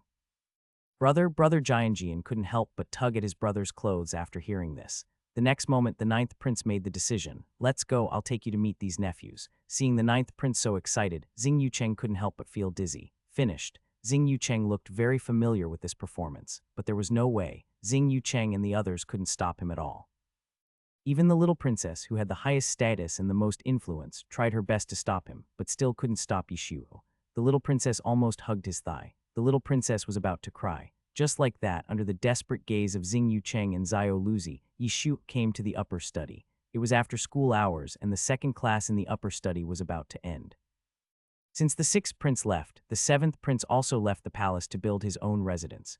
Now the only people in the upper study that Yishuo was familiar with were the 8th prince and the little grandson Yizun. Yishuo was not very familiar with the rest, like the 10th prince, the 11th prince, the 12th prince, and even the queen's sons. Normally at this time, Yishuo would usually walk around and then go to the tea room for fear of hurting their young hearts. But today, because the eldest prince's sons were there, Yishuo just swaggered over. When he saw his figure, Yizun's eyes widened. Wait, didn't he send someone to inform the 9th prince? Why did the 9th prince come anyway? Didn't receive it, or? Yizun was not stupid. Seeing the bitter look on the face of the eunuch behind Yishuo, he quickly realized that his actions might have had the opposite effect. Yizun could not help but take a breath. From a distance, Yishuo saw Yi Yan and the other 3 who were as strong as calves. Looking at their facial features similar to those of the eldest prince, he immediately realized that these were his other good nephews. Not bad, not bad. This physique looks very healthy. It just so happened that Jianjian was about to start practicing martial arts, and he was in need of a few sparring partners. These 4 men were obviously martial artists, and they were worthy of being the sons of the cheap eldest brother, and they looked to be quite tough. Yishuo was afraid that if he practiced for an ordinary person, it would not produce any effect. These 4 nephews came at the right time. For some reason, Yan suddenly felt a chill on his back when being stared at by the 9th prince. Perhaps it was because Yishuo's eyes were too explicit. The other party's eyes kept scanning him as if he was selecting goods. Yan couldn't hold it back any longer and said, "We brothers are here today. We won't let you bully your 8th uncle." Yishuo couldn't help but look at the 8th prince standing beside him. Seeing this, the 8th prince waved his hands repeatedly. "Xiaoju, you know this is not my idea." Yan was stunned. 8th uncle, this was their real uncle, their father's brother. How could he surrender so quickly? The 8th prince didn't want to do this, but he felt this was the best way. However, the 4 nephews were kind-hearted after all, and the 8th prince could not bear to see them being entangled by Xiaoju, so he hurriedly said, "Don't talk nonsense." Then the 8th prince turned his head again and said sincerely, "Xiaoju, since they are still young and can't stand the tossing, please let them go. I want to too, but look at them yourself. They themselves are unhappy about it." Yishuo blinked, then imitated the eldest prince yesterday and took a step forward. Yan thought he was going to attack, and the kids panicked and immediately surrounded Yishuo. Of course, Yan and the other 3 knew what was right and wrong. They knew that Yishuo was their uncle and did not dare to really take action, so they thought of using their bodies to stop him outside. Just as Yan and the others thought, Yishuo was indeed embarrassed to fight with his nephew, but there are always more effective solutions than taking action. When the 8th prince fell into Yishuo's hands again, he suddenly had an urge to vomit blood. Perhaps what my elder brother said was right. I should indeed strengthen my practice in martial arts and horse riding and archery. Otherwise, no matter how good his temper is, he won't be able to bear being treated as a hostage all the time. Yishuo cleared his throat, then his face became serious. "Everyone stand still. If anyone dares to disobey, don't blame me for being rude." Yishuo just didn't believe that they could watch their own uncle get beaten. Before Yi Yan and the others could react, they watched Uncle 8 being arrested. Then they heard these words, and for a moment they didn't know how to react. The youngest of the four was the smartest. When he saw Yishuo holding the eighth prince hostage, he followed suit and rushed forward, also holding hostage the little princess who was still overwhelmed by what was happening before her. Yishuo was startled at first, but then he thought of something and felt relieved. In war, the key is to capture the leader first. As long as the key person is in your hands, you have the bargaining power. As if he saw what the other person was thinking, Yishuo almost laughed out loud. By the way, have you forgotten something? Gov. Well, I dare to hit my brother. Do you dare to hit your aunt? Even though Jianjian is young, she is still the aunt of several people. Jianjian finally reacted and pursed her lips. A layer of mist quickly filled her eyes and tears kept rolling in her eye sockets as if she was about to cry in the next second. When Yi Yan saw this, he was immediately dumbfounded. Now, because of your disobedience, I have decided to let your eighth uncle take the blame for you. Yishuo's eyes turned cold, and then he punched the eighth prince in the stomach without hesitation. What does this have to do with me? The eighth prince was about to curse, but then he realized that it didn't seem to hurt. The eighth prince turned his head subconsciously and met Yishuo's eyes. Real fight or fake fight, you choose one. The eighth prince, what choice does he have? The eighth prince is indeed a smart man. After he understood what he meant, his expression immediately twisted, and then he covered his stomach and cried out, ouch, ouch, ouch. Let me make it clear first, you can't tell this to your elder brother. If my eldest brother knew that I sold my nephews out of fear of physical pain, Ji would break his legs. Yishuo patted his chest, meaning that you can trust me to do the job. The eighth prince weighed the issue for a long time and finally reluctantly sold out his nephews. It was the eldest brother who originally caused the trouble. It is only natural that the son should pay for the father's debts. He had already taken a beating for his eldest brother before, so he couldn't just be the only one to be beaten, right? Seeing this scene, Yi Yan and the others dared not resist at all. Yishuo couldn't help but reveal a mysterious smile. The other sighed. After the morning court session ended, Emperor Jingwen seemed to be hesitant to speak, and finally called the eldest son alone and briefly mentioned what happened yesterday afternoon. The eldest prince was stunned, and then seemed a little unbelievable. My father actually cares so much about his ninth younger brother. It's not what you think. Emperor Jingwen was such a smart man that he immediately realized that his eldest son had misunderstood. Emperor Jingwen couldn't help but sigh. I'm just afraid that you will be entangled by Xiaoju. Emperor Jingwen knew how powerful his son was. If he was targeted by him, there would be no escape. You still have time to say a few soft words now. Emperor Jingwen made this suggestion with good intentions. However, no matter how wonderful Emperor Jingwen's words were, they were all biased in the eyes of the eldest prince. He used to favor the crown prince and now the ninth prince. How could my father do this? Just when the eldest prince's heart was surging with grief and indignation, and he could not control his emotions for a moment, Wang Ziquan suddenly came over from outside. As he walked, Wang Ziquan shouted, Your Majesty, eldest prince, it's bad. The ninth prince and the emperor's grandson, they. For a moment, Wang Ziquan really couldn't find the right words to describe the scene. However, Emperor Jingwen and the eldest prince misunderstood. The eldest prince, Yanner, and the others beat up the ninth prince. Emperor Jingwen, sure, used his tricks again. Oops, things seem to be more serious than I thought. Hurry up. After all, those are the royal blood. Before Wang Ziquan could finish his words, the two fathers had already hurried to the scene of the incident. When Emperor Jingwen and the eldest prince arrived, they saw Yishuo supervising several imperial grandchildren jogging with great interest. It would be fine if I lost in a one-on-one fight, but the key is that I haven't even started to fight yet, and I have to listen to him in everything. If I don't listen, he will beat my own uncle. The more they thought about it, the more aggrieved they felt. Yi Yan and the others couldn't stop crying, and their tears kept pouring out. Emperor Jingwen was silent for a moment, then couldn't help but look at his eldest son. Tell me why you provoked him. Now look what happened. Several of your sons have been lost. As for the eldest prince, he was obviously unable to react when he saw his sons running and wiping their tears. Ninth brother, please don't go too far. Perhaps because he was too angry, the eldest prince lost his composure. Seeing his cheap elder brother pulling the eighth prince aside and then standing in front of him, Yishuo was stunned for a moment. Then he was a little bit unbelievable. Brother, are you threatening me? The eldest prince did not say anything. He just stared at him with a fierce look. The throbbing veins on the back of his hands showed that he was not at peace. It's indeed a threat. Yishuo understood. Just wait for me. The eldest prince felt that these words sounded particularly familiar, but before he could react, he saw Yishuo suddenly running in front of Emperor Jingwen. Just when the eldest prince thought that the ninth prince was going to exaggerate and make the first move to complain, he heard him say this. Father, it has been a month since my nephews came back. It was fine before because of the flood, but now that the flood has stopped, shouldn't my nephews go to the upper study to study? No matter what happens, we can't delay our children's studies. When they go to the upper study and stay in the palace every day, won't they be at his mercy? Yishuo thought so in his heart, and his face showed that he was very worried about his nephew's future, as if he cared more about him than the eldest prince, his biological father. How could the eldest prince not understand his plan? As soon as he finished speaking, his expression froze. If the emperor nodded, wouldn't that mean from one hostage at the beginning, it suddenly became 5? The eldest prince's heart suddenly stagnated. Yishuo never mentioned any conflict and only talked about the studies of his 4 older nephews. Emperor Jingwen was helpless. He looked at his eldest son beside him and asked him what to say in the current situation. The little bastard was very cunning and hit the nail on the head. No matter how angry he was, the little princes still had to study, right? Unless the eldest prince could find a better teacher, Master Sen in the upper study was destined to be the fate of the little princes. But it was obvious that there were not many teachers or great scholars in the entire Great Zhou who were better than Lord Sen and his companions, so Emperor Jingwen had no choice but to agree to Yishuo's reasonable request. Now even the eldest prince could not say that his father was partial, and the eldest prince finally understood why his mother and father reacted that way after they heard about the conflict between him and his 9th younger brother. Once this child sticks to you, it's hard to get rid of him easily.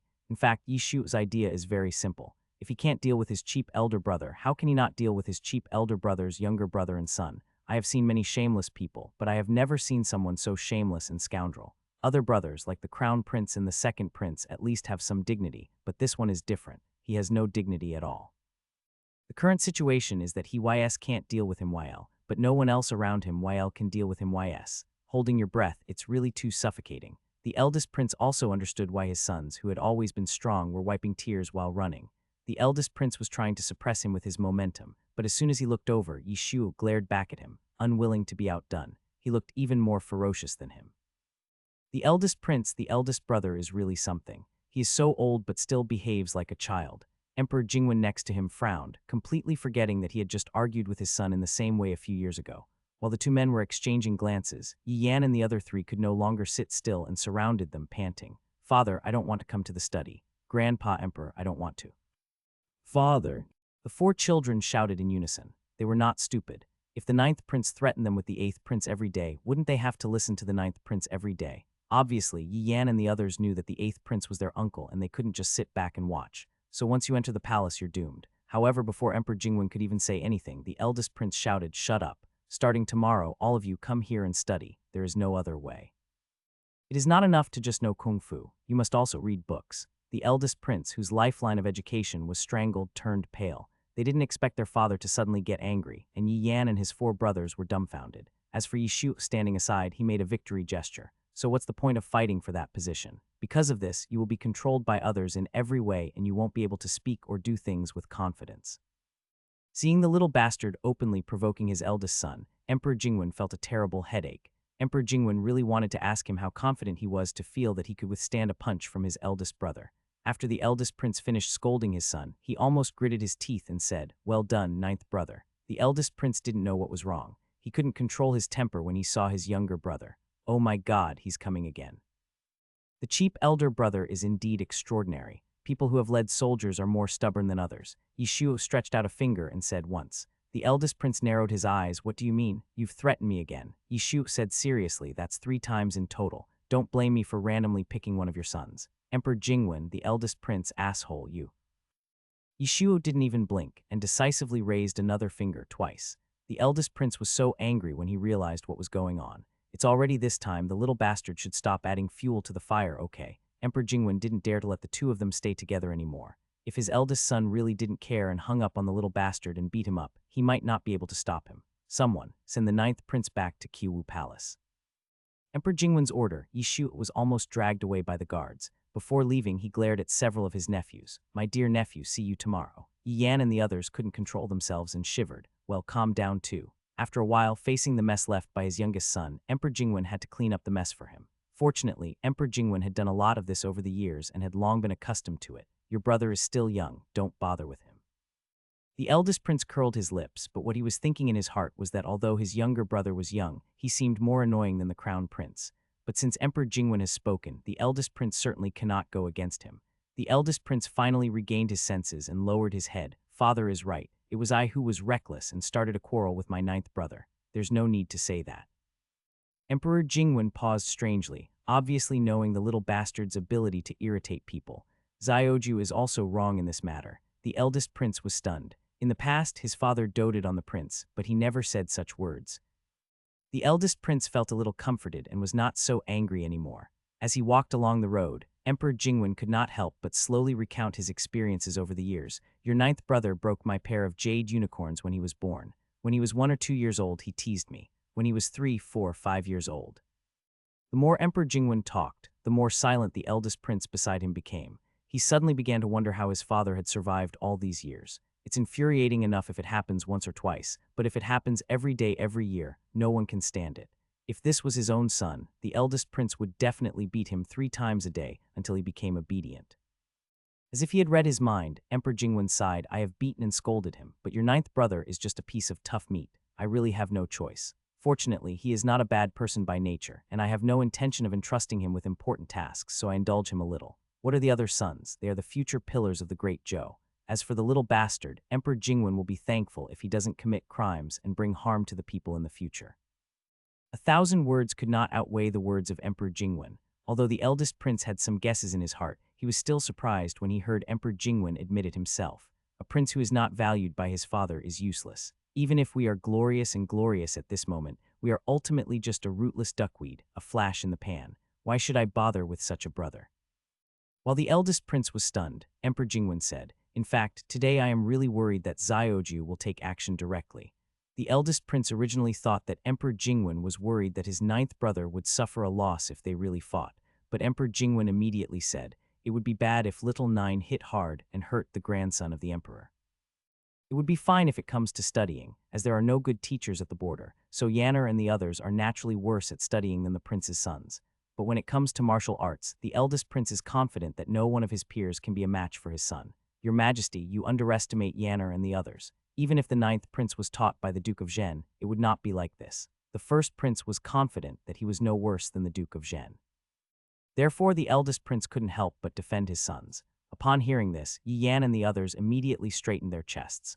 Oh, are your sons confident that they can withstand these moves? Suddenly remembering the incident of his ear being bitten, Emperor Jingwen's expression froze at first, and then quickly returned to normal. In this way, the eldest prince soon learned about his younger brother's famous skills, except for the ear-biting thing.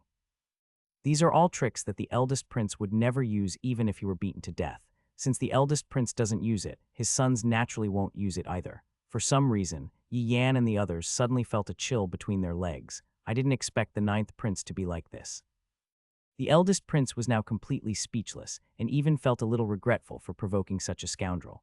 As the sun sets, the eldest prince leaves the palace with his absent-minded sons. Looking at the backs of several people from afar, Wang Ziquan didn't know why, but he always felt that the emperor said those words on purpose. After a while, Wang Ziquan vaguely heard Emperor Jingwen sigh softly. Emperor Jingwen didn't want to say so much. After all, he had never worried so much when he was the crown prince. But Xiaoju is different after all. As the crown prince, if he is protected too tightly without any leaks, it may be detrimental to the great Zhou. As for Xiaoju, he has no ability and is easy to offend people, so he can only rely on himself. If he really offends his eldest son to death, he will suffer in the future. Xiaoju couldn't think so much, so I could only take the trouble to help him clean up the mess. Soon, Emperor Jingwen waved to Wang Ziquan.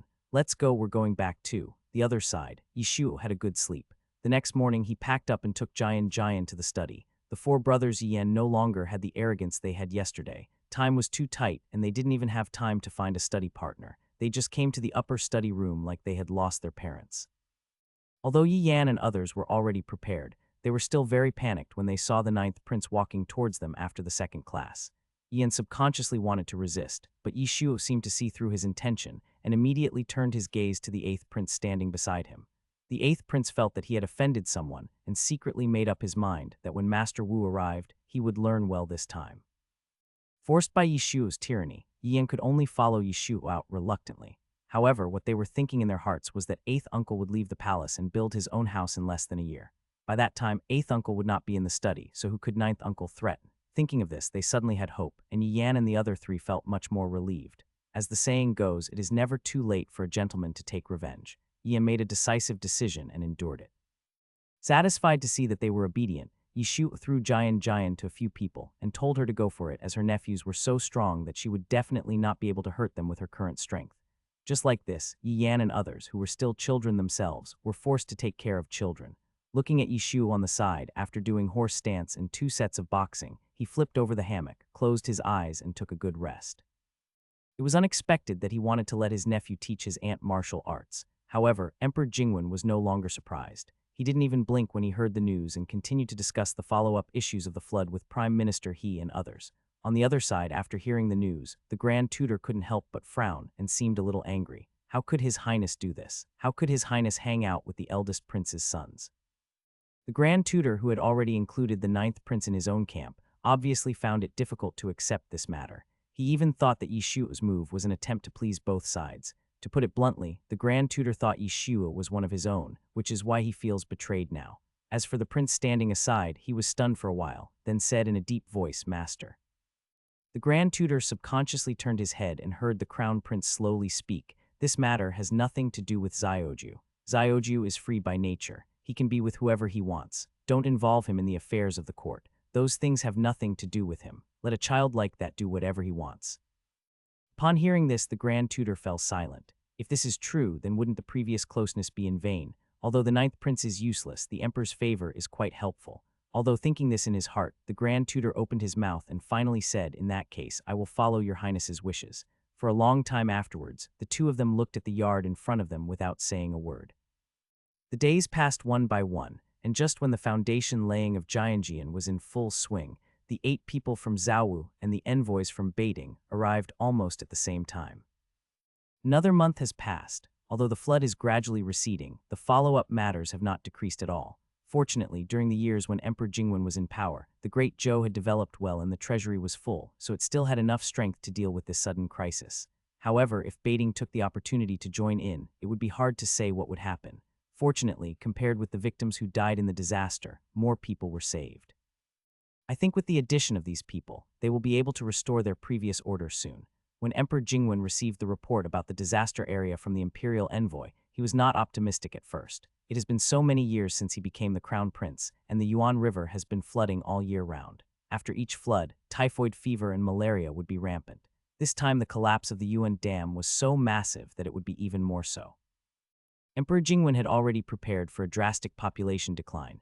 However, when he opened the memorial, he found that although the flood was severe, the subsequent casualties were even less than before. Epidemics broke out in several places, but they were quickly brought under control. The methods used were ones that Emperor Jingwen had never heard of before. For example, feces must be centrally processed and filth must be cleaned up in a timely manner. The various sundries produced by the victims' daily lives cannot be thrown away at random, but must be collected by special people and handled in a unified manner. Other things include not drinking raw water. Even well water that looks clean must be boiled before it can be drunk. Food must be thoroughly cooked. The meat of dead animals must not be eaten, but must be buried in a deep pit, and clothes cannot be washed in the river.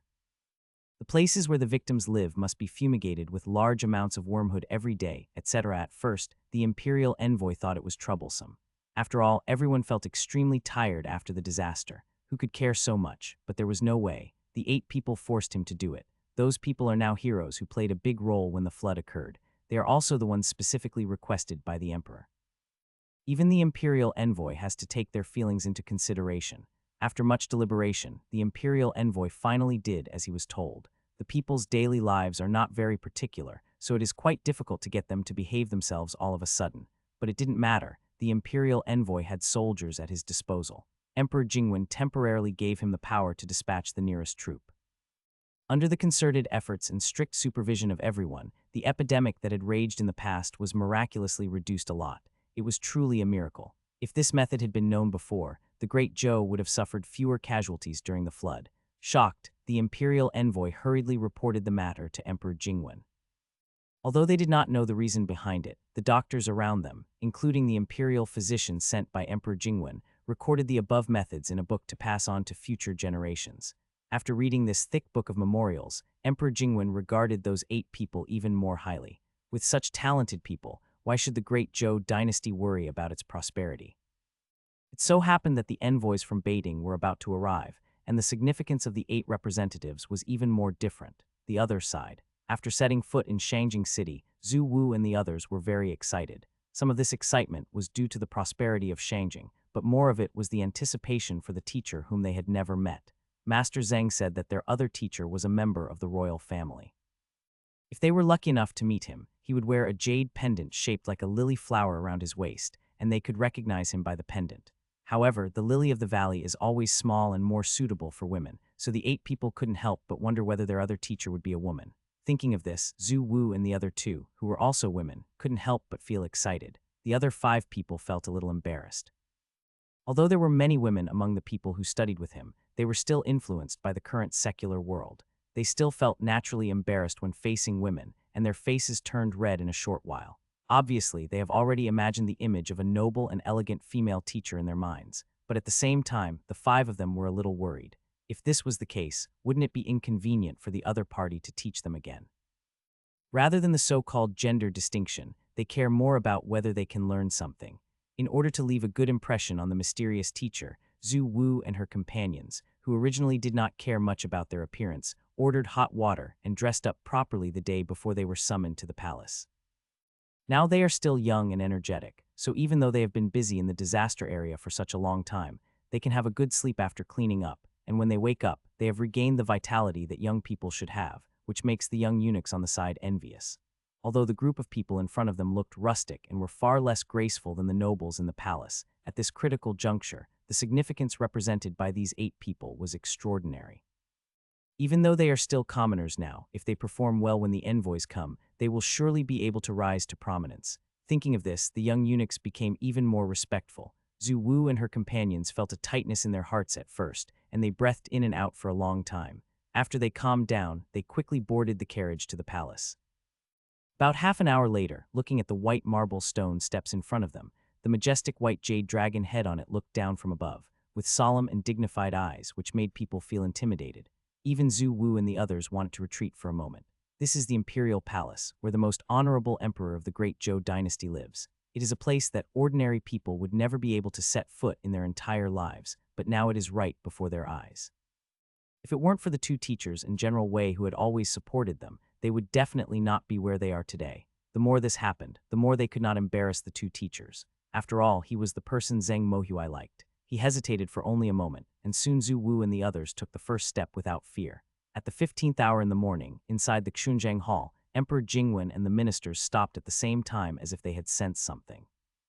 Not long after, 8 people appeared outside the Xunjiang Hall. Now is the time when the morning sun is just rising. The morning sun symbolizes flourishing hope. Besides, Zhu Wu and the others are so young, the 8 of them seem to be stepping on the morning sun. Even He Xiang and the others are moved for a moment. As expected of Zheng Mohuai's students, he is indeed different from others. Zhu Wu and the others had no idea what the other ministers were thinking.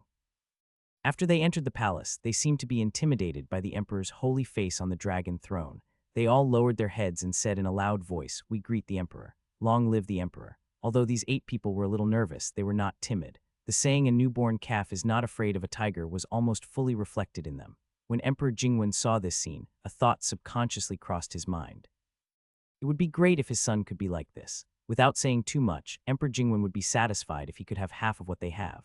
As for who this son is talking about, you don't have to think about it to know. Thinking this in his heart, Emperor Jingwen said, "Well, everyone get up." Zhu Wu and the others did as they were told. When they stood up, their eyes simultaneously glanced at the waists of several people wearing python robes next to them. No, this either.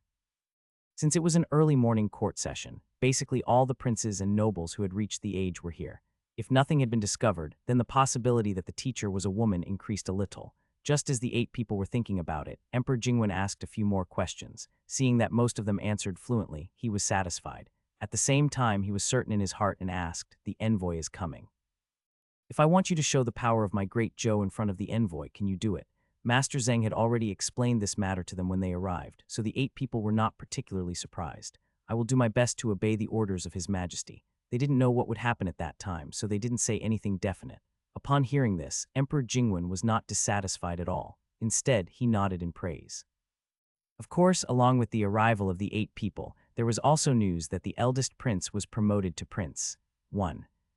The eldest prince was promoted as prince with title, like King of Jin, the title of his uncle. 10 years ago, when the eldest prince went to war, he was conferred the title of a prince in order to elevate his status. Now that he has returned victorious, he deserves a reward. This decree, which had been delayed for 2 full months, finally came down. At the very end, when seeing the 13-year-old Lu Mu, Emperor Jingwen couldn't help but say, "You are indeed a disciple of Master Zheng. You are truly a young man to be feared. If my ninth son could be like you, I wouldn't have to worry every day now." Upon hearing this, Prime Minister He and the Grand Tutor could not help but nod in agreement. The ninth prince, this name flashed through their minds. They had just noticed that the one standing in the front was the crown prince, and the remaining princes were only the seventh prince. The seventh prince was only 15 years old this year, so the ninth prince must be even younger. Therefore, Zhu Wu and others didn't take Emperor Jingwen's casual words to heart at all. However, they lived in the imperial city for the next few days, so they naturally heard some things about the ninth prince. It's not that they intended to spy, nor is it that the people around them were not tight-lipped. The main reason was that the ninth prince was too famous. Just like the previous incident with the Cao family, where the crown prince's tutor and the Prince of Jin personally caught the adulterer, it would be hard for the people in the capital to not know about it. As for the culprit of this incident, it was the ninth prince. Zhu Wu couldn't help but laughed and teased, "This ninth prince is even more mischievous than you. Lu Mu is young, so it's normal for him to be not so steady sometimes." Hearing this, Lu Mu couldn't help but chuckle, feeling quite embarrassed. At the same time, Yi Shuo, who was doing horse stance, felt his nose itchy and couldn't help sneezing. Time passed quietly in such an atmosphere. 3 days passed in a flash, and the envoys from Beiding finally arrived in Shangjing City. The arrival of envoys from foreign countries is always a big event, and the capital city also becomes lively. Yi Shuo, who had been doing nothing, jumped up upon hearing the news and prepared to leave the palace with Zhao Luzi. References 1. The eldest prince was promoted as prince with title, like King of Jin, the title of his uncle. The time Yi Shuo chooses is always so coincidental. Now that the envoys were about to arrive, no one cared about him at all. Yi Shuo easily left the gate of the imperial city. By the time Emperor Jingwen received the news, it was too late. He could only quickly send 2 guards to follow him to prevent Zhao Ju from causing any more trouble. Jianjian woke up happily and went to look for her brother, but she found him in vain. She heard from the imperial concubine that her brother had gone out to play and had left long ago. Jianjian couldn't help crying. She didn't even mind her brother being stupid, but he went out to play without her. What a bad brother. Without her brother, Jianjian was like a bird without wings. Suddenly, she couldn't feel happy anymore. The imperial concubine's scalp was numb when she saw this. After a lot of coaxing, she gradually diverted the little princess' attention. On the other hand, Yi Shuo felt no guilt at all for leaving his sister behind and swaggered to the streets of Shangjing City. Now the envoys are about to arrive, and the capital city is a mixed crowd. Jianjian is still too young. Yi Shuo cannot guarantee that he can keep an eye on her 100 for a little child. If she falls into the hands of bad people, she will have no place to cry, so it is better to just keep her in the palace. Yi Shuo originally wanted to bring Yi Zun with him, but he heard that Yi Zun was helping the prince deal with the reception of envoys and was really busy, so he asked the eunuch who delivered the message to apologize to him. A child of only 7 years old is now handling the diplomatic relations between the two countries. This is unimaginable. Since Yi Zun had important things to do, Yi Shuo certainly couldn't delay him, so Yi Shuo turned around and invited a few other nephews who were unemployed at home and had nothing to do to come and play with him. Yi Yan and the others thought that their days of suffering were finally over, but it turned out that the ninth prince was not willing to let them go at all. At that time, Yi Yan and his brothers were resting at home, enjoying the long-lost leisure time. The 4 brothers all burst into tears. God knows how hard their days have been recently as they have to study while practicing martial arts with their little ant. The little ant is young and delicate. If they don't use enough strength and there is no effect, the ninth prince will be unhappy. If they use too much strength, they will hurt the little ant and the ninth prince will still be angry. With this kind of dilemma, 1 day of practice is more tiring than 3 days of normal practice, not to mention how painful it is. Now when Yi Yan and others see Yi Shuo, they want to stay as far away from him as possible. However, the eldest prince, now Prince Ding, heard something different. "You have been following the ninth prince for so long, haven't you noticed anything different?" "No." Yi Yan and the other 3 shook their heads in unison. Ninth prince sleeps until noon every day, often skips school, and always makes Lord Sen very angry. It seems that the grand tutor can't do anything about him. In the morning, he usually reads some miscellaneous books and then goes to the various palace ladies for lunch. In the afternoon, he just does some horse stance and a few sets of boxing, and then starts to bask in the sun, and doesn't go back until almost dusk. Perhaps it was because Yi Shuo was too familiar with this process, and Lord Sen and the others seemed to be accustomed to it. It was difficult for Yi Yan and the others not to wonder whether the ninth prince had always done this. This is impossible. There is actually such an unmotivated person among his younger brothers. The eldest prince had only seen such leisurely state in some old princes of the royal family, but the key point was that all of these old princes were old men with 1 foot in the coffin. Are you sure he's not pretending? As soon as the eldest prince asked this question, news came from the gatehouse that the ninth prince had just left the palace and asked several of the emperor's grandsons to hurry over. The eldest prince, Yi Yan, and the other three, no way again. The eldest prince suddenly realized that he might not know that he had been promoted to prince.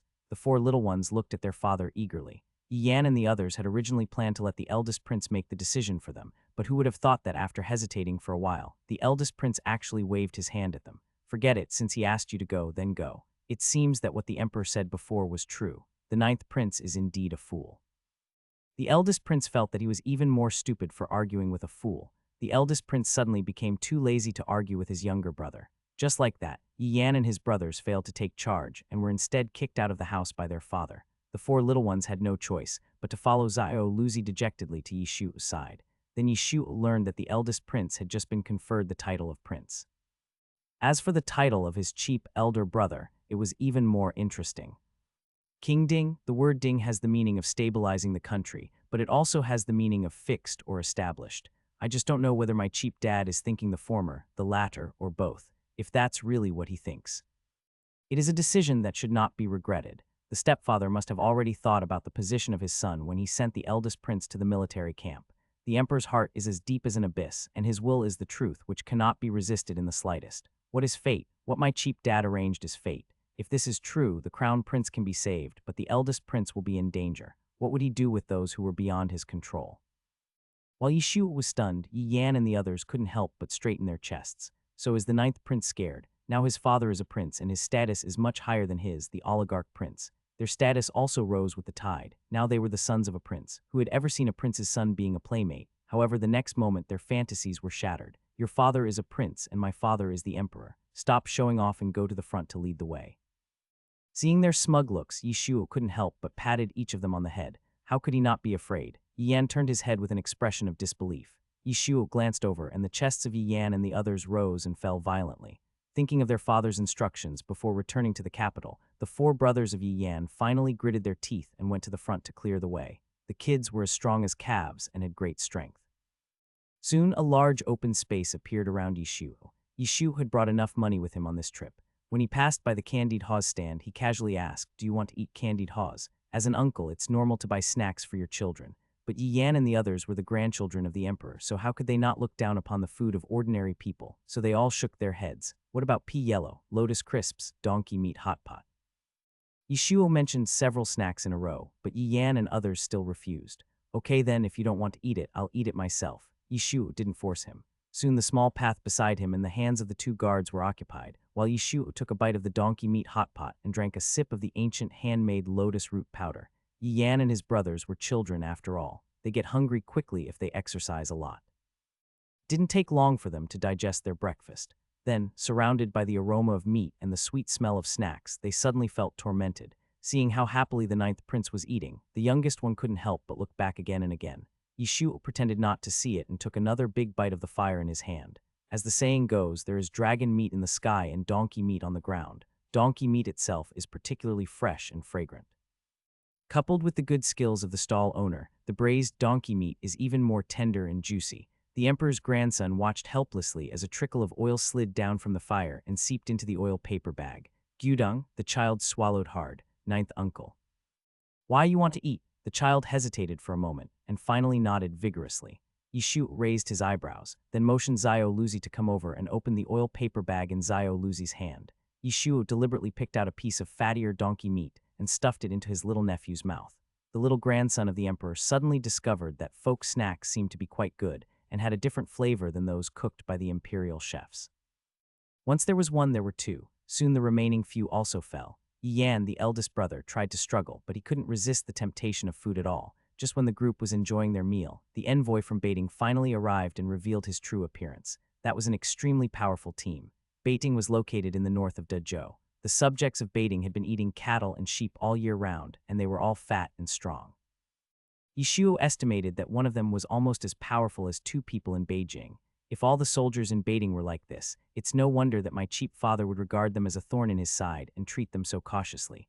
Not to mention the people. Even the horses they ride are larger than those of the Great Zhou. The horses have strong limbs, so they should have better endurance. The dozens of people walking in front should be guards. As for the real envoy, he should be the one sitting in the carriage at the back.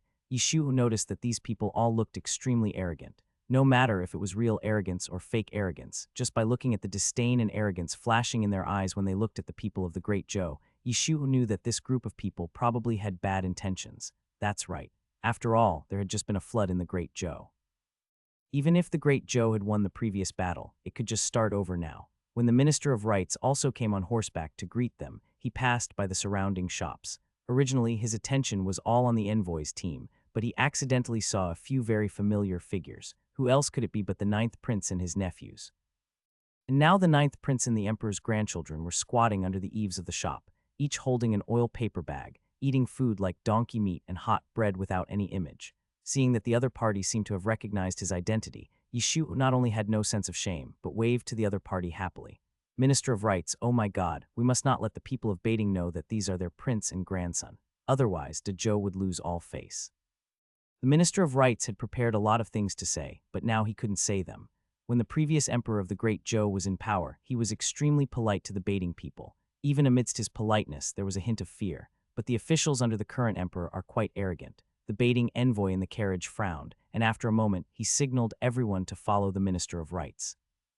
At the same time in the Qinzheng Hall, upon learning of the arrival of the envoy, Emperor Jingwen remained calm and continued to handle the memorials at hand as usual. Even though the Great Zhou had just experienced a flood, Baiting was defeated, and since it was defeated, it should be treated as a defeated country. Emperor Jingwen didn't even let the crown prince go to receive him. He only sent the Minister of Rights. Your servant pays respects to His Majesty. Just when there was silence in the Qinzheng Hall, a figure suddenly appeared. Familiar voice, familiar actions. Who else could the person coming be but Wu Yi?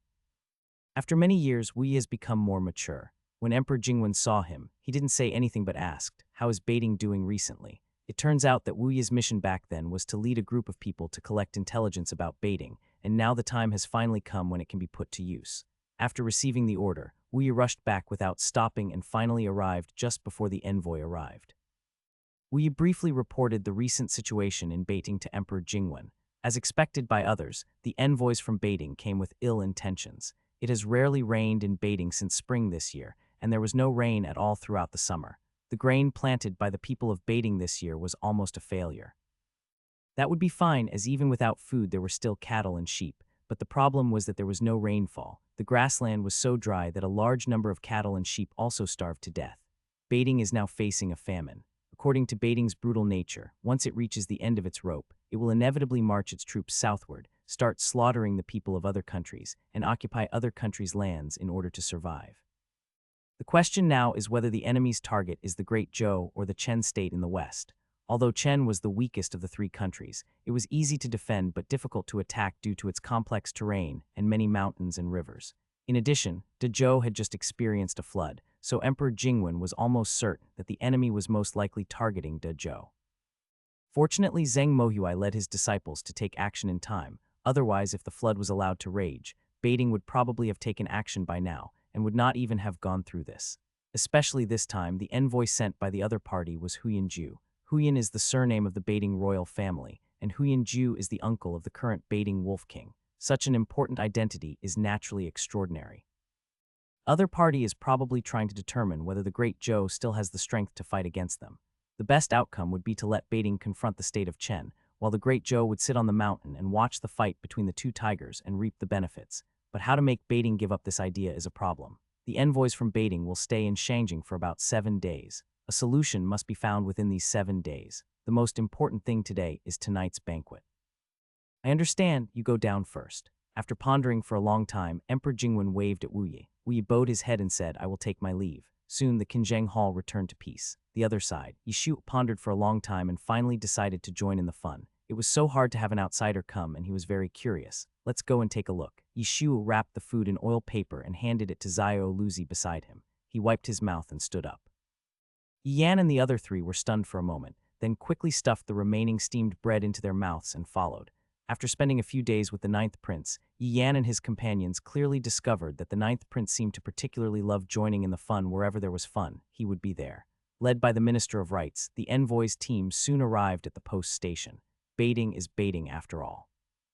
Even if it was defeated in the war, its treatment was different from that of other small countries. The Ministry of Rights entertained baiting envoys according to almost the highest standards. A few days before the baiting envoys arrived, the Ministry of Rights had ordered people to vacate the entire post station. People from other small countries have now temporarily moved elsewhere. The Great Joe was still the same Great Joe, seemingly no different from many years ago. When Huyanju got off the car, he gave a subtle wink to the servants around him. The servant understood, and after entering the room, he started making a fuss in a short while. According to the servants, the beds in the rooms that were nicely arranged by the Ministry of Rights have now become garbage. Either the quilts are not soft enough, or the wooden beds are unstable, or the surrounding furnishings are not of high enough quality. That look was as if Huyanju had lived in a fairy palace before. If the Minister of Rights had not known that the people in Baiting, from the common people to the royal family, were all barbarians who ate raw meat and drank blood, he would have been deceived by them. In the past, people in Baiting were not so particular. I guess they must have lost the war and were looking for trouble on purpose. When Yishu arrived at the inn, he heard the quarrel inside. Originally, Yishu wanted to go in and find out what was going on, but now there was no need to go in. The other party was making so much noise that he could hear it even from outside. Looking at Yi Yan and the others standing aside, I don't know when their facial features were wrinkled. This envoy from Baiting is so rude. Yes, Yishu nodded repeatedly. Although the people of Baiting look tall and powerful, they are not real fools. They probably do this not just to vent their dissatisfaction. Going to the capital nowadays is probably to welcome bad guests. Since they are bad guests, there is no need to be polite to them. Yishu was very interested in this group of so-called envoys at first, but now he suddenly finds them boring. It would be better to go to other places in the capital to have some fun. Look at the poor Minister of Rights, who is now haggling with the other party all the time, not knowing that even if he says something beautiful, the other party will still find fault with it. Forget it, let's go. Yishuo didn't know the other party's purpose, and he didn't know whether his cheap father had other plans. Anyway, his cheap father would take care of it in the end, so he didn't worry about it. However, Yi Yan and his group, who were from Baiting and had seen a lot of such things at the border, were immediately angered by the other party's behavior. But when they thought about not causing trouble for their father, they became discouraged again. Okay, don't be unhappy. The ninth uncle will take you to some fun places. Yi Yan and the others finally followed Yishu reluctantly. Time passed by, and in the blink of an eye it was already late in the evening. After a morning and an afternoon of adjustment, the people of Baiting, who were already full of energy, had already recovered their spirits. Seeing that the night banquet was about to begin, Huyanju boarded the carriage almost on time. About half an hour later, when the carriage arrived at the gate of the imperial city, the guard almost subconsciously stretched out his hand to stop it. Noticing that the 8 people, including Huyanju, all had scimitars on their waists, the guards could not help but say, "This is a restricted area of the imperial city, and weapons are not allowed. Please take off your swords before entering." As if he had heard a joke, Huyanju laughed loudly and patted the scimitar on his waist. Then his face changed and said, "It is a rule set by the great Zhou dynasty in the early years that our envoys are allowed to carry weapons. Who do you think you are? How dare you stop me?" Huyanju's eyes were as sharp as knives. The guards had never heard of such a rule, and they naturally did not dare to take the initiative because of the other party's noble status. Finally, a captain surnamed Lei, who was a 7th rank officer, came over and ordered people to intercept the envoys outside. The guards quickly restored order. "I'm really sorry, I have never heard of such a rule in our great Zhou. I will send someone to ask the emperor. Please wait here." The captain surnamed Li was neither humble nor arrogant. He was polite, but his actions showed no intention of letting them in. Huyanju wanted to get angry, but when he saw his move, the other party seemed to want to unsheath his sword. Huyanju paused, narrowed his eyes, and smiled. "Little guard, you are so brave." The captain surnamed Li remained unmoved. Huyanju finally gave up. He crossed his arms and said, "Okay, I will wait here. I want to see if what the great Zhou emperor said before still counts." Emperor Jingwen soon learned about this matter, and he naturally also knew who made this rule. No doubt it must be the late emperor. The late emperor granted permission for envoys from Baiting to carry swords when entering the country in order to maintain diplomatic relations between the two countries. Even Emperor Jingwen couldn't openly disobey the late emperor so blatantly. His face was as gloomy as water, and he nodded to the guard who came to report. The guard then went back to report. The captain surnamed Li received the order and then let them go, pretending. After taking a deep look at the other person, Huyanju sneered, and finally, under the watchful eyes of a group of guards, he swaggered into the imperial city with a sword in his hand. Huyanju deliberately arrived a little late, and combined with the time he spent at the palace gate, by the time he arrived, the banquet was almost full with only the 8 of them waiting. This showed how much importance he attached to the event. Although the great Zhou won the battle, it was still so weak. Huyanju bowed slightly towards Emperor Jingwen, who was sitting at the top of the table, as a greeting. Without even waiting for Emperor Jingwen to call him, he found his own seat and sat down. Emperor Jingwen's face darkened slightly, and the eldest prince and the crown prince were even more furious. As for other ministers, most of them knew that baiting was not easy to mess with, so no one said anything. Just when Emperor Jingwen was about to express his dissatisfaction, he inadvertently saw that there seemed to be a few empty seats not far away. Emperor Jingwen knew who was sitting in the empty seat without even having to think about it. Emperor Jingwen was startled for a moment, then he felt relieved. As for Hu Yanju, not long after he sat down, he seemed to have just noticed his impoliteness. He said perfunctorily, "I am really sorry. I didn't follow so many rules when I faced the Wolf King in baiting. When I came here, I forgot about it for a moment. I hope that Emperor Zhou will forgive me." He kept asking for forgiveness, but his expression did not show much fear, as if he had already known in advance that Emperor Jingwen would not do anything to him. However, just as he finished speaking, there was a sudden noise outside the Luenking Palace. Yishu never thought that he had just been playing around and had done nothing except drinking tea, eating, listening to operas, music, storytelling, shopping, etc. How could it be dark in the blink of an eye? Seeing that the time for the night banquet was about to end, Yishu was startled and ran to the palace in a hurry.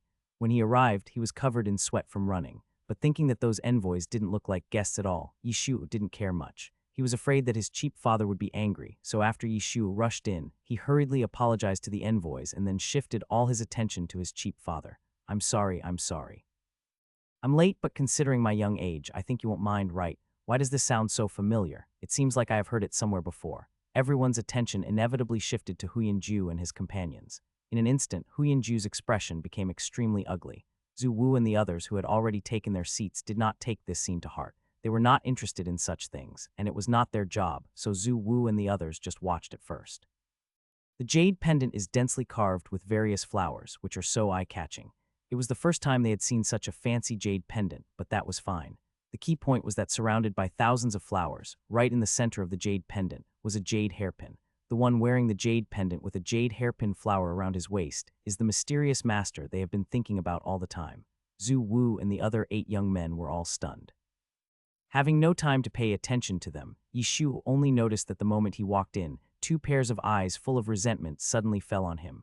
One of the pairs was, as expected, the little princesses. As for the other pair, looking at the 4 people following Yishuo, Yi Zun gritted his teeth. It must be fake.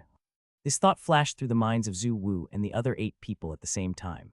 However, before Yishu came in, Zhu Wu and her companions had already observed all the princes and nobles in the Luenking Palace. Even the concubines and princesses were not spared. However, because valley patterns, snake patterns, coiled dragon patterns, etc. were popular in the Great Zhou dynasty, flowers and plants did not seem so solemn, so few people chose them. Even if they did choose flowers and plants, they were mostly golden lotus, peony, and peony. The existence of lily valley flowers was pitifully rare. Zhu Wu and her friends searched around but couldn't find him. At first, they wondered if their teacher hadn't come at all. Until the 9th prince appeared, the string of jade hairpins on the jade pendant on his waist was so eye-catching that it was difficult for Zhu Wu and the other 8 to ignore it.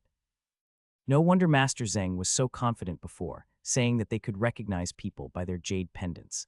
Zhu Wu and the others were still thinking that the jade pendant itself was not a very eye-catching thing, and the lily of the valley flower was even more ordinary. Even if there were 8 of them, it might not be easy to identify them. What if they missed it? As a result, it turned out that it was not a lily of the valley flower, but a bunch of lily of the valley flowers. With other gorgeous flowers guarding it, it is so eye-catching that you can see it almost at a glance.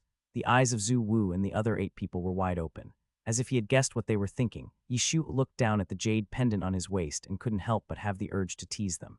Then he took it off openly in front of everyone in